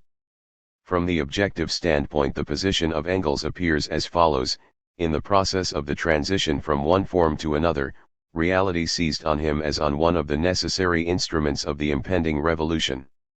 From the subjective standpoint, it turns out that it was pleasant for Engels to partake in that historical movement, that he considered it his duty and the great task of his life. The laws of social development can no more be fulfilled without the intermediary of people than the laws of nature without the intermediary of matter. But this does not in any sense mean that the personality can ignore the laws of social development. In the best of cases he will be punished for this by being reduced to the position of a ridiculous Don Quixote. In his well-known work Wirtschaft und Rechtsstamm Miller expressed amazement at the Social Democrats considering, on the one hand, that the revolution of the proletariat is inevitable, and, on the other, finding it necessary to promote the advent of that revolution. In his opinion this was just as strange as creating a party to promote astronomically inevitable eclipses of the moon. But his making such a remark shows, as does, by the way, the whole of his book, that he did not understand the materialist philosophy underlying modern socialism. Even D. Priestley says, and quite rightly, though the chain of events is necessary, our own determinations and actions are necessary links of that chain. Disquisitions, Volume I, p. Kant considered Priestley a fatalist. But where is the fatalism in this? There is no trace of it, as Priestley pointed out in his argument with Price. Let us now speak of the categorical imperative. What is it? Kant calls imperatives rules which have the mark of obligation. An imperative can be conditional or categorical. A conditional imperative determines the will only in relation to a given desirable action. A categorical imperative determines the will independently of this or that end in view. It determines the will as such, even before I ask myself whether I have sufficient ability to produce the action I have in view or what I must do to produce it. Besides the mark of obligation, the categorical imperative has, therefore, the mark of unconditional necessity. If somebody is told that he must work and put money aside for a rainy day, this is a conditional imperative. He must put money aside only if he does not want to be in need when he is old and has no other means of protecting himself against poverty. But the rule not to make false promises applies only to man's will as such and does not depend on the aims pursued by that man. By this rule the act of will is determined a priori. This is a categorical imperative. Consequently, Kant says, practical laws apply only to the will, independently of what is created by its causality, and one can renounce the latter in order to have these laws pure. Critique of Practical Reason, Russian translation by N. M. Sokolov, St. Petersburg, p. There is, properly, only one categorical imperative which says, act only in accordance with such a rule as you could desire to elevate to a universal law. Grundlegung zur Metaphysik der Sitten, Leipzig, S. To explain his thought Kant cites several examples. A particular person is so unhappy that life has become a burden for him and he asks whether it is permissible to kill himself. Where must the answer to this question be sought? In the categorical imperative. What would happen if suicide were made a universal law? What would happen is that life would cease. Therefore, suicide does not conform to morality. Another example. Somebody has trusted his chattels to the safekeeping of another man. Is it permissible for the other man to keep it for himself? To Kant this question too seems just as easy to solve with the help of the categorical imperative. If all people appropriated what they had been entrusted with to them, nobody would give property for safekeeping. A third example. A well-to-do man could help a poor man but refuses to do so. Is this not contrary to moral duty? It is. Nobody can desire that such conduct should be the general rule, since each may find himself in difficulty. These examples provide a good explanation of Kant's thought, but they also reveal its groundlessness.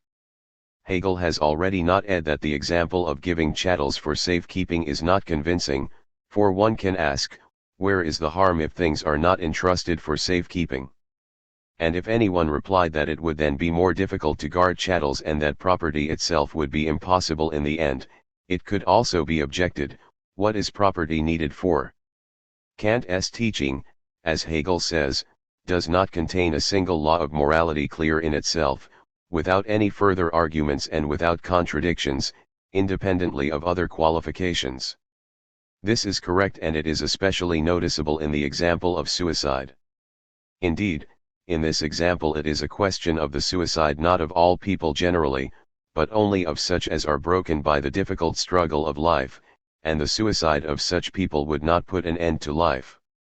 Besides, Hegel says that with Kant each definite law of morality is an empty statement, a meaningless tautology like the formula A equals A, chattels entrusted for safekeeping are chattels entrusted for safekeeping, property is property. That is also correct and quite comprehensible. For Kant there simply existed no such questions as those which Hegel counterposes to his empty statements: where is the harm if things are not entrusted for safekeeping? Why is property needed? Etc. Kant's ideal, his kingdom of aims, Richtersweg, cf. Grundlegung, p. was an abstract ideal of bourgeois society, whose standards seemed to Kant to be unquestionable orders of practical reason. Kant's morality is bourgeois morality, translated into the language of his philosophy, whose main defect, as we have seen, was the complete inability to cope with the questions of development. To support this I shall dwell on the third example cited above and borrowed from Kant himself. But first I ask the reader to note that Kant was a resolute opponent of utilitarian morality. In his opinion, the principle of happiness contains no other basis to determine the will than those which are inherent in the ability to desire, but reason, determining the will, cannot take this lower ability into account. Reason is so different from this ability that even the slightest admixture of the impulses deriving from the latter deprives it of force and superiority, just as the slightest empirical admixture, as a condition in a mathematical proof, debases and destroys the whole action of the demonstration critique of practical reason, p. The principle of morality consists in being independent of the desired object. This being independent of the desired object has long provided occasion for jokes and epigrams, cf. for example, Xenian of Schuler and Goethe. I cannot give them here. All I wish to say is that the third example cited above from Kant can be considered as convincing only in the event of our adopting the standpoint of utilitarian morality and compelling our practical reason to take into account our ability to desire, for according to Kant I must help others because I also may be in need of their help. What could be more utilitarian? Besides, I wish to draw the reader's attention to the circumstance that while objecting to utilitarianists, Kant always has in mind the principle of personal happiness, which he correctly calls the principle of self-love. And that is precisely why he cannot cope with the basic questions of morality. Indeed, morality is founded on the striving not for personal happiness, but for the happiness of the whole, the clan, the people, the class, humanity. This striving has nothing in common with egoism. On the contrary, it always presupposes a greater or lesser degree of self-sacrifice. And as social feelings can be transmitted from generation to generation and strengthened by natural selection, cf. Darwin's most apt remarks on this point in his book On the Origin of Man, self-sacrifice can take a form as if it were a matter of autonomous will, without any admixture of the ability to desire. But this indisputable circumstance does not in the least preclude the utilitarian principle of this lofty ability. If self-sacrifice were not useful for the particular society, class, or, finally, the particular animal species in its struggle for existence, remember that social feelings are not characteristic of man alone, then it would be alien to the individuals belonging to the society, class, or species. That is all. A particular individual is born with an a priori ability for self-sacrifice, just as it is born, according to the remark by Reinke quoted above, in note, with an a priori ability to breathe and digest, but there is nothing mysterious in this a prioriness. It was formed gradually in the long process of development. From the standpoint of development and social usefulness, it is easy to solve those questions by means of which Hegel refuted Kant's moral laws. What is the safekeeping of chattels needed for? Why is property needed? Etc. But I repeat, still more clearly in his teaching on morality than in his theory of knowledge is his inability and that of his followers to adopt the standpoint of development displayed. And here, just as often as in connection with Kant's theory of knowledge, we have to remember Kant's own words: the greatest obligation of the philosopher is to be consistent. But this is precisely what we most seldom meet with. Jacobi, a contemporary of Kant, revolted against his teaching on morality and said in a letter to Fichte, "Yes, I am an atheist and a godless man, who desires, contrary to a will which desires nothing, to lie like Desdemona when she was dying. I want to lie and deceive like Pylades when he tried to pass as Orestes, to kill like Timoleon, to break laws and oaths like Epaminondas and Jandavid, to commit suicide like Otto, to plunder the temple like David, and even to pluck ears of corn on the Sabbath, just because I am hungry and because the law is made for man and not man for the law.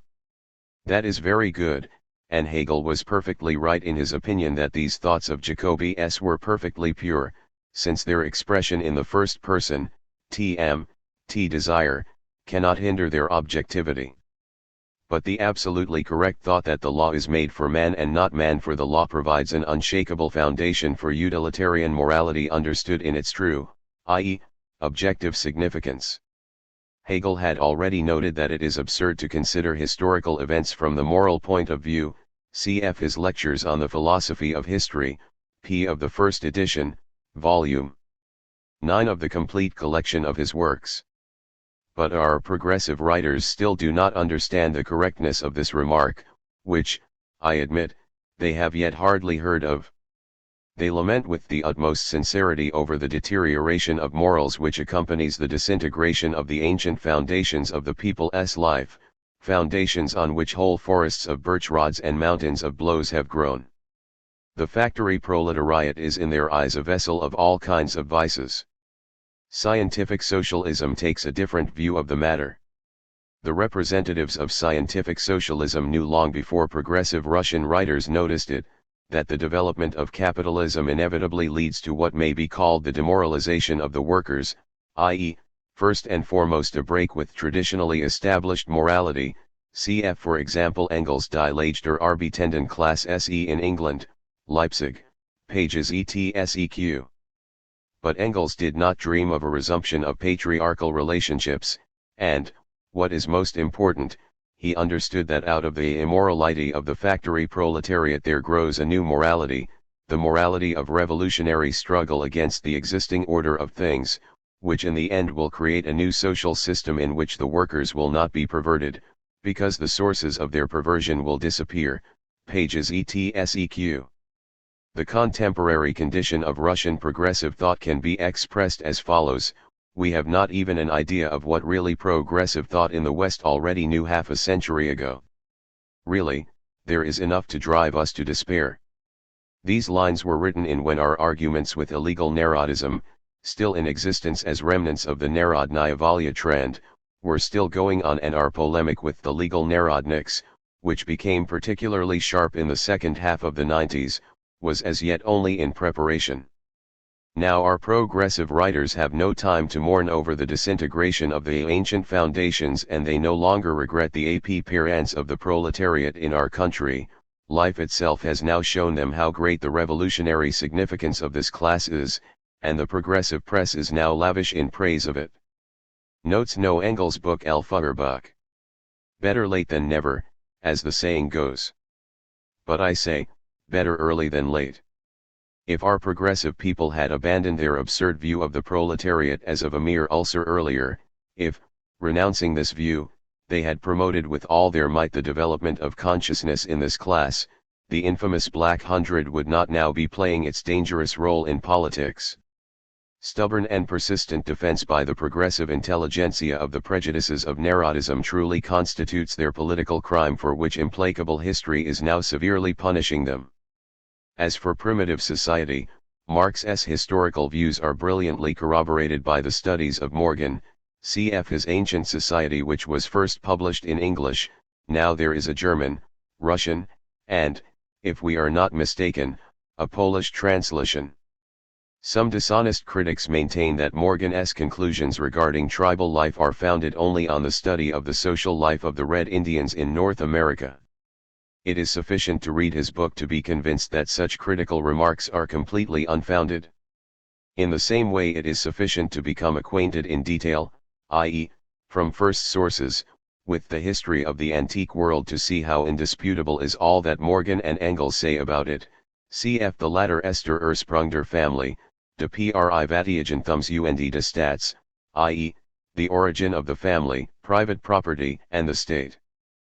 But notwithstanding many scientists' malevolent attitude towards Morgan's work, this man's thoughts of genius have not been lost for modern ethnology.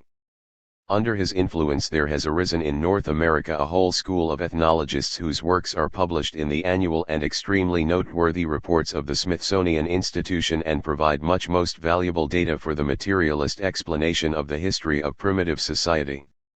Among the works in Europe based on the studies of Morgan we must include first of all the valuable works of our German comrade H.Q. Now on the systems of relations among the Australian Negroes, the social structure in Mexico and the state of the Incas, and finally on matriarchy in connection with the development of the productive forces in the savage tribes. However, one must admit when speaking of Europe, that the influence of Morgan's ideas, properly speaking, is still relatively weak. But there is no doubt that here too ethnology resorts with increasing frequency to purely materialist explanations of social phenomena. I do not think that an investigator such as Carl von den Steenen would take any interest in historical materialism. In his works at least there is not so much as a hint that he is even a little acquainted with this theory. But in his instructive book Unter den Naturvölkern Zentralbrasiliens, Berlin, this method, recommended by the economic materialists, is applied invariably from beginning to end, and in the majority of cases successfully. Even Ratzel, who considers it necessary to defend himself against the reproach of materialism, cf. his Volkerkunde, 2s, places the development of spiritual culture in causal dependence on the development of material culture. He says, the sum of cultural acquisitions in each people in each stage of their development is made up of material and spiritual acquisitions. These acquisitions are achieved by various means, with differing ease and at different times. Underlying spiritual cultural acquisitions are the material ones, Ibid, Volume I, p. This is the same historical materialism but not thought out to the end and therefore partly inconsistent, partly naive.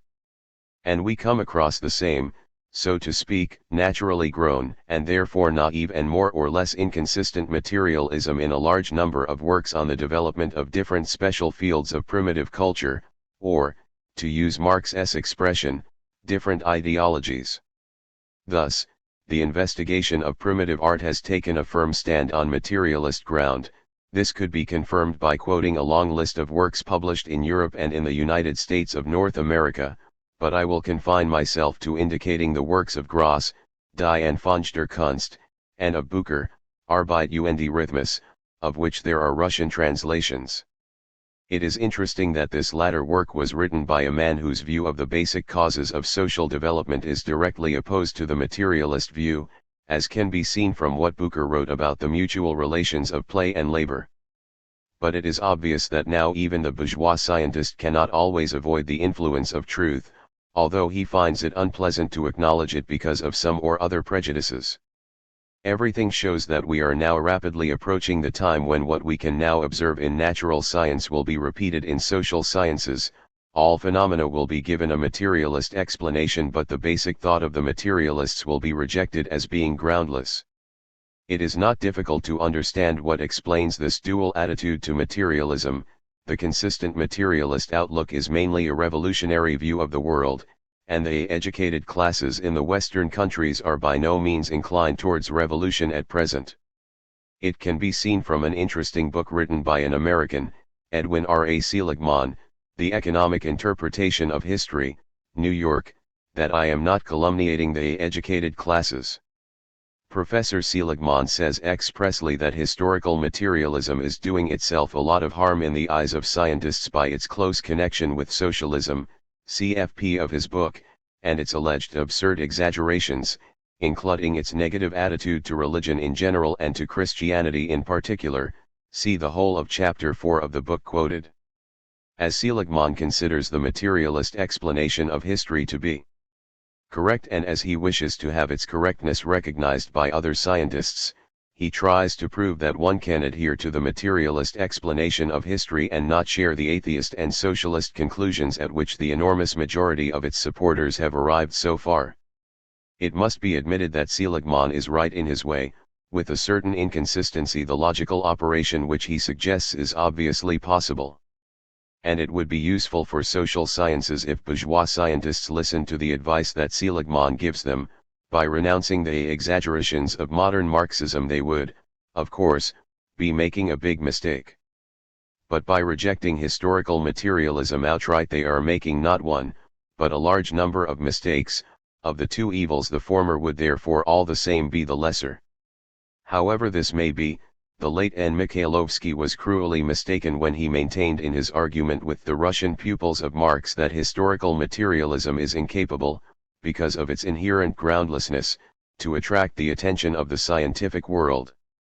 The attention of the scientific world is now being drawn to it from all sides, and although bourgeois scientists, due to the causes pointed out above, still show little inclination to acknowledge its scientific worth in the majority of cases, now it is not rare even for experts in geography to speak about it in SPE works, and, for example, certain members of the Berlin Geographical Society have spared no efforts to fight it.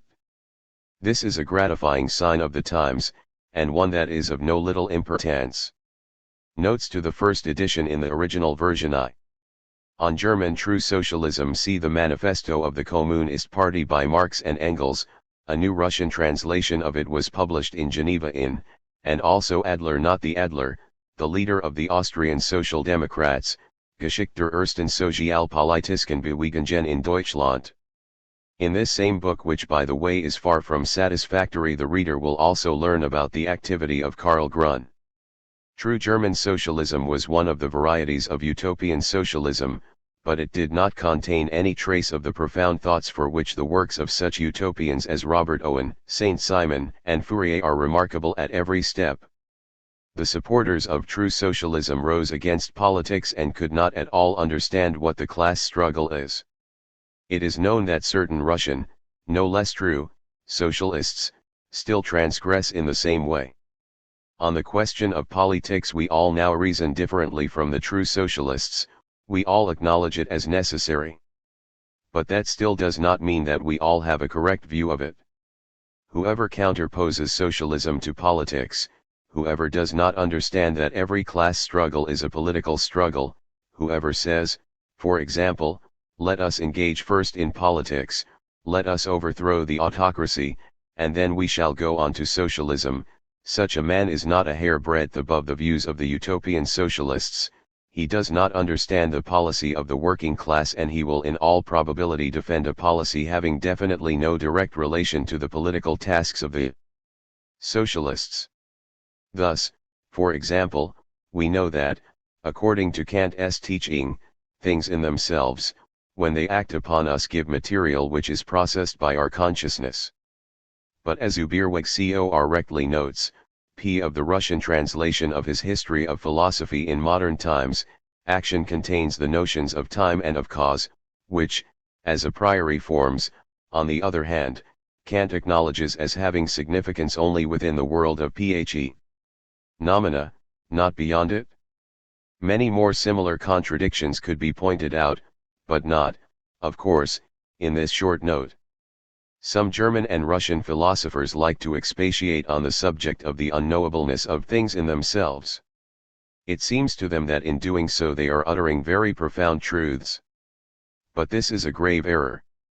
Hegel was perfectly correct when he noted that a thing in itself is nothing else than the abstraction of every definite property, an empty abstraction about which nothing can be known for the very reason that it is an abstraction of all qualification. We do not know what a thing in itself is. Of course, we do not. The question what is presupposes definite properties of the thing which must be pointed out, but once we make abstraction of all the properties of a thing, we naturally cannot answer the question what it is, because the impossibility to answer is already contained in the question. Transcendental idealism transports into consciousness all the properties of things, in relation to both form and content. It is understandable, that from this standpoint it depends only on me, on the subject, that the leaf of the tree appears to me green, not black, the sun round, not quadrangular, sugar sweet, not bitter, and that when the clock strikes 2, I perceive its strokes successively, not simultaneously, and that I do not consider the first stroke as either the cause or the effect of the second, etc. Wissenschaft der Logik, I, BD, IABth, S, 2abth, S. But pardon, the reader may object, is not color or sound something completely subjective? Is the perception of color and of sound the same thing as the movement which causes it? By no means, but every vibration or transition of sound according to intensity, pitch, or duration that we feel, corresponds to a perfectly definite change in the sound movement in reality.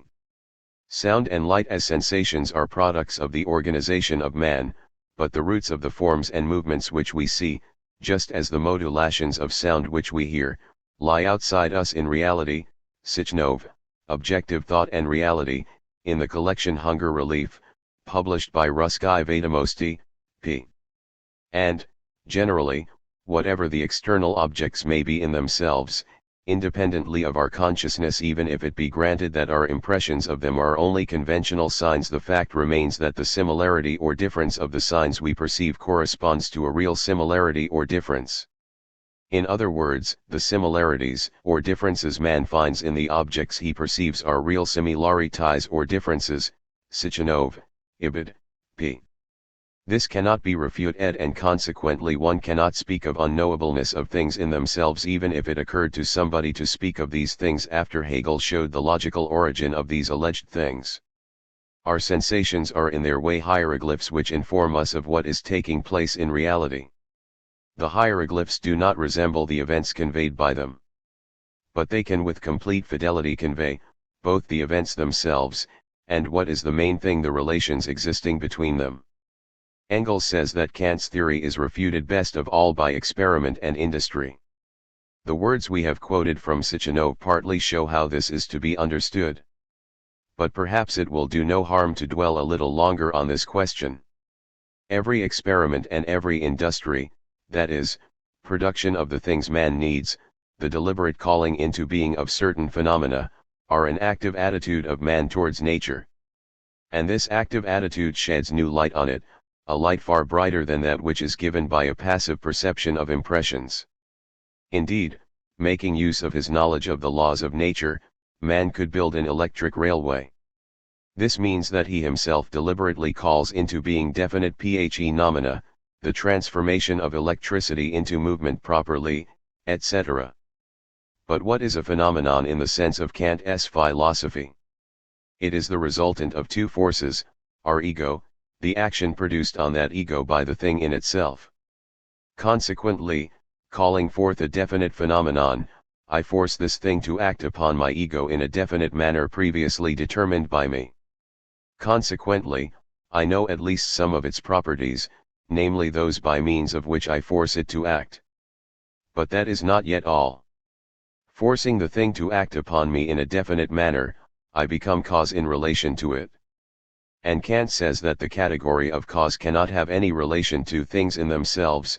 Consequently, here experiment refutes him better than he refuted himself when he said that the category of cause applies only to phenomena, and not to things in themselves, and at the same time maintained that things in themselves act upon our ego, that is, serve as one of the causes of phenomena.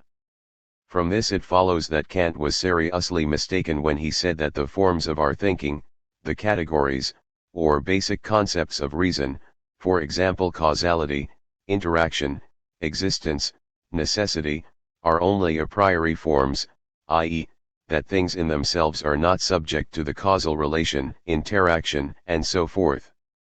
In reality, the basic forms of our thinking not only correspond fully to the relations existing between things in themselves, they cannot but correspond to them, because our existence generally, and consequently our forms of thinking, would be impossible.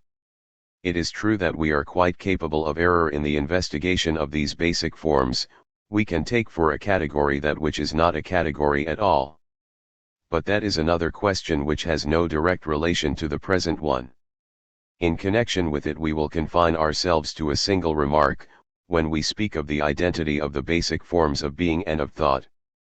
We do not at all mean thereby that any philosopher you came across has a completely correct conception of it. Well, Granted that Kant is wrong, granted that his dualism cannot withstand criticism, but the very existence of external objects is still not proved. How will you prove that the subjective idealists are not right, that Berkeley, for example, whose views you set forth at the beginning of this note, is not right? That can be proved too. Read, at any rate, the works of Ubirweg on this question. Concerning Kant's categorical imperative, but do we need to speak of it? Any history of philosophy will explain it better than us in the few lines of our note. Read, for one thing, pp. of the Russian translation of Ubirweg Heinze's History of Philosophy in Modern Times. And in particular we recommend anybody who is interested to know how Hegel ridiculed the categorical imperative pp. First edition of the German original, of the Phenomenology of Spirit. We really only wish to remark that if Engels adopts a scornful attitude to non-realizable ideals, it is not because of some Philistine-like propensity to be reconciled with every particular social system, that he scorns only the Manilov attitude, which, by the way, Kant displayed to no small degree. Our aim, we think, is achieved. The role of economic needs and relations in the history of the ancient Orient is splendidly brought to light in L.I. Mechnikov's book, La Civilisation et les grands fleuves historiques, Civilization and the Great Historic Rivers, although its late author did not set himself exactly that aim. However, the role of these needs and relations strikes one forcibly already in the bulky Histoire ancienne de l'Orient, Ancient History of the Orient, by Lenormand. Concerning medieval history and the origin of medieval institutions we shall refer to Augustin Thierry, Guizot, Maurer, and partly Fustel de Coulanges. Finally, the significance of economic relations and the class struggle resulting from them in modern history is brought out with amazing vividness in Marx's excellent work, Der 18e Brumaire de Louis Bonaparte, the 18th Brumaire of Louis Bonaparte. To say nothing of Capital, which is highly remarkable also as a work of history. In fact, every step forward in the science of history brings new proofs in favor of economic materialism. Hence the fact that many historians and writers now discover independently of Marx, i.e., not having the slightest idea of his theory, or more exactly, see in a very misty distance small pieces of the long ago discovered America. Giroux-Toulan's book on the history of the family, for one, which has been translated into Russian, shows that such independence of the most important historical theory of our times does not go unpunished. Marx's theory of history must still be the basis of many, many particular historical investigations. Its significance is far from being fully clear even to all Marxists. But when philosophers like Paul Barth, see his Geschichtsphilosophie Hegels und der Hegelianer, ask with surprise in exactly which works the correctness of Marx's theory is proved, they thereby only display their ignorance or their lack of reasoning powers, a lack which Kant was quite right in acknowledging to be incurable. The almost universal unhappiness of men and of peoples depends on the imperfection of their laws and the too unequal distribution of their wealth. In the majority of kingdoms there are only two classes of citizens, one which has not the necessary and the other which has the superfluous in abundance. The former can provide for its needs only by excessive labor. This labor is a physical evil for all and a torture for some. The second class lives in abundance but also in miserable boredom.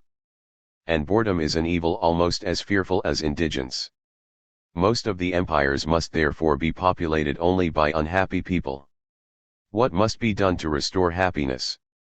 Diminish the wealth of some, increase that of others, place the poor man in such a state of ease that he may provide abundantly for his needs and those of his family by working 7 or 8 hours. It is then that he will be about as happy as he can be. This was the way Helvetius reasoned more than 100 years ago, convinced that if in general labor is regarded as an evil, it is because in most states the means necessary for subsistence are acquired only by unbearable labor, because as a result the idea of labor is always connected with the idea of suffering.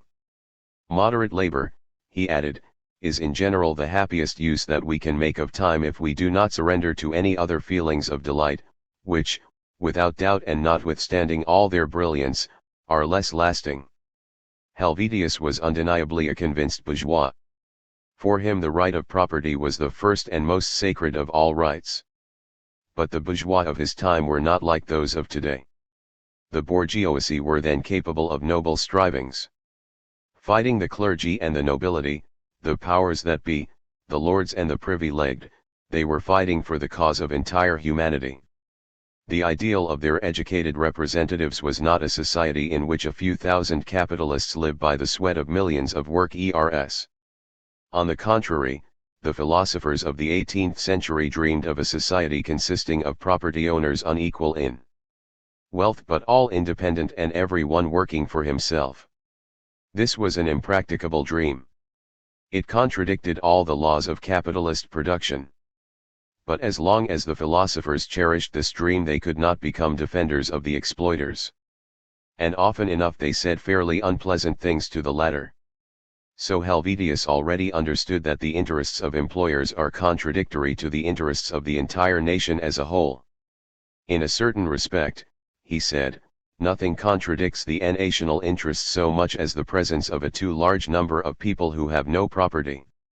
At the same time, nothing corresponds better to the interests of the merchants. The bigger the number of propertyless, the less the merchants pay for their labor. And in a trading country the merchants are often the effective force. Helvetius meant in a country with capitalist production.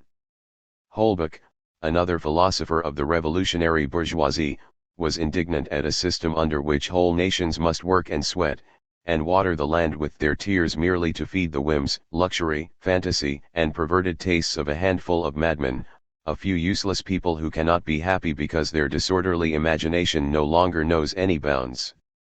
Helvetius already foresaw what would be the moral consequences of the struggle for existence going on in bourgeois society. He said that in all countries where money circulation exists there arises the striving to become rich at any cost. But the passion for enrichment cannot extend to all classes of citizens without giving rise at the same time among the ruling classes to a propensity to theft and abuse. Then they start avidly on building ports, producing armaments, establishing trading companies, and waging wars for the honor of the nation, according to the favorite expression in a word on any pretext for plunder. In the state there appear at the same time all vices, those offshoots of cupidity, they infect all its members and finally lead the state to ruin. Thus, the Tunisian and Panama scandals were prophesied more than a century ago. Circumstances have undergone a great change since the time of Helvetius. In our days every self-respecting bourgeois considers it his sacred duty to oppose the 8-hour working day and all other demands of the exploited. Whereas the productive forces of modern societies are developing on a scale so far unheard of, Messrs., the exploiters will not even listen to anything about easing the labor of the workers. And while, because of the passion for enrichment, the perversion of the bourgeoisie exceeds everything their enemies can imagine, they try to convince us that the bourgeois world is the best of all. Will we swallow the bait of the sycophants of the bourgeoisie? The working day that Helvetius once dreamed of and which the working class of the whole world is now demanding will not make the worker about as happy as he can be. But it will give him a new weapon in the struggle for his complete and final emancipation. Helvetius knew no medicine for the evil which he foresaw. But we know one, and it is a reliable medicine. It is the dictatorship of the proletariat as a means to attain the end which is the socialist organization of production. The development of the monist view of history. Auditor et altera pars. Preface to the second and third editions. I have here corrected only slips and misprints which had crept into the first edition. I did not consider it right to make any changes in my arguments, since this is a polemical work. Making alterations in the substance of a polemical work is like appearing before your adversary with a new weapon, while compelling him to fight with his old weapon. This is impermissible in general, and still less permissible in the present case because my chief adversary, N.K. Mikhailovsky, is no longer alive. The critics of our views asserted that these views are, first, wrong in themselves, secondly, that they are particularly wrong when applied to Russia, which is destined to follow its own original path in the economic field, thirdly, that they are bad, because they dispose their supporters to impassivity, to quietism. This last stricture is not likely to be reiterated by anyone nowadays. The second has also been refuted by the whole development of Russian economic life in the past decade.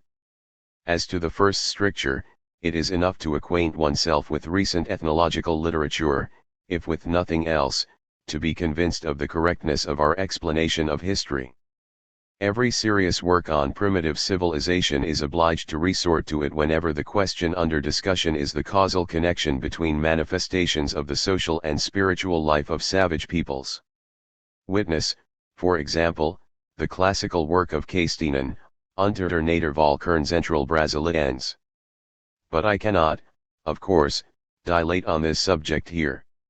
I reply to some of my critics in an article appended to this edition, A Few Words to Our Opponents, which I published under a pseudonym, and therefore refer in it to my book as if it were the work of another person whose views are also my own. But this article says nothing in opposition to Mr. Kudrin, who came out against me in Ruskoye Bogaystvo after it had appeared. In reference to Mr. Kudrin, I shall say a couple of words here. It might seem that the most serious of his arguments against historical materialism is the fact he notes that one and the same religion, Buddhism for instance, is sometimes professed by peoples at very different levels of economic development. But this argument may appear sound only at first glance. Observation has revealed that one and the same religion substantially differs in content depending on the level of economic development of the peoples professing it. I should also like to reply to Mr. Kudrin on another point. He found in my book an error in the translation of a Greek text from Plutarch, see footnote p, and is very scathing about it.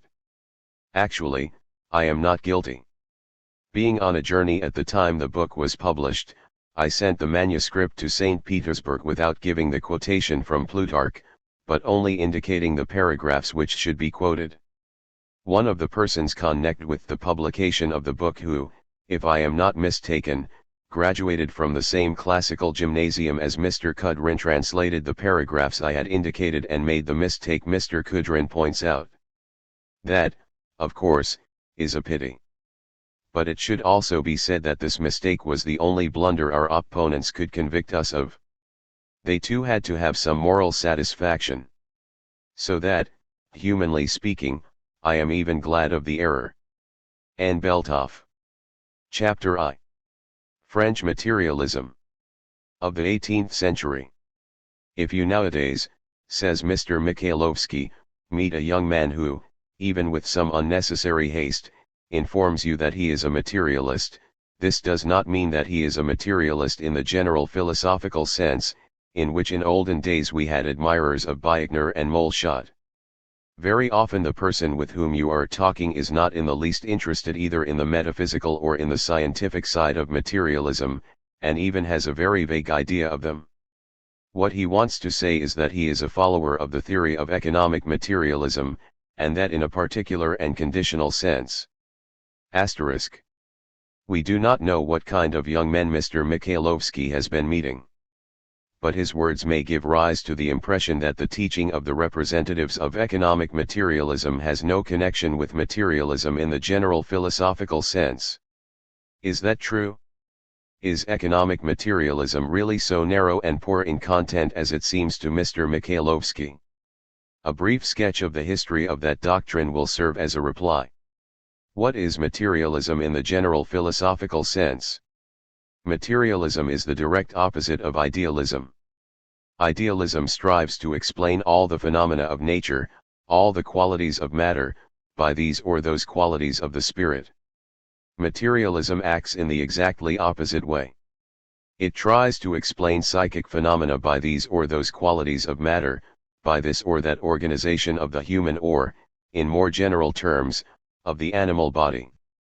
All those philosophers in the eyes of whom the prime factor is matter belong to the camp of the materialists and all those who consider such a factor to be the spirit are idealists.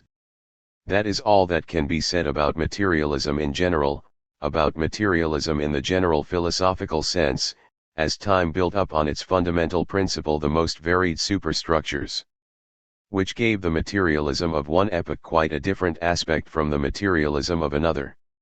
Materialism and idealism exhaust the most important tendencies of philosophical thought. True, by their side there have almost always existed dualist systems of one kind or another, which recognize spirit and matter as separate and independent substances.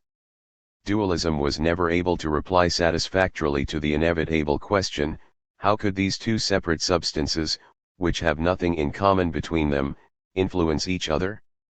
Therefore the most consistent and most profound thinkers were always inclined to monism, i.e., to explaining phenomena with the help of some one main principle. Monos in Greek means one. Every consistent idealist is a monist to the same extent as every consistent materialist. In this respect there is no difference, for example, between Berkeley and Holbach. One was a consistent idealist, the other a no less consistent materialist, but both were equally monistic. Both one and the other equally well understood the worthlessness of the dualist outlook on the world, which up to this day is still, perhaps, the most widespread. In the first half of our century philosophy was dominated by idealistic monism. In its second half there triumphed in science, with which meanwhile philosophy had been completely fused, materialistic monism, although far from always consistent and frank monism. We do not require to set forth here all the history of materialism. For our purpose it will be sufficient to consider its development beginning with the second half of last century. And even here it will be important for us to have in view mainly one of its trends true, the most important, namely, the materialism of Holbach, Helvetius, and their supporters. The materialists of this trend waged a hot polemic against the official thinkers of that time who, appealing to the authority of Descartes, whom they can hardly have well understood, asserted that man has certain innate ideas, i.e., such as appear independently of his experience. Contesting this view, the French materialists in fact were only setting forth the teaching of Locke, who at the end of the 17th century was already proving that there are no innate principles. But setting forth his teaching, the French materialists gave it a more consistent form, dotting such is as Locke did not wish to touch upon, being a well-bred English liberal. The French materialists were fearless sensationalists, consistent throughout, i.e., they considered all the psychic functions of man to be transformed sensations. It would be valueless to examine here to what extent, in this or that particular case, their arguments are satisfactory from the point of view of present-day science.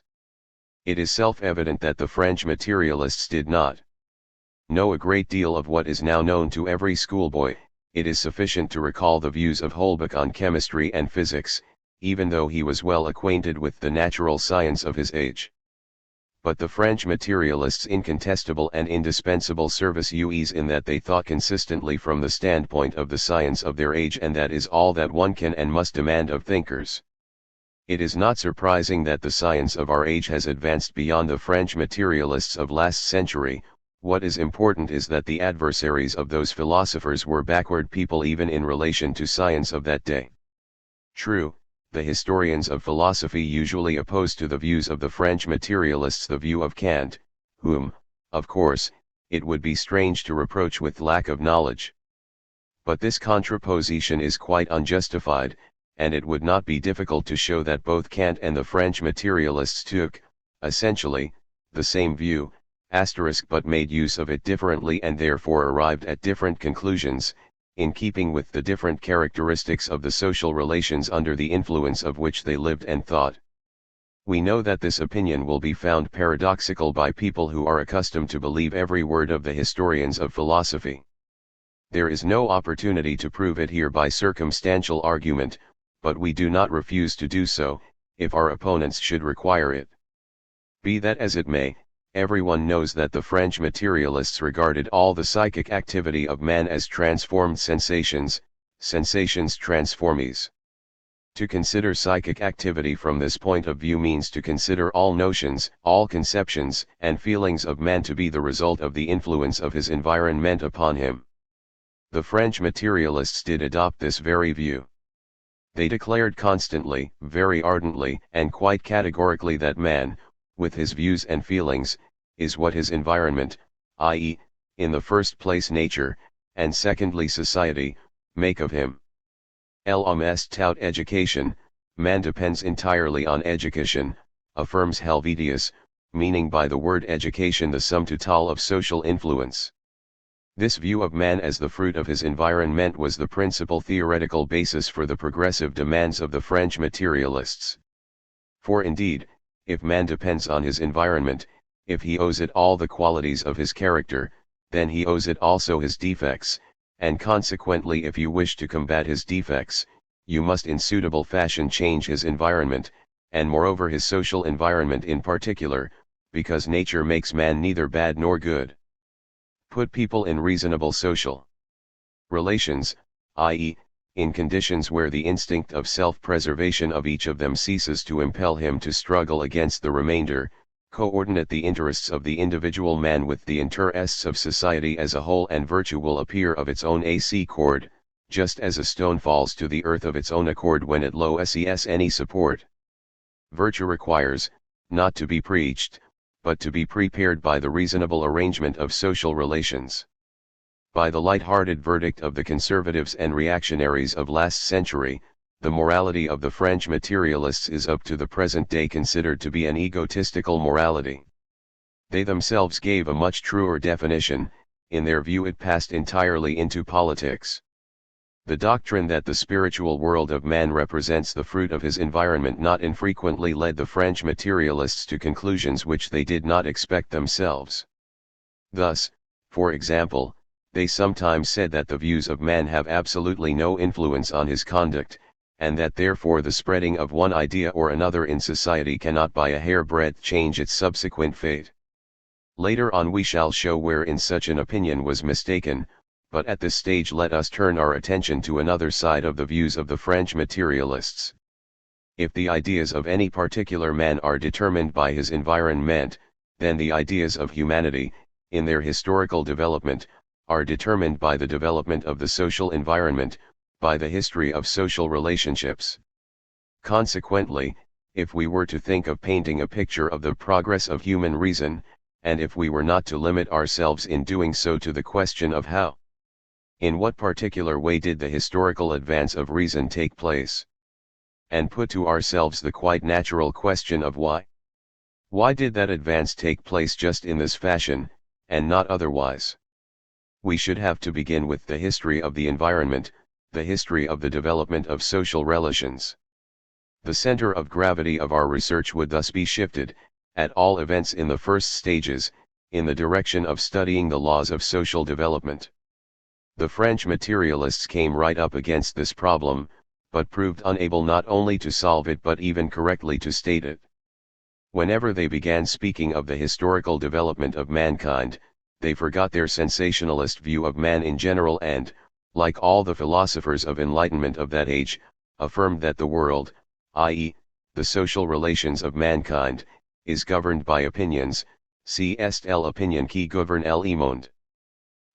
In this lies the radical contradiction from which the materialism of the 18th century suffered, and which, in the reasoning of its supporters, was divided into a whole series of secondary and derivative contradictions, just as a banknote is exchanged for small cash. Thesis: man, with all his opinions, is the product of his environment, and mainly of his social environment. This was the inevitable conclusion from the fundamental proposition of Locke: there are no innate principles. Antithesis: environment, with all its qualities, is the product of opinions. This is the inevitable conclusion from the fundamental proposition of the historical philosophy of the French materialists, c'est l'opinion qui gouverne le monde. From this radical contradiction there followed, for example, the following derivative contradictions. Thesis: man considers good those social relations which are useful to him. He considers bad those relations which are harmful to him. The opinions of people are determined by their interests. L'opinion chez un peuple est toujours déterminée par un intérêt dominant, says Seward. What we have here is not even a conclusion from the teachings of Locke, it is simply the repetition of his words, no innate practical principles. Virtue generally ap proved, not because innate, but because profitable. Good and evil are nothing but pleasure or pain, or that which occasions or procures pleasure or pain, to us. Antithesis. The existing relations seem useful or harmful to people, according to the general system of opinions of the people concerned. In the words of the same Seward, every people en evud, en aim, en approve kce chu il croit etre utile, every people desires, loves, and approves only what it considers useful. Consequently, in the last resort, everything again is reduced to the opinions which govern the world. Thesis. Those are very much mistaken who think that religious morality, for example, the commandment to love one's neighbor, even partially promoted the moral improvement of mankind. Such commandments, as ideas generally, are quite devoid of power over men. Everything depends on social environment and on social relations. Antithesis. Historical experience shows us que les opinions sacres furent la source véritable de mot du genre humain, and this is quite understandable, because if opinions generally govern the world, then mistaken opinions govern it like bloodthirsty tyrants. It would be easy to lengthen the list of similar contradictions of the French materialists, inherited from them by many materialists in the general philosophical sense of our own age. But this would be unnecessary. Let us rather look more closely at the general character of these contradictions. There are contradictions and contradictions. When Mr. VV contradicts himself at every step in his Destinies of Capitalism, or in the first volume of his Conclusions from an Economic Investigation of Russia, his sins against logic can be of importance only as a human document. The future historian of Russian literature, after pointing out these contradictions, will have to busy himself with the extremely interesting question, in the sense of social psychology, of why, with all their indubitable and obvious character, they remained unnoticed for many and many a reader of Mr. VV. In the direct sense, the contradictions of the writer mentioned are as barren as the well-known fig tree. There are contradictions of another character. Just as indubitable as the contradictions of Mr. VV, they are distinguished from the latter by the fact that they do not send human thought to sleep, they do not retard its development, but push it on further, and sometimes push it so strongly that, in their consequences, they prove more fruitful than the most harmonious theories. Of such contradictions one may say, in the words of Hegel, Der Widerspruch ist das Fortleitend, contradiction leads the way forward. It is just among these that the contradictions of French materialism in the 18th century must be rightfully placed. Let us examine their main contradiction. The opinions of men are determined by their environment, the environment is determined by opinions. Of this one has to say what Kant said of his antinomies: the thesis is just as correct as the antithesis. For there can be no doubt that the opinions of men are determined by the social environment surrounding them. It is just as much beyond doubt that not a single people will put up with a social order which contradicts all its views. It will revolt against such an order, and reconstruct it according to its own ideals. Consequently, it is also true that opinions govern the world. But then in what way? For long among the French materialists and by Voltaire, who fought the materialists. In his Philosophy Ignorant, as in many other works, the Patriarch of Ferney endeavored to demonstrate that not a single philosopher had ever yet influenced the conduct of his neighbors, since they were guided in their acts by customs, not metaphysics. Can two propositions, true in themselves, contradict each other? The explanation is very simple. They contradict each other only because we are looking at them from an incorrect point of view. From that point of view it seems, and inevitably must seem, that if the thesis is right, then the antithesis is mistaken, and vice versa. But once you discover a correct point of view, the contradiction will disappear, and each of the propositions which confuse you will assume a new aspect. It will turn out to be supplementing, or, more exactly, conditioning the other proposition, not excluding it at all, and if this proposition were untrue, then equally untrue would be the other proposition, which previously seemed to you to be its antagonist. But how is such a correct point of view to be discovered?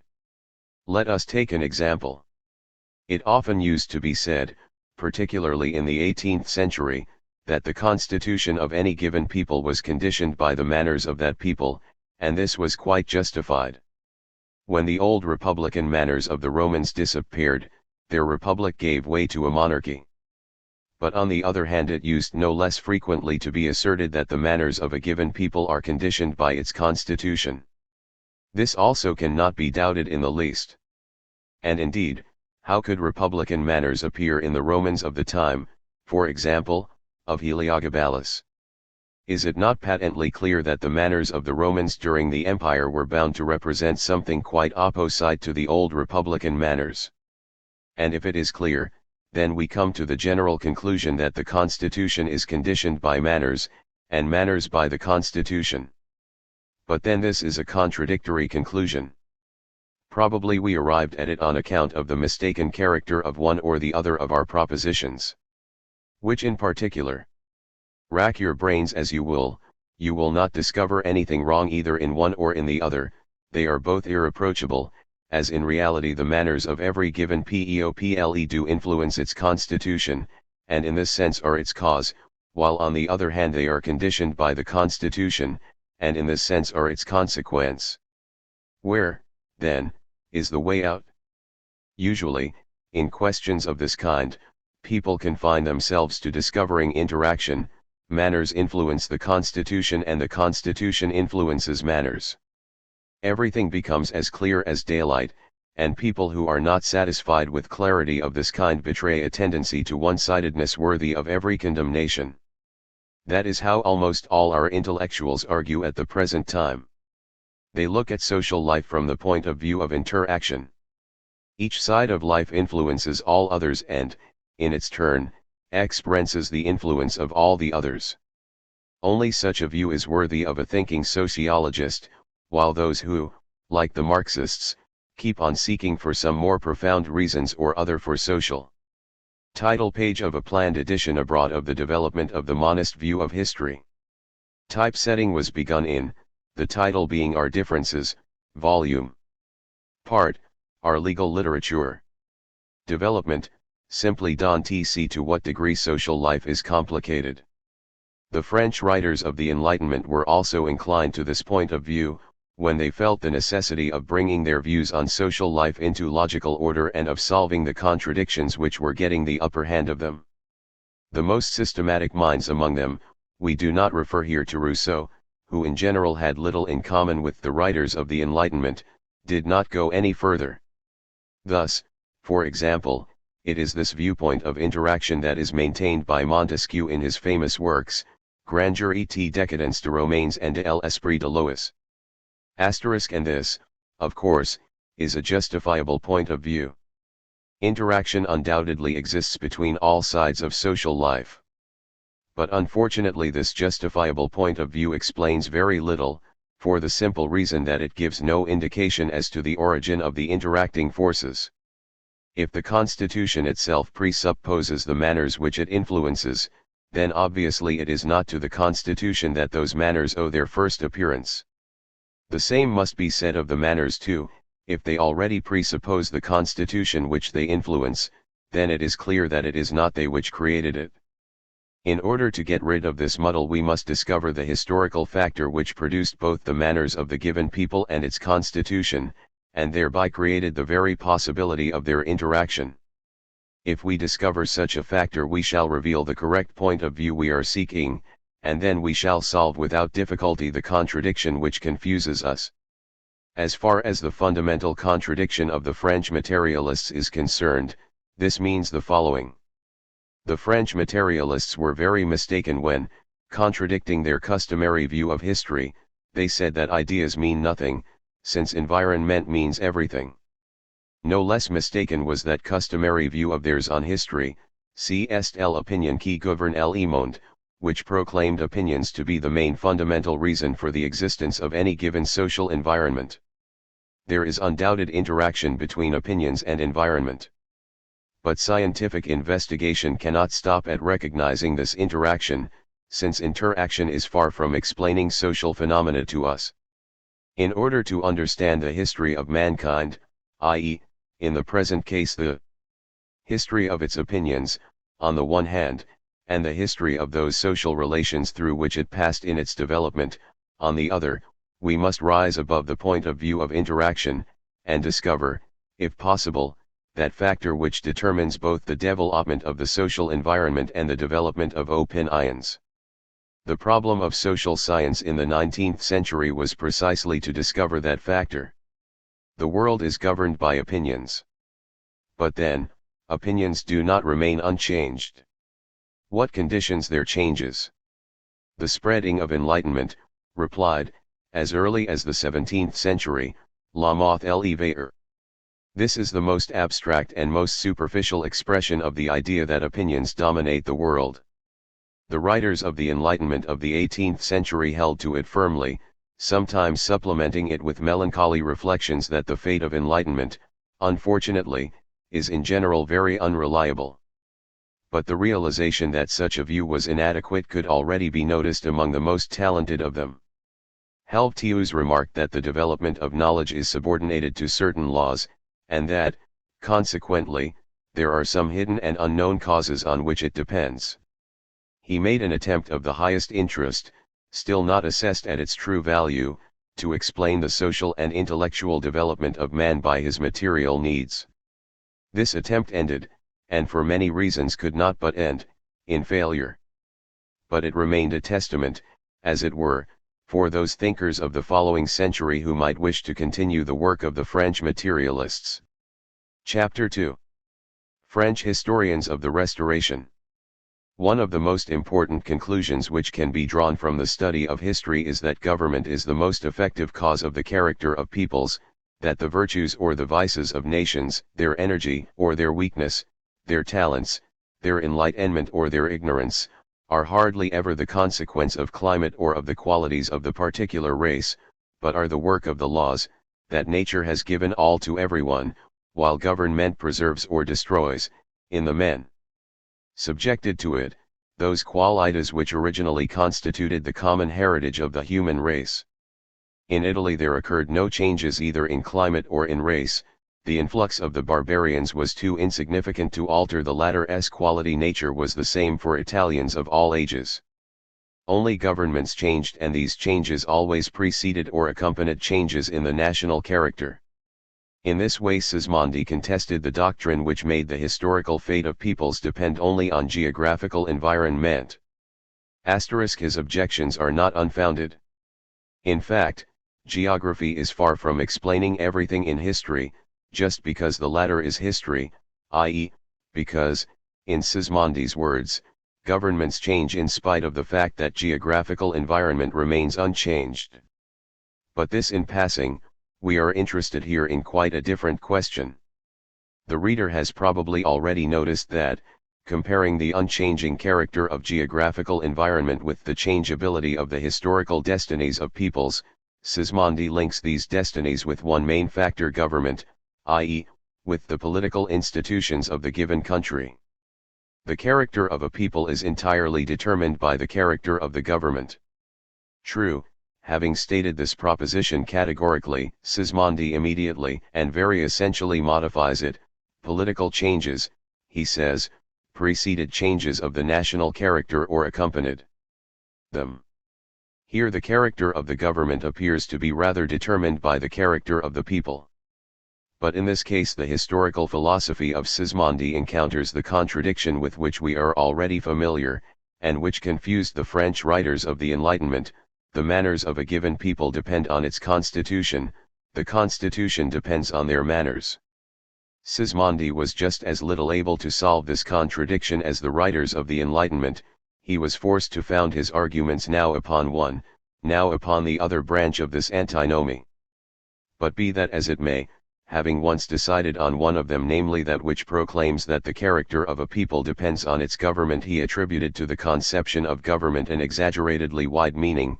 In his eyes it embraced absolutely all the qualities of the given social environment, all the peculiarities of the social relations concerned. It would be more exact to say that in his view absolutely all the qualities of the social environment concerned were the work of government, the result of the constitution. This is the point of view of the 18th century.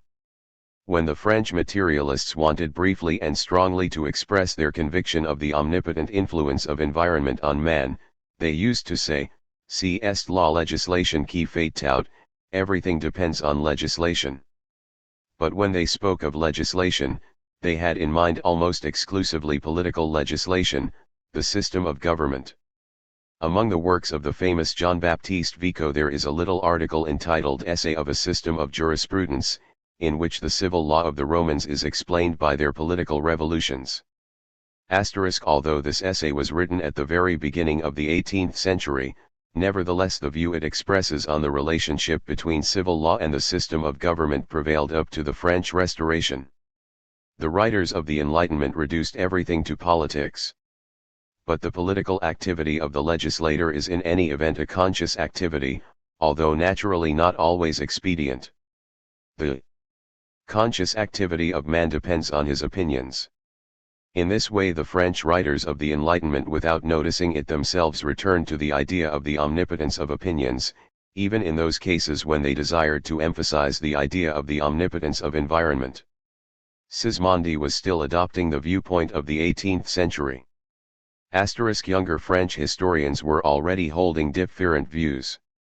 The course and outcome of the French Revolution, with its surprises that nonplussed the most enlightened thinkers, proved a refutation, graphic to the highest degree, of the idea that opinions were omnipotent. Then many became quite disillusioned in the power of reason, while others who did not give way to disillusionment began all the more to incline to acceptance of the idea of the omnipotence of environment, and to studying the course of its development. But at the time of the Restoration environment too began to be examined from a new point of view. Great historic events had made such a mock, both of legislators and of political constitutions, that now it already seemed strange to make dependent on the latter, as a basic factor, all the qualities of a particular social environment. Now political constitutions began to be considered as something derivative, as a consequence and not as a cause.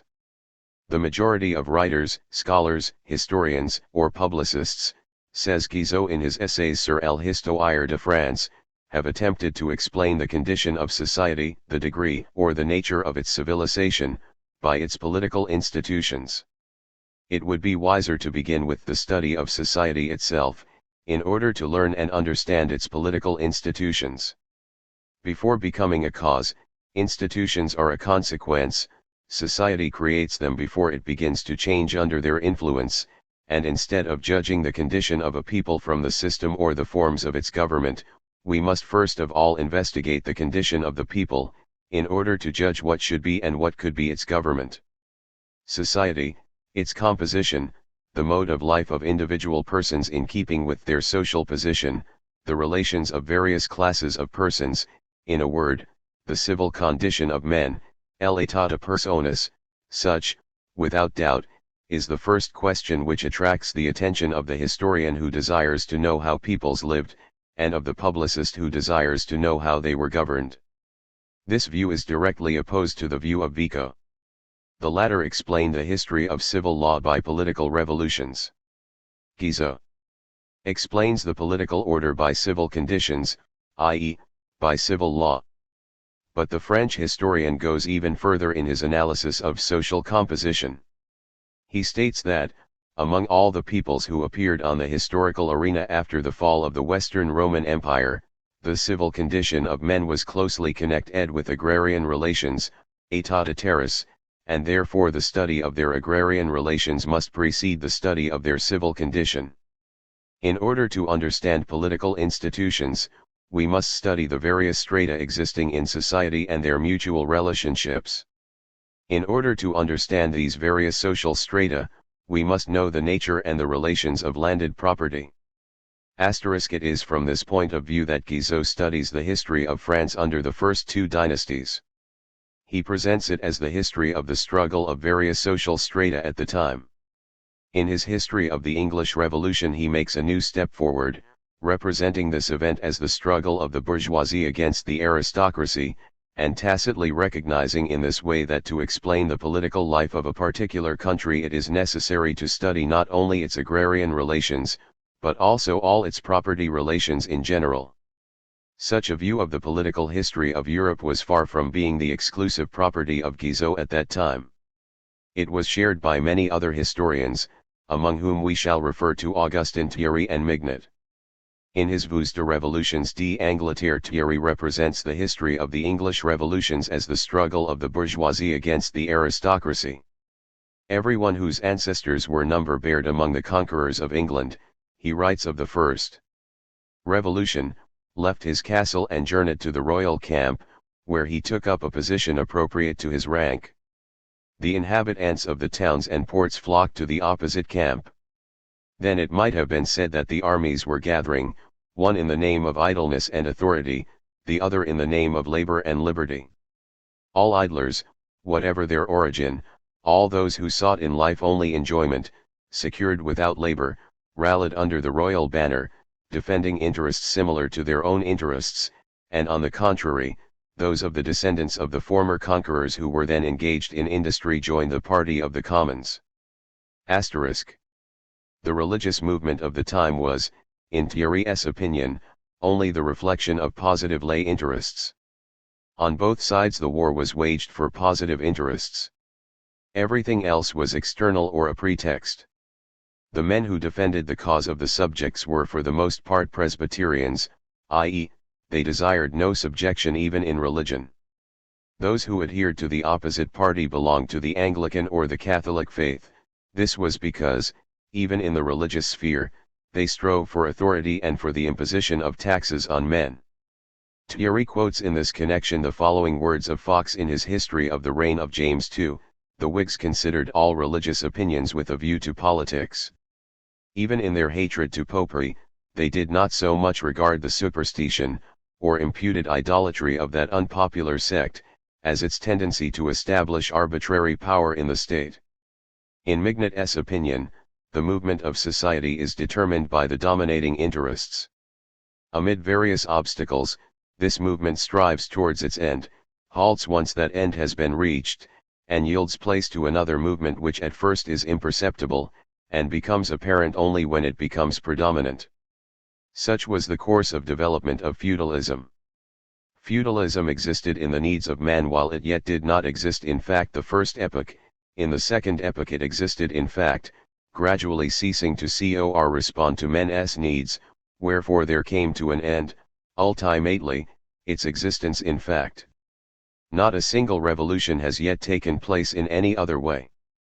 In his History of the French Revolution, Mignet regards events precisely from this point of view of the needs of various social classes. The struggle of these classes is, in his opinion, the mainspring of political events. Naturally, such a view could not be to the taste of eclectics, even in those good old times when their brains worked much more than they do nowadays. The eclectics reproached the partisans of the new historical theories with fatalism, with prejudice in favor of a system, esprit de système. As always happens in such cases, the eclectics did not notice at all the really weak sides of the new theories, but in return with the greater energy attacked their unquestionably strong sides. However, this is as old as the world itself, and is therefore of little interest. Much more interesting is the circumstance that these new views were defended by the Saint-Simonist Bazard, one of the most brilliant representatives of the socialism of that day.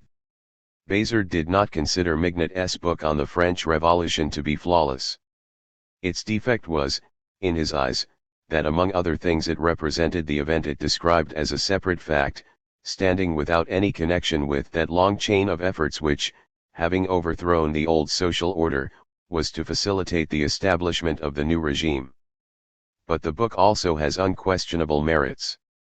The author has set himself the task of characterizing those parties which, one after the other, direct the revolution, of revealing the connection of these parties with various social classes, of displaying what particular chain of events places them one after the other at the head of the movement, and how finally they disappear. That same spirit of system and fatalism, which the eclectics put forward as a reproach against the historians of the new tendency, advantageously distinguishes, in Bazard's opinion, the work of Guizot and Mignet from the works of literary historians, i.e., historians concerned only for beauty of style, who, in spite of their number, have not moved historical science forward one step since the 18th century. Asterisk. If Augustin Thierry, Guizot, or Mignot had been asked, do the manners of a people create its constitution, or, on the contrary, does its constitution create its manners, each of them would have replied that, however great and however unquestionable is the interaction of the manners of a people and its constitution, in the last analysis, both owe their existence to a third factor, lying deeper, the civil condition of men, their property relations. In this way the contradiction which confused the philosophers of the 18th century would have been solved, and every impartial person would recognize that Bazard was right in saying that science had made a step forward, in the person of the representatives of the new views on history. But we know already that the contradiction mentioned is only a particular case of the fundamental contradiction of the views on society held in the 18th century.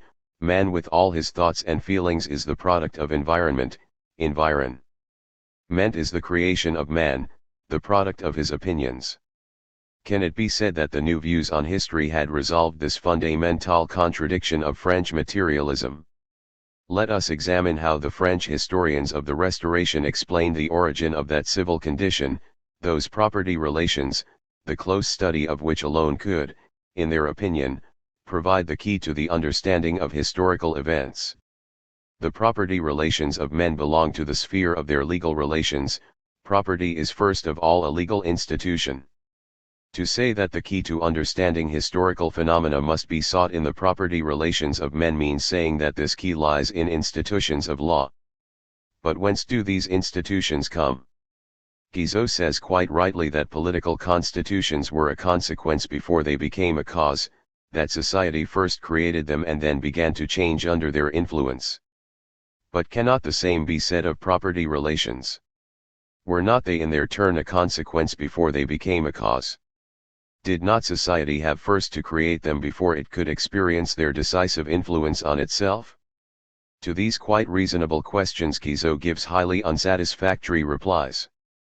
The civil condition of the peoples who appeared on the historical arena after the fall of the Western Roman Empire was in the closest causal connection with landowner. The relation of man to the land determined his social position.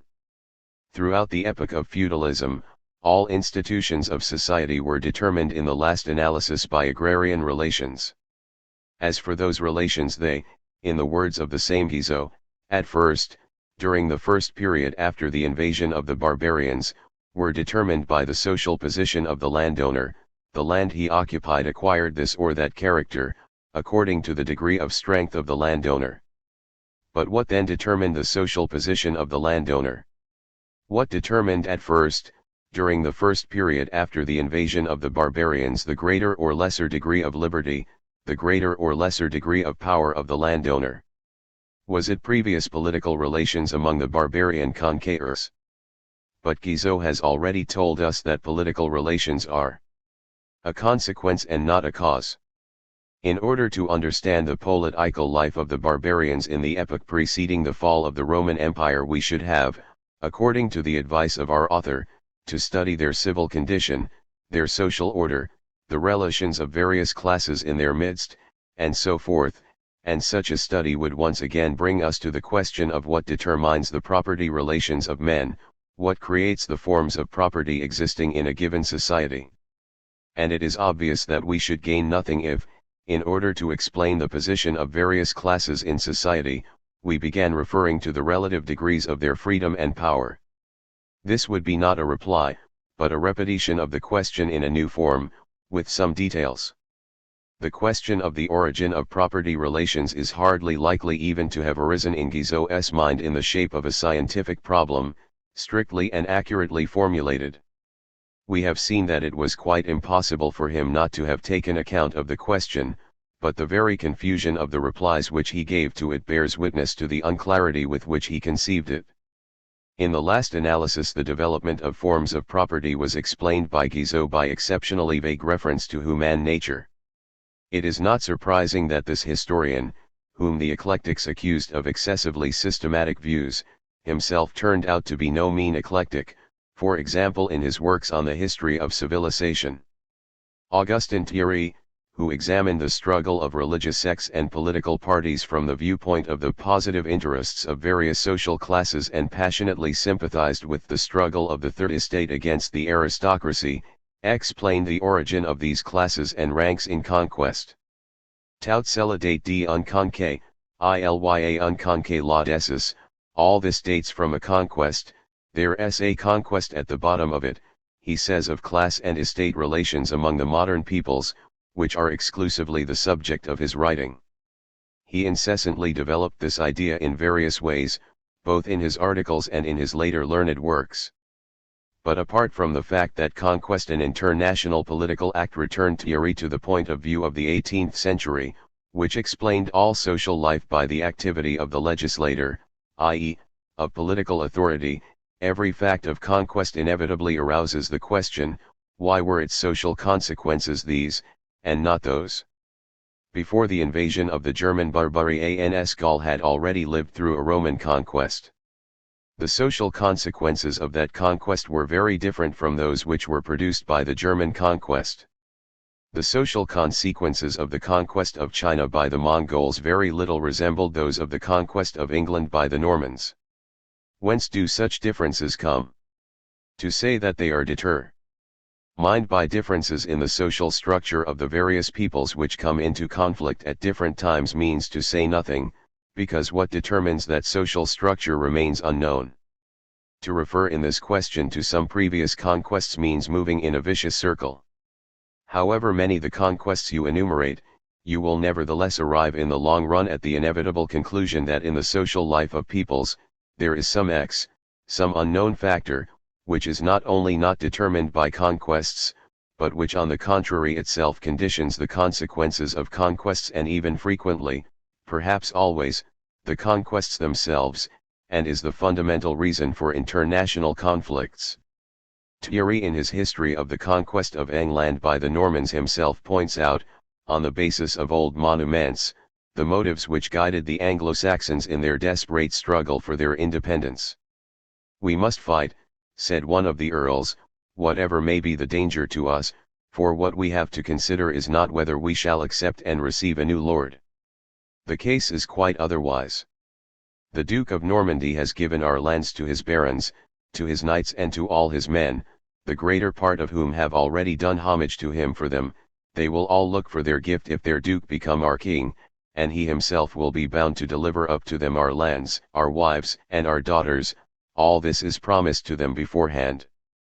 They come, not only to ruin us, but to ruin our descendants also, and to take from us the country of our ancestors, etc." On his part, William the Conqueror said to his companions, "Fight well and put all to death, for if we conquer we shall all be rich. What I gain, you will gain, if I conquer, you will conquer, if I take this land, you shall have it." Here it is abundantly clear that the conquest was not an end in itself, and that beneath it lay certain positive, i.e., economic interests. The question is, what gave those interests the form which they then had? Why was it that both natives and conquerors were inclined precisely to the feudal system of land ownership, and not to any other? Conquests explain nothing in this case. In Thierry's Histoire du Tiers État, and in all his sketches of the internal history of France and England, we have already a fairly full picture of the historical advance of the bourgeoisie. It is sufficient to study even this picture to see how unsatisfactory is the view which makes dependent on conquest the origin and development of a given social system, that development progressed quite at variance with the interests and wishes of the feudal aristocracy, i.e., the conquerors and their descendants. It can be said without any exaggeration that in his historical researches Thierry himself did much to refute his own views on the historical role of conquests. In Mignot we find the same confusion. He speaks of the influence of land ownership on political forms. But what the forms of land ownership depend on, why they develop in this or that direction, this Mignot does not know. In the last analysis he, too, makes forms of land ownership depend on conquest. He senses that it is not abstract conceptions such as conquerors and conquered, but people possessing living flesh, having definite rights and social relations that we are dealing with in the history of international conflicts, but here, too, his analysis does not go very far. When two peoples living on the same soil mingle, he says, they lose their weak sides and communicate their strong sides to each other. This is not profound, nor is it quite clear. Faced with the question of the origin of property relations, each of the French historians of the time of the Restoration whom we have mentioned would probably have attempted, like Guizot, to escape from the difficulty with the help of more or less ingenious references to human nature. The view of human nature as the highest authority which decides all knotty cases in the sphere of law, morality, politics, and economics, was inherited in its entirety by the writers of the 19th century from the writers of the Enlightenment of the previous century. If man, when he appears in the world, does not bring with him a prepared store of innate practical ideas, if virtue is respected, not because it is innate in people, but because it is useful, as Locke asserted, if the principle of social utility is the highest law, as Helvetius said, if man is the measure of things wherever there is a oation of mutual human relations, then it is quite natural to draw the conclusion that the nature of man is the viewpoint from which we should assess given relations as being useful or harmful, rational or irrational. It was from this standpoint that the writers of the Enlightenment of the 18th century discussed both the social order then existing and the reforms which they thought desirable. Human nature was for them the most important argument in their discussions with their opponents. How great in their eyes was the importance of this argument is shown excellently, for example, by the following observation of Condorcet: the ideas of justice and law take shape invariably in an identical form among all beings gifted with the capacity of sensation and of acquiring ideas. Therefore they will be identical. True, it happens that people distort them, les alterant. But every man who thinks correctly will just as inevitably arrive at certain ideas in morality as in mathematics. These ideas are the necessary outcome of the irrefutable truth that men are perceptive and rational beings. In reality, the views on society of the French writers of the Enlightenment were not deduced, of course, from this more than meager truth, but were suggested to them by their environment. The man whom they had in view was distinguished not only by his capacity to perceive and think, his nature demanded a definite bourgeois system of society. The works of Holbach included just those demands which later were put into effect by the Constituent Assembly. His nature prescribed free trade, non-interference of the state in the property relations of citizens, laissez-faire, laissez-passer, etc., etc. The writers of the Enlightenment looked on human nature through the prism of particular social needs and relations. But they did not suspect that history had put some prism before their eyes. They imagined that through their lips human nature itself was speaking, understood and assessed at its true value at last, by the enlightened representatives of humanity. Not all the writers of the 18th century had an identical conception of human nature. Sometimes they differed very strongly among themselves on this subject. But all of them were equally convinced that a correct view of that nature alone could provide the key to the explanation of social phenomena. We said earlier that many French writers of the Enlightenment had already noticed a certain conformity to law in the development of human reason. They were led to the idea of this conformity to law first and foremost by the history of literature. What people, they ask, was not first a poet and only then a thinker? But how is such succession to be explained? By the needs of society, which determine the development of language itself, replied the philosophers. The art of speech, like all other arts, is the fruit of social needs and interests, asserted the Abbé Arnaud, in the address just mentioned in a footnote. Social needs change, and therefore there changes also the course of development of the arts. But what determines social needs? Social needs, the needs of men who compose society, are determined by the nature of man.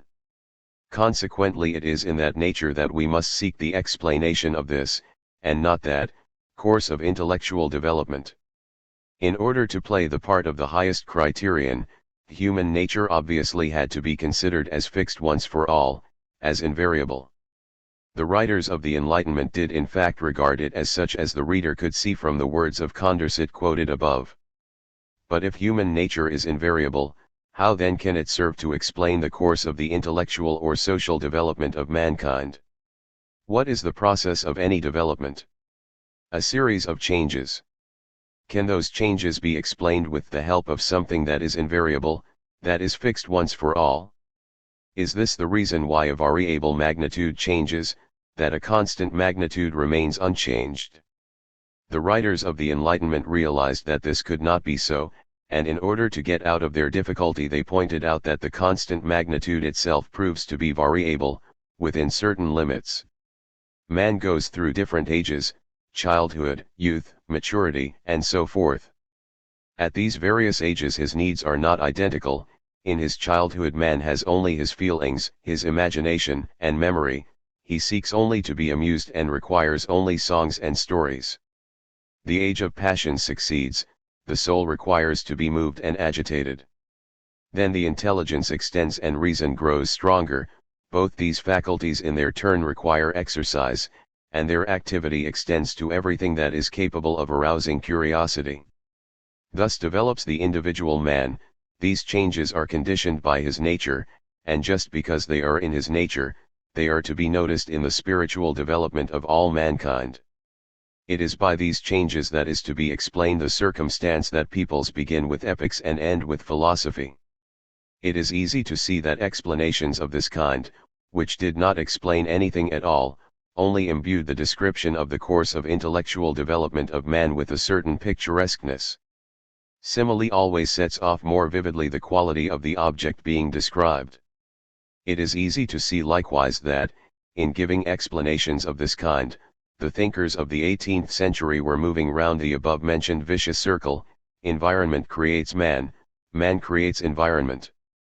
For in effect, on the one hand, it appeared that the intellectual development of mankind, i.e., in other words the development of human nature, was due to social needs, and on the other it turned out that the development of social needs is to be explained by the development of human nature. Thus we see that the French historians of the Restoration also failed to eliminate this contradiction, it only took a new form with them. Chapter 3. The Utopian Socialists.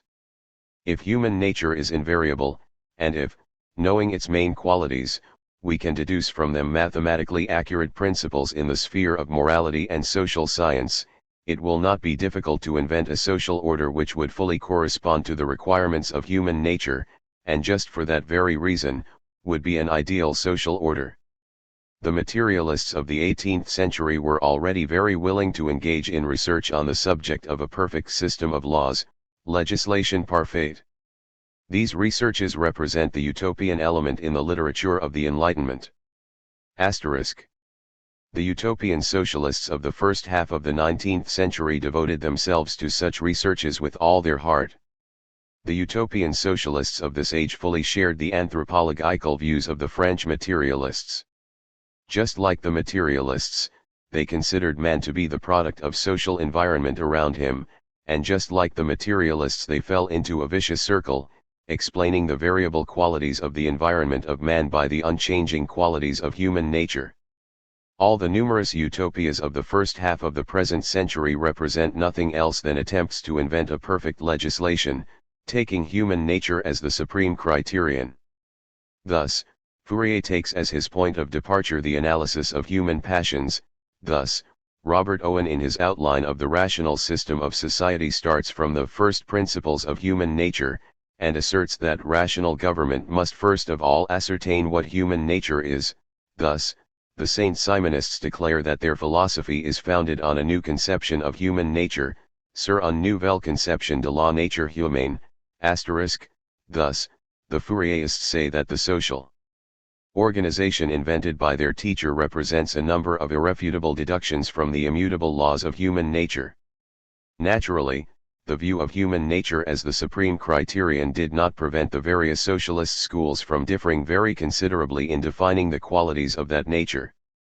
Thus, in the opinion of the Saint-Simonists, the plans of Owen contradict to such an extent the inclinations of human nature that the sort of popularity which they, apparently, enjoy at the present time this was written in, seems at first glance to be inexplicable. In Fourier's polemical pamphlet, Piges et charlatanisme de deux sects Saint Simon et Owen, qui permettent l'association et le progrès, we can find a number of harsh statements that the Saint Simonists' teaching also contradicts all the inclinations of human nature. Now, as at the time of Condorcet, it appeared that to agree in the definition of human nature was much more difficult than to define a geometrical figure. To the extent that the utopian socialists of the 19th century adhered to the viewpoint of human nature, to that extent they only repeated the mistakes of the thinkers of the 18th century, an error which was common, however, to all social science contemporary with them. But we can see in them an energetic effort to break out of the narrow confines of an abstract conception, and to take their stand upon solid ground. Saint Simon's works are especially distinguished for this. We have already demonstrated this in relation to the historians of the Restoration. It would be very easy to demonstrate it also in relation to the economists. In defending the bourgeois social order against the reactionaries and the socialists, the economists defended it precisely as the order most appropriate to human nature. The efforts to discover an abstract law of population, whether they came from the socialists or the bourgeois camp, were closely bound up with the view of human nature as the basic conception of social science. In order to be convinced of this, it is sufficient to compare the relevant teaching of Malthus, on the one hand, and the teaching of Godwin or of the author of the Comments on Mill, on the other. Both Malthus and his opponents equally seek a single, so to speak absolute, law of population. Our contemporary political economy sees it otherwise. It knows that each phase of social development has its own, particular, law of population. But of this later. In this respect the reproach addressed by Helvetius to Montesquieu is extremely characteristic. In his book on the reasons for the grandeur and decadence of Rome, Montesquieu has given insufficient attention to the importance of happy accidents in the history of that state. He has fallen into the mistake too characteristic of thinkers who wish to explain everything, and into the mistake of secluded scholars who, forgetting the nature of men, attribute to the people's representatives invariable political views and uniform principles. Yet often one man directs at his discretion those important assemblies which are called senates. Pensées et Reflections, CXL, in the third volume of his complete works, Paris, Mducatai. Does not this remind you, reader, of the theory of heroes and crowd now fashionable in Russia? Wait a bit, what is set forth further will show more than once how little there is of originality in Russian sociology. While the writers of the French Enlightenment very frequently regarded the history of humanity as a series of more or less happy, but chance occurrences, Saint Simon seeks in history primarily conformity to law. The science of human society can and must become just as exact as natural science. We must study the facts of the past life of mankind in order to discover in them the laws of its progress. Only he is capable of foreseeing the future who has understood the past. Expressing the task of social science in this way, Saint Simon in particular turned to the study of the history of Western Europe since the fall of the Roman Empire. The novelty and scope of his views can be seen from the fact that his pupil Thierry could practically effect a revolution in the study of French history. Saint Simon was of the opinion that Guizot also borrowed his views from himself. Leaving this question of theoretical property undecided, we shall note that Saint Simon was able to trace the mainsprings of the internal development of European societies further than his contemporary specialists in history. Thus, if both Thierry and Mignot, and likewise Guizot, pointed to property relations as the foundation of any social order, Saint Simon, who most vividly and for the first time threw light on the history of these relations in modern Europe, went further and asked himself, why is it that precisely these, and no other relations, play such an important part? The answer is to be sought, in his opinion, in the requirements of industrial development. Up to the 15th century lay authority was in the hands of the nobility, and this was useful because the nobles were then the most capable industrialists. They directed agricultural works, and agricultural works were then the only kind of important industrial occupation. Asterisk to the question of why the needs of industry have such a decisive importance in the history of mankind, Saint Simon replied that it was because the object of social organization is production, but de organization sociale est la production. He attributed great significance to production, identifying the useful with the productive, feudal est la production. He categorically declared that la politique est la science de la production. It would seem that the logical development of these views should have brought Saint Simon to the conclusion that the laws of production are those very laws by which in the last analysis social development is determined, and the study of which must be the task of the thinker striving to foresee the future. At times he, as it were, approaches this idea, but that only at times. For production the implements of labor are necessary. These implements are not provided by nature ready-made, they are invented by man. The invention or even the simple use of a particular implement presupposes in the producer a certain degree of intellectual development. The development of industry is, therefore, the unquestionable result of the intellectual development of mankind. It seems as though opinion, enlightenment, Lumiere's, here also reign unchallenged over the world. And the more apparent the important role of industry becomes, the more is confirmed, seemingly, this view of the philosophers of the 18th century. Saint Simon holds it even more consistently than the French writers of the Enlightenment, as he considers the question of the origin of ideas in sensations to be settled, and has less grounds for meditation on the influence of environment on man. The development of knowledge is for him the fundamental factor of historical advance. He tries to discover the laws of that devil. Opinant, thus he establishes the law of three stages: theological, metaphysical, and positive, which later on Auguste Comte very successfully gave out to be his own discovery. But these laws, too, Saint Simon explains in the long run by the qualities of human nature. Society consists of individuals, he says. Therefore the development of social reason can be only the reproduction of the development of the individual reason on a larger scale. Starting from this fundamental principle, he considers his laws of social development finally ascertained and proved whenever he succeeds in discovering a successful analogy in the development of the individual confirming them. He holds, for example, that the role of authority in social life will in time be reduced to zero. The gradual but incessant diminution of this role is one of the laws of development of humanity. How then does he prove this law? The main argument in its favor is reference to the individual development of man. In the elementary school the child is obliged unconditionally to obey his elders. In the secondary and higher school, the element of obedience gradually falls into the background, in order finally to yield its place to independent action in maturity. No matter how anyone may regard the history of authority, everyone will nowadays agree that here, as everywhere, comparison is not proof.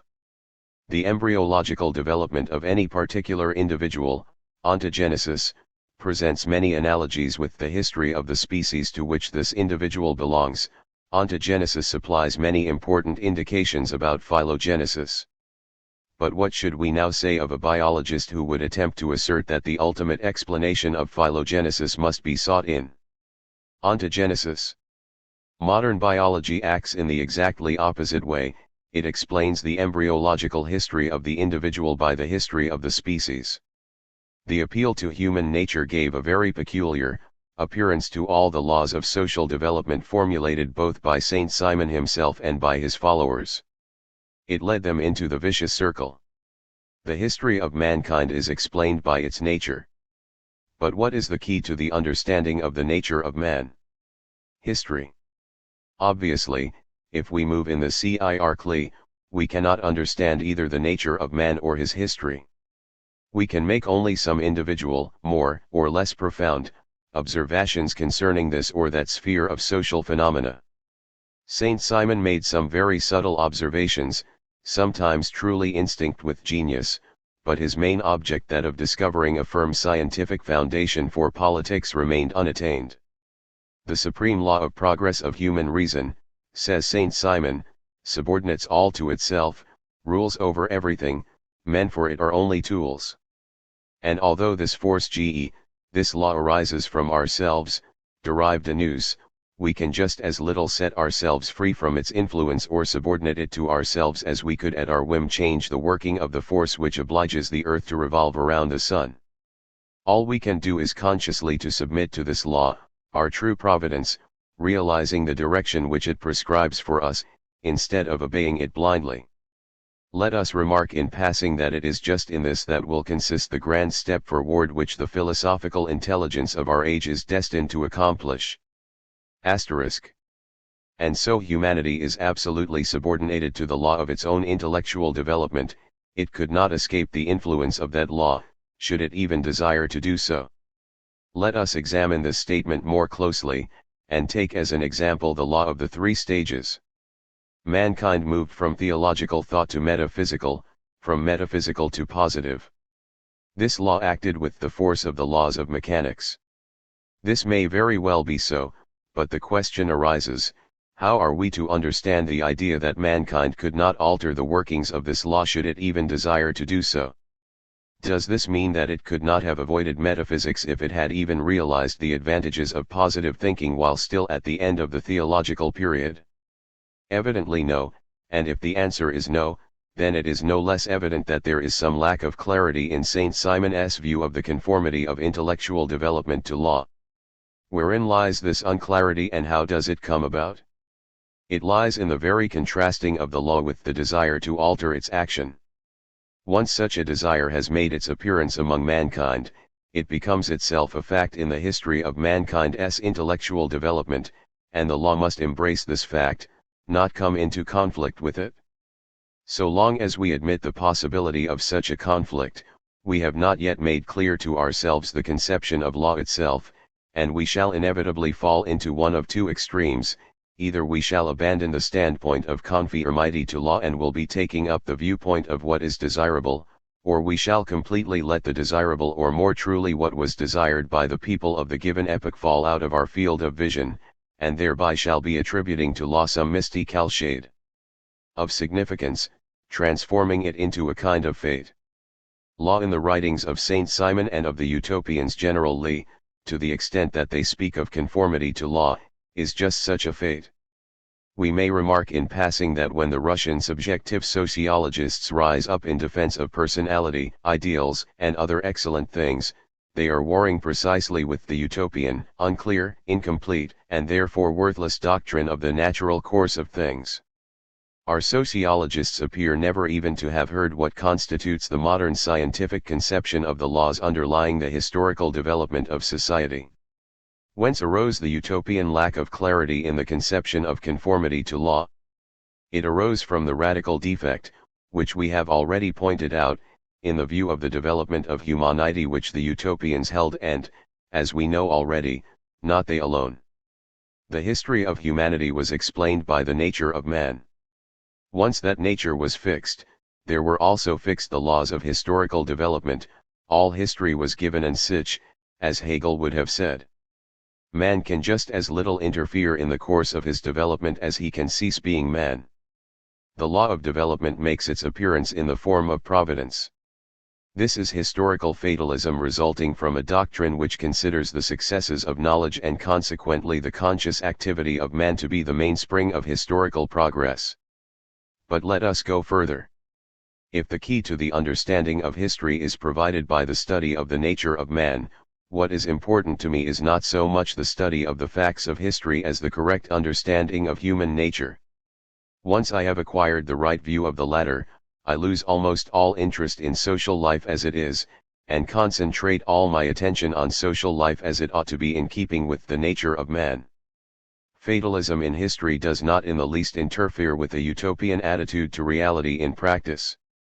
On the contrary, it promotes such an attitude, by breaking off the thread of scientific investigation. Fatalism in general marches frequently hand in hand with the most extreme subjectivism. Fatalism very commonly proclaims its own state of mind to be an inevitable law of history.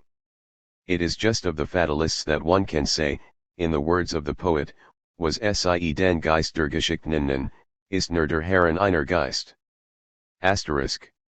The Saint Simonists asserted that the share of the social product which falls to the exploiters of another's labor, gradually diminishes. Such a diminution was in their eyes the most important law governing the economic development of humanity. As a proof they referred to the gradual decline in the level of interest and land rent.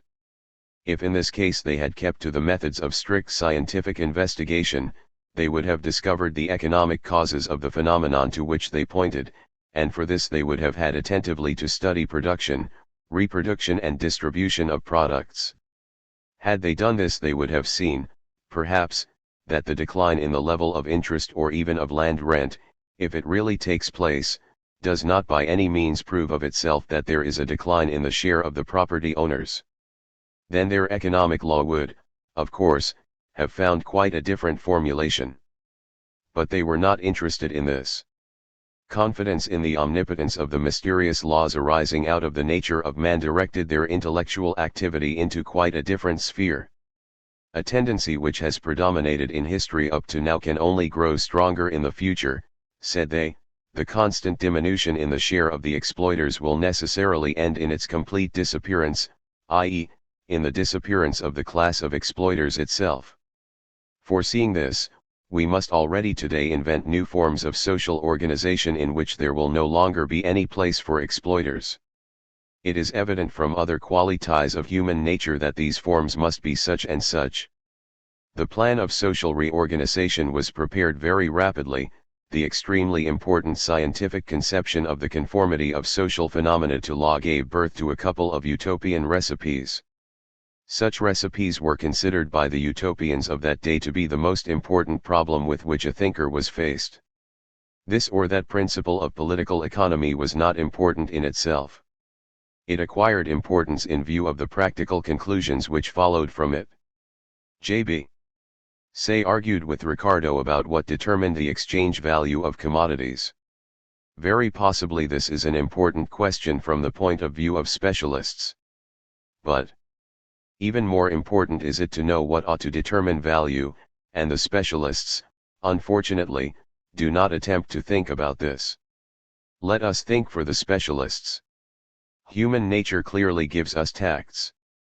Once we begin to listen to its voice, we see with astonishment that the argument so important in the eyes of the specialists is, in reality, not very important.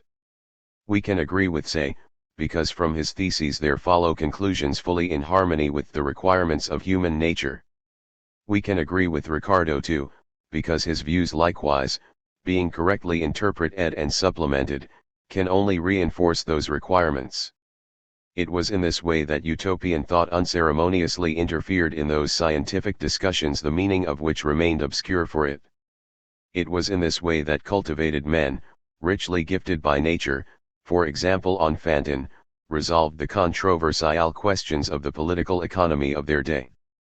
Enfantin wrote a number of studies in political economy which cannot be considered a serious contribution to science, but which nevertheless cannot be ignored, as is done up to the present day by the historians of political economy and socialism.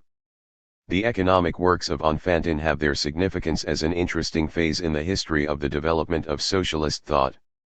But his attitude to the arguments of the economists may be well illustrated by the following example.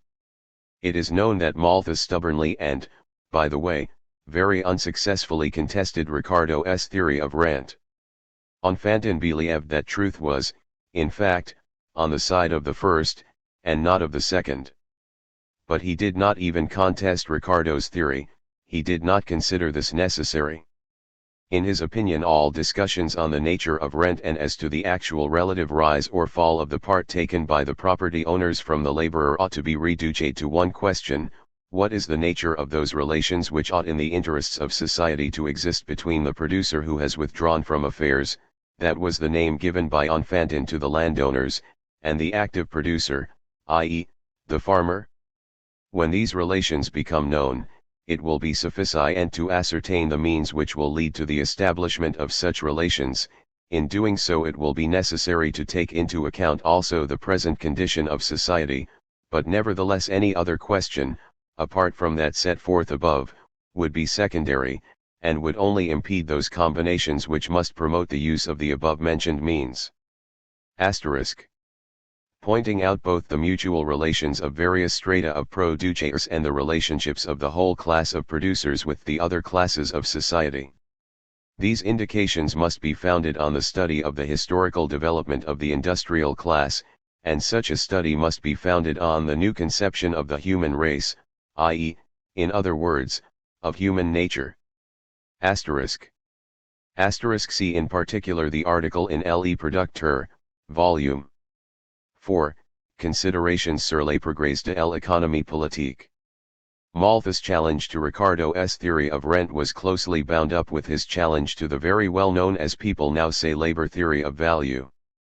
Paying little attention to the substance of the controversy, Enfantin hastened to resolve it by a utopian addition, or, as people in Russia say nowadays, amendment, to Ricardo's theory of rent. If we understand this theory aright, he says, we ought, it seems to me, to add to it that the laborers pay, i.e., pay in the form of rent, some people for the leisure which those enjoy, and for the right to make use of the means of production. By laborers Enfantin meant here also, and even principally, the capitalist farmers. What he said of their relations with the landowners is quite true. But his amendment is nothing more than a sharper expression of a phenomenon with which Ricardo himself was well acquainted. Moreover, this sharp expression, Adam Smith sometimes speaks even more sharply, not only did not solve the question either of value or of rent, but completely removed it from Enfantin's field of view. But for him these questions did not in fact exist. He was interested solely in the future organization of society. It was important for him to convince the reader that private property on the means of production ought not to exist. Enfantin says plainly that, but for practical questions of this kind, all the learned disputes concerning value would be simply disputes about words.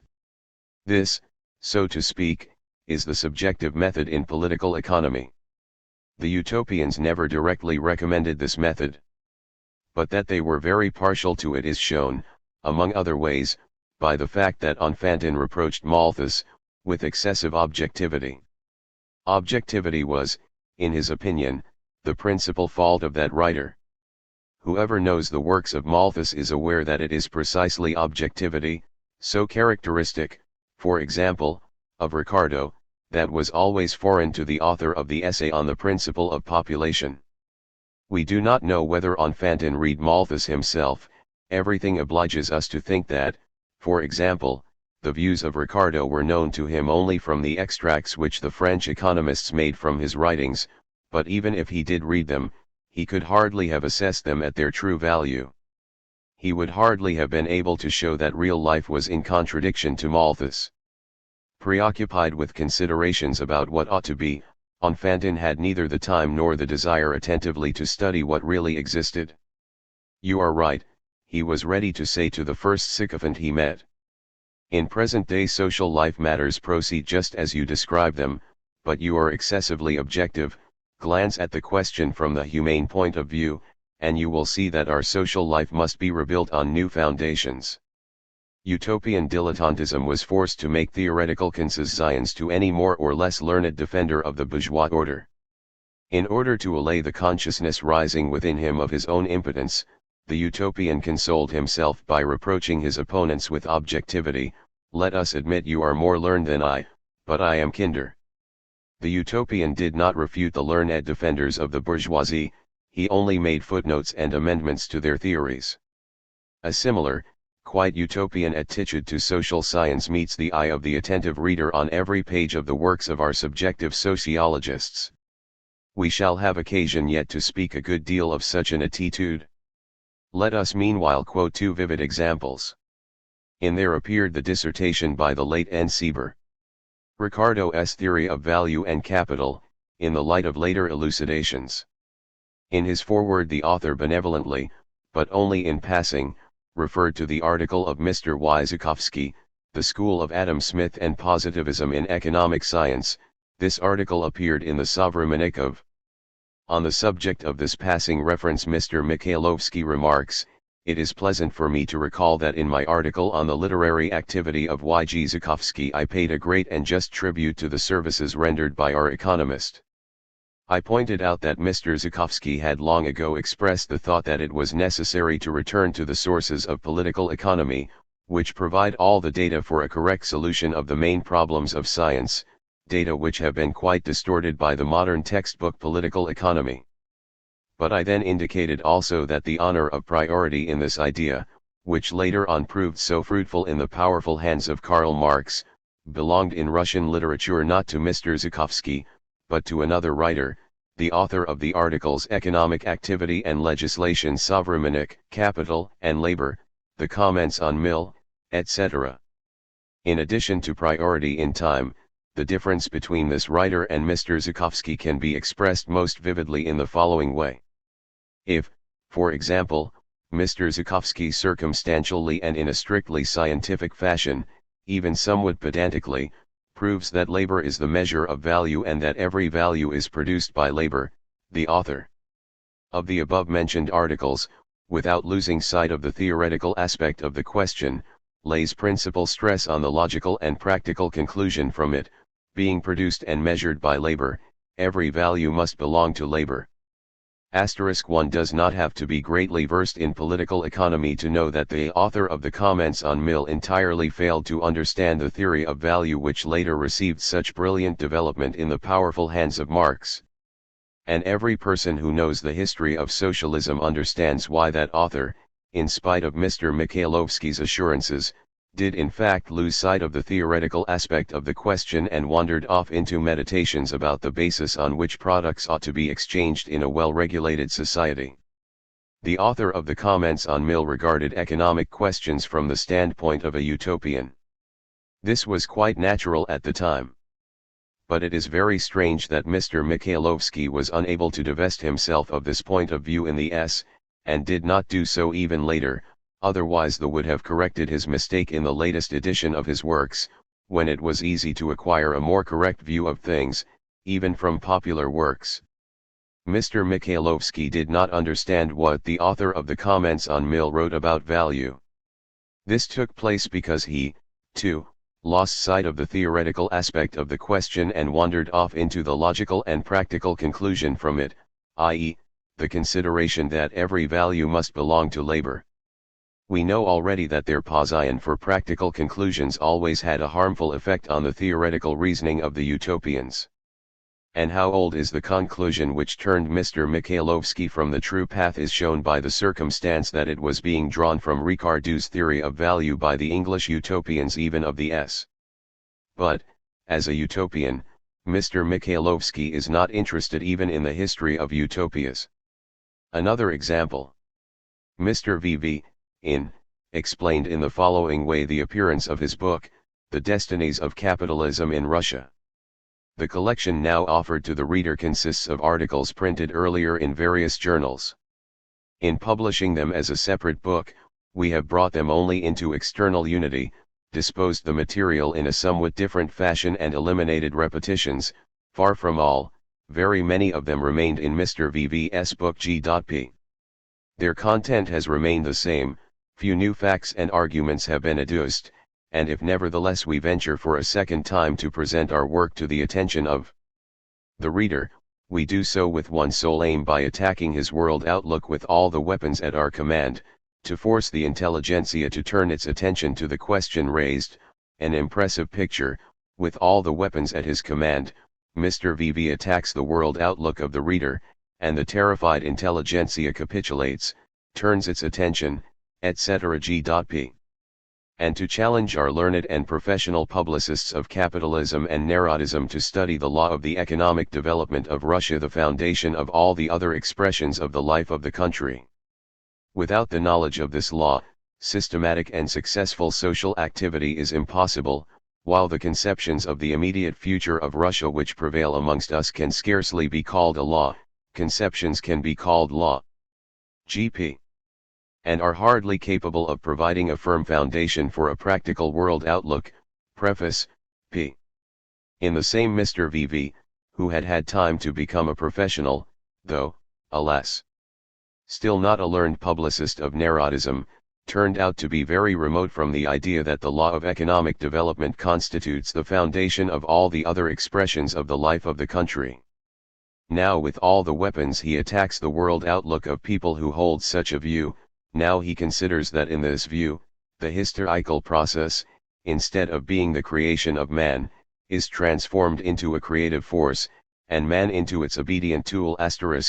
Now he considers social relations to be the creation of the spiritual world of man, and views with extreme suspicion the theory of the conformity to law of social phenomena, setting up against it the scientific philosophy of history of Professor of History Plekanov. Here, tongues, and be stilled, since the Professor himself is with us. What a change, with God's help! What brought it about? Why, this. Mr. VV was looking for the law of the economic development of Russia, imagining that that law would be only the scientific expression of his own ideals. He was even convinced that he had discovered such a law, namely, the law that Russian capitalism was stillborn. But after this he did not live 11 whole years in vain. He was obliged to admit, even though not allowed, that stillborn capitalism was developing more and more. It turned out that the development of capitalism had become all but the most unquestionable law of the economic development of Russia. And lo, Mr. VV hastened to turn his philosophy of history inside out. He who had sought for a law began to say that such a search is quite an idle waste of time. The Russian utopian is not averse to relying on a law, but he immediately renounces it, as Peter did Jesus, if only the law is at variance with that ideal which he has to support, not only for fear, but for conscience' sake. However, Mr. VV even now has not parted company with the law forever. The natural striving to systematize its views ought to bring the Russian intelligentsia to the elaboration of an independent scheme of evolution of economic relations, appropriate to the requirements and the conditions of development of this country, and this task will be undoubtedly performed in the very near future. Our trends, p. In elaborating its independent scheme, the Russian intelligentsia will evidently devote itself to the same occupation as Mr. VV when, in his Destinies of Capitalism, he was looking for a law. When the scheme is discovered and Mr. VV takes his Bible oath that it will be discovered in the immediate future, our author will just as solemnly make his peace with the principle of conformity to law, as the Father in the New Testament made his peace with his prodigal son. Amusing people. It is obvious that, even at the time when Mr. VV was still looking for a law, he did not clearly realize what meaning this word could have when applied to social phenomena. He regarded law as the utopians of the S regarded it. Only this can explain the fact that he was hoping to discover the law of development of one country, Russia. But why does he attribute his modes of thought to the Russian Marxists? He is mistaken if he thinks that, in their understanding of the conformity of social phenomena to law, they have gone no further than the utopians did. And that he does think this, is shown by all his arguments against it. And he is not alone in thinking this. The professor of history Mr. Karayev himself thinks this, and so do all the opponents of Marxism.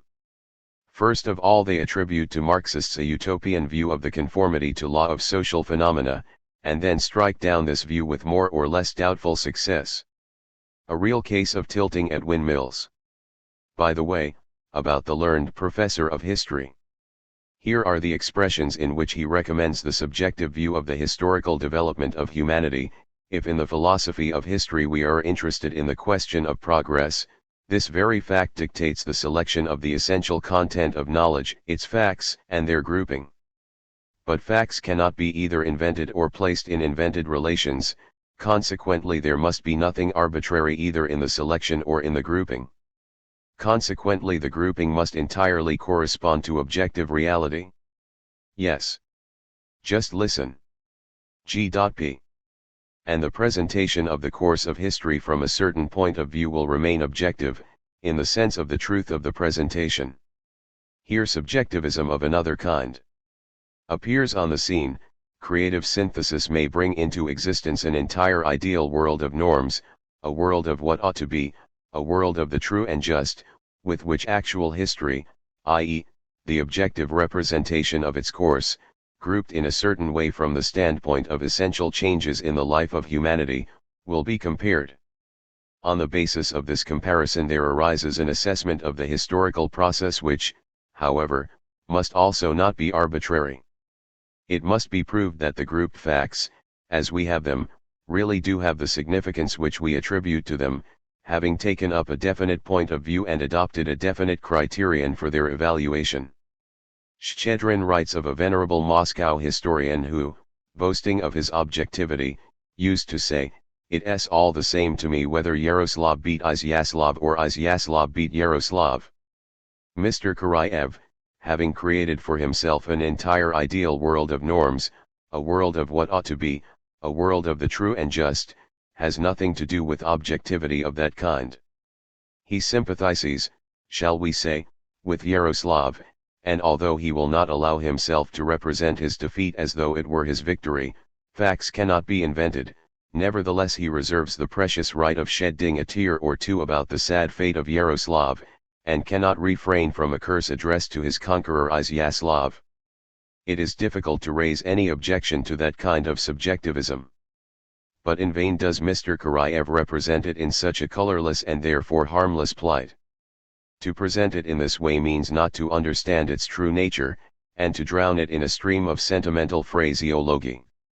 In reality, the distinguishing feature of subjective thinkers consists in the fact that for them the world of what ought to be, the world of the true and just, stands outside any connection with the objective course of historical development. On the one side is what ought to be, on the other side is reality, and these two spheres are separated by an entire abyss, that abyss which among the dualists separates the material world from the spiritual world. The task of social science in the 19th century has been, among other things, to build a bridge across this evidently bottomless abyss. So long as we do not build this bridge, we shall of necessity close our eyes to reality and concentrate all our attention on what ought to be, as the Saint Simonists did, for example, which naturally will only have the effect of delaying the translation into life of this what ought to be, since it renders more difficult the forming of an accurate opinion of it. We already know that the historians of the Restoration, in contradistinction to the writers of the Enlightenment in the 18th century, regarded the political institutions of any country as the result of its civil conditions. This new view became so widespread and developed that in its application to practical questions it reached strange extremes which to us nowadays are almost incomprehensible. Thus, J.B. Say asserted that political questions should not interest an economist, because the national economy can develop equally well even under diametrically opposite political systems. Saint Simon notes and applauds this idea of Say's, although in fact he does give it a somewhat more profound content. With very few exceptions, all the utopians of the 19th century share this view of politics. Theoretically, the view is mistaken in two respects. In the first place, the people who held it forgot that in the life of society, as everywhere where it is a case of a process and not of some isolated phenomenon, a consequence becomes, in its turn, a cause, and a cause proves to be a consequence. In short, they abandoned here, at quite the wrong moment, that very point of view of interaction to which in other cases, also at very much the wrong moment, they limited their analysis. Secondly, if political relations are the consequences of social relations, it is incomprehensible how consequences which differ to the extreme, political institutions of a diametrically opposite character, can be brought about by one and the same cause, the same state of wealth. Evidently the very conception of the causal relationship between the political institutions of a country and its economic condition was still extremely vague, and in fact it would not be difficult to show how vague it was with all the utopians. In practice this vagueness brought about a double consequence. On the one hand, the utopians, who spoke so much about the organization of labor, were ready occasionally to repeat the old watchword or the 18th century laissez-faire, laissez-passer. Thus, Saint Simon, who saw in the organization of industry the greatest task of the 19th century, wrote, "Industrie a besoin d'être gouvernée le moins possible." Industry has need of being governed as little as possible. Asterisk on the other hand, the utopians, again with some exceptions falling in the later period, were quite indifferent to current politics, to the political questions of the day. The political system is a consequence, not a cause. A consequence always remains a consequence, never becoming in its turn a cause. Hence followed the almost direct conclusion that politics cannot serve as a means of realizing social and economic ideals. We can therefore understand the psychology of the utopian who turned away from politics. But what did they think would help them realize their plans of social transformation? What was it they pinned their practical hopes on? Everything and nothing. Everything in the sense that they awaited help indifferently from the most opposed quarters. Nothing in the sense that all their hopes were quite unfounded. The utopians imagined that they were extremely practical people. They hated doctrinaires, and unhesitatingly sacrificed their most high-sounding principles to their own idées fixes. They were neither liberals, nor conservatives, nor monarchists, nor republicans. They were quite ready to march indifferently with the liberals and with the conservatives, with the monarchists and with the republicans, if only they could carry out their practical, in their view, extremely practical plans. Of the old utopians, Fourier was particularly noteworthy in this respect. Like Gogol's Kostanjoglo, he tried to use every piece of rubbish for the good cause. Now he allured money-lenders with the prospect of the vast interest which their capital would bring them in the future society, now he appealed to the lovers of melons and artichokes, drawing for them a seductive picture of the excellent melons and artichokes of the future, now he assured Louis Philippe that the princesses of the House of Orleans, at whom at the time other princes of the blood were turning up their noses, would have no peace from suitors under the new social order. He snatched at every straw. But, alas! Neither the money-lenders, nor the lovers of melons and artichokes, nor the citizen king, as they say, pricked up an ear. They did not pay the slightest attention to what, it might have seemed, were the most convincing arguments of Fourier. His practicality turned out to be doomed beforehand to failure, and to be a hopeless chase after a lucky coincidence. The chase of the lucky coincidence was the constant occupation of the writers of the Enlightenment in the 18th century as well. It was just in hope of such a coincidence that they sought by every means, fair and foul, to enter into friendly relations with more or less enlightened legislators and aristocrats of their age. Usually it is thought that once a man has said to himself that opinion governs the world, he no longer has any reason to despair of the future, la raison finira pas avoir raison.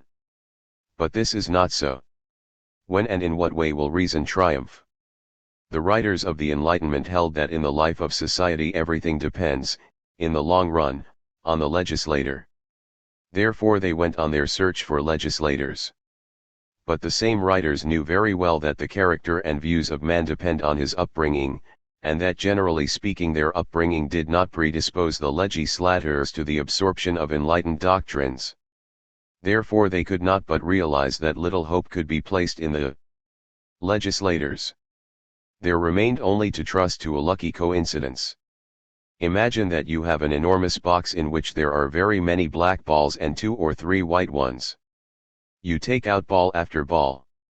In each individual case you have incomparably fewer chances of taking out a white ball than a black. But, if you repeat the operation a sufficient number of times, you will finally take out a white ball. The same applies to the legislators. In each individual case it is incomparably more probable that the legislator will be against the philosophers, but in the end there must appear, after all, a legislator who would be in agreement with the philosophers. This one will do everything that reason dictates. Thus, literally thus, did Helvetius argue. The subjective idealist view of history, opinions govern the world, which seems to provide such a wide field for man's freedom of action, in reality represents him as the plaything of accident. That is why this view in its essence is very hopeless. Thus, for example, we know nothing more hopeless than the views of the utopians of the end of the 19th century, i.e., the Russian Narodniks and subjective sociologists. Each of them has his ready-made plan for saving the Russian village commune, and with it the peasantry generally, each of them has his formula of progress. But, alas, life moves on, without paying attention to their formulae, which have nothing left but to find their own path, also independently of real life, into the sphere of abstractions, fantasies, and logical mischances. Let us, for example, listen to the Achilles of the subjective school, Mr. Mikhailovsky. The labor question in Europe is a revolutionary question since it requires the transfer of the conditions of labor into the hands of the laborer, the expropriation of the present owners. The labor question in Russia is a conservative question, since here all that is needed is preserving the conditions of labor in the hands of the laborer, guaranteeing to the present owners the property they possess. Quite close to St. Petersburg itself, in a district dotted with factories, works, parks, country cottages, there are villages the inhabitants of which live on their own land, burn their own timber, eat their own bread, wear coats and sheepskins made by their own labor out of the wool of their own sheep. Give them a firm guarantee that this property of theirs will remain their own, and the Russian labor question is solved. And for the sake of such a purpose everything else can be given up, if we properly understand the significance of a stable guarantee. It will be said, but we cannot forever remain with wooden plows and three-field economy, with antediluvian methods of making coats and sheepskins. We cannot. There are two ways out of this difficulty. One, approved by the practical point of view, is very simple and convenient: raise the tariffs, dissolve the village commune, and that probably will be enough. Industry like that of Great Britain will grow up like a mushroom. But it will devour the laborer and expropriate him. There is another way, of course much more difficult, but the simple solution of a question is not necessarily the correct solution. The other way consists in developing those relations between labor and property which already exist, although in an extremely crude and primitive form. Obviously this end cannot be achieved without broad intervention by the state, the first act of which should be the legislative consolidation of the village commune. Asterisk. Through the wide world. For the free heart. There are two paths still. Weigh your proud strength. Bend your firm mind. Choose which you will. We suspect that all the arguments of our author have a strong aroma of melons and artichokes, and our sense of smell hardly deceives us. What was Fourier's mistake in his dealings with melons and artichokes? It was that he fell into subjective sociology. The objective sociologist would ask himself, is there any probability that the lovers of melons and artichokes will be attracted by the picture I have drawn? He would then ask himself, are the lovers of melons and artichokes in a position to alter existing social relations and the present course of their development? It is most probable that he would have given himself a negative reply to each of these questions, and therefore would not have wasted his time on conversation with the melon and artichoke lovers. But that is how an objective sociologist would have acted, i.e., a man who founded all his calculations upon the given course of social development in conformity to law. The subjective sociologist, on the other hand, discards conformity to law in the name of the desirable, and therefore there remains no other way out for him but to trust in chance. As the old Russian saying has it, in a tight comber you can shoot with a stick too. That is the only consoling reflection upon which a good subjective sociologist can rely. In a tight comber you can shoot with a stick too. But a stick has two ends, and we do not know which end it shoots from. Our narodniks and, if I may use the expression, subjectivists have already tried a vast number of sticks. Even the argument as to the convenience of collecting arrears of taxes in the village commune system of land holding has sometimes appeared in the role of a magic stick. In the vast majority of cases the sticks proved quite incapable of playing the part of guns, and when by chance they did fire, the bullets hit the narodniks and subjectivists themselves. Let us recall the peasant bank. What hopes were placed upon it, in the sense of reinforcing our social foundations? How the narodniks rejoiced when it was opened. And what happened? The stick fired precisely at those who were rejoicing. Now they themselves admit that the peasant bank, a very valuable institution in any case, only undermines the foundations, and this admission is equivalent to a confession that those who rejoiced were at least for some time also engaged in idle chatter. But then the bank undermines the foundations only because its statutes and its practice do not completely correspond to our idea. If our idea had been completely applied, the results would have been quite different. In the first place, they would not have been quite different at all. The bank in any case would have facilitated the development of money economy, and money economy would inexorably have undermined the foundations. And secondly, when we hear these endless ifs, it seems all the time to us, for some reason, that there is a man with a barrow shouting under our windows, "Here are melons, melons, and good artichokes." It was already in the s of the present century that the French utopians were incessantly pointing out the conservative character of the reforms they had invented. Saint Simon openly tried to frighten both the government and what we nowadays call society with a popular insurrection, which was meant to present itself to the imaginations of the conservatives in the shape of the terrible movement of the sans-culottes, still vividly remembered by all.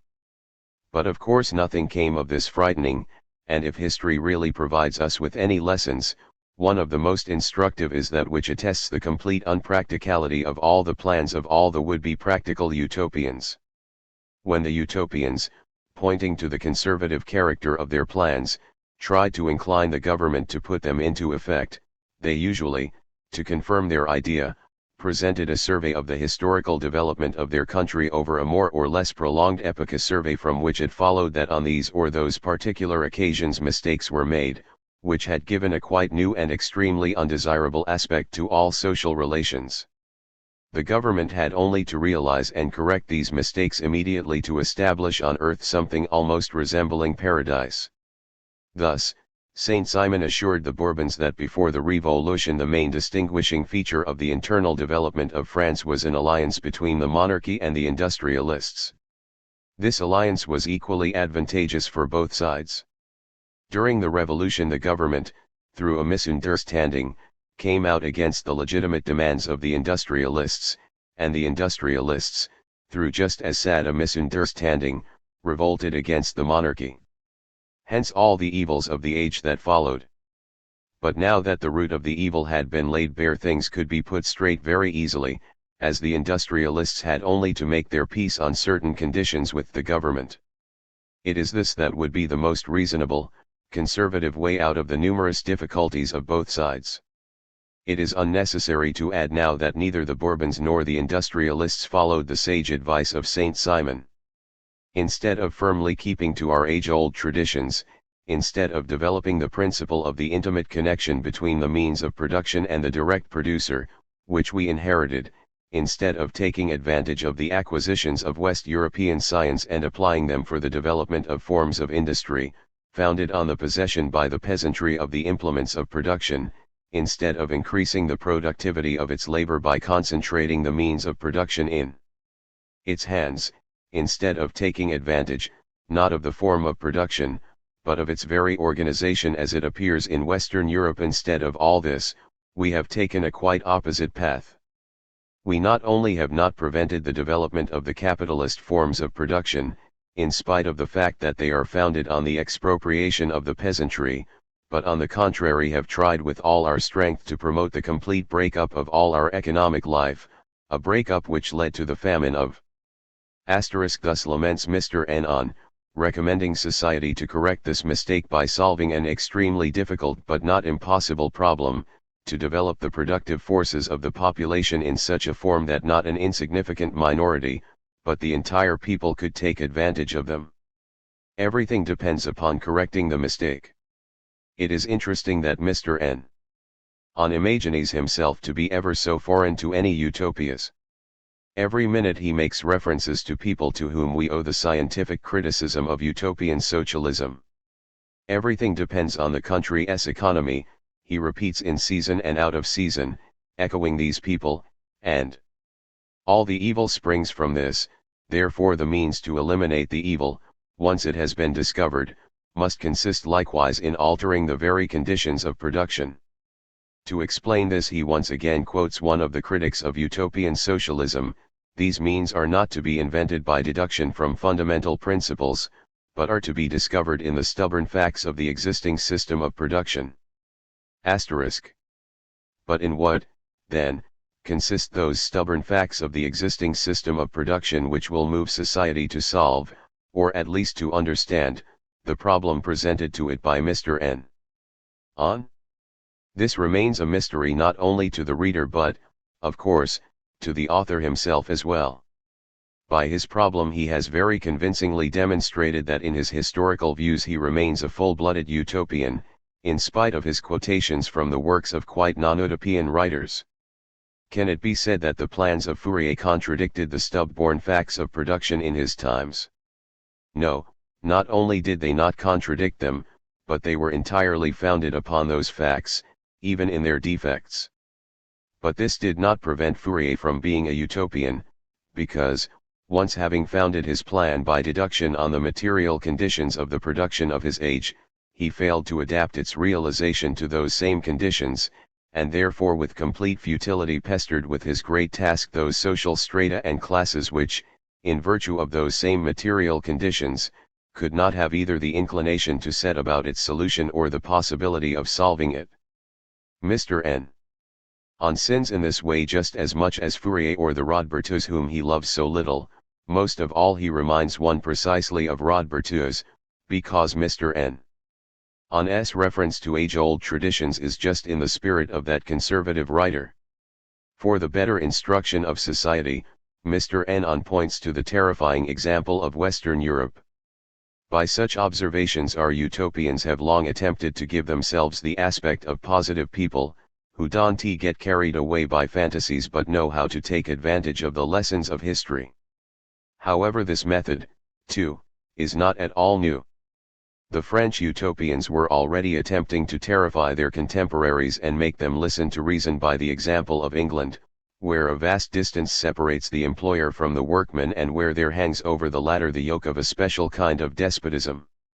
Other countries which follow England along the path of industrial development, said the producteur, must understand that they ought to search for the means to prevent such a system arising on their own soil.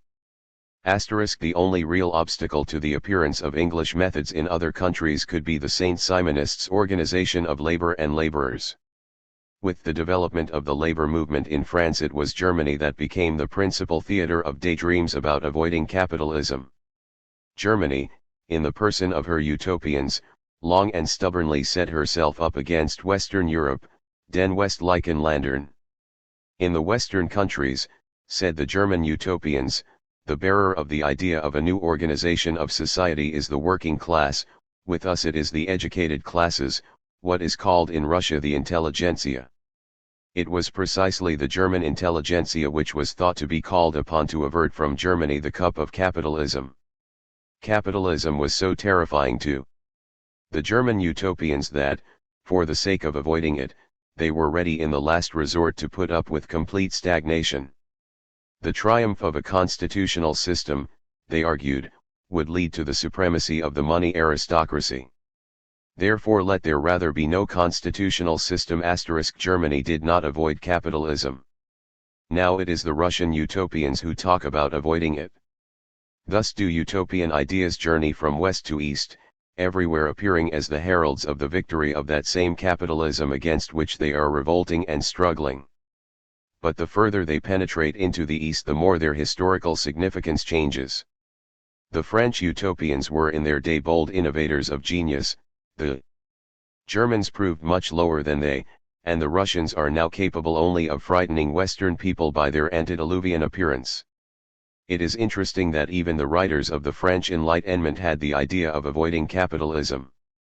Thus, Holbach was very upset by the fact that the triumph of the constitutional order in England led to the complete supremacy of l'intérêt sord de marchands.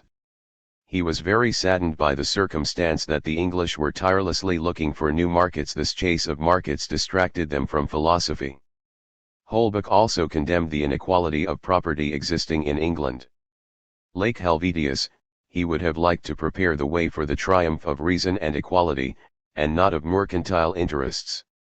But neither Holbach nor Helvetius, nor any other of the writers of the Enlightenment could put forward anything against the then course of events except panegyrics of reason and moral instructions addressed to the people of Albion.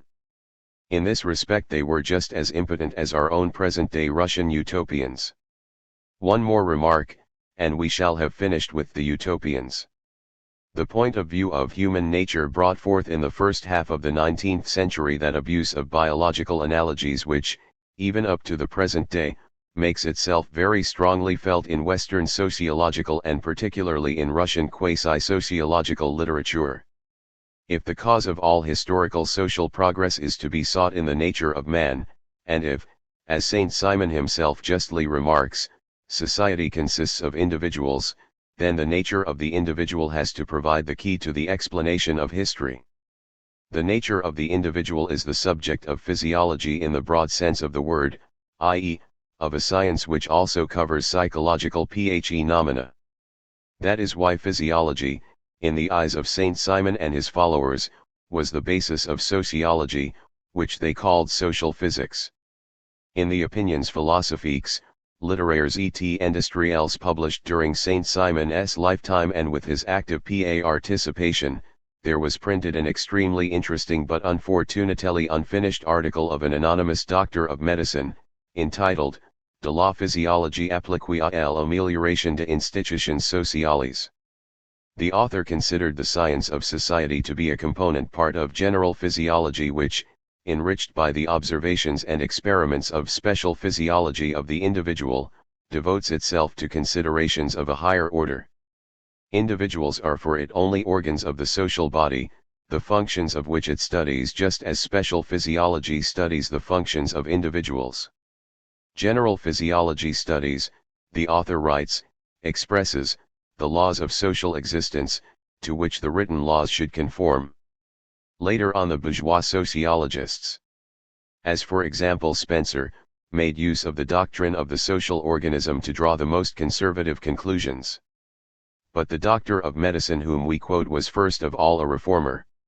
He studied the social body with the object of social reconstruction, since only social physiology and the hygiene closely bound up with it provided the positive foundations on which it is possible to build the system of social organization required by the present state of the civilized world. But evidently social physiology and hygiene did not provide much food for the reforming fantasy of the author, because in the end he found himself obliged to turn to the doctors, i.e., to persons dealing with individual organisms, asking them to give to society, in the form of a hygienic prescription, a system of social organization. This view of social physics was later on chewed over or, if you prefer, developed by Auguste Comte in his various works. Here is what he said about social science still in his youth, when he was writing in the Saint Simonist Producteur, social phenomena, being human phenomena, should without doubt be classed among physiological phenomena. But although social physics must find its point of departure in, and be in constant connection with, individual physiology, it nevertheless should be examined and developed as quite a separate science, for various generations of men progressively influence one another. If we maintain the purely physiological point of view, we cannot properly study that influence, yet its evaluation should occupy the principal place in social physics. Asterisk. Now you can see what hopeless contradictions confront those who regard society from this point of view. In the first place, since social physics has individual physiology as its point of departure, it is built on a purely materialist foundation. In physiology there is no place for an idealist view of an object. But the same social physics was principally to concern itself with evaluating the progressive influence of one generation on another. One generation influences the next, passing on to it both the knowledge which it inherited from previous generations, and the knowledge which it acquired itself. Social physics therefore examines the development of the human species from the point of view of the development of knowledge and of enlightenment, Lumiere's. This is already the purely idealist point of view of the 18th century. Opinions govern the world. Having closely connected, on Comte's advice, this idealist point of view with the purely materialist point of view of individual physiology, we turn out to be dualists of the purest water, and nothing is easier than to trace the harmful influence of this dualism on the sociological views even of the same Kant. But this is not all. The thinkers of the 18th century noticed that in the development of knowledge there is a certain conformity to law. Kant firmly maintains such a conformity, putting into the foreground the so-called law of three stages: theological, metaphysical, and positive. But why does the development of knowledge pass precisely through these stages? Such is the nature of the human mind, replies Kant. By its nature, parsa nature, the human mind passes wherever it acts through three different theoretical conditions. Excellent, but to study that nature we shall have to turn to individual physiology, and individual physiology does not give us an adequate explanation, and we have again to refer to previous generations, and the generations again send us back to nature. This is called a science, but there is no trace of science in it, there is only an endless movement round a vicious circle. Our own allegedly original, subjective sociologists fully share the viewpoint of the French utopian of the S. While I was still under the influence of Nagin, Mr. Mikhailovsky tells us about himself, and partly under his guidance, I interested myself in the question of the boundaries between biology and sociology, and the possibility of bringing them together. I cannot sufficiently highly assess the advantage I gained from communion with the ideas of Nagin, but nevertheless there was much in them that was accidental, partly because they were still only developing in Nagin himself, partly because of his limited knowledge in the sphere of the natural sciences. I received from Nagin really only an impulse in a certain direction, but it was a strong, decisive, and beneficent impulse. Without thinking of any special study of biology, I nevertheless read a great deal on Nagin's suggestion and, as it were, by his testament. This new trend in my reading threw an original and most absorbing light on that considerable though disorderly, and to some extent simply useless material, both of facts and ideas, which I had stored up previously. Nagin has been described by Mr. Mikhailovsky in his sketches on this and that, under the name of Bukartsev. Bukartsev dreamed of reforming the social sciences with the help of natural science, and had already worked out an extensive plan for that purpose. The methods of this reforming activity can be seen from the following. Bukartsev undertakes to translate into Russian from the Latin an extensive treatise on zoology, and accompanies the translation with his own footnotes, in which he proposes to include the results of all his independent work, while to these footnotes he adds new footnotes of a sociological character. Mr. Mikhailovsky obligingly acquaints the reader with one such footnote to a footnote.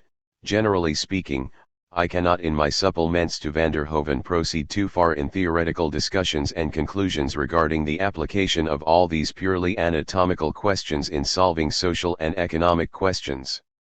Therefore I again only draw the attention of the reader to the fact that my whole anatomical and embryological theory has as its main object the discovery of the laws of the physiology of society, and therefore all my later works will, of course, be founded on the scientific data set forth by me in this book. Anatomical and embryological theory has as its main object the discovery of the laws of the physiology of society.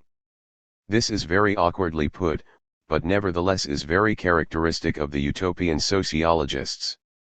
He constructs an anatomical theory, with the help of which he intends to write out a number of hygienic prescriptions for the society surrounding him. It is to these prescriptions that his social physiology is reduced. The social physiology of Bukartsev is, strictly speaking, not physiology but the hygiene with which we are already acquainted, not a science of what is, but a science of what ought to be, on the basis of the anatomical and embryological theory of that same Bukartsev. Although Bukartsev has been copied from Nagin, he, nevertheless, represents to a certain extent the product of the artistic and creative work of Mr. Mikhailovsky, that is, if we can speak of artistic work in relation to the sketches quoted. Consequently even his awkward footnote, perhaps, never existed in reality. In that event it is all the more characteristic of Mr. Mikhailovsky, who speaks of it with great respect.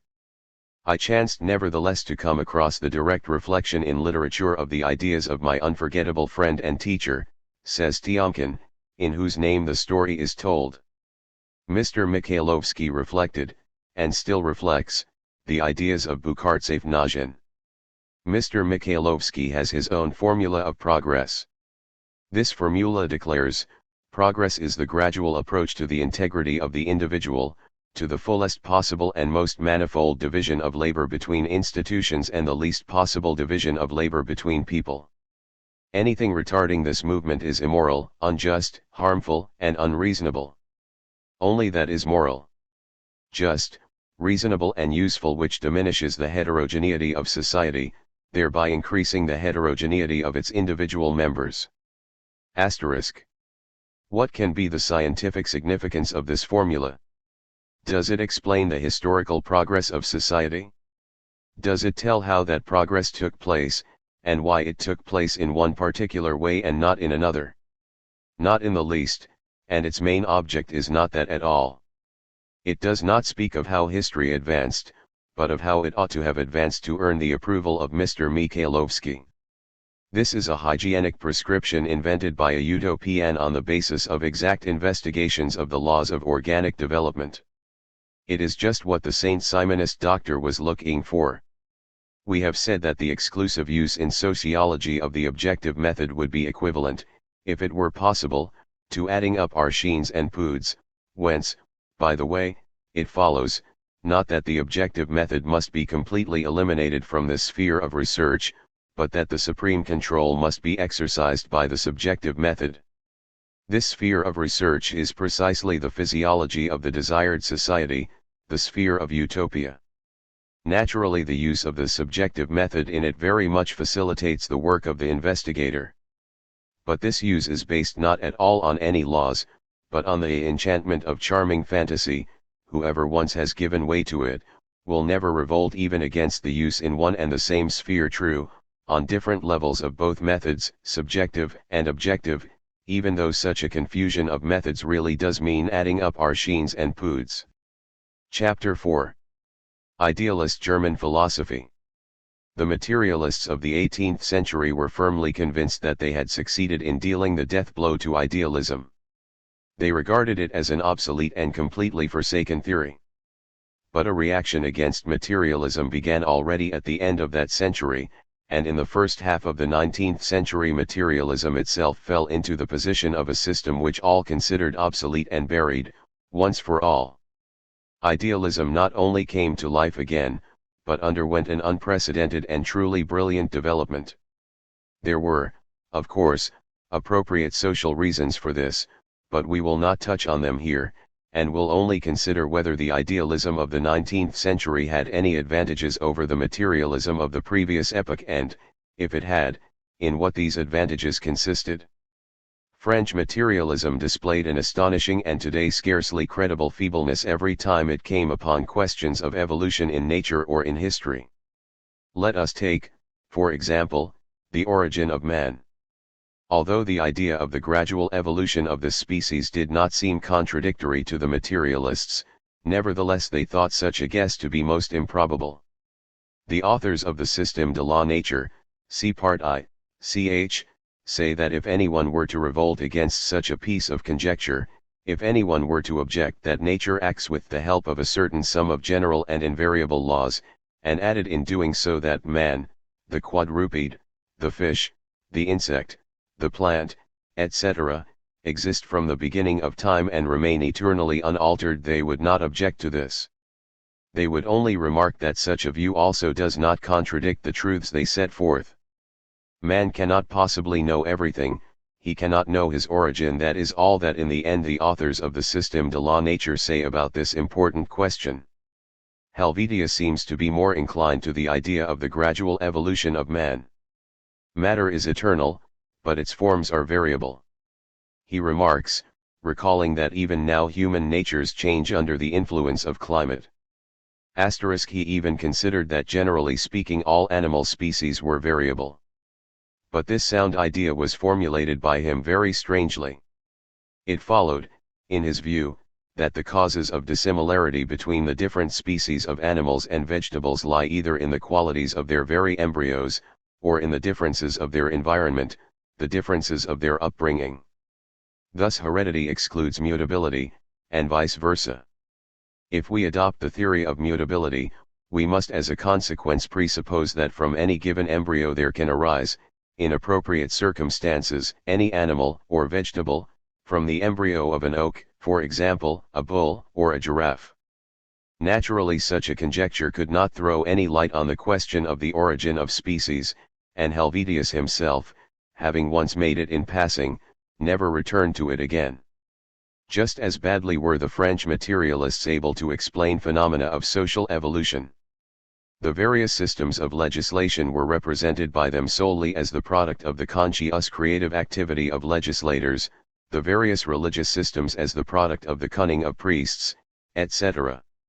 This impotence of French materialism in face of questions of evolution in nature and in history made its philosophical content very poor. In its view of nature, that content was reduced to combating the one-sided conception of matter held by the dualists. In its view of man it was confined to an endless repetition of, and some variations upon, Locke's principle that there are no innate ideas. However valuable such repetition was in combating out-of-date moral and political theories, it could not have serious scientific value unless the materialists had succeeded in applying their conception to the explanation of the spiritual evolution of mankind. We have already said earlier that some very remarkable attempts were made in this direction by the French materialists, i.e., to be precise, by Helvetius, but that they ended in failure, and if they had succeeded, French materialism would have proved very strong in questions of evolution. The materialists, in their view of history, took up a purely idealistic standpoint that opinions govern the world. Only at times, only very rarely, did materialism break into their historical reflections, in the shape of remarks that some stray atom, finding its way into the head of the legislator and causing in it a disturbance of the functions of the brain, might alter the course of history for entire ages. Such materialism was essentially fatalism, and left no room for the foreseeing of events, i.e., for the conscious historical activity of thinking individuals. It is not surprising, therefore, that to capable and talented people who had not been drawn into the struggle of social forces in which materialism had been a terrible theoretical weapon of the extreme left party, this doctrine seemed dry, gloomy, melancholy. That was, for example, how Goethe spoke of it. In order that this reproach should cease to be deserved, materialism had to leave its dry and abstract mode of thought, and attempt to understand and explain real life, the complex and variegated chain of concrete phenomena, from its own point of view. But in its then form it was incapable of solving that great problem, and the latter was taken possession of by idealist philosophy. The main and final link in the development of that philosophy was the system of Hegel, therefore we shall refer principally to that system in our exposition. Hegel called metaphysical the point of view of those thinkers, irrespective of whether they were idealists or materialists, who, failing to understand the development of phenomena, willy-nilly represent them to themselves and others as petrified, disconnected, incapable of passing one into another. To this point of view he opposed dialectics, which studies phenomena precisely in their development and, consequently, in their interconnection. According to Hegel, dialectics is the principle of all life. Frequently one meets people who, having expressed some abstract proposition, willingly recognize that perhaps they are mistaken, and that perhaps the exactly opposite point of view is correct. These are well-bred people, saturated to their fingertips with tolerance. Live and let live, they say to their intellect.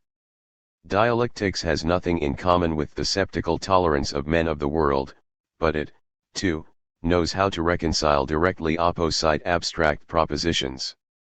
Man is mortal, we say, regarding death as something rooted in external circumstances and quite alien to the nature of living man.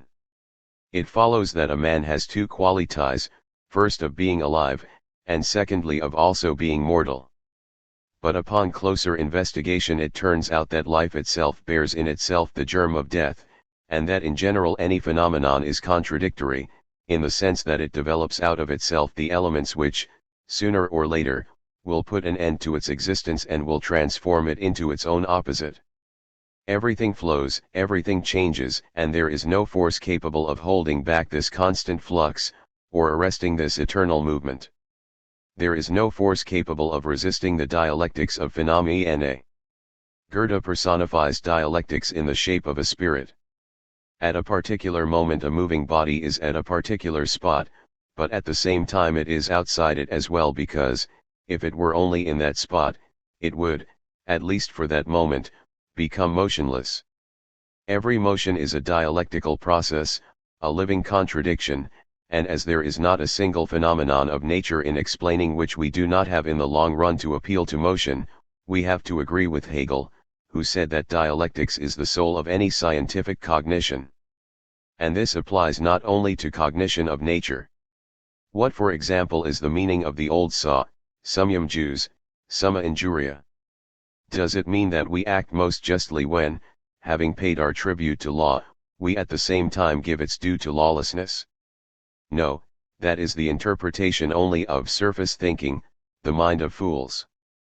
The saw means that every abstract justice, carried to its logical conclusion, is transformed into injustice, i.e., into its own opposite.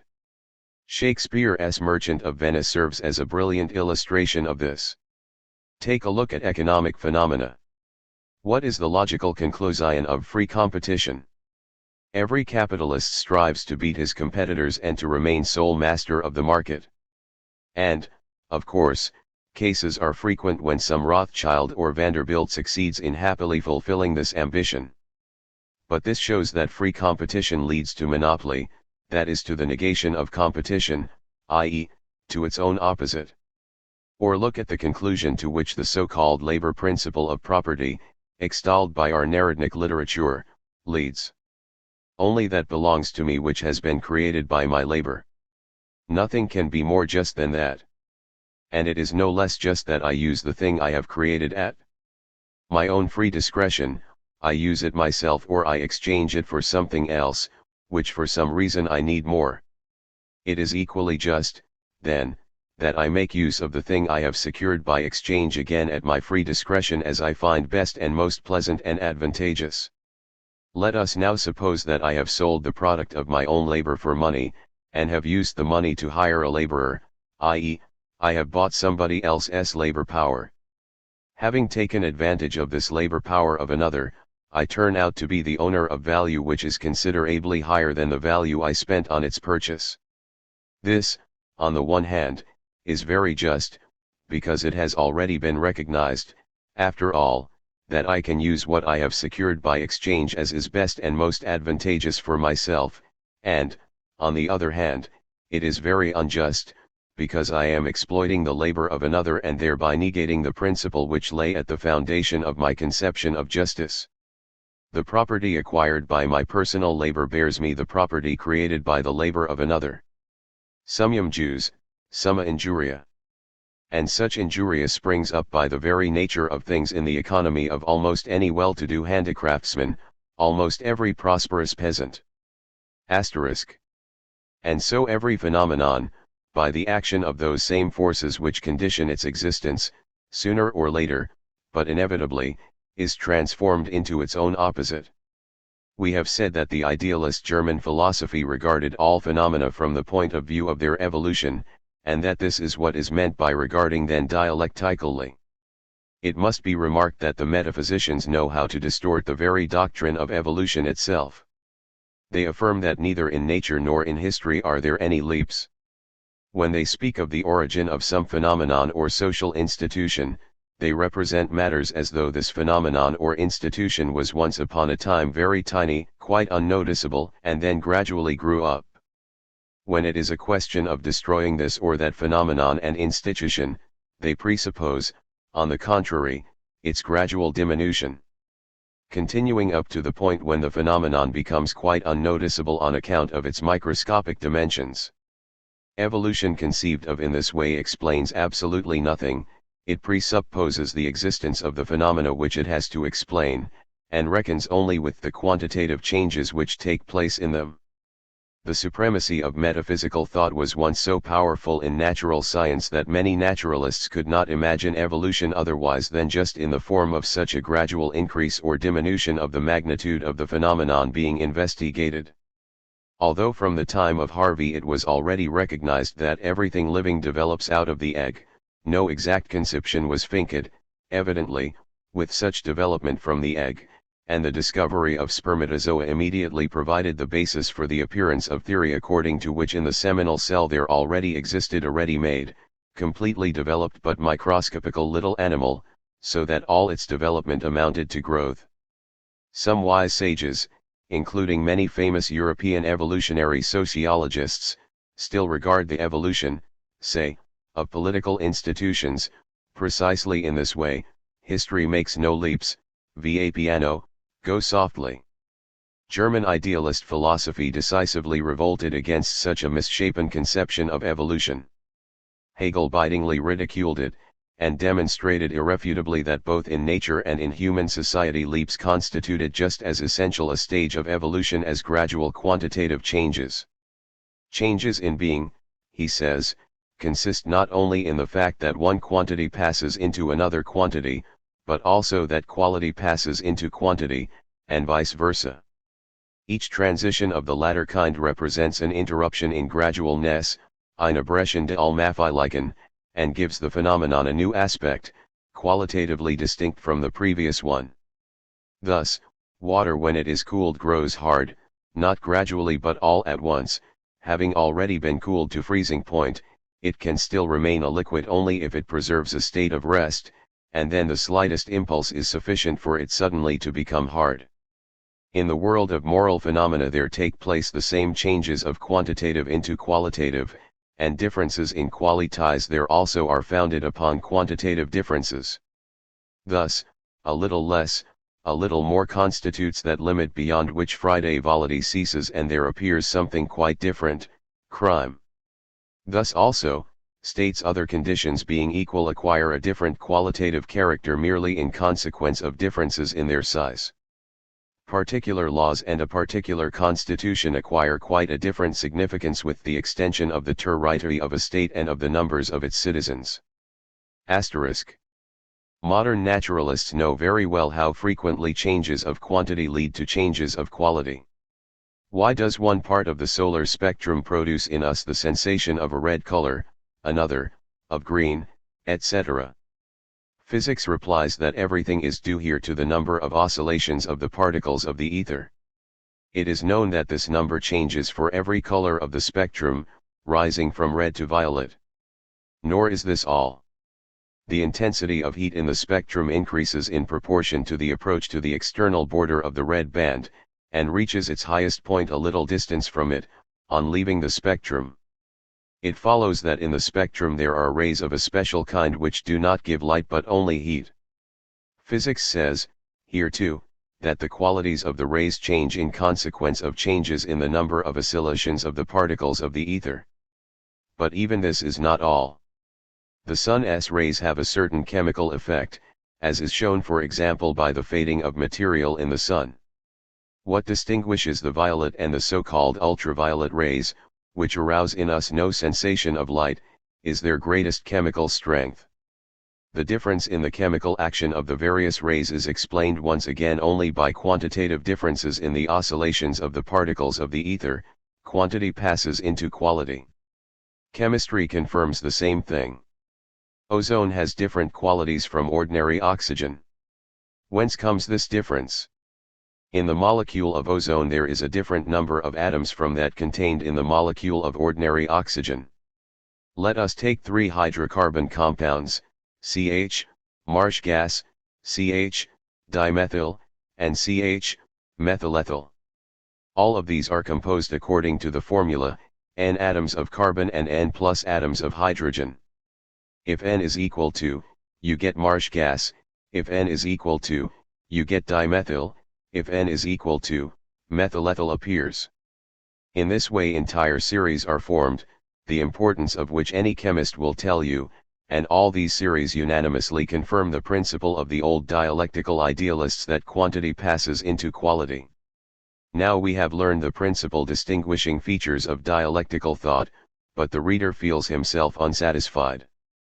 But where is the famous triad, he asks, the triad which is, as is well known, the whole essence of Hegelian dialectics? Your pardon, reader, we do not mention the triad for the simple reason that it does not at all play in Hegel's work the part which is attributed to it by people who have not the least idea of the philosophy of that thinker, and who have studied it, for example, from the textbook of criminal law of Mr. Spisovich. Filled with sacred simplicity. These light-hearted people are convinced that the whole argumentation of the German idealist was reduced to references to the triad, that whatever theoretical difficulties the old man came up against, he left others to rack their poor unenlightened brains over them while he, with a tranquil smile, immediately built up a syllogism: all phenomena occur according to a triad, I am faced with a phenomenon, consequently I shall turn to the triad. This is simply lunatic nonsense, as one of the characters of Karenine puts it, or unnaturally idle talk, if you prefer the expression of Schedrin. Not once in the 18 volumes of Hegel's works does the triad play the part of an argument, and anyone in the least familiar with his philosophical doctrine understands that it could not play such a part. With Hegel the triad has the same significance as it had previously with Fichte, whose philosophy is essentially different from the Hegelian. Obviously only gross ignorance can consider the principal distinguishing feature of one philosophical system to be that which applies to at least two quite different systems. Brief survey of various philosophical systems in their relation to criminology. I was particularly struck by the famous triad of Hegel, in virtue of which punishment so gracefully becomes the reconciliation of the contradiction between law and crime. The seductive character of the tripartite formula of Hegel in its most varied applications is well known. And it is not surprising that I was fascinated by it in the textbook of Mr. Spisovich. Nor is it surprising that thereupon it drew me to Hegel and to much else.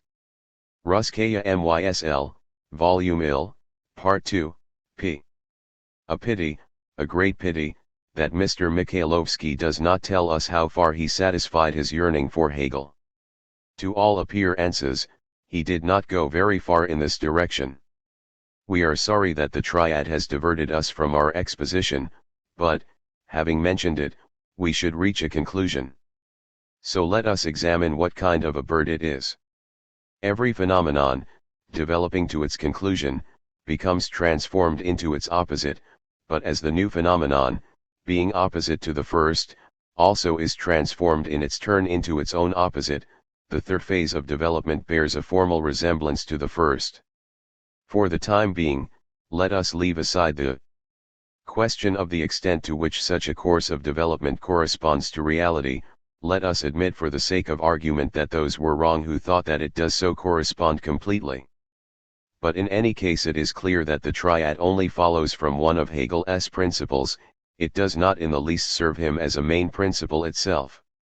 This is a very essential difference, because if the triad had figured as a main principle, the people who attribute such an important part to it could really seek protection under its authority, but as it plays no such part, the only people who can hide behind it are maybe those who, as the saying has it, have heard a bell, but where they cannot tell.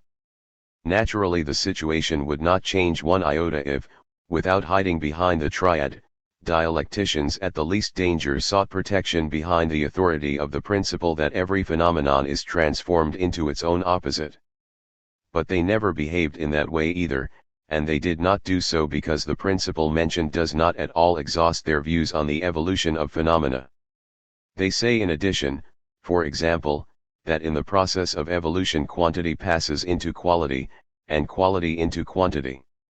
Consequently they have to reckon both with the qualitative and the quantitative sides of the process, and this presupposes an attentive attitude to its real course in actual fact and this means in its turn that they do not content themselves with abstract conclusions from abstract principles or, at any rate, must not be satisfied with such conclusions, if they wish to remain true to their outlook upon the world. On every page of his works Hegel constantly and tirelessly pointed out that philosophy is identical with the totality of empirics, that philosophy requires nothing so insistently as going deeply into the empirical sciences. Material facts without thought have only a relative importance, thought without material facts is a mere chimera. Philosophy is that consciousness at which the empirical sciences arrive relative to themselves. It cannot be anything else. That is the view of the task of the thinking investigator which Lassalle drew from the doctrine of Hegelian philosophy *. Philosophers must be specialists in those sciences which they wish to help to reach self-consciousness. It seems a very far cry from the special study of a subject to thoughtless chatter in honor of the triad. And let them not tell us that Lassalle was not a real Hegelian, that he belonged to the left and sharply reproached the right with merely engaging in abstract constructions of thought. The man tells you plainly that he borrowed his view directly from Hegel. See his System der Erwerben enricht, 2nd ed., Leipzig. Preface, pages 12-13. But perhaps you will want to rule out the evidence of the author of the System of Acquired Rights, just as in court the evidence of relatives is ruled out. We shall not argue and contradict, we shall call as a witness a quite extraneous person, the author of the sketches of the Gogol period. We ask for attention, the witness will speak long and, as usual, wisely. We follow Hegel as little as we follow Descartes or Aristotle. Hegel now belongs to past history, the present has its own philosophy and clearly sees the flaws in the Hegelian system.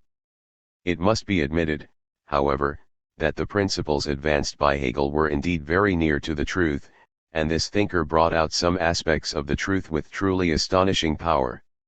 Of these truths, the discovery of some stands to Hegel's personal credit, others do not belong exclusively to his system, they belong to German philosophy as a whole from the time of Kant and Fichte, but nobody before Hegel had formulated them so clearly and had expressed them with such power as they were in his system. First of all we shall point to the most fruitful principle underlying all progress which so sharply and brilliantly distinguishes German philosophy in general, and the Hegelian system in particular, from the hypocritical and craven views that predominated at that time, the beginning of the 19th century, among the French and the English. Truth is the supreme goal of thought, seek truth, for in truth lies good, whatever truth may be, it is better than falsehood. The first duty of the thinker is not to retreat from any results, he must be prepared to sacrifice his most cherished opinions to truth. Error is the source of all ruin, truth is the supreme good and the source of all other good. To be able to appraise the extreme importance of this demand, common to German philosophy as a whole since the time of Kant, but expressed with exceptional vigor by Hegel, one must remember what strange and narrow restrictions the thinkers of the other schools of that period imposed upon truth. They began to philosophize, only in order to justify their cherished convictions, i.e., they sought not truth, but support for their prejudices. Each took from truth only what pleased him and rejected every truth that was unpleasant to him, bluntly admitting that a pleasing error suited him much better than impartial truth. The German philosophers, especially Hegel, called this practice of seeking not truth but confirmation of pleasing prejudices subjective thinking, saints above. Is this, perhaps, why are subjective thinkers called Hegel a scholastic author, philosophizing for personal pleasure, and not for the vital need of truth? Hegel fiercely denounced the idle and pernicious pastime. Listen well. As a necessary precaution against inclinations to digress from truth in order to pander to personal desires and prejudices, Hegel advanced his celebrated dialectical method of thinking. The essence of this method lies in that the thinker must not rest content with any positive deduction, but must find out whether the object he is thinking about contains qualities and forces the opposite of those which the object had presented to him at first sight. Thus, the thinker was obliged to examine the object from all sides, and truth appeared to him only as a consequence of a conflict between all possible opposite opinions. Gradually, as a result of this method, the former one-sided conceptions of an object were supplanted by a full and all-sided investigation, and a living conception was obtained of all the real qualities of an object. To explain reality became the paramount duty of philosophical thought. As a result, extraordinary attention was paid to reality, which had been formerly ignored and unceremoniously distorted in order to pander to personal, one-sided prejudices. De te fabula narrator.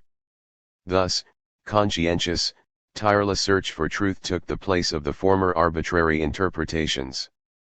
In reality, however, everything depends upon circumstances, upon the conditions of place and time, and therefore, Hegel found that the former general phrases by which good and evil were judged without an examination of the circumstances and causes that give rise to a given phenomenon, that these general, abstract aphorisms were unsatisfactory. Every object, every